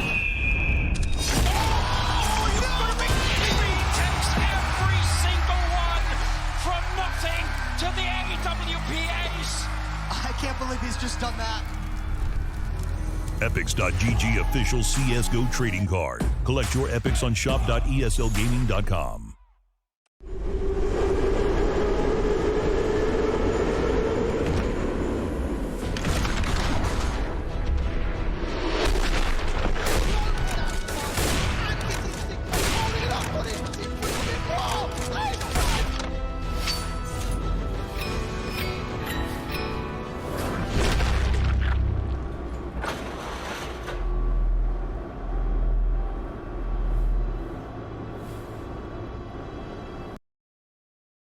Allez.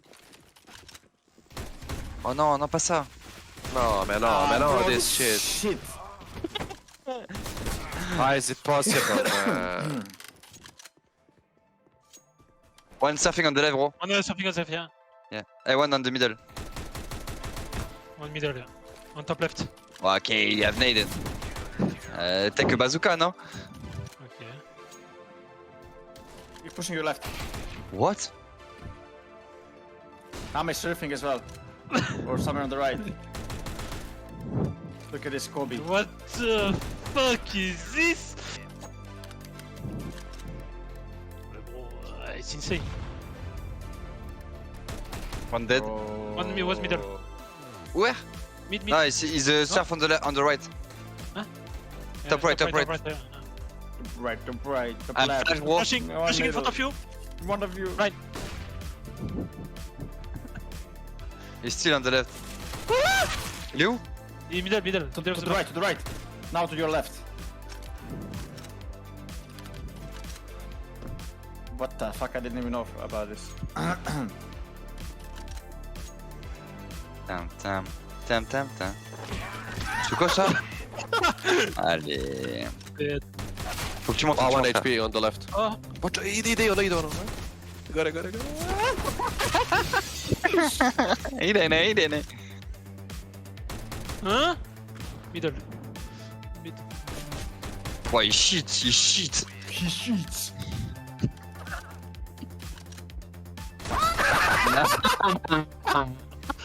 1 HP. 1 HP. Nice, Sama. Should not Yeah, 1 1 HP for sure. What? Oh my god, you didn't hit him. He was 1 HP. Pushing both left side. Ah, they're pushing. The bit. Netting. Oh, comment il fait ça? On the left now. Flashing. Mais Necta, mais... À ta gauche, frère. À ta gauche!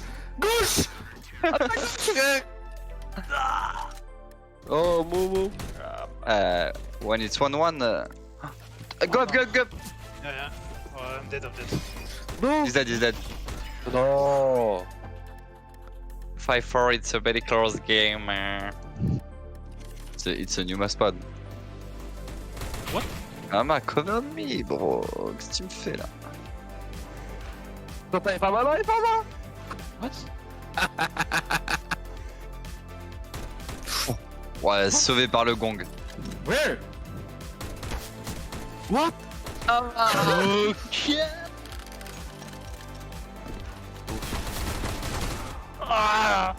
In the middle. On the right. No, on the left. He dropped down. Oh my god. Where is he pushing? He's pushing CT base. He's coming from the left side. Nice. C'est pas possible, allez.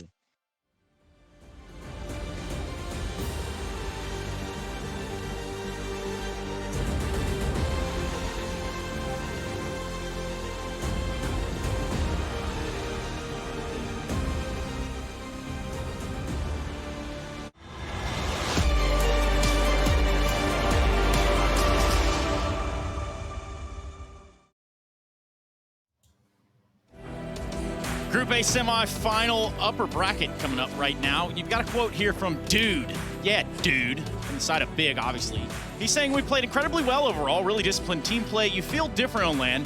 Playing at LAN makes us 100 times stronger. Welcome back to the Intel Extreme Masters. In case you didn't know, this is a LAN. That's right, local area network, all day, all night over there in Cologne. My name is Trace, and alongside of me is Maniac, and I do have Yanko for this segment. Yanko, hey. Hey Trace, what's up? Hey man, you know, just watching a little counter, just seeing what Gambit had to offer, but now we're looking at the boys at G2 and Big. So let's just get off to a start here. You're gonna call out that bullshit statement, or should I? You go ahead, man. I like it when you do it. It's a lot more eloquent. You know, like LAN works so much better for us when, like, historically, most of their players play better online than on LAN. There's a reason why Tabson is the highest rated player for the team. He's the one who's always been the player for Big on LAN. And if they're going to make deep runs here, it has to be more than that, right? It has to be either Xantares or Searson, especially. His level was off the roof this time last year. Him and Xantares were the leading force then for Big, and they need to contribute more against a very stacked G2. Berlin International Gaming playing on home soil. There's a whole storyline to be had right there. We can take a look at the recent results up to this point. Maniac, what do you see? A lot of dust too? There's a lot of dust too. There's a lot of green, Trace, but also some tight games that Big at the end up winning. And to me, it gives me the impression that right now they might be in this microclimate where they believe that they can do anything. And that's the story that I want to write when it comes to Big here in Cologne. It's the assumption that they can play to a higher level that they usually do because of the context. And we've seen it done before. Absolutely. A little bit of the magic at Cologne 2018, a totally different vibe. And they really did light the Lanxess up back then. And you're gonna know, Trace, right? Like in the semifinal there, they took down FaZe, who were the favorites to win the whole thing. Navi on the other side of the bracket knocked out Astralis, right? And if FaZe managed to beat Big there and go into the final, they could have completed the Grand Slam with a trophy there. So I think, you know, Nico still remembers that loss at Cologne 100%, and he's definitely still out for blood for that one. Just still kind of like mauling about it a little bit, sometimes might even say. But a new day, a new game, and a new chapter. Nico finding himself on G2. I would love to hear a little bit more specifically from Hunter. Hunter, last time we were on LAN, it was IEM Katowice, and you guys came second to Na'Vi. Do you feel like being back in this LAN environment could potentially see you make it to the finals again? I hope so. We are looking forward to play more. Yesterday we had a great game against Complexity. Today we are playing against Big. Hopefully we'll continue what we did last night, especially on this Dust 2 second map. And yeah, I'm looking forward to play more and to see where we are standing now. But I think we are really ready to go in the finals again. Roster change aside, do you feel like the team has developed a lot since IEM Katowice 2020? Everything has changed. A lot of teams came into Tier 1 CS, like Gambit, Heroic, a lot of other teams. They surprised a lot, Big as well. They were not here when we were in Katowice, for example. So a lot of teams improved, and CS has changed a lot. And of course, we changed a lot of roles, our game, players as well. So everything is different now. Let's talk about your opponents, Big. They have stunned everyone since making it to IEM Cologne, especially Tamsin. What are your impressions of them? I didn't watch them too much, honestly. I'm more focusing on our game, on my teammates and on my team. They are a great team with great players. I know it since before, so yeah, they're a great team. We'll just try our best to beat them, and it will not be an easy job for sure. Big are known for their heavy util style. You're known for not caring. You just go out there and get the frags. Do you do anything in particular to dodge that nade work by Big? We didn't talk too much about that, honestly. As I said, we are focusing on ourselves. The most important is that we are feeling comfortable. They can throw whatever they want. If we are just swinging and killing together, they will not have time to throw nades on proper timings. I can't wait for the swinging and killing. Thank you so much. Me too. Thank you too. Bye. That was a pretty creepy end to that one. That was good. G2, they made it to the finals last time we had LAN, albeit that feels like a millennium ago. They had to stack up against Navi and Katowice. Didn't necessarily go their way. But overall, when we look at G2, can they do that again? Can they replicate a performance on LAN such as? I think they can. I think they absolutely can. And the man we had on our screen, obviously, is going to be instrumental. If you keep an eye on the webcam trace and you look at Hunter and Nico, the way they interact with each other when they are on LAN, look at their ratings right now in the first series, 1-6 for Nico, 149 for Hunter. Something is happening. There's like a storm brewing between the two, and I'm expecting them to pop off massively at this event. And it started a good way. That's some wild scenes right there. And Yanko, what we're going to do is talk about Nexa and Taps, and they're going to be our Epix GG players to watch, and we're actually going to jump into that here real shortly. Let's do it right now. As two of the front runners go head-to-head, let's take a look at two of their key components. Yes, you heard me correctly. Big is now a team to watch at IEM Cologne, finding LAN to be the perfect antidote to their recent slump in form. Leading the charge is Tabson. The highest rated player of the play-in stage posted a 2.40 opening kill ratio on day 1 and continued his strong form against Virtus Pro in their opening match of Group A. Now they start firing with a firing squad. 2 for 2 in the trade. Tapston makes it otherwise as he lines up a few more. Meanwhile, the man in charge of the G2 camp is Nexa. While his deadly teammates can always be relied on for explosive plays, Nexa is the steady-handed mastermind. Teammate Nico has described his captain's game plans as clinical. And as he's got plenty of study material to work with ahead of this matchup, don't be surprised if G2 start reading Big like a book. So which tactical titan will guarantee their team a spot in the playoffs today? And again, those are your Epix GG players to watch. Here are the map videos. You can watch these as well. Ancient and Overpass out, Yanko. Yeah, that's interesting. I think for Big here, it depends how they feel about G2's Dust 2, I guess, to an extent, right? That's most of the time, that's their first pick. They could go for Vertigo as well, a map they've had success on lately. They just go with the standard Dust 2, and it takes some balls to do that after the performance that G2 had yesterday on the map. And G2 just goes for Mirage, the standard pick. It's interesting that G2 didn't pounce on the Inferno opportunity, which was the first veto for Big. Last time they played, Big won that Dust 2 game that was during Blast. G2 went for the Mirage as well. Last time around, it was Vertigo as a third map, and we could go... No, actually, that's the Inferno that I was talking about. The fact that Inferno wasn't removed from by Big, allows that for G2 to go as a third map, which for them should be a very good news. Well, stylistically, there's got to be a comfort zone along Dust 2, right, Yanko, between these two teams? Yeah, I think both on Dust 2 and Mirage, these teams overlap a lot. They both really enjoyed the map. I think on Inferno, I would give a slight edge to G2, but also when we were in FaZe, we played Big a lot. It was always Nuke, Dust, Mirage. It was always the same map pool. So we played them a ton on Mirage, on Dust. Nico knows how they like to approach the game on those maps, so expect him to be the focal point on G2 CT side, trying to make some plays.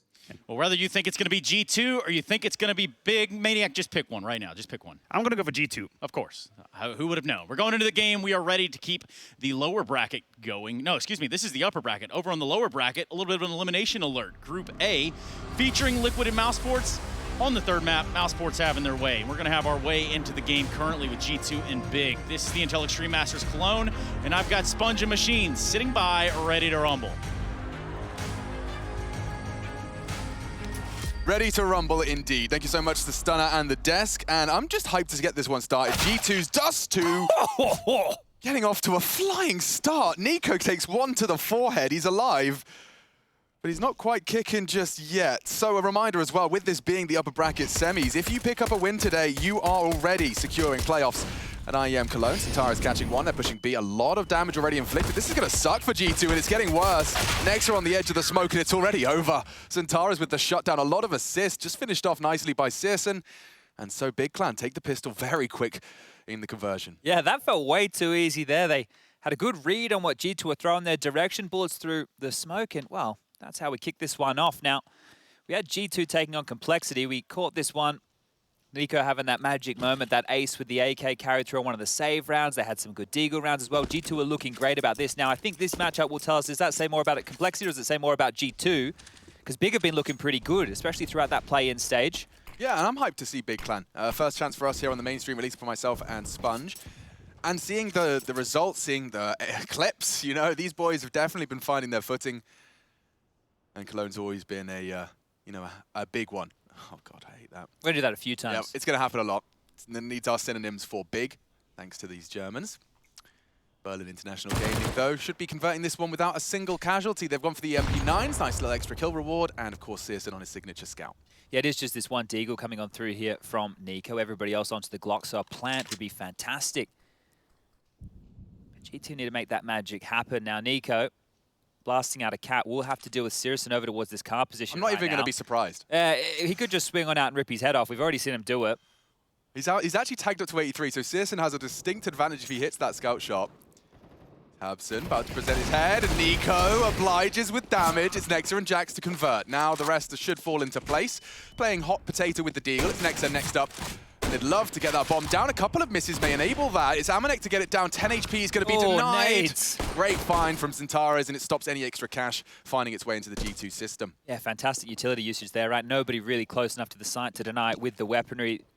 The HEs, they'll get it done. And, Tizzy in mid-dare takes Hunter out of the picture. And that is the second relatively clean again. So Big looking great out the gates here. The AKs will come out from G2 now. And the bonus round, well, it gets a chance to be carried forward for Big. So with these SMGs, you can have a couple of different plays, right? Maybe take them aggressive towards long, take control of that bedroom. You can go aggressive up at dark, maybe go for a cat boost. Also want to echo the sentiments of the desk that you have to have some pretty big cojones to be picking Dust 2 against G2 after what they performed and how they performed against Complexity yesterday. So confidence in their own ability. We heard from Hunter as well in his interview with Frankie talking about the fact that he's more concerned about his own game than thinking about what Big Clan are going to be bringing to the plate. Looks like they're going towards a B hit here. And Centara's, well, he's on platform, yet to die. One of the M4s in his hands as well, and on the jiggles, as soon as he spots something, he'll drop that smoke. Now would be great. They're going to be ahead of that. Flash is good. We'll spray and unload with Keto combined. It's a good find. Jax is in. Keto denied. Through the flames. Amanek tests his limits. Hunter's already got through. How? A teleportation, I believe, from Hunter. Regardless, 3v3. And I don't know if they fancy their chances here. It's a Scout, MP9. And already that bomb's ticking. Because it is this bonus, they may as well have a crack with this. Have a couple of smokes to work with. They can smoke Nexa off towards the upper tunnels. Flash to initiate the push. Smoke tons is decent. Another on Tizian, maybe to get on that bomb with the kit. This could be good, you know. Flash for the go. As it fades. This is the Q. Bomb very close to pop in here. They need to go fast. Take those AKs away, deny what they can. Good finds, though, from the cousins. Only Searson, nothing to contribute. G2 keep it clean. Looked a little bit hesitant there, actually, on the way through the doors. Not like Big had full conviction, but regardless, G2 with a clean one and are able to keep 3 alive. What happened to Xantares' money? I think he dropped a rifle there, right? Because Tabson went down as he was progressing up spawn. So I think Xantares dropped the gun across. And that's why 2 of them there are sitting with that. Not a pretty penny. Now, this all started, right, in the Flash affair. Hunter actually jumped over the head of Keto right there. So losing one another. But just the trades quite efficiently and double AWPs in response. This is interesting from Big. Very interesting. And the full util P2K. P250, do excuse me. Tabson's found a lot of room here. It can actually creep on up. Nexa is watching the push, so might deny this immediately. And all that util of Tabson will hit the deck. Oh, he loses the fight from range. The P250 strikes, and this smoke towards Xbox will be fading the AWP from Sirison. Expecting it, and that's the shot he had to hit. Sirison at least maintains a degree of an advantage. Amanek has a lot of control long, free space to roam. Jackson Hunter perhaps looking to reconvene there. This is huge right now. The fact that they have double AWPs in play at this point. It's kind of badass around those sidearms, but it does mean they can still hold those angles, and it's converted off the back of Sirson's find. Jax could be putting his head in the vice if he keeps this crawl going down mid. Keto just holding that tight line. And they have managed to slip the first of the big clan members if they opt to crawl through the smoke. Tizian aggressive, actually traces fire. He suspects they're lingering, doesn't manage more than the dink. And Sirson under scrutiny now. What are you doing? Sirson's in the open, goes down, a double from Amanek's Galil.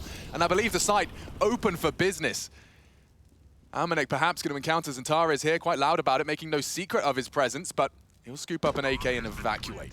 Yeah, going to be the save here. Keto needs to get away and save his big green. And all in all, the reason that fell apart and the reason that Sirison looked so confused on where he needed to be attending with that AWP was the fact that Amanek went out long and he mollied Car. So they didn't have any info long, right? But 3 of them just appeared very quickly short. That call wasn't being able to be made quickly from Tizian. He didn't see all 3 of them as he's gone on down. And Sirison worried about his flank or worried about getting pinched from both sides. Is just confused, and that's all it took. So Amanek was actually the player who went out long and mollied Car. So all the impact from Amanek picks himself up in AWP, and the second round for G2 here converted once more. Well, from Amanek's POV, you've just gone from starting the round with no kills, walking into that with not only converting it off the back of your info play, but also the double kill and an AWP for good measure. That's lovely.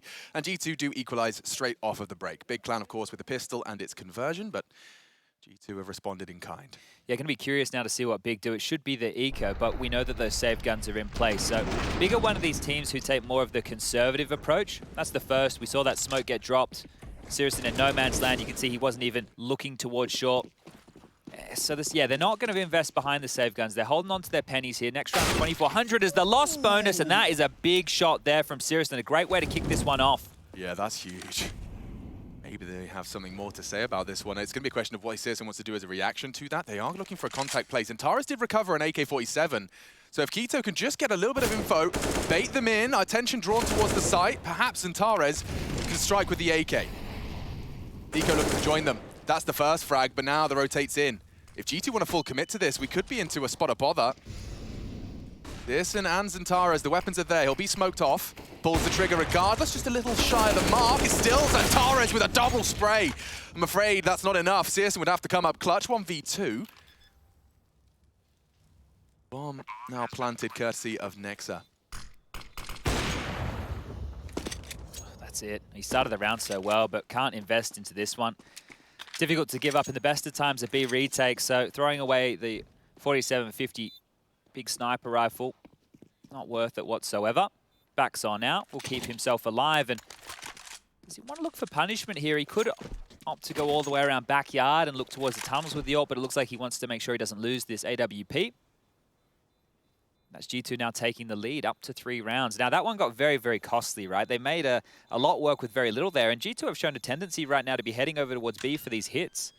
Well, if you remember, we were praising Nexa and G2 with their incredible conditioning on their T side, to the point where, because they have now succeeded on B to this point, I just look forward to seeing if Big will bite on the bait when they just send Hunter on his little lurky fakes. Yeah, so this is some of the questions, right, that are going to start coming in. That's a great shot to kick off the round. A good dink onto Nico there as well. And, well, they mopped this mess up. You could see that G2 didn't get flustered, right? They actually just stayed postured in upper tunnels and waited for the fights to come to them. So saved AWP coming through one more time, upgraded pistols for everybody else. This is still a dicey round for G2 to have to deal with. The Deagles could punish. Looking ready for the boost on up. This looks like a good one. Ooh, landing on the toes of Nico there. And Sirison off of that is going to rotate around. Reposition back towards middle. We've seen this routine from Nico time and time again. Smoke over towards the B hillside. Molly close left. And flashed on off, so Sirison catches absolutely nothing there with his vision. Okay, so G2 forged a safe path up towards Cat, and Sirson does react upon the util pin pull, but nothing found. Tabson aggressing, Nexa ready. That's the first blood now into the site. Off the flashes starting to gather, charging into just that deagle of Tizzy, and Searson might be able to react and support. And once they start to cross, this is the break point. Miss. Nico closing the gap fast. A flash to support the peak. He's tucked in on Gandalf himself. Bomb's falling back. Oh, and Hunter's gone round the world. Kito's not ready for it. And he does tame the spray and the taps. Lovely finds, and that's the round secured. Well, Nico's still over towards A, so he can do a Tizian in his own time, and then they can just start pinning down Searson towards long. Nexa has that one currently contained. Looking great to take away this AWP this time round for G2. Jax will plant that bomb, start that 40-second timer. In the meantime, Nico has dealt with Tizian, so Searson, they know where you are. It's only a matter of time, my friend. God, there's a lot of time on that bomb, Chad. Look, they're starting to chase as well. I really don't fancy Searson's chances here. Like, he's a gamer, and I'm sure he's an exit fragger, but I'm not so sure he's got this one in the bag. If G2 want to press the issue, you see they don't know, of course, Pit more common in terms of AWP saves. So they're going to try and run boost across, check Pit with the height advantage, and now perhaps Hunter. Flashing. Oh yeah, he turns it. Looks for the nose. Oh, of course he hits the one behind. A tag no less. But they'll take him down. They don't even want his weapon. Yeah, now the deal here is he has plenty of money to buy another AWP, but wouldn't you like having that extra money and already having an AWP? So yeah, he has to reinvest here, and Big will be taking a timeout. An opportunity to talk things through. Keep in mind that Hunter lurk you just saw through B. Now, if you were watching the game yesterday with Complexity, that was something that Hunter was doing time and time again, being an absolute nuisance. When the rest of his team were hitting that A bomb site, he'd come through B, be flanking them, destroying them in the backs and CT spawn. And also, the info that allows, he can tell his team if anybody is retaking from spawn or if they should expect cat or maybe a bit more pressure towards long. So, multifaceted. I just saw a couple of AUGs being brought in there, so it was at least 3 scoped weapons. This is Hunter in the back. Almost made a meal of it there, but cleans up the mess. 2 nice kills. Yeah. Both Nico and Hunter have demonstrated their affinity for that decision-making between spray and taps. I mean, that play yesterday, of course, a perfect example, but some of the sharpest aimers in Counter-Strike currently here for the G2 roster. Both of them do seem to be hitting their stride here at IEM Cologne. And a reminder as well, locking yourselves in for the playoffs. If you pick up the best of 3 straight into the boost, you mentioned the AUG immediately favors him against the AWP, no less. Amanek didn't even get to pull the trigger. Yeah, it looked like they was ready for it, but just the fire rate of that way too quick.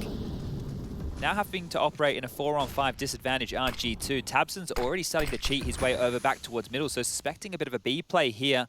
As Antares and Quito are locking down the site, Jax is feigning some mid-control here with a flash. That's just going to give him a bit of presence over towards Cap, but needs to be careful as he dives on down. Ooh, Jaxie boy, playing a dangerous game, and Tabson just taps him.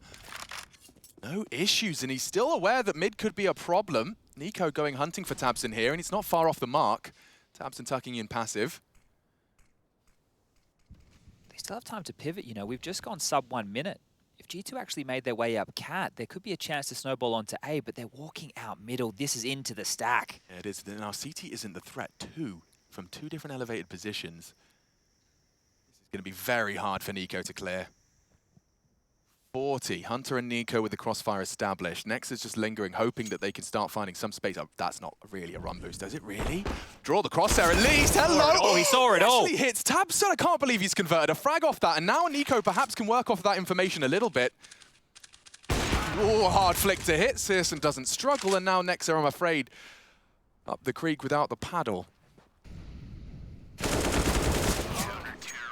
Clean from Big Clan. Tabson, he took 2 before he went down. The only casualty after a Hunter space program.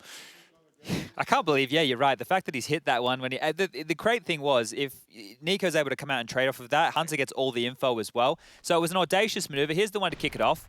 Out wide, AUG in the face. See you later, Amanek. This one, he was great. Tabson's just hanging out. The fact that he knows he's taken the AWP out is very... Oh, look at that slingshot. Yeah. All the way out. And here we go again. Guns back out for both teams. Hunter with some pressure towards long this time. Molly at his toes. He can stand behind it. That's a bad Molly. I have to call it. Get out of dodge. Is Nico walking out mid through the smoke right now? He's very aggressive. Nice shot from Searson. Yeah, but this still does mean Nico is now been met by Zantara's resistance from the CT side. Has once again thrown G2 into a disadvantage. 2 players down already, and this is for the 2nd time in 2 rounds. Yeah, trying to take a couple of liberties there, right? Obviously, the fight from short, Searson took the fight to them, but Nico was trying to get a little bit tricky with it.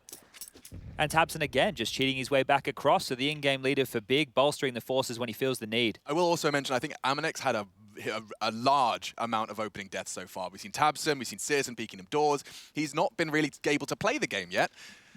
Big Clan finding that opening pick more often than not. Well, now Hunter's picking up the AWP, so they definitely see the need to wield it right now. And this two-pronged defense on the site, Tizian to lock down long, Searson over towards that car position again. If they're able to keep him at bay with the flashes, they can take the site and get this bomb down. Searson cannot hold any wider line. The one-way element of that Vanguard smokes. Here comes the swing, turns the flash, he has a chance, nice use of util, still gets the crosshair on the head. And now just 2 remain. Jax is going to try and catch him, and Searson's not interested. He's not buying what Jax is selling. Hunter, very few opportunities here. He managed to find the first, but that's the end of that. And again, practically spotless from Big Clan in 2 back-to-back rounds as they respond to G2's 4-round slew. Yeah, important to do so, right? Because you look at the rounds that G2 are getting on the board. Sure, they were able to break that economy early, but they were saved guns. They were still dangerous rounds. And now what Big have finally converted a full gun round. So this is where G2 have an opportunity to take a timeout. Get Malik, the coach. You can see him in the back lines there, having the conversation. And we can also direct our attention to the bottom left-hand side of your screen. You can see purchases possible for the majority of the members. Nexa can buy, the same for Jax. We might see Nico go into an AK with head armor, same for Hunter, or they can go for Galils. It's just Amanek, who could try and operate with a scout if he wants to try and fill that same void, or a completely different strategy, maybe something a bit more set-piecey. A look at the radar.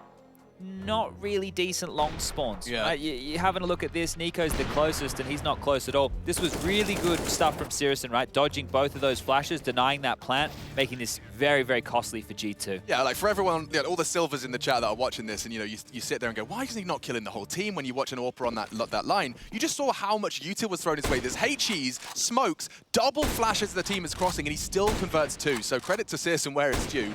And the fact that Searson and Xantares have come into this already looking fierce, and Tabson yet to be truly activated, that's a very good sign that the individual components are here for Big Clan tonight. Oh, this is going to be a cat take right now. They've walked their way up, and Amanek has opted to work with that scout, so the flashes here are indicating they're taking control. They're just going. Yeah, they are, and Searson was a little caught out by that. He'll have to throw out a flash if he wants to re-peek. No support particularly close.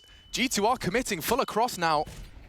Oh, and a good shot from Searson just before Hunter can drop, and Searson's lining them up. And third on the cards as well. Amanek's scout spotted out, flash to remove the vision, but support has arrived, and Big Clan just shut them out. Nothing for G2 to celebrate, absolutely nothing. Oof. Searson was under so much pressure there. The fact he gets those 2 kills bought so much time for his teammates to scale back up that ramp and bail him out. And that's what you saw. Tabson's had a massive ace so far in this tournament. He locked down a very, very similar play from the ramp with an M4. So Big showing their proficiency on this map when defending this A bomb site. I mean, this has been a project for a long time. I'm not going to put a number on it, but it was early last year, because I remember Global Challenge at the end of 2020. We were highlighting the rise of Big and Heroic. Yes. And both of those teams came together in early 2020 with their roster changes, right? Keto and Searson, and we obviously had the roster changes for Heroic. But Big, I think people have been a little bit disillusioned with their results in recent times. They're a good top 10 team, but trophies is something that I don't think too many people think are on the docket for this squad. They can change that dialogue right here by locking themselves into the playoffs with a win over G2. Yeah, I mean, I think I've also fallen into that trap where you get, there's only so many times you get super excited for Big Clan, then get disappointed to the point where you no longer take the first step.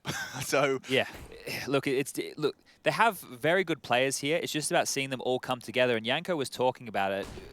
The best LAN player for this team is Tabson, but online, that's not the case. He's got these soldiers who are absolute beasts, and Searson is one of them who currently has 11 kills. So this is very good signs as G2 posture again for a little bit of an ace split. Some upgraded pistols, but that's all they have to boast right now. There's no utility to facilitate anything here. One of the positives they do have is Xantares and Keto are very passive on that B site. Their rotation will be late. Bang, and the dirt is gone. Oh, a miss this time. Jax didn't quite manage to retrieve the bomb. I think that was his intention. It's just a little too far gone, and the rest should be collected without much sweat on the brow.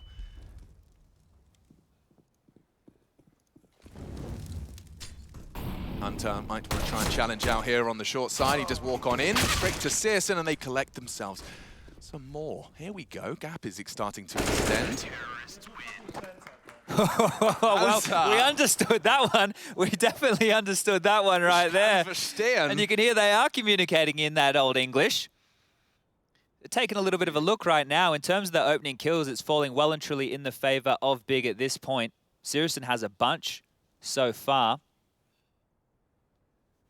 Yeah, dude, if Sirison can keep this up, you know, we've had the Tabson pop off. If we get a full Sirison offliner, that would be pretty lit. Well, this conversation, right, Amanek has been very handy picking up the AWP duties that have been left by, I suppose, Nico and thus the void of Kenny, right, when you have that conversation. But Sirison, if we're just going to compare the players, he should have Amanek covered every day of the week on the big green. And on a map that is so AWP proficient, like Dust 2, that's where somebody like Sirison could be a difference maker. All right, well, let's talk about Amanek for a second, because he's had a real rough ride so far into this. When he's back on the big green, of course, filling that giant void of Kenny S's AWPing presence.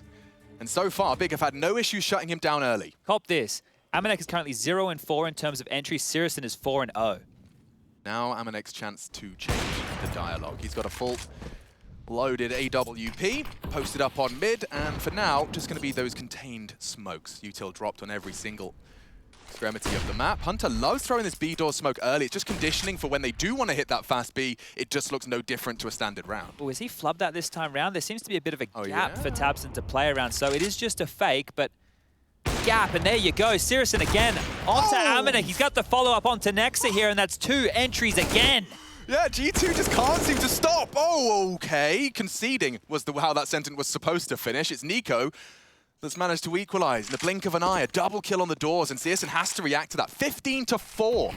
He shut down long, but he may have to do more towards doors here. Jax with the bomb on his back to rejoin Nico mid. Sirison waiting for sound cues. He's got nothing. Nothing reported by Keto either, so he will just hold fire. Oh, he's having a look. He is. Keto walking down. Nico's looking very sharp. 3 already in this round. I think Sirson's his next victim. Okay, good response. The German AWPer shuts down the star of the show. A chance on the doors cross. It's a flash, and he's not quite. He got the tag. He actually did. Hunter's on the flank right now. That's a big problem. It's a very quick flank. I'm not sure if he's going to be able to... They're going in. They're going straight in. Jax is isolated. They can't seem to find him. Tizian clearing his corners. Hunter has struck from behind. He can sit the defuse. They communicate it? Yes. He knows where he's coming from. Gambling as he gets across. He could sit it, and he will. Hunter, how fast are your legs? Is he calling the bluff? Oh my God. Tizian pulled off the bomb. Hunter calls it. Halfway tick now. He might have played him. Tizian's got to hurry up. Hunter's sharp, looks the wrong way, and he's found it. It's just in the nick of time. Big Clan will snatch another. What a round from Sirison again. Absolutely huge stuff. Nico goes on a rampage out mid and rips off heads, and then Sirison comes on through. The smoke fades. He gets that kill. Shora opens the door. It allows Jax to get onto that B bomb site, but Hunter, he's in no man's land. The fact that one gets so close, great stuff from both teams here. Yeah, and I have to give credit. This third kill is the most important because Nico was about to win the round. He was owning him. He got 20 HP. If Sirison didn't hit that when he did, we don't even get to see that 1v1 established. Woo-wee. Hunter's going to be feeling a little frustrated after that one. It's one of those coin toss. Yeah. That's what you do with You could tip him. You could flip him. Yeah. You can spend him. Just like a Beyblade. Sirison now looking to let it rip. This is looking like a fast approach just on a mid to B here. They might be able to isolate Xantares and Keto over towards this B site. So keep your eyes on Xantares up towards window. Yo, this is going to be something quite speedy. The entire G2 squad congregated in a tiny pixel square of mid. And now Xantares, if he takes another look, he's going to have a whole lot more than he bargained for. Off the flash, though, safe and sound. A second from Xantares. These multi-kills keep on coming. Jax has only got a scrap of health left. Keto posted up at the back of sight. Jax can't finish his meal. Just a pixel of Keto. And it's not enough. Now all onto Nexa, and he's finished off as well. Big Clan are running away with this CT half, and they will win the half. 8 now to 4. They take the advantage. And what is that now? 6 rounds in a row. Yeah, G2 dead silent.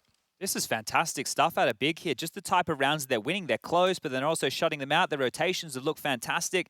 And without the plant, G2 this time round have to have a conversation. Their money is not in a great spot. It will just be this pistol upgrade. A little bit of armor being scattered on through. Amanek into a scout. We'll call this one a half bite for argument's sake. Xbox smoke about to land. And back again they go. 3 through the tunnels. Hunter towards back of Cat. Amanek overseeing business down that death alley. And it looks like they really just want to punish out this mid to B. Yeah, it seems to be the intention. He saw an elbow, and he does strike. Jax softened up. Injured both in and out of game. Oh, and dunked as well. It's Keto with a second. Why are these doubles coming so thick and fast? Every member of Big Clan has found a multi. Ooh. Nico with an equalizer. We're onto something. Bomber on his back. He's going to jump behind him. He's heard this. Not ready. Not ready at all. He will find the head, find the AWP, and the man advantage. They might even have the sight. Tizian's went around the world. He actually pushed long, and he could be hot on the heels of this short play. Surely they won't be expecting Tizian this No fast. way. They'll be looking towards long here. So Xantares, he has to get past Hunter, but he can't. Hunter's shot too good. There's a chance here for Tizian. Not only with the weapons, but with his position. He starts to throw out the flash. They'll know where that's come from. Got spotted one towards that corner, and Hunter will finish the job. A hugely impactful round from Hunter. And that was just the half buy. It's really interesting seeing Hunter on these lurks, right? Because when we talk about Hunter on a map like Vertigo, he's initiating a lot of Vertigo A ramp at the start, and then he can take his time in the mid to late rounds. But here, he's almost seeming like a hard lurk. Well, also, on Vertigo, he does like to do the scaff lurk. You know, we saw that multiple times. They just park him A, and he does enough to convince people there's more than just the one man.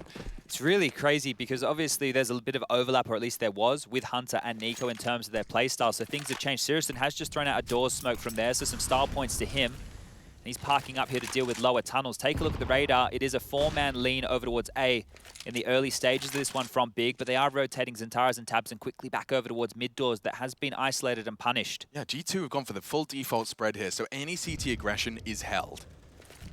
It's up to Big Clan how much they want to give away here. Flashed across, not spotted.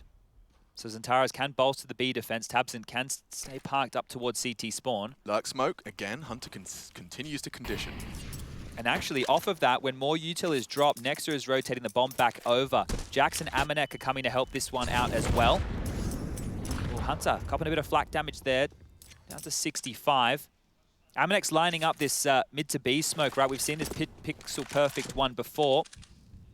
Third.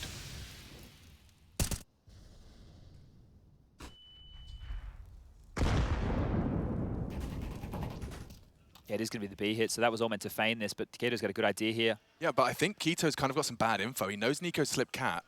Nico's going to throw the door smoke. At least that's his intention. It's a question of when. Wait, there's 35 seconds left. Cancelling? G2, they look like they haven't made up their mind just yet. Oh, okay, Keto. He starts to tuck into B, hedges his bets. Smokes and nades starting to fly. Nico smoking off the door side, 3 away from the site. It's just Keto and Xantares here to defend. And with 19 seconds, it's about damage early. Damn, that is early from Jax. Quick response, they know where he is. He's burning, can't find anything more. Jax with a double entry, the site is theirs. Nico locking down that CT rotate, and that's looking just in the nick of time from G2. Using every second on the clock to convert a 6th. Can't believe they waited so long right there, and Amanek had a decent chance there to decapitate tabseN over towards T-spawn. You can now see this is signaling the save, and Nico's already starting to have a look. tabseN spotted again, and double peek. Tizian will get the kill, but this is just about survival now. They need these guns for the final round of play. Let's just recount the economy here. Tizian has to survive because he needs to drop a gun next round, definitely so. Sirison's probably going to have to drop a FAMAS, something a little bit lower to either Xantares or Keto there, so they're not going to be operating with the best, but great stuff from G2 to stay poised. This has really just been reinitiated by that low buy round. Yeah. Right? The tail end of their half is going to be saved. The first half of Dust 2 for G2 is now going to be more than respectable. 6 rounds on the board, and they should be pretty set here to contest for the 7th. Ooh, double AWPs, okay. Certainly worked for them at the start of our first half. They've been able to make it work. Okay, so there's no FAMAS in the mix yet. That's the Silence beauty of that M4s. 2900 M4. It's good having it cheaper, isn't it? A luxury. A couple of players seem to have a proponent for it. I mean, the fact that we're seeing it on Big Clan, we know we'll see it on G2. Hunter, a big fan of it. Nexa flying out the long doors. He's so blind, though. Tizian, the same fate. No lethality found. They are fully committing to this long side. We haven't seen this look out of G2 once. How to big deal with this now? It looks like they're straight back over towards short to deal with that. Sirison's going to post up with the AWP. He's going to be flashed off, so they've got pick control for free. Xantares is clearing out lower dark. They know it's going to be this A push.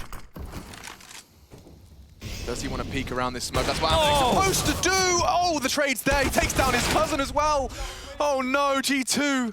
Disaster has struck and only 2 remain. tabseN wants to take the fight off the flash and he'll finish it right there and then. Style points for Big Clan and an extended lead, 9-6, as they take to the T side of their map pick. D2, G2 after the break.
Kurz, gedroppt hinter.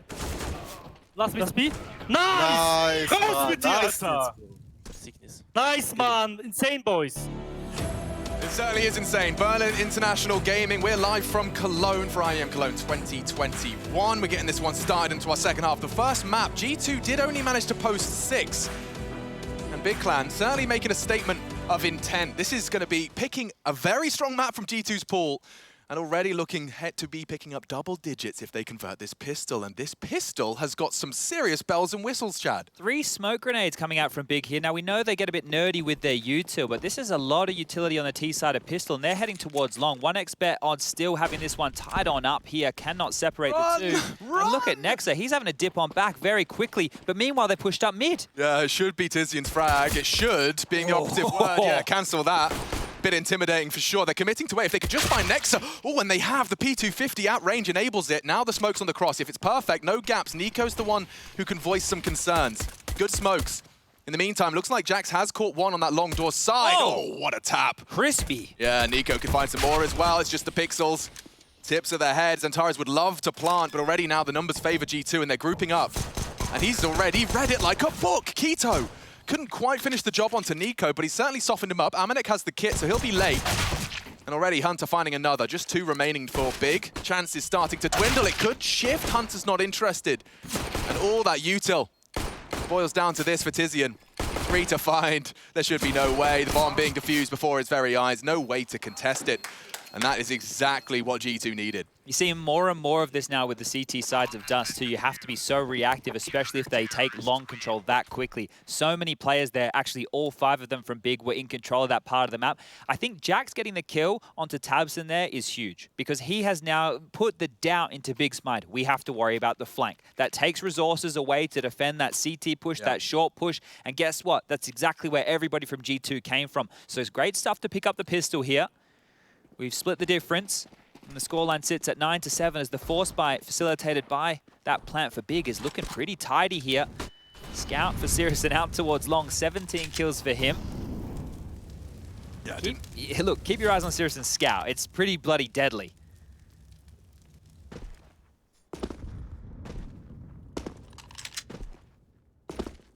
A very clear division of their responsibilities. Tizian will spot next up.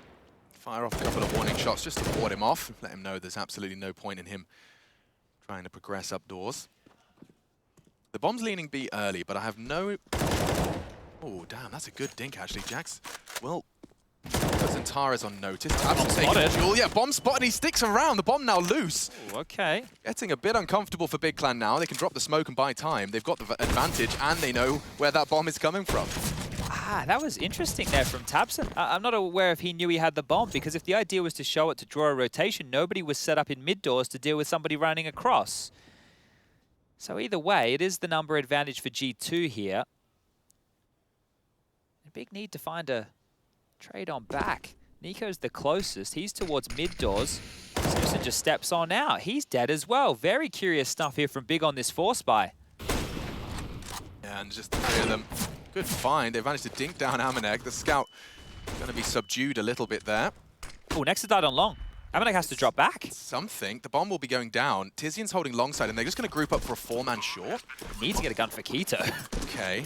So the bomb's now ticking. Let's see how they shape up here. 2 kits, the smoke as well. Big Clan have set up the post. Oh, and already more damage is done. This is getting a bit weird now. They could do it. Everyone's low. Zantara's is putting them lower. Keto as well on the Deeg.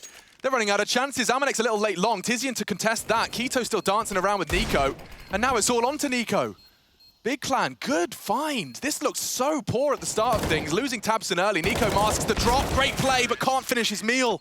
And Big will snatch it away. Chad, I'm not even looking at your face and I know what it looks like. That was a 3v5. Yeah. Like, tabseN and Syrison like gave their lives away for almost free there, right? They didn't profit anything from that. Oh, that was a weird one. Tizian's kill at long was actually huge because what it meant was Amanek couldn't stay towards that A ramp and fight, and it meant that they couldn't come through spawn to help defend. So this is how it started. Jax drops the bomb in upper dark. Gonna be thinking, hey guys, we know where the bomb is. Nico gets a kill onto Syrison easy as you like, and then the damage just from Xantares and Keto as they come out short was fantastic. The script's being flipped very quickly here. Yeah, Nico's going to have to get out of dodge as well. That's not a fight he can contest with rifles and multiple players. In fact, the entire squad is already out long. Similar response to what we saw from the first half, just taking short and mid control, making sure that's not going to be occupied. Jax is clearing tons as well, so they'll be able to put the resources in the right place quickly. Here comes nades, here comes the flash. Nico, vision obscured, has no information to relay other than steps. Starting to charge on through, Xantares eliminates the first threat. There isn't too much more to be written about this one for G2. It's just those weapons of choice, a sidearm of choice, I should say. CZ, Deagle, trying to keep this one as neat and tidy as possible. And that smoke is too much of an unknown entity. They might unload some bullets into it, as they do. Another body hits the deck. Nex is gone. And the save call, just holding on to these upgraded pistols.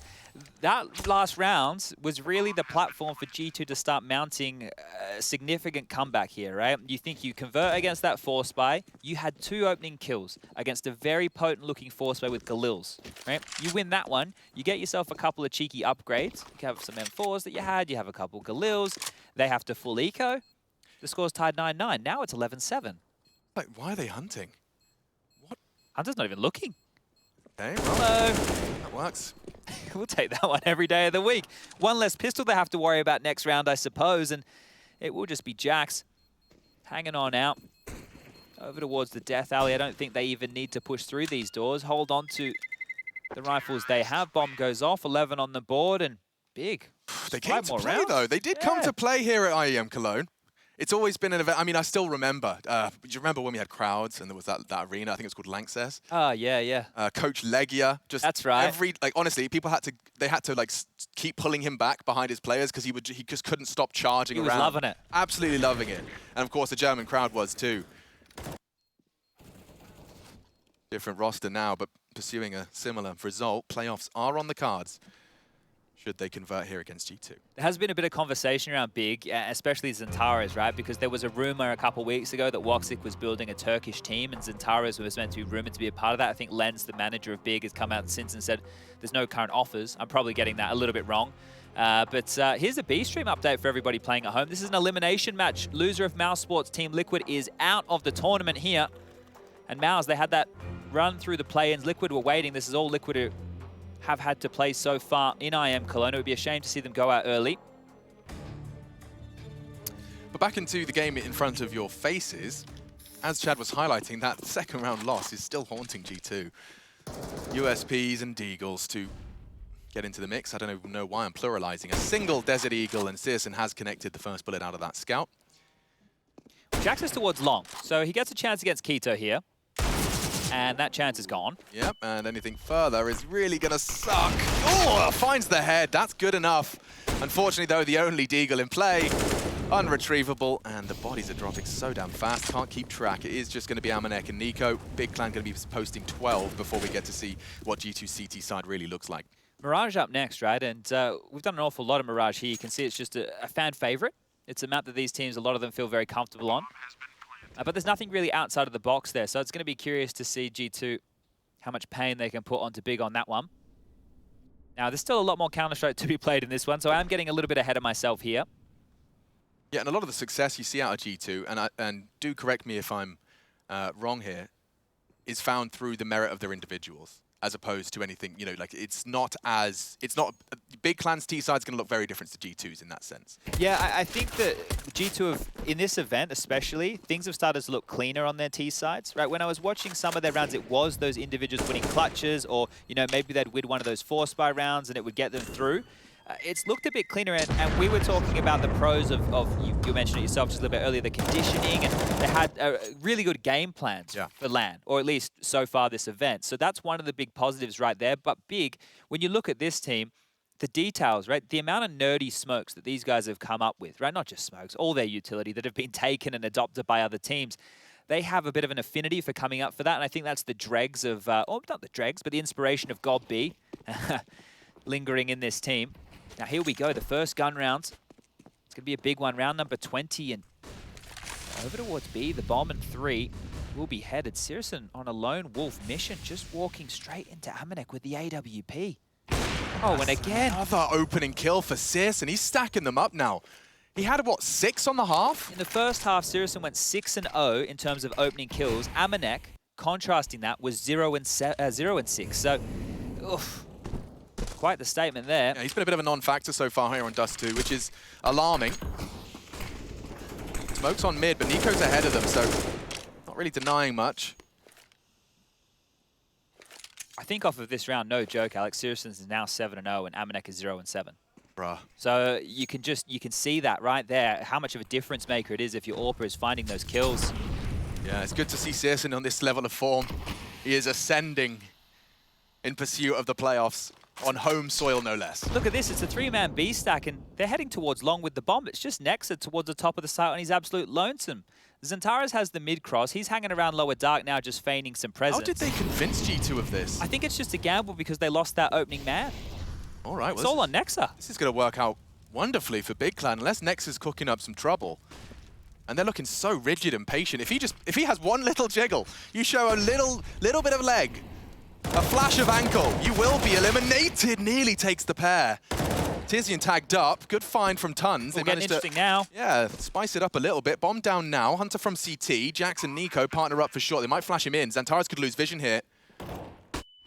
Doesn't stop him pulling the trigger though. Vision denied. Still finds the frag. And now Xantares can start his reposition. Hunter not looking particularly committed to this. And Jack's not interested either. Hunter's trying to retreat. He takes one with him. But they'll just look to maintain. Big Clan up to 13 on G2's pick. I mean, hang on, let me correct myself. On Big Clan's pick, the G2 are good at. The amount of limbo just there from G2, it felt like it was a car stalling, right? It was like, stop, start. Are we going for this? We got to kill. Wait, are we saving? Are we going for it? And then eventually the save comes in. It is the right call. Loss bonus 2,900 going into the next round. I mean, it is a skill set in itself, isn't it? The retake communication about commitment. I remember when, you know, SK were on the come-up, it was just seeing just how impressive it was when you could exploit the tightness of your execution on the retakes. Yeah, look, we have to remember that the bomb timer once upon a time was 35 seconds. It's now 40, so there's even that extra 5-second buffer to slow things down in the retakes. And if anybody makes mistakes, if you're posted up, you can clamp down and you can pull away a couple of miraculous rounds when they think that you're saving. So it's another skill set that has been refined in the game of Counter-Strike in the recent years. Here we go again. We need a hero moment within the next two from G2. Otherwise, this one's just going one way. What's that, 8? 8-0 right now. Has not lost an opening duel, Searson. Opening kills from Searson, and Hunter does respond in kind. He's taking the bomb. He can just get out of there now. Pull his parachute, retreat to the site, and at least keeping things level. Again with this heavy B lean. 3 CTs on this left side of the map.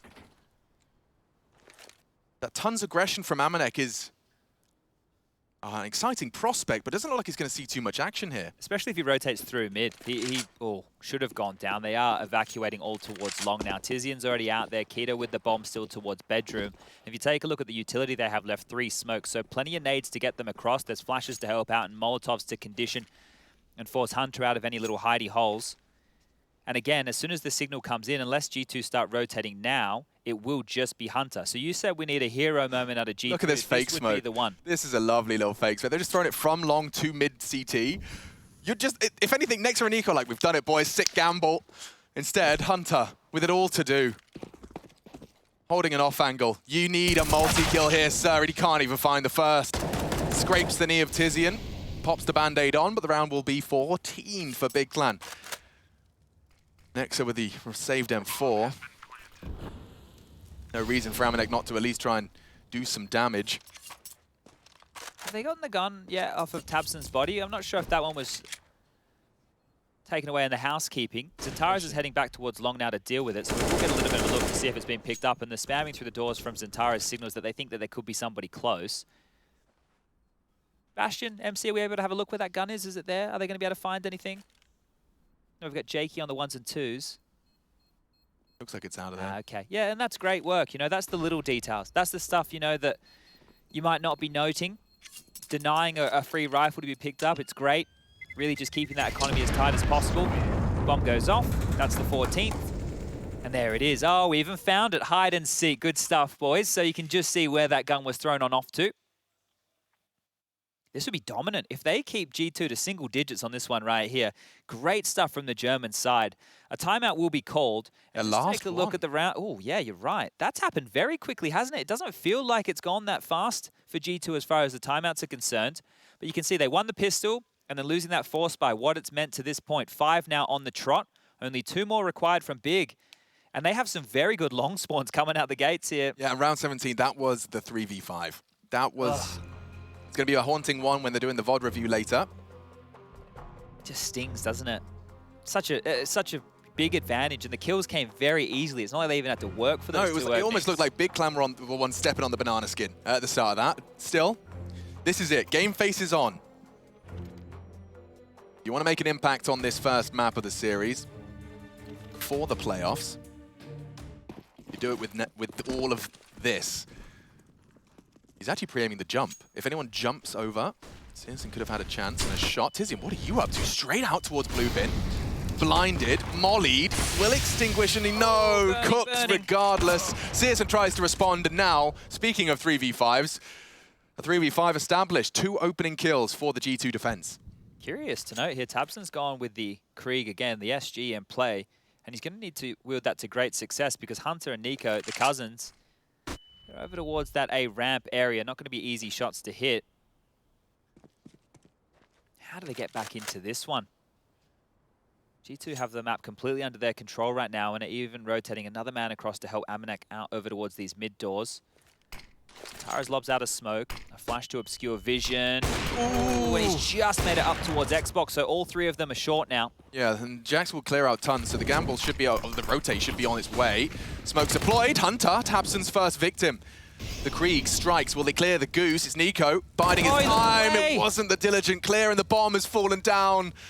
Irretrievable for Big Clan. That should be a round securing frag from Nico as he swings out for a second. Locked down. Exactly what G2 needed. They can't afford to lose any more. And the spray is there from Keto. Potentially a second if Amanek flubs his lines here. He's coming in. Shouldn't be advancing. Puts the head in the vice. You're playing with fire, Amanek. 3 bullets. Careful now. Keto swinging in. Doesn't opt for the reload. Nexa to strike. And that's exactly it. That's the start. Oof, that one almost got dangerous there, and I think the fact that Keto even gets a kill, that's very costly. So you consider this from Big's perspective, they're going to make these reinvestments hurt for G2.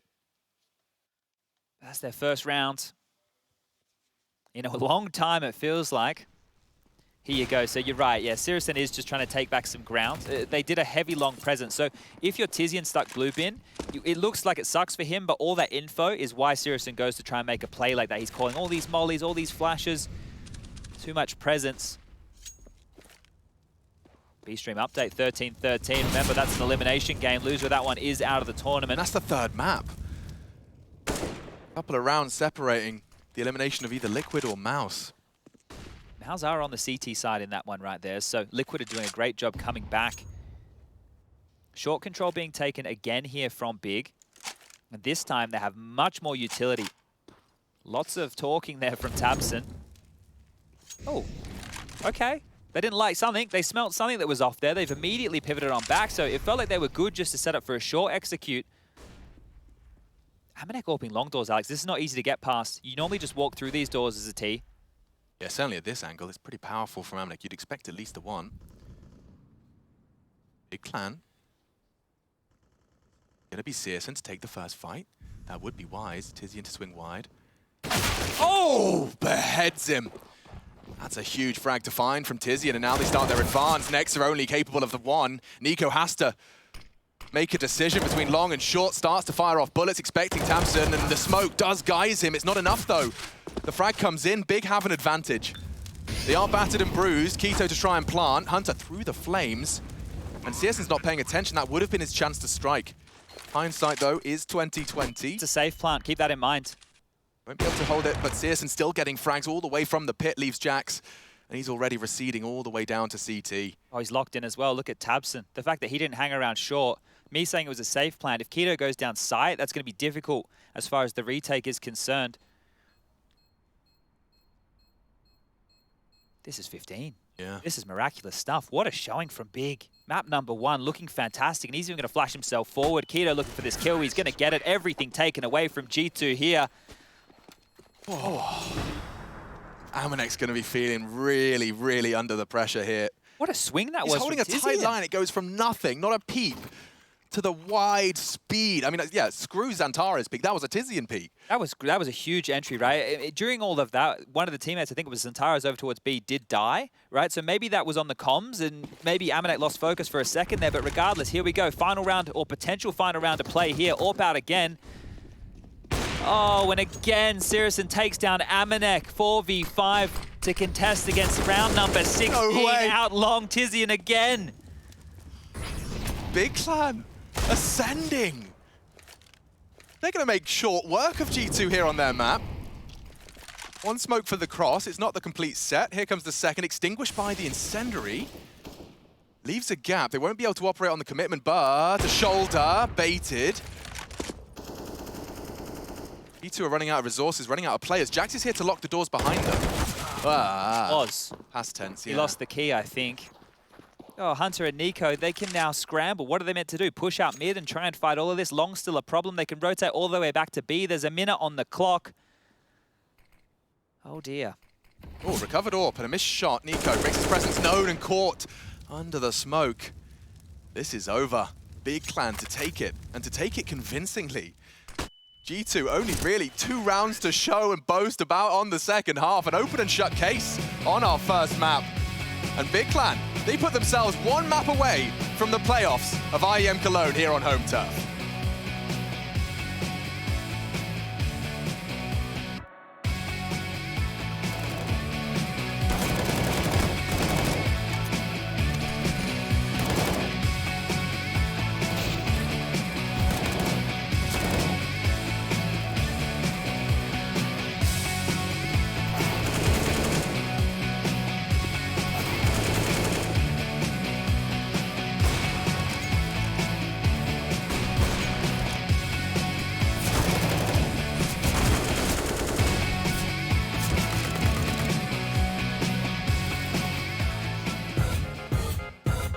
You can go home? Yeah.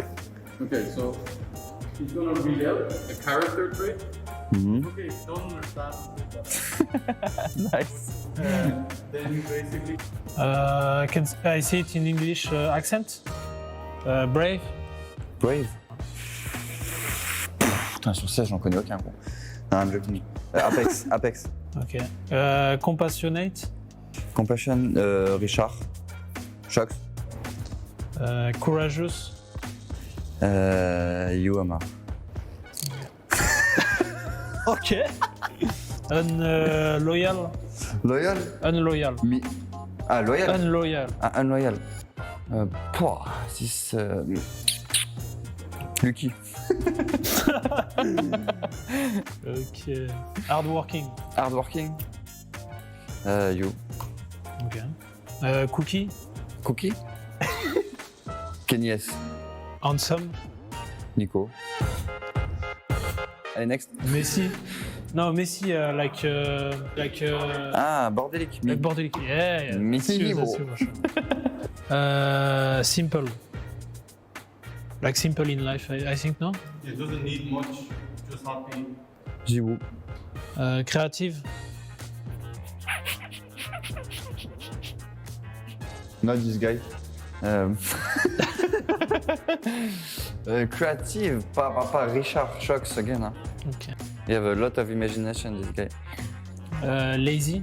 Lazy, ennuyeux. Lazy, non, un mec qui a la flemme, genre. Nexa. Nexa, bro. Lovable. Device is available. Ok. Ambitious. Ambitious? Ambitious. Ambitious. Ambitious. Ambitious. Hunter. Okay. That's it. I like some words it's difficult to answer, you know, like it's a game and I play the game.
First map done and dusted for G2 and Big. G2 not here in the server for Dust 2, it would seem. Big Clan running all over him. Some of you might even say, Searson's an opper. Who would have known? Yanko surely has something to say about that. Welcome back, everybody, to the Intel Extreme Masters Cologne 2021. Before we go too much further, just a big B-Stream update. Right now, an elimination game going on between Mousesports and Liquid. 15-14 that I see on my screen, and Liquid hold that upper hand. Look at this. This could potentially be the last round. One of these teams is getting eliminated. That much we know for sure. And as much as I want to sit here and watch this, I don't think that's on the cards. But Maniac, Can what we do you not think? do that? We cannot just watch, have a good time. We might as together? well leave it up. No, if look, we're there is a here. lot on the cards in that game. I mean, for either Mousesports or Liquid, elimination would not be acceptable. But as it seems, they're gonna push it. It seems like they would push it to overtime, but it turns into a play-by-play casting. Let's go. Let's do this. Yeah, no. It definitely turns into an overtime from the looks of it. We're looking at 5v2, and I don't think that this one's going to work out for Liquid unless Grim picks up the form that he came into Cologne with, because that guy was hot to trot in their first matchup. Yanko, are you with us? Holy moly, red beans and ravioli trays. There's my play-by-play contribution, but that's a good one. Yeah, that one's gonna go to overtime. Our game, on the other hand, was over like I mean, fairly quickly. Just it was pretty standard from being. I like this power that I have. As soon as I call a player out for sucking or whatever, he just comes and destroys the next game. So I said Searson needs to step up. Either him or Xantares helped Tavson out, and he was just out of this world on this map. He was really he was not nice towards Amanek, I have to say. Yeah, what he was doing to him on this map. Amanek didn't have the best. Do you go believe? at. I don't believe. There we go. Yeah, well, I didn't. Naf had an opportunity there, but it was never really an opportunity. Let's be honest. You're getting pinched from both sides. That's a done deal. So Liquid, Mousesports going to overtime. If you want to check that out, it's the B-Stream and elimination game at that. Very, very important stuff. For us, let's start to paint a picture here of what is G2 versus Big on Dust 2, Maniac. I mean, I guess the picture is pretty much the man that we have on our screen right here. Searson had a monstrous performance, and if we're looking for players that have to prove something today at this event at IEM Cologne, think about Searson. His breakthrough in the top 20 of 2020. He was ranked number 10th best player in the world, and at the time it was only online based. He'd only play online events. He would take over events, grab MVPs left and right. Now he is doing it online. He carried Big through that first half, even pushing on to the second. But as Yanko was pointing to, he made life for Amanek absolutely disgusting. It was hard to watch. It was hurtful. Painful, was it, Yanko? Do you agree with that? Yeah, I mean, we saw in some of the highlights, but also it's not often these days you see straight up duels between oppers and that many times on a single map, one of them coming out on top. I mean, you even have like Amanek holding short from suicide, right? Searson comes into his crosshair and Amanek just whips. Like, he just had a terrible game, 0.28 rating. As you can see here, it's only 3 kills, 18 deaths. And, you know, Dust 2 is a map where if your opper is underperforming that much, you're not going to have a fun time. And just look at that second half. They win the pistol lose the anti-force buy round, right? Then in the first gun round, it's a 4v5, Searson gets an entry on Amanek, and all of a sudden you're 14-7 down, right? So it's just, they didn't even get to play their CT side that much. Big just won all the crucial rounds. I don't want to pound on Amanek too hard, but the voices in the community against G2, that's because of that specific scenario that we are witnessed in this map. There are moments, unfortunately, where Amanek disappears. He's had a couple of these maps in the last few months. He cannot catch a break. And in today's Counter-Strike, with the importance of the sniper, you cannot have a player that goes through like that. It's impossible. You cannot possibly win. Amanek had to do more, and you could see he was just never catching a break, never having any success. He was getting Ferrari peaked. We screamed that in the green room. That's what's happening in Modern Counter-Strike. Yeah, it really is. Yanko, real quickly, let's look at Mirage and just kind of get some final thoughts before we go to a break. Yeah, I think for Mirage, well, G2 just needs to individually like step up a little bit. You can, okay, Amanek had an off game, but you know, just across the board, we didn't see some of the performances that we're used to seeing from them. They lose the first pistol, then get reset in the second one. So just like ironing out some of those basic things, right? Trying to convert on that pistol, try to get some momentum going, because Big was winning most of those swing rounds on Dust 2. Yeah, swing rounds. That's pretty much the name of the game in Counter-Strike, isn't it? We're looking at Mirage for the next map of this series, one featuring G2 and Big, and you are in the right place if that's what you come here to watch. This is the Intel Extreme Masters. We're really just getting started. It really is just the group stages still. So make sure you don't move a muscle. We're going to see it Big continue to roll back the years with their time machine. The Intel Extreme Masters returns in just a few moments.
Accuracy, impact, assistance, entry, utility, experience, and then like an overall rating.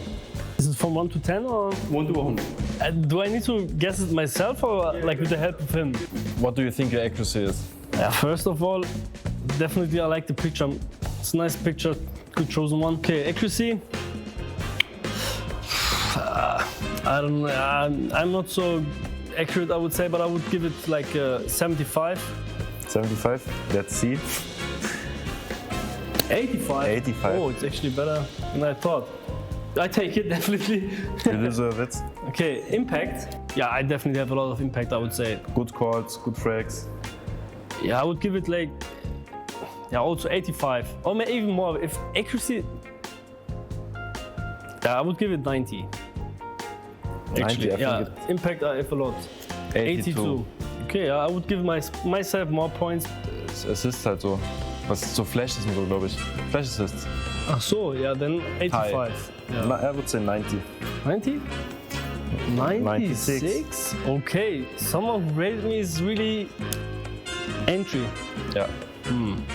I used to be a very good entry, but since I've changed my role a bit, 75? Let's see. 76, that's a good guess, good yeah. Guess. I take it, it's a good one. Utility, or there. 100. Yeah, if someone is really clearly rating it, normally I would say definitely like, not 100, it's a little bit too much, but 98. I say 99. 92? 92. Okay, there were some games maybe where I lacked some of them, but I would definitely give it a little more. It's the highest I've ever had, maybe. Last experience. I'm old now, not the youngest anymore. but yeah, 85 maybe? I say 90. 100? I'm so old. Okay, I take it as well. I mean, it's a good number. Overall rating? Yeah, let's see, blah, blah, blah, blah, blah. Yeah, I would definitely say like it's a decent 85. Okay, calculating. Okay, calculating. 87. Oh. 87. The quick math. Very nice. I definitely take it. It's a good number for sure to have. Like I would definitely change a little bit around. Like utility I would put a little bit higher. Maybe accuracy I would put a bit lower. The assistance, that's a really huge number. But I'm glad that people rate me like that, definitely.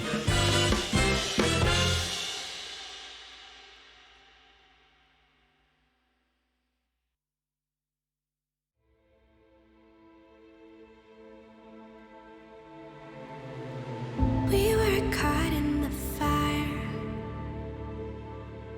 Our faith was left out in the open. Saw the fear in your eyes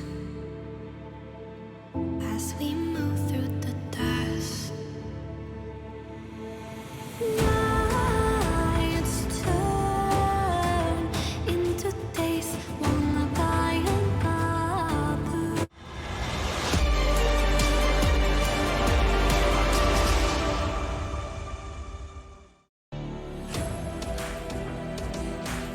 We're getting back into business. It's the second map, the head-to-head for a spot in the playoffs. We've got ourselves G2 in their huddle. Big Clan on the other side of the server and the other side of the room. Our machine, I've got Chad Sponge-Birchall with me. Chad, this is it for the upper bracket of Group A. On the other side of it, of course, Gambit already locked themselves in for the battle for the semi-final. And the winner of this will meet them. Yeah, so that'll be a curious game. That one will be going down on Sunday. Winner of this versus Gambit. The winner of that, as you mentioned, either semi-final or quarterfinal. But the reason that this game holds so much weight is the loser of this will drop down to the loser bracket where currently Mousesports and Liquid are playing. You've got VP versus Complexity to take on very, very shortly after that game I just prefaced. Then, waiting for them in the lower bracket, you have NIP, who lost to Gambit earlier.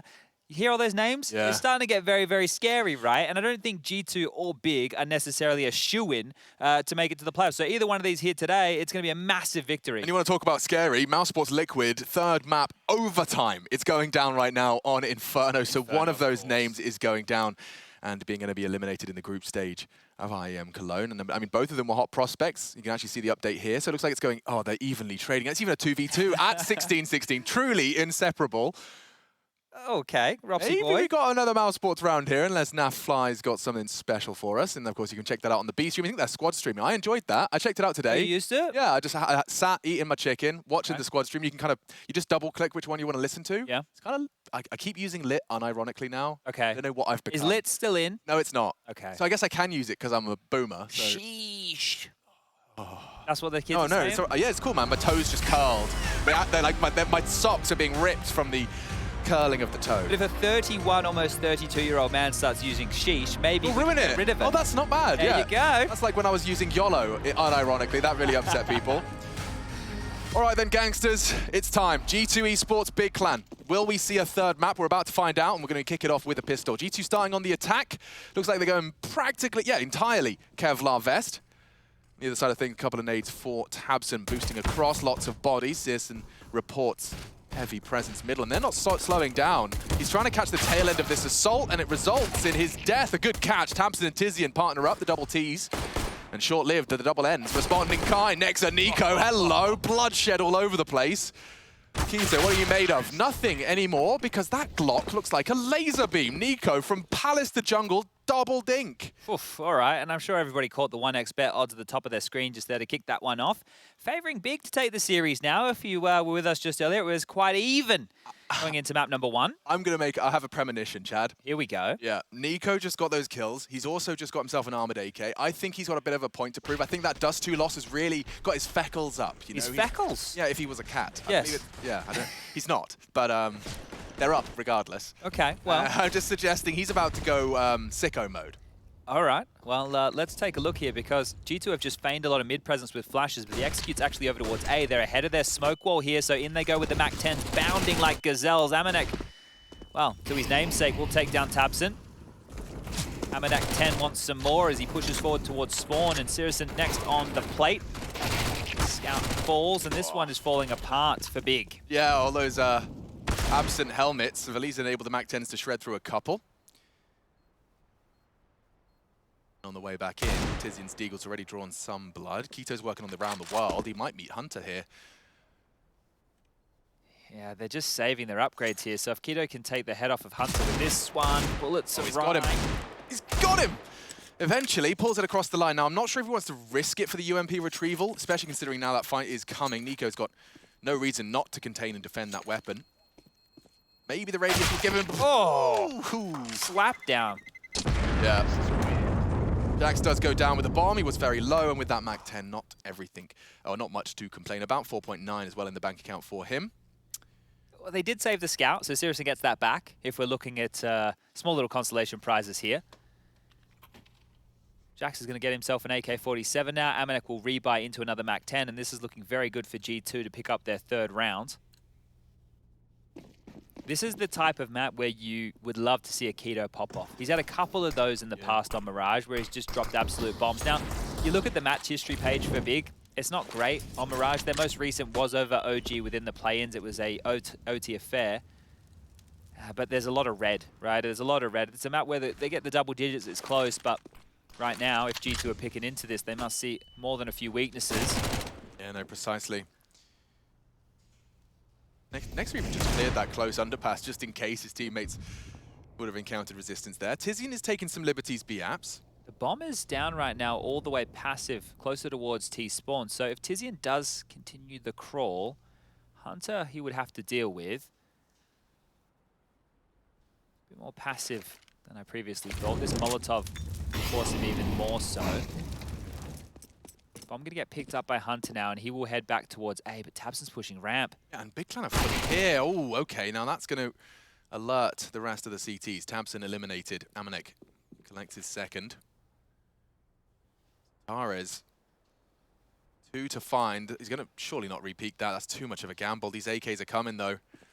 G2 starting to clamp closed on this A site. And Tares still peeking, trying to bait for Sirison scout peek. Nico coming in from the palace, ready to strike. It's Jax that's handing out the headshots, though, and Nico adds one to the list as well. So not too much to write home about for the boys of Big just yet. You'd love that little crispy 1D. He sees him, can't quite put it down range. A couple of upgrades found. G2, 3-0. Jax really scared me last night because when he posted that online with his wrist, like I messaged Malik immediately. I was like, Malik, he's trolling. What is going on? Yeah. Is this legit? And he was like, oh, you know, he had a fall, but he's all right. Like he's going to be able to play it because G2 looked really good when we saw them just yesterday. Yeah. I was like, that's exciting. That's what you want to see, right? So I feel Jax has now been tainted by Ocelot. You know, I think once you join this org, we can see Nexa doing all the funny tweets. Now Jax has always been a bit of a funny guy. He's lobbing in with that too. This is a fast B. Looks like it, yeah, they're just charging. Sirson's got the AWP. He's going to get run down if he's not careful. His bodyguard is in play. Oh, not anymore. Tizian's gone, and Sirson to step up to the plate. He has to deliver, and he has with 2. Hunter responds with a double of his own design. tabseN, good dunk, 2-on-2. Short-lived, though, because tabseN was just not clear his corners. Long range with the MAC-10, well tamed by Nexa. Nico's working on the flank. If Kito could just isolate this duel, he does well to find it. Down to 40. May not be ready for Nico. He's considered it. AKVM4 though. This is not a fun duel for Kito, and he's walking straight into the Lion's Den. Nico exposed, a good conversion, and G2 keep their record untarnished. Oh, felt like Kito was aware of that, right? He kept glancing back over towards mid, the flank a possibility, and frustrated with himself as he goes down, but great stuff from G2. They keep up the pace, they use those MAC-10s, and they get on into that B bomb site. Sure, the bomb doesn't go down, but at the end of the day, it doesn't really matter because the Germans will have to opt here for just another one of these pistol upgrades. Rough start here on the second map of play, and pain will continue. 5 Deagles, little bit of Kevlar, little bit of utility. When you see the buy on the other side, G2 should be looking good for their 5th. Yeah, part of me is glad that we're going to be seeing G2 not completely down in the dumps after that 16-8 conversion from Big. I mean, with so much on the line, with the performances we've seen out of both of these teams so far, I expected a real brawl. And the fact that G2 are responding with a 4-round conversion right out of the gate could very well be a whole lot more. It is certainly not likely to see Big Clan find much more on these Deagles and Kevlar as G2 Looking to pick this one up with a slow and methodical thread.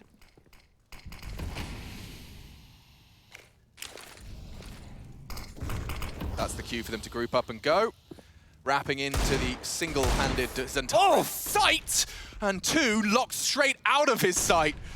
First 2 contributions, the crosshair was on the head, couldn't quite pull the trigger in time. Nexa has made it 3v3. Short, unable to contribute, locked out by Nico's AK. k1to to fill that void. They're all coming in straight to that short side, and just as that chance was there, it starts to dissipate. Oh, specky shots indeed, but the ball from Nico down, the nade will land. And here you go, could be the last round of play. Stewie, has to clutch out a 1-on-2. Plenty of time on the bomb here. Oh my God. Mouse pick this up, they go double OT and they keep this one going. Neither team wants to give up here, and you know what's on the line. Elimination from the event. Stewie making noise now. You know where to find that. Just add a B to the end of the URL or live.intelextrememasters.com. All right, let's go, let's go. Satellite radio. Amanek. Good to see him on the scores early. Jack's catching some flack early as well. And k1to, that is ambitious. He finds Hunter in the underpass. He's locked on in though. Is he? Jax would have to swing wide into Sears and Zorp if he wants to challenge that. Nexa from the underpass can strike as well. This is his transition, trying to catch the time in k1to's head right there in the vice, and he can't retreat. Searson to trade. Amanek walks in, and Amanek is the one to connect, winning the head-to-head for Searson. I think that might be the first time. Nico from Palace, it's predictable. Zentaris is holding it. Will he check his corners? Nico, too quick. 3 versus 2, the bomb's on the way towards A. k1to have got it fully locked down with Nexa in that connector. They'd love to finish the job. tabseN's responsibility here. Flashes are too good. What a setup. He still gets the frag. Game on. Bomb to cross. Tizian to challenge. Nice fight again from Amanek. Shaking off that Dust 2 performance quickly. And he doesn't really have the health for this. tabseN with just 2 points of health. Nico in the Palace, he might be able to knock his head off on the jump across, gets the info. I don't think tabseN saw it. No, I don't think so, but Nico did. No doubt in my mind. Yeah, Nico's not moving, so he feels like he's trapped on in here. It's only a matter of time until he peers on out, and the timing actually works in tabseN's favor. He is lucky to be alive right here. Nico on a couple of little jiggles. tabseN will fall back and hold on to the AWP, but again, sure, some great trades, some great shots, but 6-0. And 8-0 for Nico. I told you, he may not be a cat, but he is mad. Picking up steam here. Picking up steam in a big way. Now look, if the response from k1to is to come out here and absolutely shellac them, this is already a great T-half. 6 is fantastic. They started getting 7. Anything on top of that's cherry on top of the cake. Cream and everything, all the goodies, the sprinkles. As long as it's like a real cherry, I always feel like those little... The fake ones? Yeah, not my jam. They're like, why are they pink and why do they not taste like cherry? Yeah, I don't know. Artificial cherries. Well, here's the opener, and yeah, k1to, as he tried to peel on back, just unawares, getting aggressive after the opening kill. Really trying to, look, I'm trying to get in the headspace. If they took the fight to them and he gets another kill, he looks like a genius, right? But not to be the way. And the max loss bonus in play. Timeout taken. Discussions being had. Searson gifted the AWP. A light pistol upgrade again behind this. So it really needs to change for Big in terms of these opening picks, finding some good trades. Hunter into an SMG again. That tells you they know what type of buy they're dealing with. Had a lot of MAC-10s come out. Amanek, Jax, Nexa. Now a UMP seems to be Hunter's SMG of choice. Top mid smoke. Window as well. All right, the half buy. Searson to respond, and he's going to get boosted up, I imagine. Yeah, so we can contest short safely from that ladder room. k1to was so happy just to leave Nico to his own devices over in Palace and A side. Like he has to, you know, contend with any potential ramp pushes late. He's holding the Palace push for now.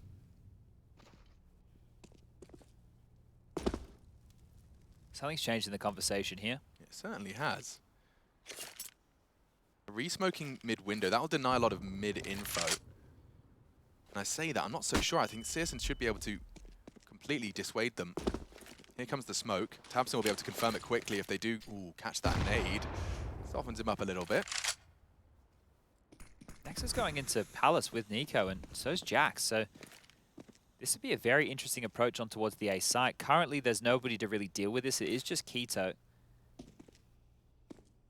Mid is way too clear. B's just been smoked. Tabson's about to try and clear B, but it might be a bit too late. Pearson will be there to support them on A. Here they come through the Palace. He's got a good angle for this.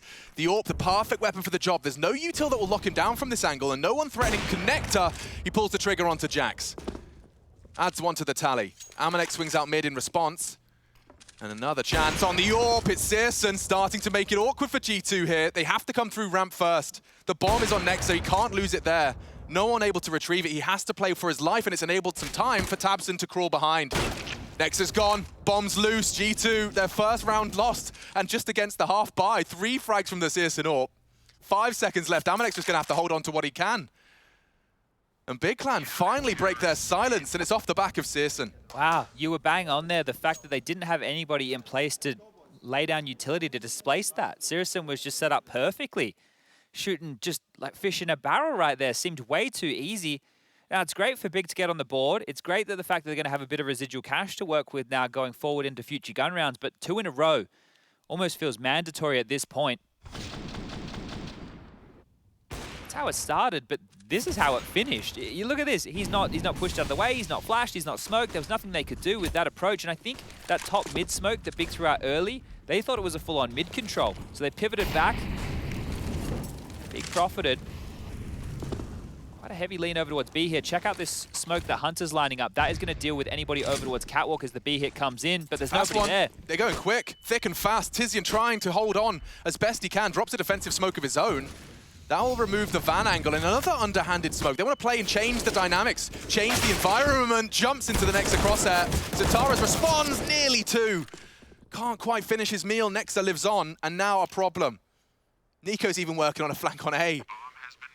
Oh, and you said they had to find 2 in a row. Chances of that disappearing with every passing second. I'm not sure that he's going to be able to hold on to his AK. That's the end of Keto. Oh dear, Searson and Tabson are now on notice as well. Where were they meant to save? Certainly not on A. Searson's actually going closer towards the B bomb side to hold onto that AWP, hoping they don't push towards him. He'll hear them above him exiting from Catwalk. Tabson going to his fallen comrade's body. Hiding in plain sight, as it were. But this is it. G2 immediately bounced back. So sure, they lost towards those upgraded pistols in the saved AWP, but if you respond like this, it doesn't matter whatsoever. There's the coach Malik giving him a big clap because the half is looking fantastic at this point. Nexa, I think we heard him just there, calling a default. That was a great shot, wasn't it? Tizian was scrambling, trying to get close to that smoke to be a nuisance, but the jump was the problem. And the frustrations have to be starting to mount now for Big, because you know how good map 1 was. Now, look, we know... Hold up, we might get a bit of mid-aggression here. Searson's jumped on out. Considered it. Safe from the molly by virtue of his own smoke. And now he's starting his creep. Amanek's holding it. Searson versus Amanek, quite the head-to-head, and Amanek again converts. Completely turns the story of Dust 2 on its head. And now Tabson looking to respond in kind. Hans managed to catch Jax on his mid-swing. Bomb maneuvering towards A. Hunter working on that mid-clear. Tabson will be cognizant that this is a possibility. Smoked off for now. Unable to contest. Nico walking Palace. What is the cue? This is early from Nico. Oh, and Zentares prepared. Jeez, these two, the little biff and battle they've been having over towards that Palace position, it always looks like one's going to get the better of the other, and then the last minute flick on up. But now this round is on. Bomb coming up towards A ramp. Smoke to deny. For now, a minute on the clock is plenty of time to work with, and Hunter could foil all of this coming through the underpass. He's got a tiny slither. If anyone's toes was to go looking, he could have been able to shut it down. Nice passive play from Zentares. Does not fall into that trap at all. So much pressure on Zentares here, though. He's even had to go all the way back towards Ticket. So they've evacuated into a retake setup. Oh, and speaking of Zentares, he went so far back, but Amanek catches him just on the little jiggle. Absent to fill the void. 2 men down for either side, and another from Amanek. Here you go. All too easy. You knew there was an AWP ramp. And Tabson strafed straight into it. They have to save again right now. Keto has an AWP over towards B.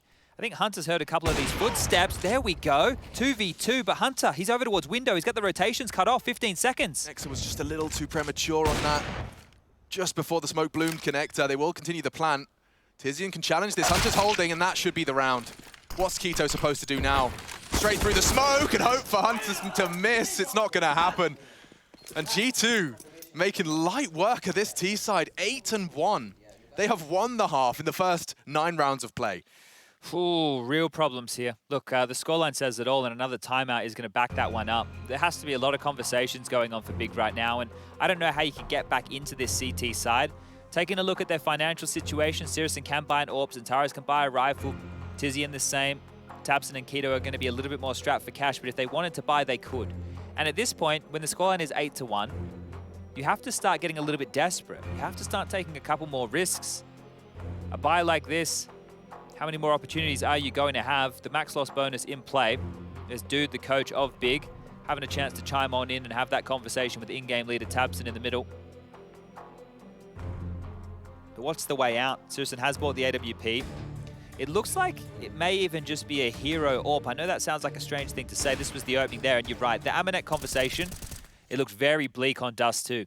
But the fact he hasn't been rattled, the fact that he's back in the thick of things and having a great game now, influential factor for G2 in this scoreline so far. You have for Sirison to work with here. So it was a purchased AWP and a half buy around that. So they're really banking on Sirison finding impact again. He's the only reason they have a round so far on the board. See if he can replicate that. Look at this passive stance from G2. Very, very passive stuff. And the reason they're doing this right now is they're not quite certain what type of buy they're looking at on the other side. The money situation, as we saw, it was possible. It was definitely possible to have rifles and the AWP in place. So right now, just waiting for any aggression. They haven't been met with any. Now they need to start having a crawl and sending out a bit of a scouting party to see what's on the other side. Newbie question. Like, it's not just a financial decision from Hunter, like buying the UMP when he suspects he's against a lower buy, is it? I mean, is there a strategical element to it, or is he exclusively just pinching pennies when he can? It's curious, right? Because they do have he does have a little bit more cash than, say, some of the teammates he's playing with right now. So I feel like I think it is just because of the buy he's against. Right. Maybe they want to use him going first somewhere, so if he loses that UMP, it's not like there's an AK picked on up. So there's I don't hate that theory as well, yeah. Nico just in the off angle of that shadow advantage, any step further, and Nilo's going to pop through this smoke. It's worked wonders. Hunter leaping through with that SMG has enabled the opening frag, and they're just going to cut one by one. Here we go. And now Sirison just looking to hold on to what he brought into this round. G2. 9-1. Let me pose a question to... Oh, okay. I'm still going to pose the question, Tizzy, and you're not going to stop that. Let me pose a question to you. If you just had map 1 that was relatively convincing for Big, you put yourself in Big's shoes. You're in this map right now, 9-1. Maybe you get 4 on the half. Would you prefer just to get blown out and move straight into map number 3, conserve your energy and focus on Inferno? Or would you prefer to be able to have a competitive affair, but maybe lose like 16-10? Oh, it's not still going, is it? It's still going. Mousesports Team Liquid, you can see the update there. That's on the B stream, really easy to access. If you're interested, just go ahead and add the B to that ESL_CSGO.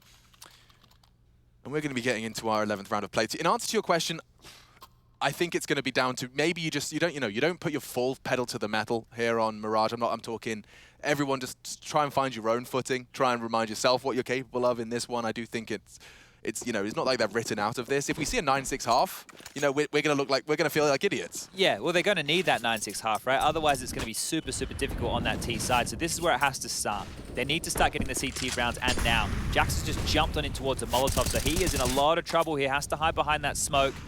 Oh, spotted towards window. There was a chance onto tabseN there, down to 48. Quick mid control here. Yeah, look at Hunter. Up. I don't know if Sirson's expecting this. Definitely not. Yeah, and he's seen the barrel. Hunter's got a gap to Pip. Jungle is next challenge. tabseN's headed B, so now he's got a lot of room to maneuver. This one's doomed. Yeah, G2 have got so much control, and they don't even know it. Big's so passive. And Amanek, another opening onto Sirson. A complete 180 from Dust 2. Hunter, a nice catch as well on Keto, who was not anticipating second there. Even dropping the smoke, they cannot use that avenue back into the site. Even CT's a question mark. Bomb coming late through Palace. And already Big Clan just reserving themselves or residing themselves to the save. Well, it's such a contrast right now. Triple OT. Such a contrast. Amanek at this point is now 5-0 as far as entries go. In that first map, he was just getting absolutely owned. Absolutely owned. This is such a change-up It's great to see. You know, I'm not sure if that's just Amanek being a stoic individual and being able to get himself out of it, whether the coach has gotten in his ear, whether his teammates have G'd him up. But either way, their map choice is looking fantastic. Now that 9-6, which almost feels mandatory for Big, is no longer possible. Yeah. And whilst, you know, this is a tough one to watch, I'm sure, for Big Clan fans, it's also a perfect demonstration as to why we use those best of threes to determine who the team should progress here at IEM Cologne. I mean, it looks like two different teams as you swap the maps. G2 obviously very proficient in Mirage and exploiting perhaps a gap in that Big Clan map pool. You were diving into it earlier and you could see that there was a lot of red, as you just described, but also some close results. It seems like their Mirage is in the works and not quite as refined, certainly not as G2's. Oh, that Molly might cause a bit of chaos. Does he have to swing out? Bye. He's burning. Yeah, they definitely heard that one. A big gun to lose right there, and this one does really feel like it is going to simmer away here. Kicking and screaming.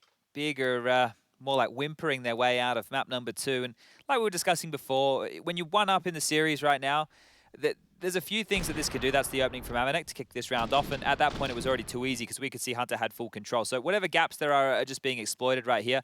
And now it's a fast mid control. They're quick on this. Yeah, Jax again caught just before the smoke blooms. Hunter's not slowing down for anyone. Big fine, taps in the first. Good counter flash. It looks like Xantares wants to challenge out here. And oh, Nico. Not an easy shot to hit, but he's managed to provide it. Now only 3. Tizian, long range on his UMP, is 1 out on Nexus Lurk. The rest in mid. Searson confirms that he's lucky to be alive after that exchange. He will look to reposition. It looks like G2 want to posture and check into the B side of the map. Kito's there to provide support. Nico sniffing around A site. I wonder if he reports nothing, they might start to change their mind. This is really weird right now. There's going to be a fight. Hold on. So through the underpass, Tizian... Clearing. He is. Checks it. What a shot, though, from Hunter. Anticipated it. Amanek crawls in. B site's open for business. Searson on the rotate. Nico should catch him. Oh, it's all over Red Rover for this boy here. 11. G2, let's go. It's so quick. They are not letting up. Yeah, and you could see the gear shift from Big. They realized they needed to start contesting, right? They had to go all in and just fight. That's what the change-up is. Like, all right, boys, we just have to take the fight to them. We have to see if we can win out these fights, and they can't. They just can't. This is one of these situations where if it was the shoe on the other foot, if G2 were on the CT side and Big only had 1 round, and then they salvage 4 on the half, and it's 11-4 score line, and then they get the pistol, they win the first gun round, sure, that entire narrative can start again. But this is the CT side where Big only have 1 round. So what just happened on Dust 2, G2 are responding in kind, and they're actually putting even more hurt on this scenario right here. And it's really how hard do you take this loss if you're Big as well? That's another conversation point. Do you take this? Is this all of the wind out of the sails? Does it make you forget everything that you just achieved on Dust 2 to even put you in this position to go to the 3rd? You want to make sure that mentally you're still in check as a team. Searson back into another AWP, pistols around it again, and this has just been the story of the first half for Big.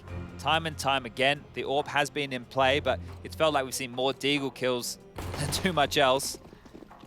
When it's this brutal, when it's this extreme, when it's this one-sided, do you think it's it's almost easier to just dismiss it as opposed to those heartbreaking? I would hope so. The 16-14 is nothing worse. Yeah. 16-14 or an overtime loss feels worse than getting 16-1. And let me tell you, I've been 16-1 a couple of times. But Chad, that feeling of being 16-1, there is like a helplessness attached to it. Yeah. Like you are confronted with feeling like, God, I'm just poo at this video game. Yeah, okay, I have felt that a couple of times too. But it runs away from you, right? It's really quick because you never really feel like you're getting contesting in any of these rounds. Like how many close clutch situations have we had? Not many whatsoever. So when you're not even getting a chance to fight and you're just losing your fights, losing the duels, at that point it's like, oh, well, yeah, okay, let's just get to that 3rd. Let's just get this one out of the way. Yeah, I haven't felt like I've had to do any commentary, really. No, because, look, the crazy moments, they haven't existed here. It has been G2 coming in and just absolutely beating down Big. And you know what? For all you viewers at home, maybe that's great, because you get to keep your eyes on that triple OT game that's going on. Yeah, you can check it back in with us for Inferno. Yeah, wait until the half, and then, you know, if the scoreline does end up being 11-4 and they win pistol, and that story I was just talking about starts, you'll be here in time. Yeah, true. So you haven't missed anything so far, guys. Let's see if the script continues. Tabson's Deagle, he's looking the wrong way, but he still finds a head. He's got the aim, this boy, and so is Hunter. This Mirage has been good for his confidence as he's starting to look very snappy. And so Searson's got himself a pretty dud hand here. Oh, great find over the smoke. He's miles away and opts for the long road through market. He's going to maintain and hold on to his signature weapon for the rest of this one. So not only are opening kills an issue for Big, multi-kills are the bigger issue. So right now, at this juncture of the game, I think if we take a little bit of a looky-loo here, Big have a total of 3 multi-kills between their 5 players. On the other side of things, Nico, Nexa, and Hunter have 3 multi-kills each. That's it's not bad. It's a handful, isn't it, considering the amount of rounds we've played. 3 multi-kills each for 3 players. Actually, we'll put Hunter up to 4. Hunter has 4, so Hunter has more than the entire team of Big combined. And yeah, I don't know how else we can better shape this picture. Yeah, and they've got 4 timeouts remaining as well. G2 haven't felt the need to take any of those. Big Clan have burnt through 3 of them during this 12-round run. Oh, maybe we do have Looks like business as usual for Nexa there. All right, well, 3 rounds is the maximum here for Big. Oh, those bullets ain't far off, Searson. Tagged up, and oh, no way! Oh, he did everything right. Jax is just better today, it seems. Great shot. Oh, Flash just a little shy of the mark. Just a bit too deep for Keto's tight line. They advance with a flash of their own. 3 of them in connector and 1 towards short. They definitely want to fight for mid control. Yeah, and that incendiary enables them to have a little look and to set themselves up to contain Hunter. And Amanek, another shot hits. Everything hits for G2. Hunter now to strike. Oh, it's just too easy. Okay, Keto. Okay. Oh, we haven't had one of these yet, have we? We haven't. We haven't. And that's Malik. Is that Malik getting that loud? He's the most soft-spoken coach I've ever heard. He sounds like a demon. He's really needed this. You're firing the boys up in a big way here. And this is the confidence, right? Because we've been talking about what this means for Big. Are they going to be able to recover? Think about this for G2. You lose map 1, all right, who cares? We're just coming in, we've absolutely pantsed these guys. The confidence must be swelling. I mean, especially for Amanek, I feel like him coming not only into this, but top of the scoreboard, 12 frags from him, opening kills, winning his head-to-head against Searson. Don't forget he was like 0-7 in the head-to-head. It was something mad in between those 2 in the first map, and now Amanek is taking control, as have G2. Does really set the stage for Inferno, though. Yeah, 2, I guess Dust 2 wasn't a blowout, right? But they got 2 rounds in the second half, Chad. 16-8. Right. Yeah. All right, we'll label them as a blowout. One a little bit more so than the other, but we'll put them in the same category. Dust 2 didn't feel like this at any point. No, I acknowledge that. I acknowledge that. We've got 4 G2 members, a pack charging to mid. It's already over for Tabson. Lights out for him. Nico's the one to flick the switch. Flick.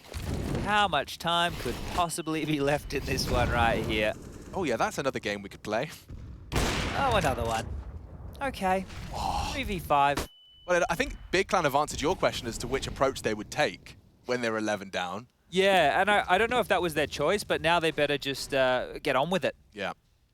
Like, when you're staring down the barrel of a 14-1/2, I wouldn't be putting all of your energy into the second. No, and that's you feel like that's the wrong attitude to have, but look at this. The kills just keep coming. It's just Zentaro's 1 man left.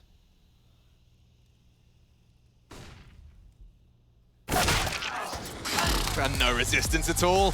14 on the half. G2 are making them look silly here on Mirage. It's their pick and they're showing us why. We'll take a quick break and come back for the last 2 rounds of play.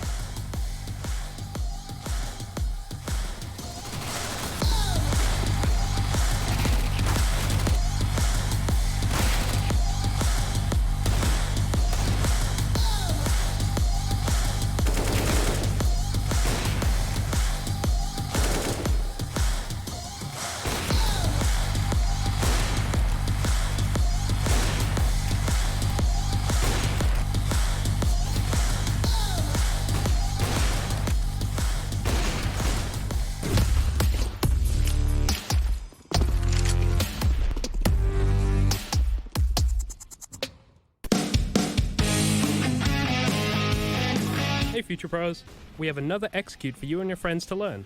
This execute will help when you are taking the B site on Mirage. For this setup, you will need at least 3 Future Pros and 3 smokes and optionally a bunch of flashes. Let's break this down. Future Pro number 1, you'll be throwing one of the arch smokes. To do this, line yourself up with this corner of the cracked stone floor. Aim at the left side of this dark squarish smudge on the wall, then simply jump throw the smoke. Since you threw this from close to mid, I would recommend wrapping around cat to get to B or maybe holding off rotations in mid. Future Pro number 2, you will throw the other arch smoke. To do this, line up with the middle part of this window. Aim to the sky and position your crosshair so it is in the middle of the antenna and the overhang. Then throw the smoke normally. Future Pro number 3, you will be smoking off the window leading into the B side. To throw the smoke, get yourself into this corner. Aim at the corner of this large tower, then jump throw the smoke. Nice and easy. With all 3 of these smokes thrown, taking the B side should be much easier than it would be without them.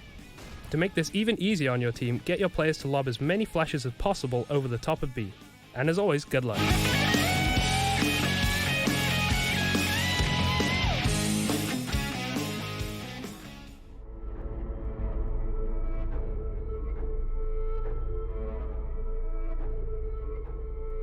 Trying to come up through short, Dexter's in behind him.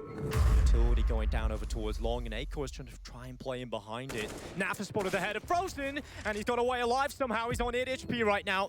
Liquid holding the site. They've got the man advantage, and the time is ticking. Alicia's found another one. Dexter goes onto the bomb site, and Alicia's done it. Over the top of the smoke, he comes in with another one, and Team Liquid into the lead. Liquid making up for lost time here. They come in with a quick round into our 4th overtime, and up until that point, both teams had really been playing similar styles with slower rounds, with more methodical rounds where they were trying to draw out rotates. We hadn't seen too many of those fast plays, and I love that Liquid go ahead and do it. After a bit of a tech pause, they come in, they try and catch Mouse off guard, and they do exactly that. Yeah, we had a PC reset, switched out, new one in, and we're ready to go again. It hasn't slowed down the play at all. Team Liquid getting damage down. Stewie, he's down to 48 from that near damage. And Frozen, trying to boost him over the top, but Dexter's been taken out of play by Stewie 2K.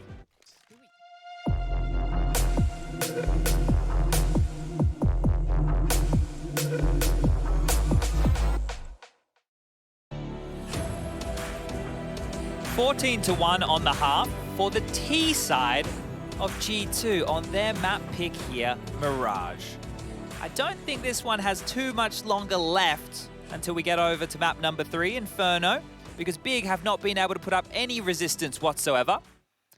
Chad Sponge Birchall here, joined by Alex Machine Richardson. Howdy. Oh, sorry. G'day. G'day, mate. And look, this has been a shellacking, a Bakugan beatdown. Yeah, Bakugan. We all know that one. You referenced Beyblades before. That's another like cartoon thingy. Cartoon thingy. Cartoon thingy that kids watch and stuff. But yeah, so you haven't missed a lot, and the 1x bet odds favoring G2 for a very big reason. Let's see how many rounds are left in this one. I would love to see a 16-1. Is it really this quiet, or do we not have sound? We've got 2 sets of util. There we go. It was really this quiet.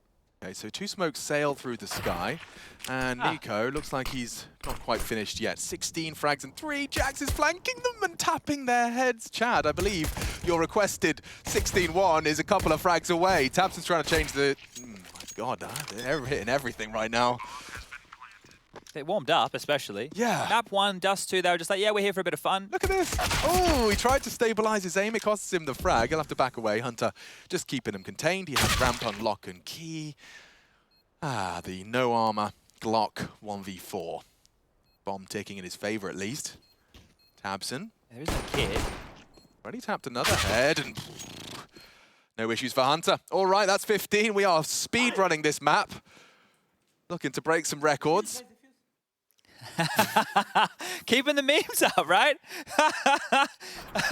Don't forget this time, please. This guy's diffuse. Honestly, there must be some sort of like meme training camp that the G2 players are inducted into. Everyone has to go through Ocelot to make sure you're funny enough to join the team. Yeah. Right? That's the deal. All right, well, Big with the plant. Yeah? Oh, I'm just going to say it's the embodiment of, like, you know, saying it loses its power. Yeah. Like, as soon as you just start taking the piss out yourselves, people don't feel so good taking the piss out of you. I learned that lesson many years ago. That was a school trick. It's easier to do it that way, guys. It is. It's so much easier to do it that way. How many kills do you reckon Big get in this round? 5. Okay, all right, score 15-2, big. Here we go. I tell you what, you do the play-by-play, I'll do the color. All right. So we see the default spread. Santara is holding that A push. Jax has opted for a little bit of a presence in that B amp, so he'll be able to be the canary in the coal mine in that respect. Mid control, though, guarded. Not going to be contested just yet. Seems like Nico might want to take a glance. A flash, perhaps, to be provided. Nico's going to swing out window here. Head spotted. Communication coming on through, and Amanek, he has a couple to deal with here, and Connector walking on up into his den. Amanek with the Famis in hand, about to unleash Fury, flashed on up. He's going to get 1 kill, instantly traded by Keto here. They're doubled up on CT. Hunter and Nexa are playing real passive on this. The bomb's on its way, but I'm not sure if they'll be able to contest that plant. Oh, Nico easily steps out window, takes down Sirison, and they're thrust forward into the site. More kills continue to fall as Keto does get the trade, but the bomb needs to go down on A, and Thompson's starting to plant here. The peek comes through, the bomb is down, and Nexa, he's traded by Zantares. We're finding ourselves in a 2-on-2 situation. Jax from Connector takes down 1 more, and Zantares falls. Jax will finish things off, and that's 16-1. G2 have done it, and we're going to map number 3. Inferno's around the corner. Don't go anywhere. We'll be back with all the action just after the desk.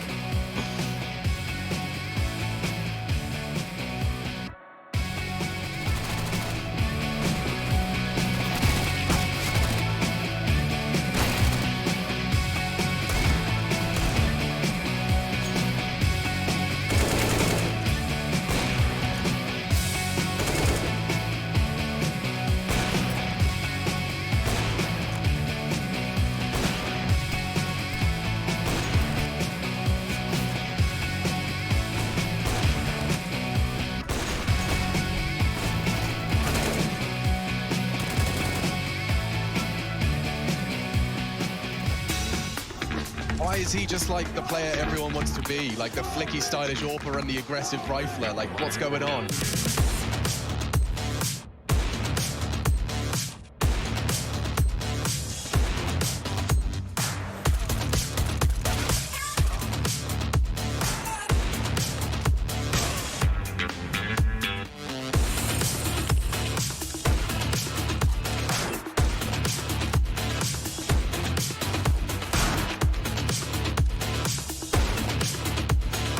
Now for CSGO, he's got his work cut out for him. Ooh, bit of noise made, but there's CSGO, nails the shot.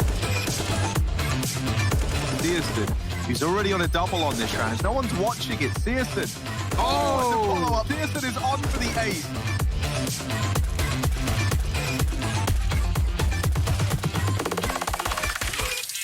CSGO in the window is smoked off. This is for the map. This is for the game. And he's waiting in the window. They have no idea. The smoke phase of this shot. He gets the kill. He gets him off the bomb. The pistol's out. The P250 might just save Big once again. And he's done it all on his own.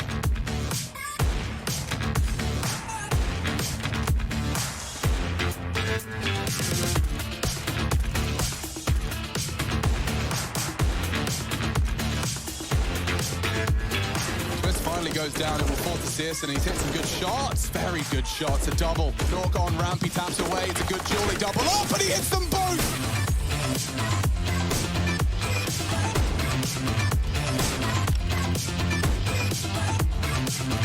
CSGO here with the AWP, but he's putting on a bit of a show. A fast wrapping long is Hunter. The only man left, CSGO.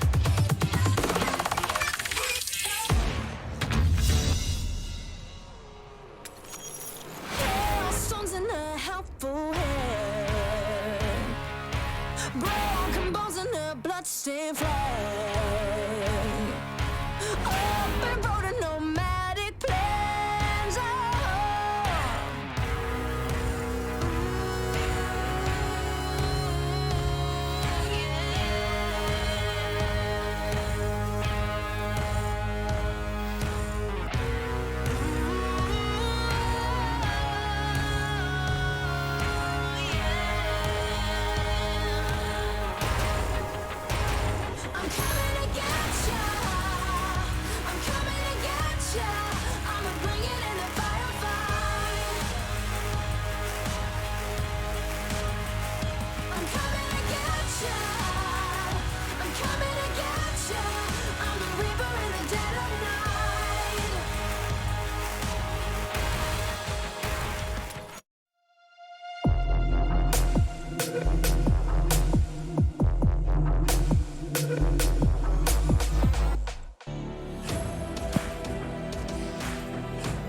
as if there's a whole lot of action to cover here. It's a pretty mellow Mirage. 16-1 was the scoreline. G2 come out on top. They make it look convincing. They make it look easy.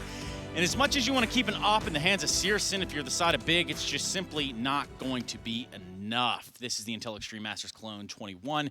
We're barreling our way through these brackets. This is an upper bracket semifinal. Of course, that's got its own playoff contentions and whatnot to consider. Yanko, is it even worth talking about Mirage? Let's be honest.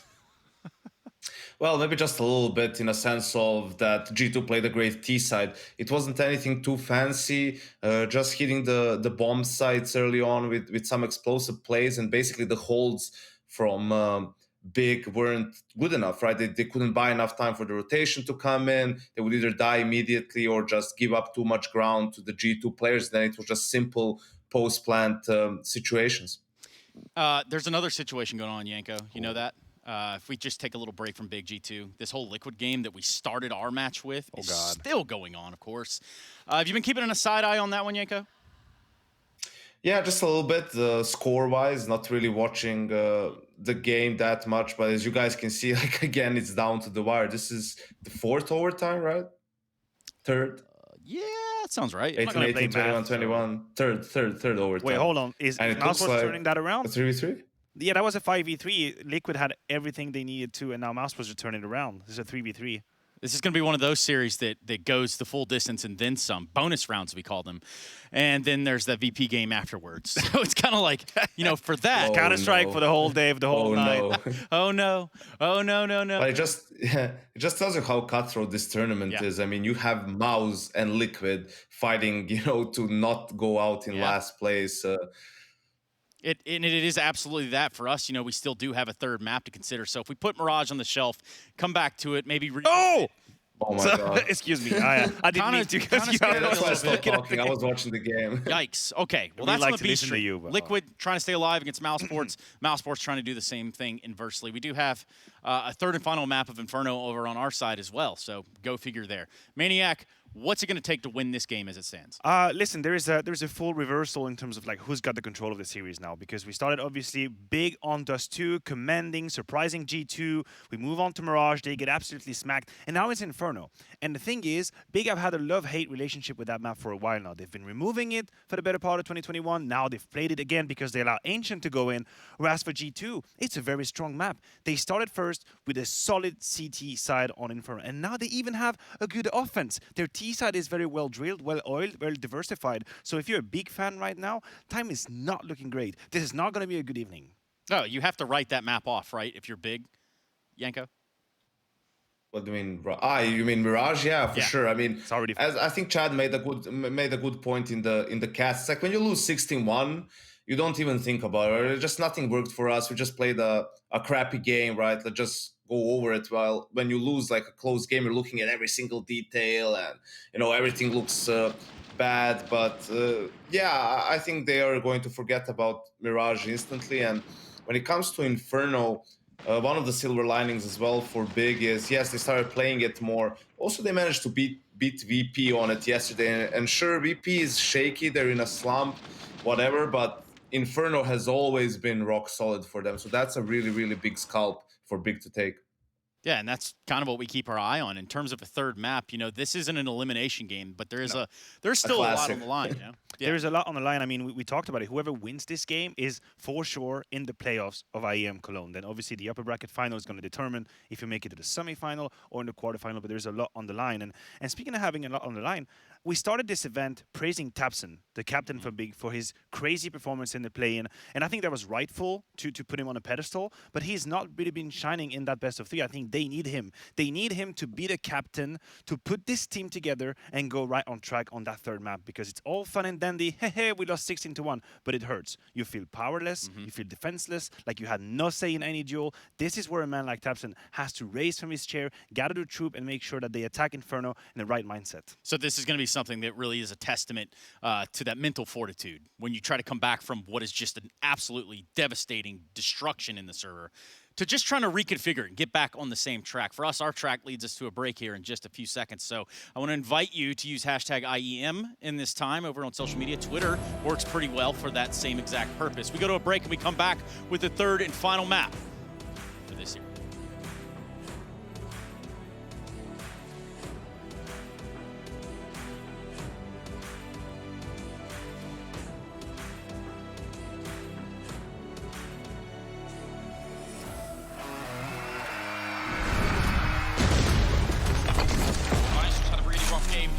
that shot, and it has to feel a little bit going out middle of the air. Oh, you've got a big victory. Takes every single one from nothing to the AWPAs. I can't believe he's just done that. Epics.gg official CSGO trading card. Collect your Epics on shop.eslgaming.com.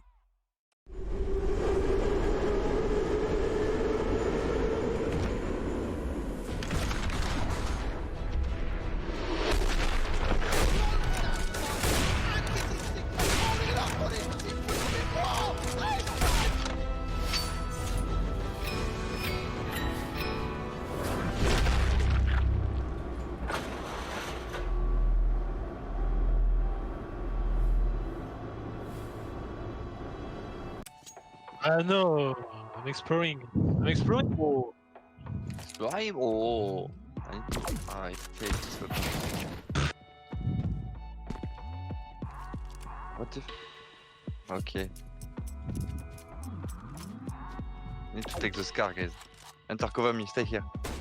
Oh, Manek is Better. Where? Top of jail, bro. How did you get there? Take the teleport now. Oh! Where's the hope? Tough myself, guys. Hunter, you need to save me, bro. In the jail. I fucked up myself. I'm stuck in the. You're in the jail? Ouais. Ouais. Tu me vois? You saw me? Yeah, I see. It's suicide. Okay, he knows now. What a position. Come down, guys. We will fight down. Okay, Rocky. Where down, bro? Down. In the L, bro. Oh putain, I'm the new Upper, it's not Nico. No!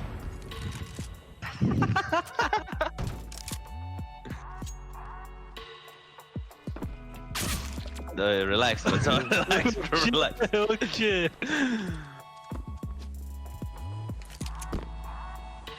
What? Okay. One in jail, Hunter. Hiding team. Attends, a little rat in the laboratory. A rat?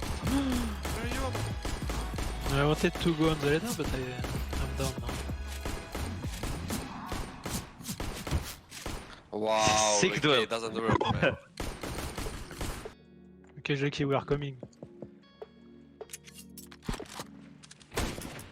Okay. Beware, I am the ghost. I am the ghost of the map.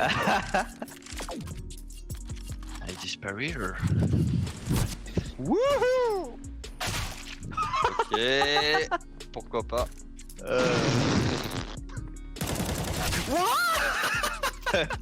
Mais ouais, die. Salut. Coucou. Ma bite. Mais c'est pas possible.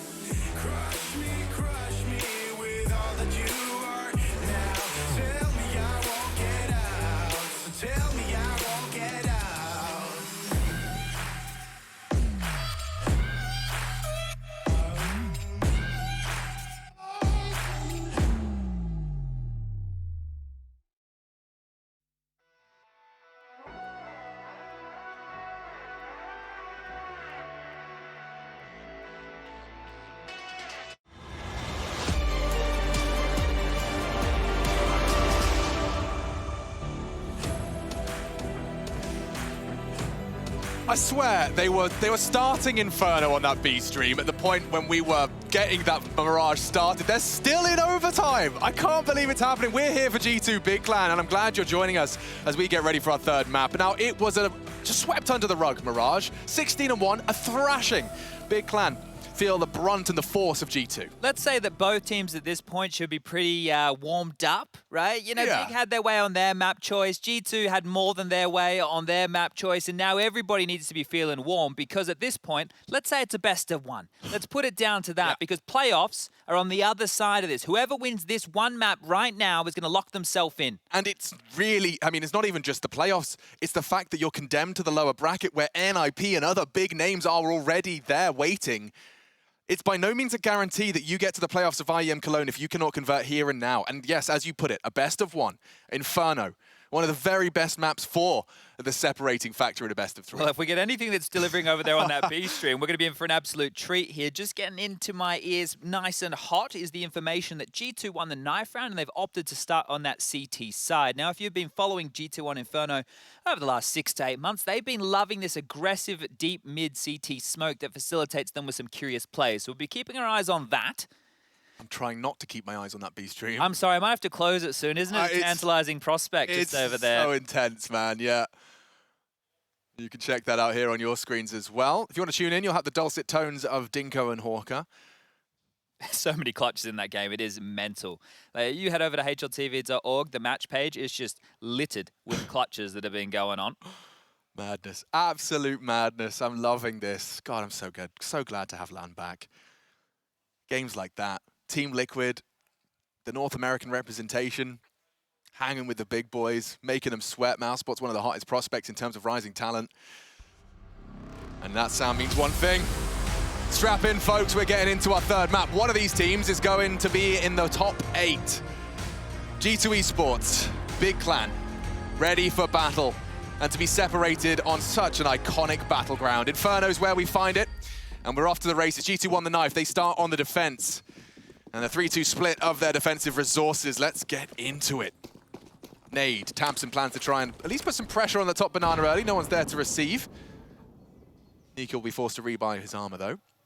Mission accomplished. Looks like flashes from both sides are set up here. Nexa ready to release his.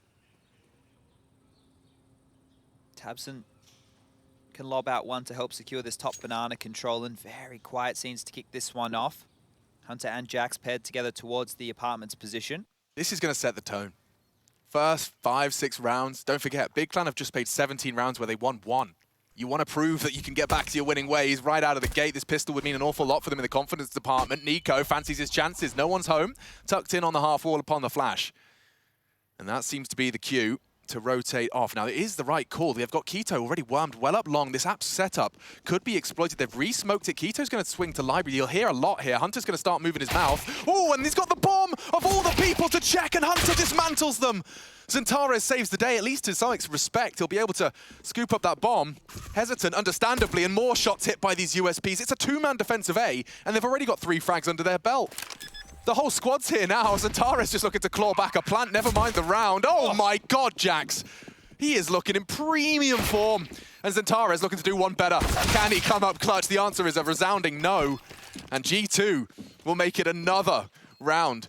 Straight on the gates in the third. Oh, dearie me. Okay, well, while that pistol round was going on, over there on the B stream, the action has concluded. Liquid will walk away with the victory. They have sent Mousesport out of the tournament, and Liquid, the North Americans, have kept themselves alive. The quad OT has come to its conclusion.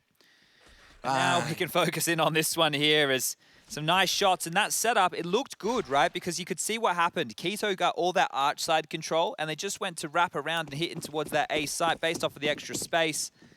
Couldn't profit accordingly, but the plant, it facilitates one of these juicy-looking 4 spies. 2 AK-47s, a Galil, a Deagle, a Scout. Sounds dreamy here against 3 MP9s and 2 rifles for that G2 defense. Yeah, Hunter really wrecked him there. I mean, the bomb just slipping into boiler. The rest was just a formality. Jax looking very sharp as well. 2 rifles in play for our second round. The CT's got a nice mix of that SMG spice. They're holding top mid control and banana control right here, so this is going to be so difficult for Zentares to clear. 180 swing to clear porch and that arch side immediately. He's going to go down. Yeah, I mean, you'll expect a flash. Is it Tabson to provide it? He's got the bomb here, Tabson, as well. He's going to walk up with a jiggle. Dry. Completely. He's going to get shot in the back. Does bait it. That'll be enough. Tabson, careful now, playing with fire. Jax drops off, trying to manage his angles well, and he's done just that. Smoke deployed, flying through the sky, and they still want mid control. Pushing up, Keita's got to clear his corners. Pushed up logs that was completely nullified, and a good shutdown. The SMGs fill the feed, and G2 slaughter them. Quick start. AK's recovered as well. Look at those upgrades. This is the dreamiest start for G2. Not only the pistol, but recovering some of the hardest hitting weapons in the server. Yeah, now they get to stretch their legs even more, so should just be an economical round coming out from Big here. You're seeing some investments into HEs, 4 of which purchased. Sirison wants to get that AWP out, so he's going to save his pennies. Where can this tactical nuke of 4 HEs land? It's crazy there that G2 wanted to hold mid control and banana control, right? They gave absolutely no space to Big, none at all. Nothing to work with in a round like that, and, well, nades quickly lobbed up banana. Not a huge amount of damage here to write home about, and they've been stalled out in their track, so farming, well, that's the name of the game here. SMGs of Amanek and Amanek and Nexa. Would love to get the lion's share of these. Footsteps heard in Boiler. Amanek have a little bit of a look on in. There's $600. We are farmers. Oh, lovely. Long range UMP spray. You'll probably see one of those a day, so that was it. Enjoyed it. Oh, Nico's gone down in banana here, so that was to a bit of a P250. There we go. Final few kills come in. Easy as you like. 3-0 for G2 now. What would that be in the last... Let me do some quick maths here. 20 rounds of play. Big of 1-1. Yes. There we go. I was intimidated by that maths on the first round, so fair play for doing it on the third. All right, all right. Well, it'd be great if Keto, Sirison, and Tizian can get off those zeros. Get some fragging impact and get this one into a competitive stead. Here we go. AKs are out. AWP for Sirison, and Krieg again for Tabson. He has been prioritizing this.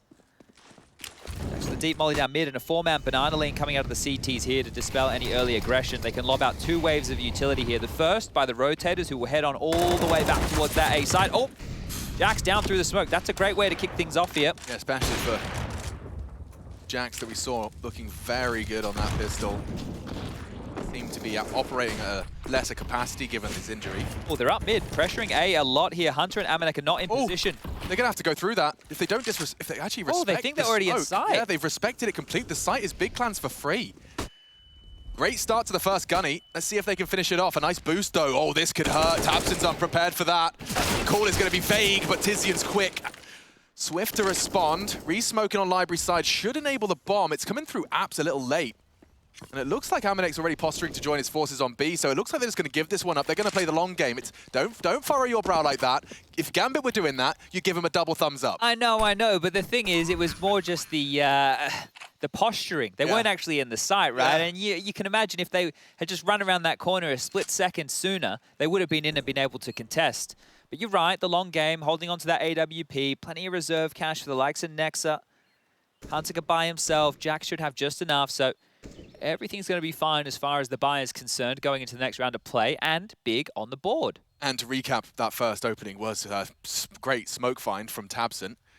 Jax caught out just through that mid-smoke. You can see his corpse there on Tizian's screen. That's the nightmare, right? When you're doing a 4-man banana lane and your A defender goes down and doesn't even get a chance to do any damage whatsoever. That's when it really, really hurts. Bomb goes off, and there we go. Great for Big. They're going to need to be firing themselves up every single round that they're getting now. Just reminding themselves they can do it. Dust 2 must feel like an absolute lifetime ago at this point, but they were looking very, very good there, especially Sirison with that AWP. So making that buy work. Jax has purchased on in. Hunters do the same. He's gone into an AUG. This will be an important round here for Big. If they're able to secure this one and take away all the rifles, they can start breaking that economy of G2. Very early smoke, and there's a huge gap in this one for Amanek to play around. Just enables him to stay there longer from that second mid player. It's not, of course, bulletproof, but gives up on the line all the same as the long smoke's thrown out by the T side. Burning his toes a little bit through their barrels. Nice. Yeah, Nico sticks around though. Good spray and a damage exchange leaves some unconfirmed damage, favoring that of Big Clan. Have forced them back pretty passively here, Big, and they've done so just with the feigning of utility. So in the back of the site, Nico and Nexa. Amanek rotating over towards B. Jax and Hunter have no information on that A site right now. So Big are getting exactly what they want here. That flash will be heard top banana, and in the meantime, they can start working on this mid control. Smoke some flashes of their own. Good flashes, force Jax off the line. It's actually Hunter that will respond in kind. Good incendiary, enable the setup. Speaking of utility though, check it out. G2 have 1 smoke and 2 flashes left to defend with now for the better part of 45 seconds. It's going to come down to more so their aim. Yeah, Nico's arrived back on the scene though. Typically on the B side, he's now managed to get over to the A site in time. Not only that, he's got the AK-47. Can fight fire with fire against the T's here. Looking like a B split now. Bomb is back over towards Banana. Zentaras and tabseN going to use that arch side smoke. So one of the positives they do have for G2 is the fact that Amanek can shut this down with the AWP into spawn. Yeah, when do they become aware of it? They have to be communicating it's a possibility. 17 seconds though. Yeah, and Amanek's baited out, tucked in tight. What's his chances now? Oh, he still gets away. tabseN finishes the wrap. It's 7 great. seconds. It's completed. If he could just deny the plant. Oh, not far off the mark. And that should be the end of that. Jax, Hunter, Nico arriving from Banana. They have kits. They could really have a look into this, but they'll need to be gifted a kill. Look at this setup that's being established by Big. Zentaras boosted on up. tabseN part of the crossfire. One click of his mouse could behead Nico. Nice wide swing. Good spacing from G2. Even the damage through the coffins, but it doesn't seem to be convincing enough for G2. They pull away, maintain those AKs that they got from the second round of play as we head into the 5th. Oof. You can hear tabseN firing up. This is how we need to play, boys. This is how we need to play. So just making sure they're keeping it safe. Want to hold on to everything. You don't need to be hunting. You don't need to be ruining your own economy. Next has 8K, right? Guns can be dropped. There's no dramas for G2. That was the smarter play, that long play that we're talking about here, so they can keep themselves competitive going into round number 6. But that was easy, right? They get that banana control unknowingly for a lot of that round. They get that top mid control, and then they just pincer and go for that mid to B, and super late as well. So that's good to see that they weren't panicking. Definitely when there's 17 seconds on the clock and you're not in the bomb site just yet, you can start to get frazzled. Here we go again. Nexa and Nico over towards top B. Standard 4A of utility coming out. A bit more aggressive stance out of G2 now. The AWP in Boiler. That is a curious scene as well. And meanwhile, Nico's been chunked on down to 15. He can't hang around in Banana any longer. Has to be an AWP wallbang, I think. Oh my god! Amanek and Jax brought down to 9 HP between the two of them. That's Stack nade. I can't believe it. There is a ring in, their legs are wobbly. Big clan. It's unconfirmed, I imagine. Yeah, there's no way they're gonna know. Like that's based off of an anti-strat, right? Yeah. They've done their homework, but that is wild to see that pay off in such a fashion. Oh, the nerds. I love it. Amanek and Jax quite the opposite. Jesus, okay. Look at Nico's health. He caught the wall bang. Big Clan have no idea. Big Clan have no idea. Well, the 3 members have got a paperclip of health. Well, it's a 4-man stack, and you kind of have to if you're G2 here, right? Knowing the low HP, you have to stack a bomb site. And they've gambled the right one. Amanek has a chance, and he strikes. tabseN's down. This is starting to look good for G2. Forget about the HP. He's plying his trade so well. They're wrapping short side. They're also low, but they're still hitting headshots. Big Clan unable to finish their meal. And there's more to come. Kito's desperate for the challenge.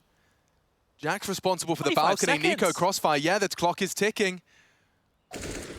And now Tizian with 1. Make it 2. Nico comes out from his hidey hole with a spectacular double. Only Kito. He is the healthiest member of the squad. A nade on his nose changes that. And now can't even draw his weapon in time. G2 take it regardless of all that damage. That is insane. The fact that they weather the storm there, and it's not that they backed away from those fights. Did you see the angle that Jax was holding? Yep. Damn, that is huge from G2 to steady right there. They were absolutely shaken just by utility alone and able to pull that one off. 4-2 the scoreline now. Got close indeed, but not enough for Big. Wow. Have enough to go again. They have enough to buy again. Still very early stages here. They all stood to fight. They all held the same angles and hit some great shots, admittedly. This was Nico. The fact he puts the second, you just saw that little jump over the smoke, gave him just enough info to unload his mag and find the double necessary. That's crazy, because Big did so much right there. They did so much right, but they just lost a couple of those early opening fights. Here's Amanek. Is he going to swing out wide? Just dropping a nade. Lands on Sirius and chips him down to 78 points of health here. Kito's starting to have a look in Banana, and he's going to be stuck between 2 sets of flames. Oof, that's not fun. Softened up, that's a perfect pop. Bit wild on the spray. It does not make the second a possibility. 4-4 now. early exchange. We're going to be seeing some action early if they do sort to advance mid. Full mid control here. I don't fancy their chances in this crossfire. That's a great Molotov. Amanek will be forced to drop a smoke. He left the gap, though. That's something. They're coming out Bauk from behind. I'm not sure they're ready for this. This is a good chance. Oh, no. But Amanek still responds. Now Jack's looking for a second. It's Zantares to respond. They're into wait. Easy collection onto Sears and late boiler. They weren't expecting Hunter still holding mid, I suppose. And now into the site. Tamsin throwing out flashes to buy time for the plant. A nice angle elevated for Zantares as he eliminates Hunter. Amanek's going to catch him exposed though, and he's not going to miss his shots. Amanek really waking up here in Inferno. Tamsin to come up clutch. He's been quiet so far.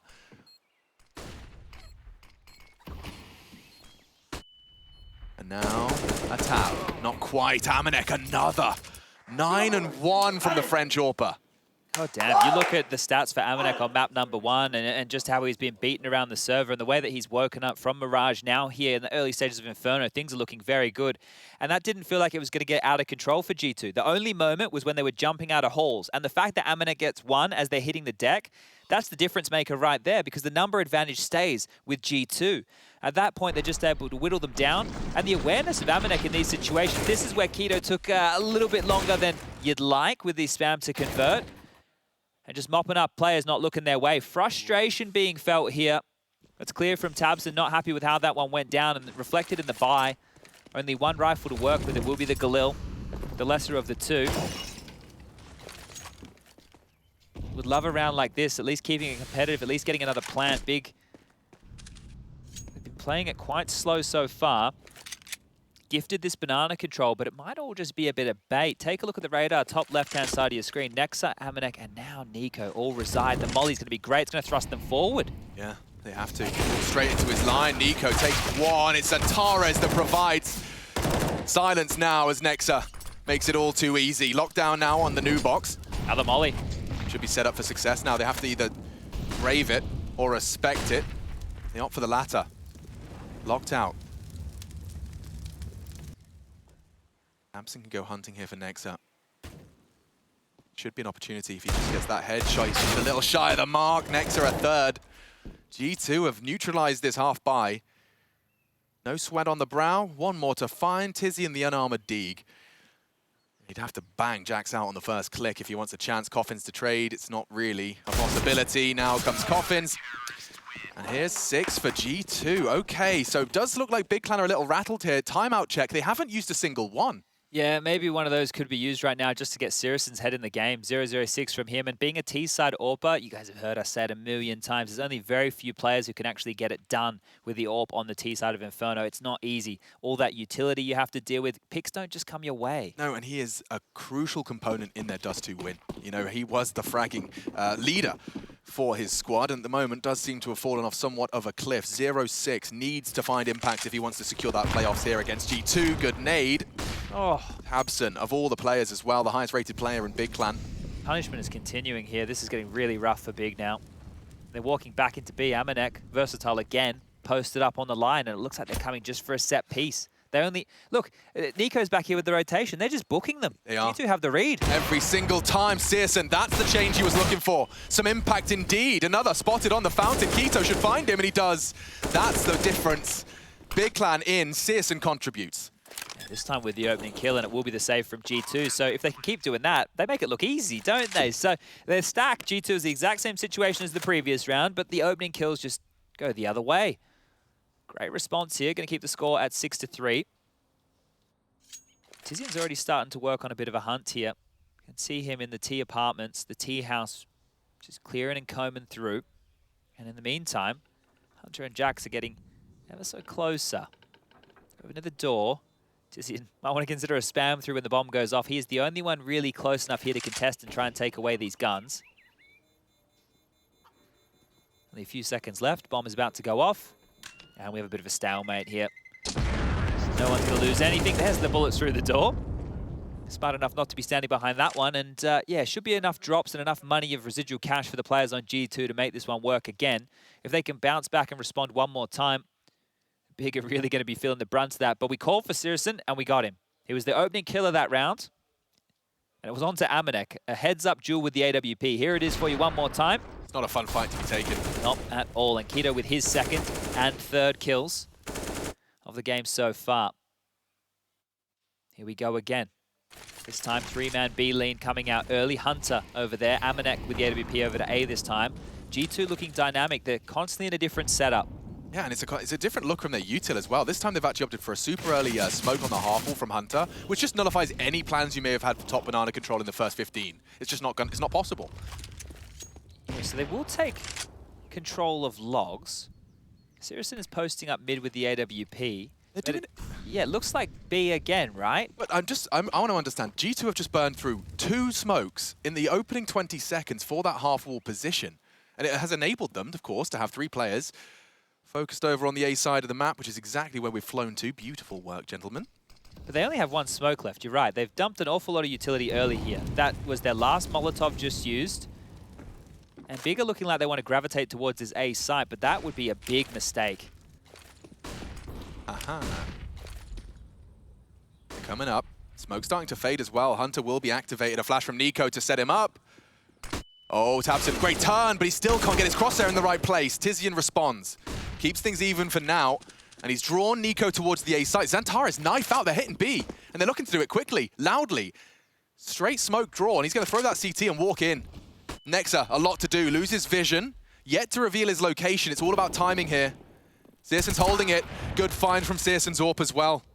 G2 are locked out of the site. Nico's the first to respond. Little ahead of the pack. Oh, lots of damage there through the smoke. That's going to signal a save. I'm sure even if he's on a bit more HP than that, to retake that B bomb site in a 3v4 situation, we all know how Inferno goes, and that's going to be big, putting their 4th round on the board here. So that's 2 consecutive for them. Now this game is starting to heat on up. 6-2 at one point. Quickly becoming 6-4. And G2, look, the saves, they're not necessarily giving us the spiciest Counter-Strike, but it's the smartest CS in play right now, because as they save these guns, the loss bonus is also starting to build. Every round that you're able to keep as many guns as possible in your hands, you can stay threatening, right? You lose these, you go down to the pistols, you get your money broken. Well, we all know what happens there. This time, though, it's a bit more of a question. So you've saved 3 guns. You can maybe get dropped SMGs, right? Maybe Nico wants to drop a FAMAS. Maybe. So they can make this work, but it will be a timeout called, and Malik probably having that exact same conversation here. Do we want to give this one a crack? Do we want to invest behind the saved guns we have? Oh, well, Nico's probably wishing he had the M4A1. 2,900 was left in his bank balance, but now he'll have to be dropped by someone else. He's throwing the AK towards Hunter at this point. But Big Clan have proven that they're here to contest Inferno at least. At 6-2, Big Clan have had no issues getting the bomb down, but the retakes were there. Now 6-4, and we're ready to get round 11 back underway.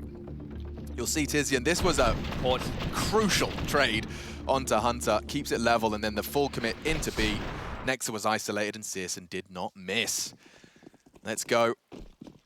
Nexa a full sacrifice, it seems. It didn't invest. Nico just has a deagle. Hunter straight down middle here. Yeah, he's trying to be a brute force, and already a force to be reckoned with. Searson's gone, and another as well from Hunter. That's why you throw the AK into his hand.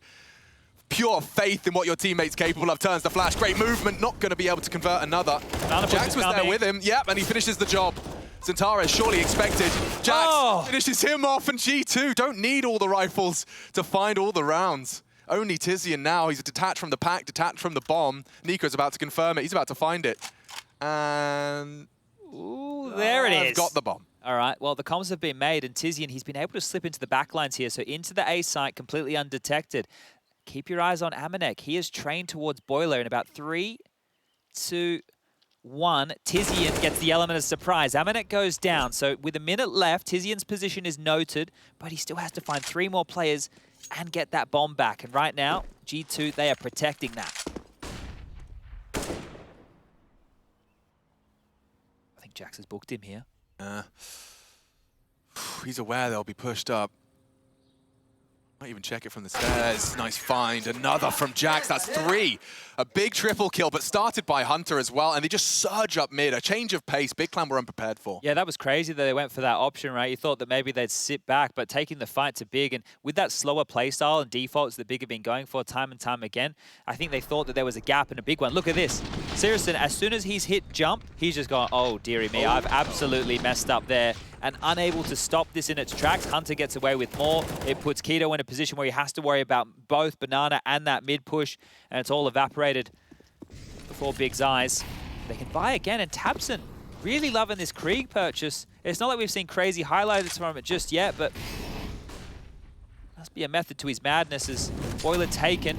Jax again just pushes forward, just straight behind the Molotov. Tizian's down. That was so sweet. And again, an opening frag in favor of G2. They just keep coming, and Nico keeps pushing. He's actually pushed down ahead of the deep banana smoke. He'll... Oh, Amanek. That's an arm. Be forced away by the flame. Will he get along in time? Looks like Hunter's here as well. Just in the nick of time. Still unloading his mag. Softens him up. Amanek to knock him down. A double on the AWP, and Zataras is his next victim. They come too easy. G2, they're up to 8. They take the win on the half already. And that will break the backs of Big Clan to some extent. G2, they can extend their lead here. Those saved guns really paying off now. The fact that they're able to profit, it's kept their rounds competitive time and time again. And for Big, 5 or 6 on the half, you're going to be happy with that, or it's definitely workable. You can see here just the back and forth with the round timeline on the right-hand side of your screen. The best Big have been able to muster is 2 in a row. I'm sure they'd love 3 in a row to close you out and put us 8-7. Jax, though, throwing that incendiary and immediately peeking upon the sound cue. You know, he knows he's baited him in. He knows that that's just enough for the subconscious brain to be like, now is my time, now is my time. He's having a lot of impact, Jax. He's looking very, very good. From that balcony position, you put one of your sharpest tools in that side of the map on A, and he's demonstrating exactly what he's capable of here. I don't feel like G2 are playing super spawn-based, but they're definitely super dynamic in their CT sides, right? We've seen so many different looks. They're more than happy to contest control of certain areas of the map where you would see teams playing a little more transitional, and they're pushing forward. You know, they're taking the fights. Amanek has really arrived in the server in such a big way. It's great to see. Wasn't mentally broken by map number 1, and this half by coming on out. Zentaras with the AK, the rest just down to pistols. And we've said that a lot for Big ever since Mirage. Yeah, Zentaras on that hero AK-47. Glock is heard across Banana, same maneuver, this time a different result. No one's home just yet. Oh, just as he recedes, they advance. Could be a timing based on this. Jax, they're going to be ahead of that. Good find, continues to spray, and there goes the hero. G2 are going to extend their lead, and decides he doesn't want his teammate to exist. It's not going to cost them anything, really, in the grand scheme. Just like that. I mean, we've got 70 seconds left, and poor Keto's got a mountain to climb. Amanek in a matter of seconds will have an opportunity to pull the trigger. Well pre-aimed. No response on the swing either. They know where he is. Hunter makes it clear, presence on site. Keto to weigh up his options. Oh, the timing there. Nexa just swung in towards T-spawn as Keto cleared. So he's taken a glance at Long.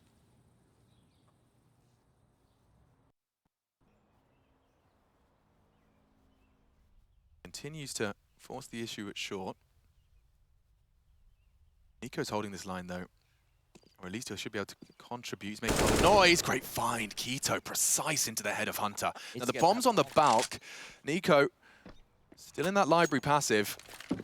And the crawl from Nexa. Oh, Keto, what is that? He's knocked another on his bottom. Nexa to ruin the clutch. It's beautiful from Keto, but not quite enough. Damn, that spray into Nico. Something else. He makes a 1v4 all the way down to a 1v1. He makes it look believable. Makes it look winnable. Didn't feel like he had any business whatsoever in half of those kills at all. It looked like a very strong setup on that site. Thank God Nexa went around the world. Around the absolute world right there. That is a costly round for G2 in the scheme of things. And a great attempt. That's what you need, an individual to step on up. Sure, it might be feeling a little bit late within this half, but it might do some confidence for the team. Hunter was helping out there with that team nade onto Jax, but Nexa saves the day. Scoreline goes up to 9-4. And G2 will take a timeout, probably just to calm things down, because that one got a little bit close. Let's tighten up the screws a bit here, boys. Yeah. I started with like Malik already exchanging a bump with Jax. You know, he's like, nice double, there we go. It's all over. And then I just saw him like biting his nails into the 1v1. All right, that's the second timeout out of G2 as well. Getting themselves prepared into the right mindset to try and close this out 11-4. This is the deciding map, and a spot in the playoffs. Whether it's quarters or semis will be determined by the game up against Gambit in this bracket.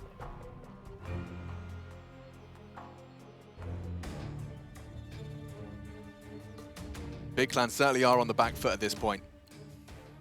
Time for them to dig their heels in. 2 more rounds of attack. Any pocket strats, any pages you've yet to tear, now could be the time to whip them out. Searson kept honest on this T-side. He's whipping out that T-side AWP again, but it's Amanek that's been having the majority of the impact, and this time Searson wins the head-to-head. Opens up the account for Big Clan. I think tabseN wants to at least imply that they were looking to punish early mid. NiKo is equipped with an AWP as well. That double AWP may be a surprise, and if Keto strafes out dry, that's an easy collection. Nexa to be baited in by the sandbags. NiKo might even want to go for the repeat. No, Nexa activated already. And Big Clan lose their advantage in the blink of an eye. What a wombo combo right there. That Molotov separating the pack and setting Nexa up for a freebie. That's thrust big over towards A, and they're going arch side straight in towards Hunter. He's hiding in trash. He's going to get one for free. Jax chimes in through the smoke, and now it's just Tizian. And too good. Another round falling apart here for Big. Make that 10 for G2, the double digits, and they can smell it now. Those playoffs, not that far away. Fantastic looking first half here. They're continuing to just storm through the game, just like Mirage. Oh dear, oh dear. Yeah, and every round that is accrued by the G2 squad just makes Dust2 feel even further away. Lifetime ago now, wasn't it? 16-8 was the scoreline, if you didn't quite catch it yourselves, and Big Clan looking great. Some of their individuals, and Tara's, Searson off to early starts and great frags, and Hunter biding him time for a potential fast pop mid, and he's in the right place. And at the right time, what a shot onto Keto! Doesn't even get his boots back on the ground before he's eliminated. I just can't get over how diverse G2 are looking. There's always something new. Yeah. They're constantly fluid. Their individuals are confident right now, not missing a beat. And when they do look pressure, they don't look out of the game. They're making those percentage plays, the right calls.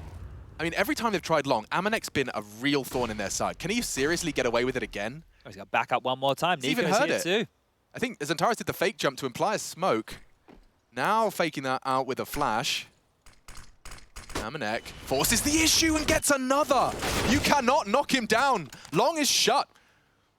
Try something else. Jax is trying something else. He's pushing apps. They're not ready for that. And the timing is an absolute punishment. Both of them looking the wrong way. And that's it. 11. G2, 5 rounds away from the playoffs on the half. Big Clan need to scramble. And it's going to have to be quite the defense if they want to secure themselves a spot in the playoffs. Lower bracket looms for Berlin International Gaming.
Is there any world where Big Clan can clutch victory from the absolute grasp of defeat? G2 are within touching distance. 11 rounds accrued on their defense. It's Inferno, our third map. Spot in the playoffs. Big Clan not far away from being condemned to that lower bracket, and it is such a brutal bracket.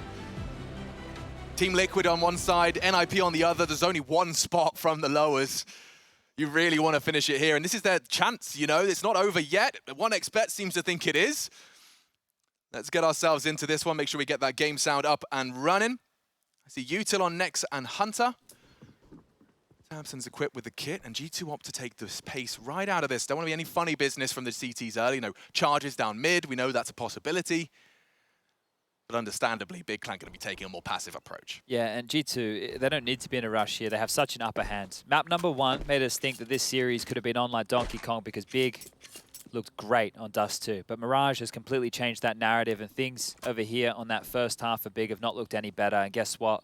G2 are heading over towards this B bomb site. Keto, the only man to reside, and he's playing a retake setup over towards Coffins. They execute on in here. They get control. It's going to be a retake on B. Have a kit. Cool. Yeah, they have some nades, but this is going to get really, really difficult. Clear the gap. A dream for the one tap. Blinded. Opts not to engage. An element of surprise is priority here. Backs away, playing retake as you alluded to. And they're in and planting already, so they're about to cut the time.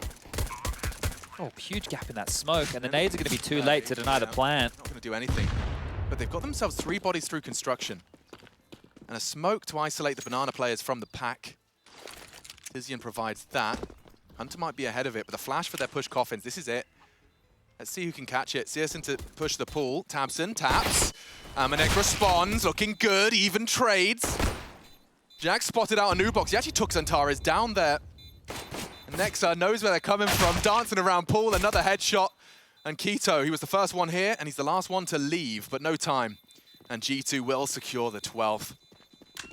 Impending doom, nice shots, and they all go down with the bomb. At least inflicting some damage. They'll look to compete into the second, but G2, that pistol really does start to indicate playoffs are just a few rounds away. So does that smile there on Nico's face. I think they know that they're able to grab this one. It's not going to be too difficult now, especially if they're able to convert the second round here, round number 17. Have to take a little bit of a look here at the buys for Big, and well, you can see they've gone all in. They lose this. This is basically the game. This is an all-in shove. The chips to the center of the table.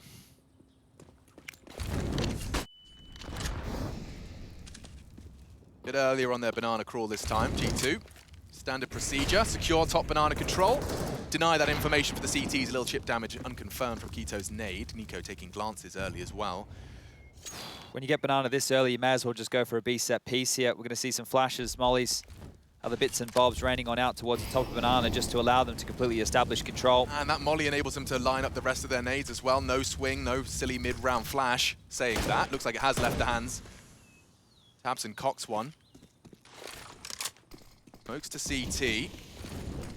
Happen incendiary, yeah, the counter molly's down.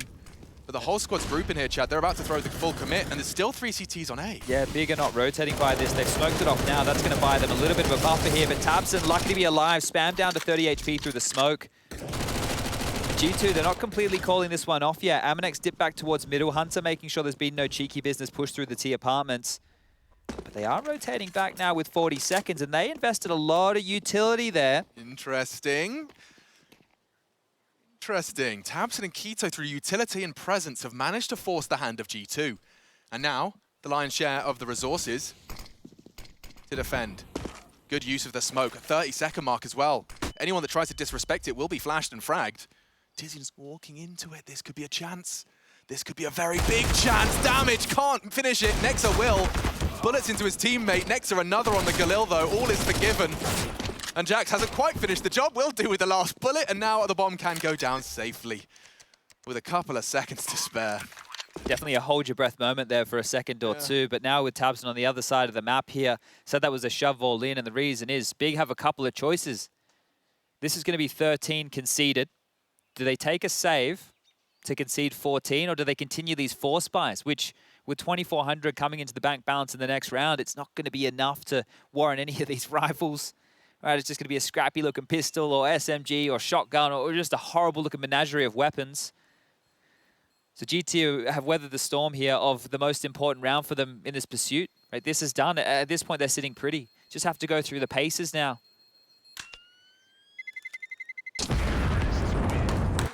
So do you think G2 are going to have a good shot to take a pop at the champ? It's going to be interesting, right? It's going to be very interesting. I think today Gambit's win over NIP is starting to convert a lot of people because that question mark around Gambit and what to expect on LAN from a team who really only have Hobbit as an experienced member, that conversation has to be changing. They've got some big wins under their belt already. And those wins have also come from deficits. Like, they've shown that same resilience we know them for during the online era in the offline environment. So not only that, and taking the scalps such as NIP, sending them to the lower bracket. So that's Gambit versus G2 for a spot in the semi-finals. Well, same again, banana control. Great utility usage. Nico now with the AK-47 ready to execute. Stepping into the crosshairs is Tabson. How much longer can the rest stand? Nico gets another and Jax is thrust forward. May as well call this 114 now already.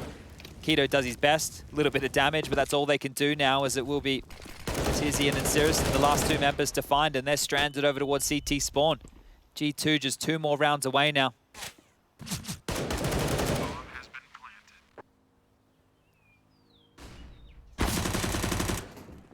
It's kind of fitting to have Hunter as the lurker with his name.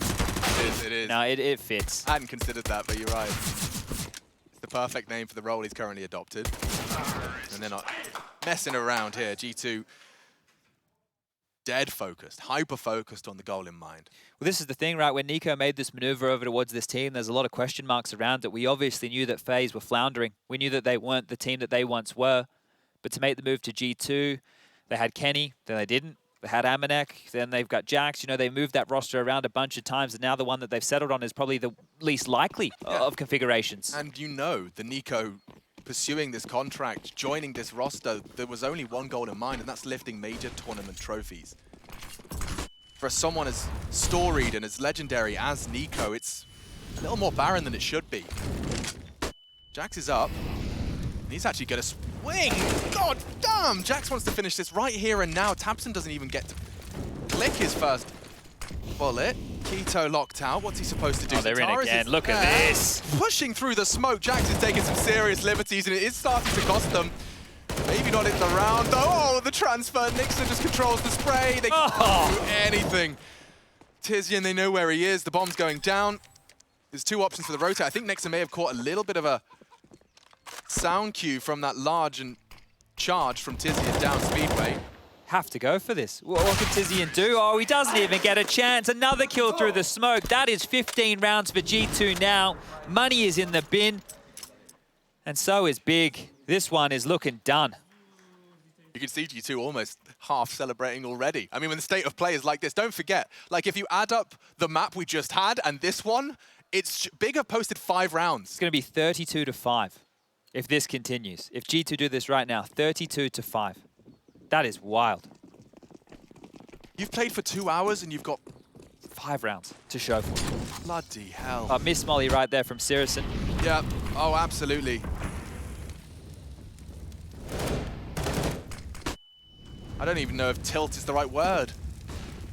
Broken. Dunked one down. Man advantage seized as Tizian takes an aggressive maneuver, understandably so. Full push towards the T-Apps. I wonder how the boys react. Actually, Amanek reacts with aggression of his own. A great nade thrown out by the Zantara Zap's presence. And tucked in. Easy tap into the back of the head. Looks like they might be able to get a little consolation prize here. That's if Nexus not going to come up clutch. Partnered up with Nico as well. Quite the threat. And he looks like they're actually going to park Nexus towards long. Oh, he might be able to find a gap here. He's hurting Keto running right now. He did. And he can slip straight through. Okay, now then. Keto aware that's a possibility. This is a big jaw. The dink from the FAMAS is not enough. Insufficient. Nico was housing that B push. Tizian wondering whether or not Nexa the timing return to his fire, and Tizian's just looked the other way. Nexa can tuck in. 30 seconds as Nico returns to the party. Oh, spots him. And Nexa hits it. This is ridiculous. The leader wants it done now. Not the 2v4 to finish. Nexa with an incredible double. It looks like it's happening right here and now. Searson frustrated. Perhaps he could just finish it here and now. Nico's holding the angle and he's not having any of it. G2, what a performance. The reverse sweep in the best of 3. And we will see the G2 Samurai slay in the playoffs. Head-to-head versus Gambit to determine whether it's quarters or semis, and Big Clan thrust to the lower bracket. Looking forward to seeing how things shape up, but that's it for us here. G2 Esports, what a showing.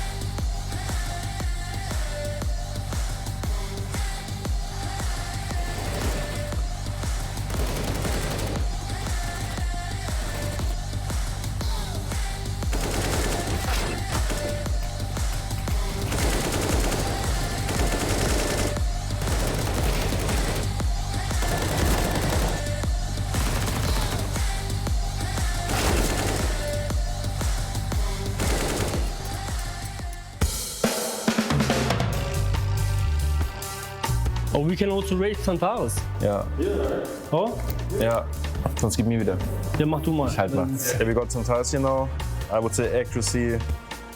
Well, he has a 100. Yeah, normally. There's no one better than him. Yeah, definitely. Like 95 or 100. 87? 87? No. Like he's for sure, if not the best player in the world. First bullet accuracy. Yeah. Never seen something before. Okay, impact. What was your impact? 82. 82. I think he has more impact. If I would guess, he is a little bit more. 85. Okay. Yeah. 78. Nee, 78. Okay. Assist? Not so much. Not so much. Yeah, it's not his job to do so as well. Yes. So I would say 60, I would say? 65. Yeah, I would say 70. 74. 74. Okay, yeah. I can take it, I can see that. Okay. Entries, a lot of entries. A lot of entries. Yeah, a lot of entries. What would you say? No, not so much. Not so much? Nee, not so much entries. If he has the opening duel? Yeah, he's winning it, but he doesn't get to the point to have it. Yeah, that's... He's cleaning up the rounds. So I would say 74. Yeah, okay. Same? Yeah, okay, 74. 75. You are good at guessing, man. Yeah. Utility, he has also a good utility damage. Flashes could be better for sure, but damage is pretty decent, like 77. If you have 92, yeah, he has 78. Yeah, 79. Yeah, also again, good guess. Experience, he's also very long in the business. Yeah, I would say 85. 87. 96? Yeah, okay. He played like for a long time for Space Wolf. Yeah. Okay, overall rating, you can do the maths. 82. 82? No, 83. Normally I would rate him more than 82 for sure. Like not seeing that, you know? Yeah. Overall rating. I would say, without looking at that, I would say 85. 80. 90? 90? No. It's okay. Maths we can learn some other day. Yeah, he's pretty good. Man, it's really nice. It's cut. Done? Nice.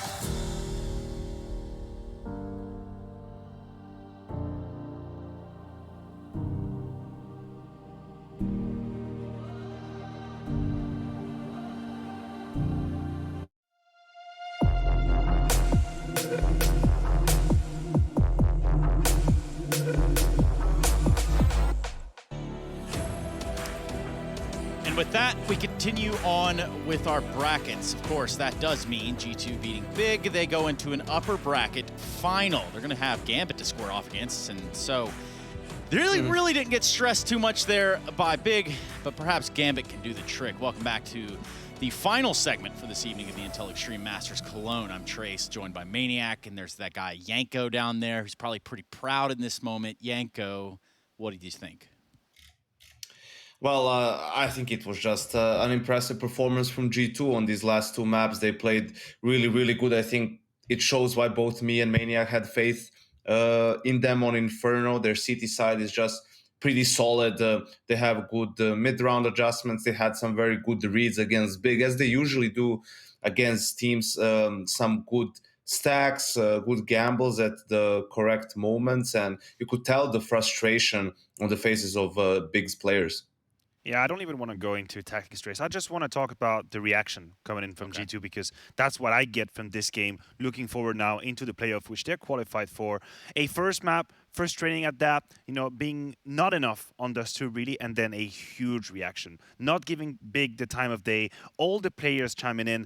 Amanek as well has to be a point of discussion. On Dust 2, he was 3 and 18 in that first map, 3 and 18. And on Inferno, he carried them through the first few steps of that map. He had so much impact on that CT side. Obviously, it starts here with the first, that anti-force buy with the M4, but then with the AWP as well. He was so good, so annoying at finding kills left and right, putting Big at a disadvantageous position, but just the sheer reaction. The fact that you completely missed the first map and then you end up being the one that pushes your team through the finish line at the end, that's a great story for Amanek.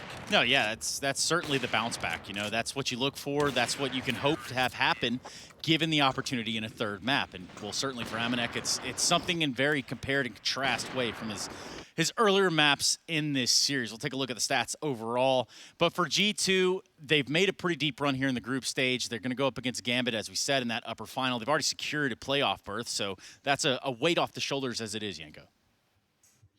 Oh yeah, definitely. And they've played Gambit like 4 times, 4 series in the last, ever since Katowice really, and they lost every single time. And they haven't even really been close to beating them, right? But, now they're back on LAN. You can see how it's a little bit different. They're playing better. They're feeling the game more. So will this finally be the time when they will be able to take down Gambit? They couldn't have picked a better time than now and booking a place straight into the semifinals. And luckily enough, we do get the opportunity to hear from Amanek because, well, victors get to tell the stories, or at least that's what history told us. What's Amanek say? Brilliant. Amanek, it was a difficult start for you on Dust 2, but then on Mirage and Inferno, you were the man of the match. How did you manage to have such a fantastic performance after such a disappointing start? Yeah, as you say, it was very difficult on Dust 2. I think I had 3 frags total. 3 frags, yes. Yeah, but overall, I was good positioning. Just I missed really easy shots. I was thinking what is wrong with my PC or something? Or Searson is I don't know, doing some weird moves. But overall, I was confident for the next maps. I have always good positioning, etc. I just needed to shoot, shoot because it's FPS, it's CS, so I just need to hit my shots. And it's simple. I did it on Mirage, I did it on Inferno, and that's it. You just shoot them in the head. Yeah. Do you feel like you have a lot more to learn on the AWP? Yeah, overall, yeah, for sure. I have lack of.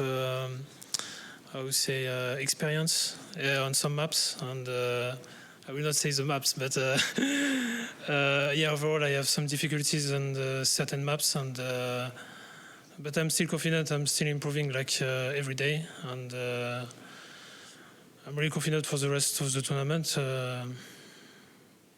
Well, you certainly did enough today to get G2 into the playoffs. Congratulations. Thank you. See you next time.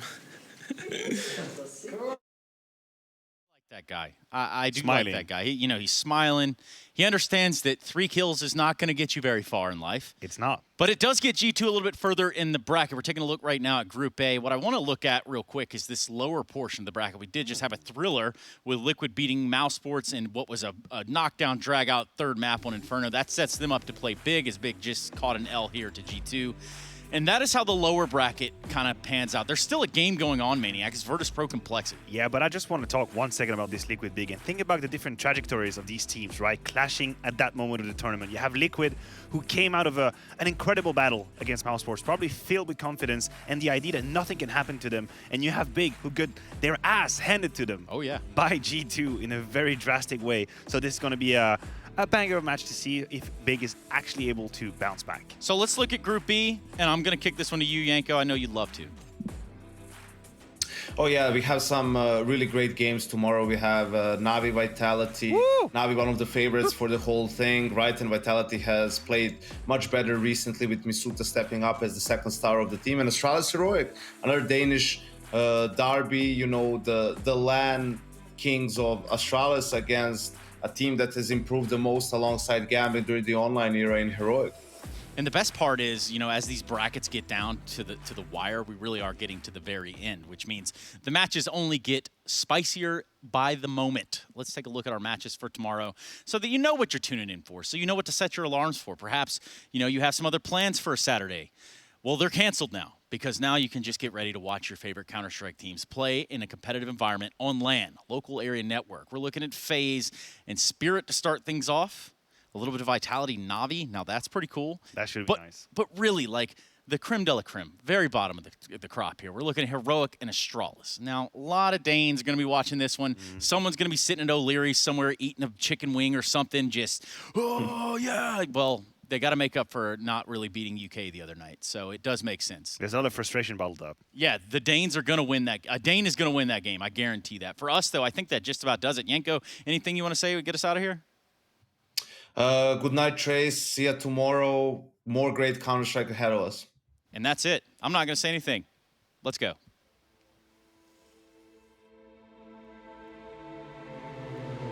We were caught in the fire. Our faith was left out in the open. Saw the fear in your eyes as we moved past. Nights turn into days one by another. Under darkened skies, we await, bound to each other. But our spirits never die. Faded as we push through the darkest times. I'll be there by your side. We arise. Everything's breaking. Our souls will awaken. Our spirits never die. At the end of the line, the trust in our hearts beating louder.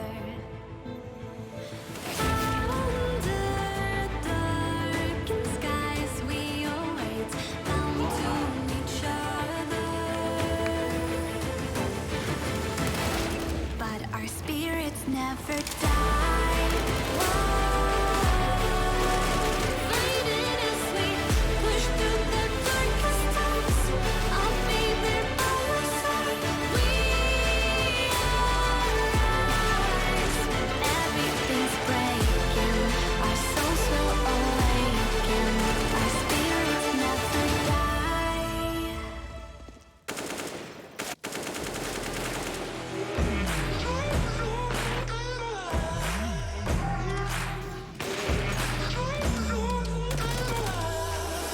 Faced myself in the mirror not so long ago, and I told me, do you know? I told me, do you know? All alone in your head, but you don't have to pretend that you will make a change, 'cause you don't wanna change. I'm gonna be real honest this time. These are those moments I don't think anybody else is going to forget.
he's going to get that shot, and it has to feel a little bit going out middle of the air.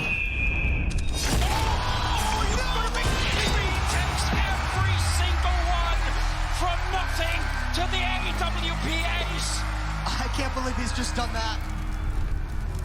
Epics.gg official CSGO trading card. Collect your Epics on shop.eslgaming.com.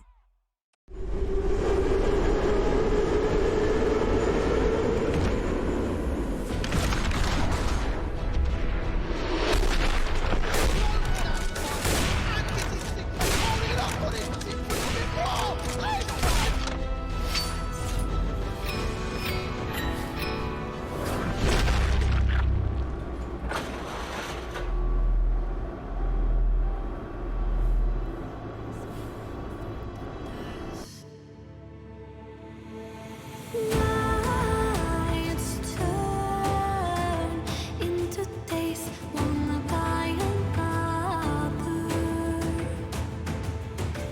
Under darkened skies, we await, bound to each other. But our spirits never die.